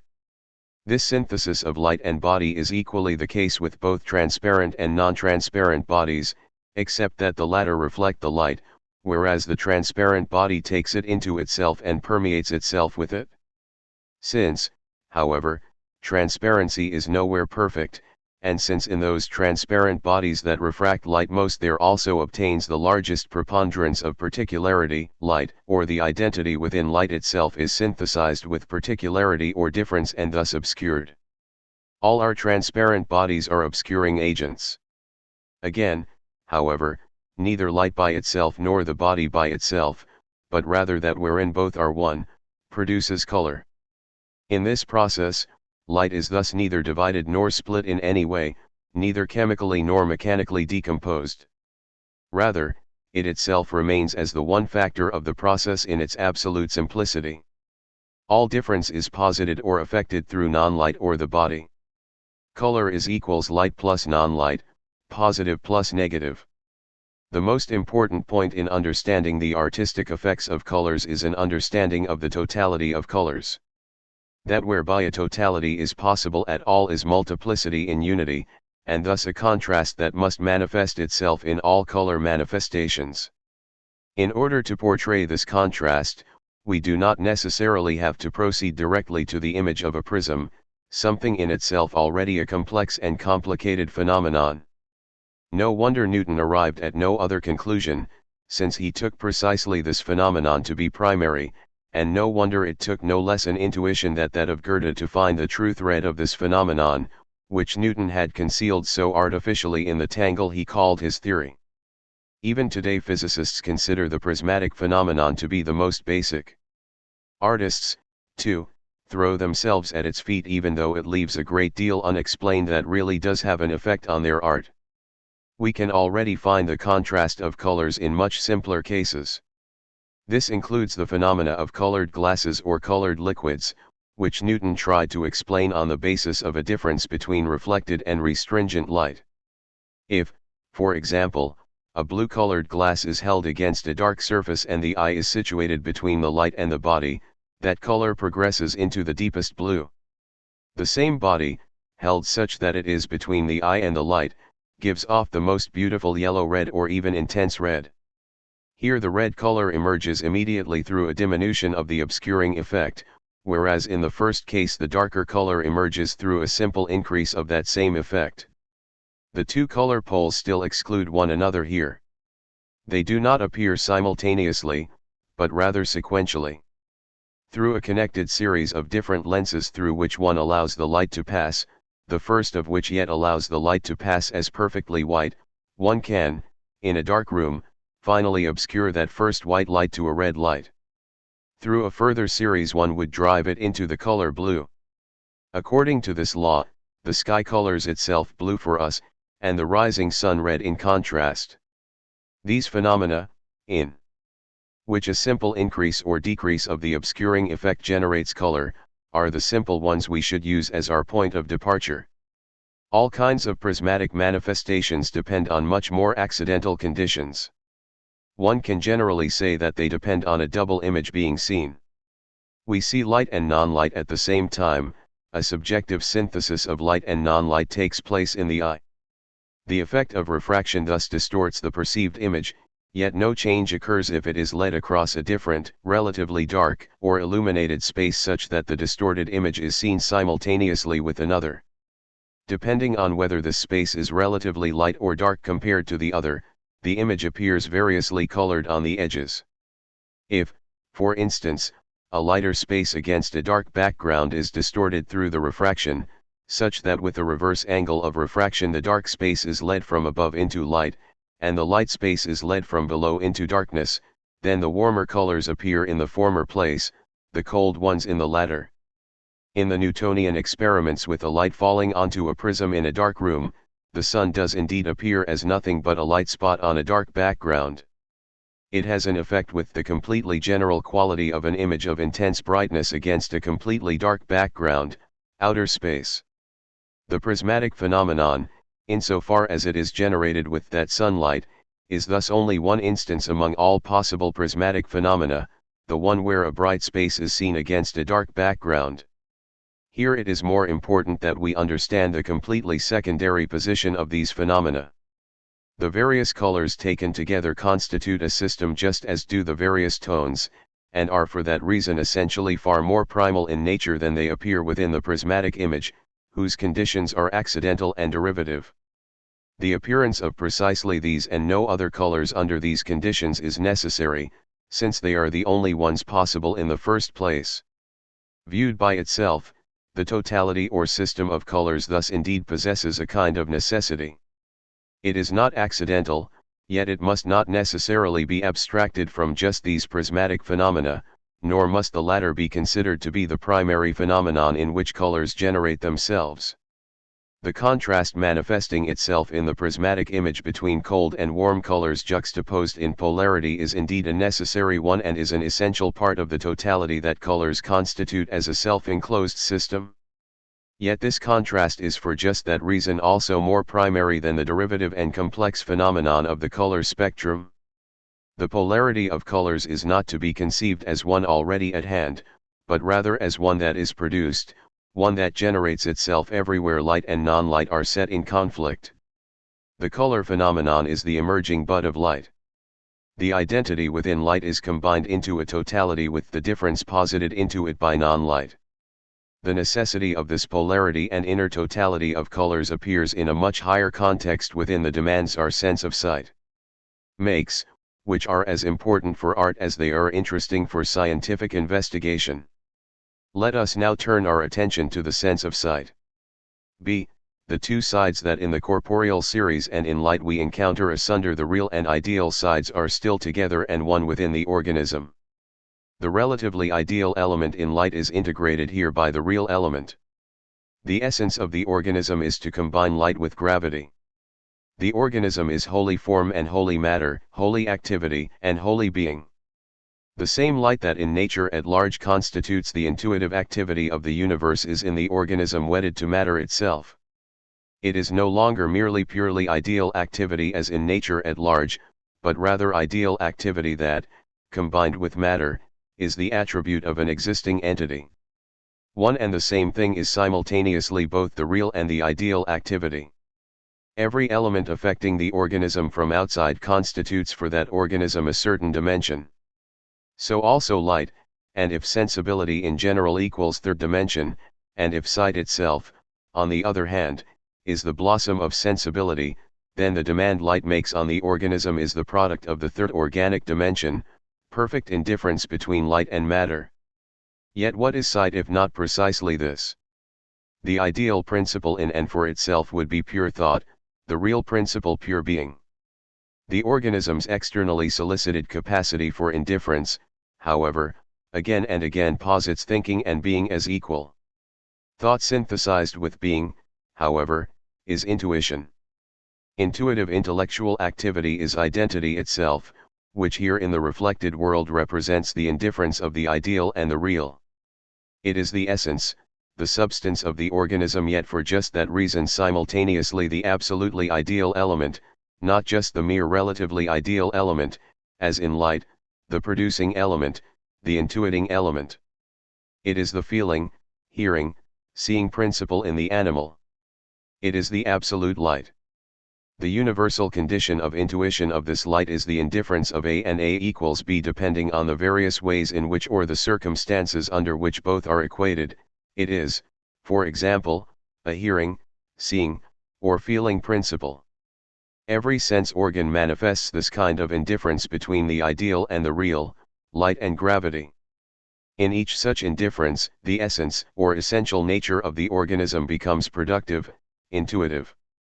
Even considered from the physical perspective, the organic being does not view the object outside itself, it views only the indifference between the ideal and the real posited within that object. This indifference takes the place of the object. By virtue of the pre-established harmony between universal and organic nature, the same system inheres in the intuitions of the latter as is found in the corresponding forms of the external world. The harmony of the triad is something objective, and yet it is demanded by our sense of hearing. The same is the case with our sense of sight, whose demands deserve the deepest reflection from the artist who seeks to effect this, the most delicate of all organs. In everything intended to be pleasing to it, the eye demands the harmony of colors. According to the same necessity and laws according to which it is produced in external appearances. The ultimate delight for the eye is to be taken out of monotonous identity, then in the condition of highest difference to be placed by the element of totality into a perfect balance again. For this reason, the eye in general demands totality of colors in every painting, only a small amount of reflection and awareness is needed to see how perfect a sensibility for this demand has guided the greatest masters. Quite often one finds this demand satisfied in great compositions not merely insofar as the totality of colors was necessary for it. Often one finds the demand for a certain color that had no place in the main object satisfied by a secondary object, for example, the demand for yellow or some other color satisfied by fruit, flowers, and so on, introduced into the painting. Yet even in those cases when the eye does not demand such perfect totality, it still nonetheless insists on the corresponding colors. This is particularly obvious in the manifestation of the so-called physiological colors. The eye, for example, which is fatigued by the stimulus of the color red, freely produces, after this stimulus is removed, the color green, or, more specifically, from blue and yellow as colors it produces that which is more directly opposed to them, namely, indifference. Green and purple exclude one another in the color picture, yet precisely because they do exclude one another, the eye demands them. Fatigued by green, the eye demands purple or the corresponding totality of violet and red, and through purple the most perfect green. This is also the case in art. The combination of purple and green in clothes, for example, produces the highest splendor. I will now present another proposition, but will preface it with the following general statement. From the idea of light it follows immediately that as the particular unity it can only appear under the condition of contrast. It is the ideal unity emerging within the real. If it is to appear as this unity, it must appear as the reforming of difference into identity, but not as absolute identity, for in absoluteness unity is not distinguished as particular, and accordingly merely in relative identity. Now, the particular, however, or difference, is in and for itself nothing but the negation of the universal or of identity. Only insofar as the universal or identity itself is transformed into the particular is it real. For this reason, the informing of unity into multiplicity is the real unity. If, then, in the ideal unity or in the reforming of the particular into the absolute the particular is still to be distinguished as such, it can be distinguished only as negation. Accordingly, the universal and the particular in the manifestation of the ideal unity will relate only as reality and privation, and thus, since the universal is light, only as light and non-light. Or particularity can be represented in the universal only as privation or limitation of reality. The art form that takes the ideal unity in its discernibleness as its symbol is painting. This follows directly from the preceding propositions, since the ideal unity in its relativity appears within nature through the contrast of light and non-light. Yet painting employs precisely the same thing as the medium of its portrayal. Annotation. The further determinations of painting follow automatically from this initial concept. The necessary form of painting is suspended succession. This proposition follows immediately from the concept of time already proved in. The informing of unity into multiplicity is time. Since painting is based rather on the opposing unity, the informing of multiplicity into unity, its necessary form is suspended succession. Painting, by suspending time, nonetheless needs space, and needs it such that it is forced to add space to the object itself.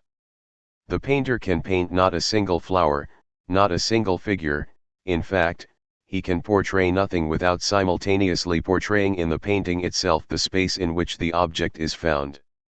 The products of painting thus cannot yet function as universes with self-contained internal space and yet no external space at all. In what follows we will return to this point and show how painting approaches the highest art form by treating space as a necessary element and by portraying it, as it were, fused with the objects of its portrayal.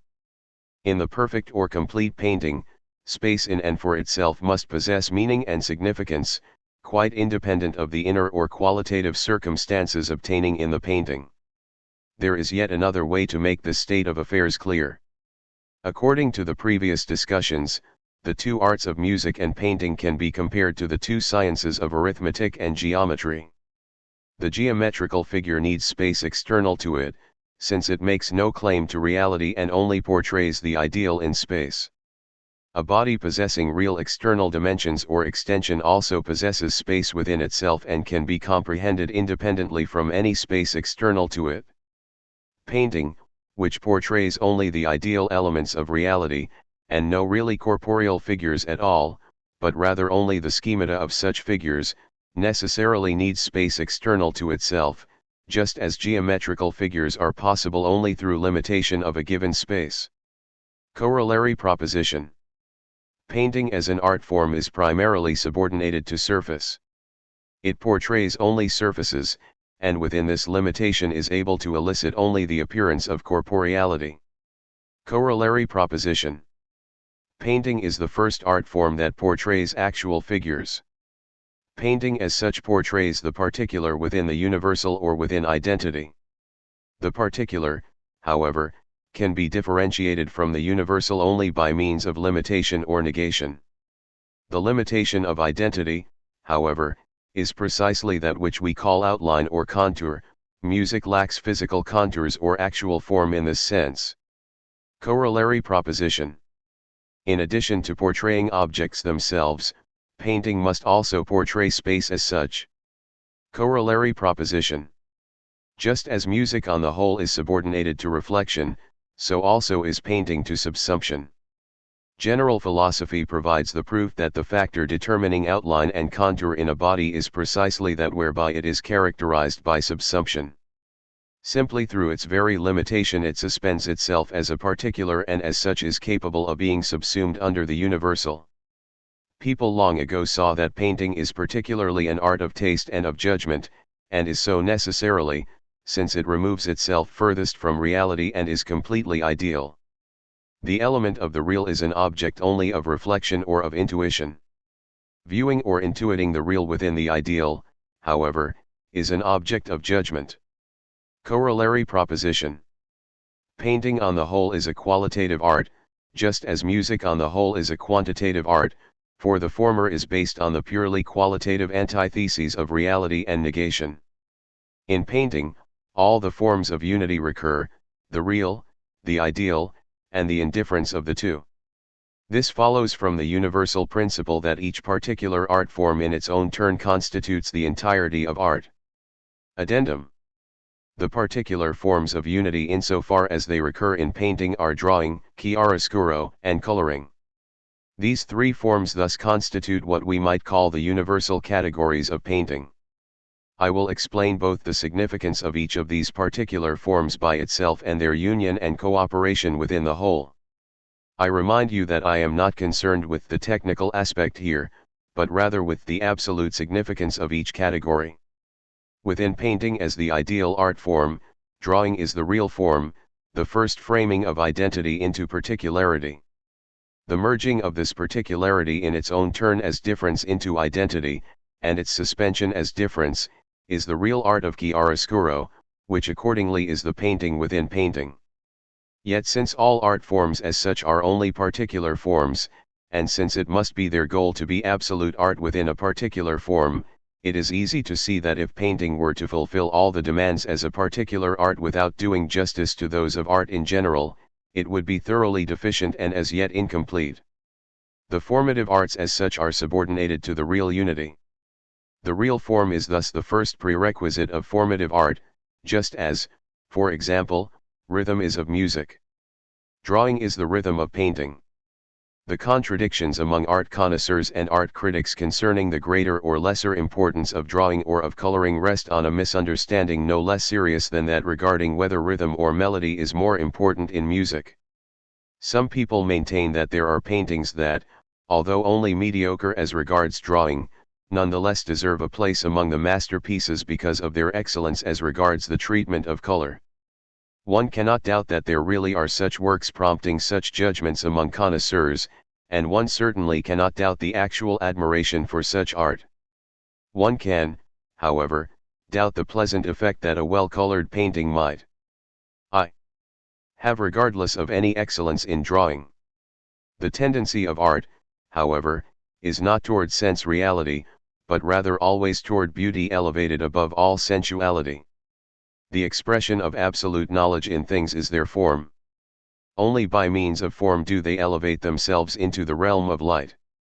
Form is accordingly the primary element in all things whereby they also are adapted for art. Color is merely that through which the material side of things becomes form. It is merely the higher potence of form. All form, however, depends on drawing. Hence, only through drawing is painting actually art, just as only through color is painting actually painting. Painting as such focuses on the purely ideal side of things, but its main goal is by no means that kind of crass deception one usually insists upon in order to make us mistake the painted object for a real one. Such a deception in its perfection would be impossible to attain without the additional verity of colors and the resulting living element arising from them, and if we were to demand it, we would sooner overlook considerable deficiencies in the drawing than in the coloring. Art as such, however, and painting as well, is so far removed from deception that in its highest works it must rather destroy that particular appearance of reality in the sense just discussed. Anyone who views the idealistic constructions of Greek artists must be smitten immediately by the impression of their non-reality. He must recognize that here something is portrayed that is elevated above all reality, even though it is made real in this sublimity precisely through art. Anyone who needs deception in order to enjoy art, who has to forget that he actually has a work of art before him, is without a shadow of a doubt totally incapable of any artistic enjoyment whatever. At most, he may amuse himself with the most uncouth productions of Dutch painting, whereby, of course, neither higher satisfaction is given nor higher demands made than those that already can be found in the senses. It is a triviality generated by French art critics if one maintains that Raphael, for example, is superior in drawing but only mediocre in the treatment of color, or that Correggio, on the other hand, is inferior in drawing to the same extent that he is superior in the treatment of color. This statement is straightaway false. In many of his works, Raphael treated color quite as excellently as did Correggio, and in the overwhelming majority of his own works, Correggio drew just as excellently as did Raphael.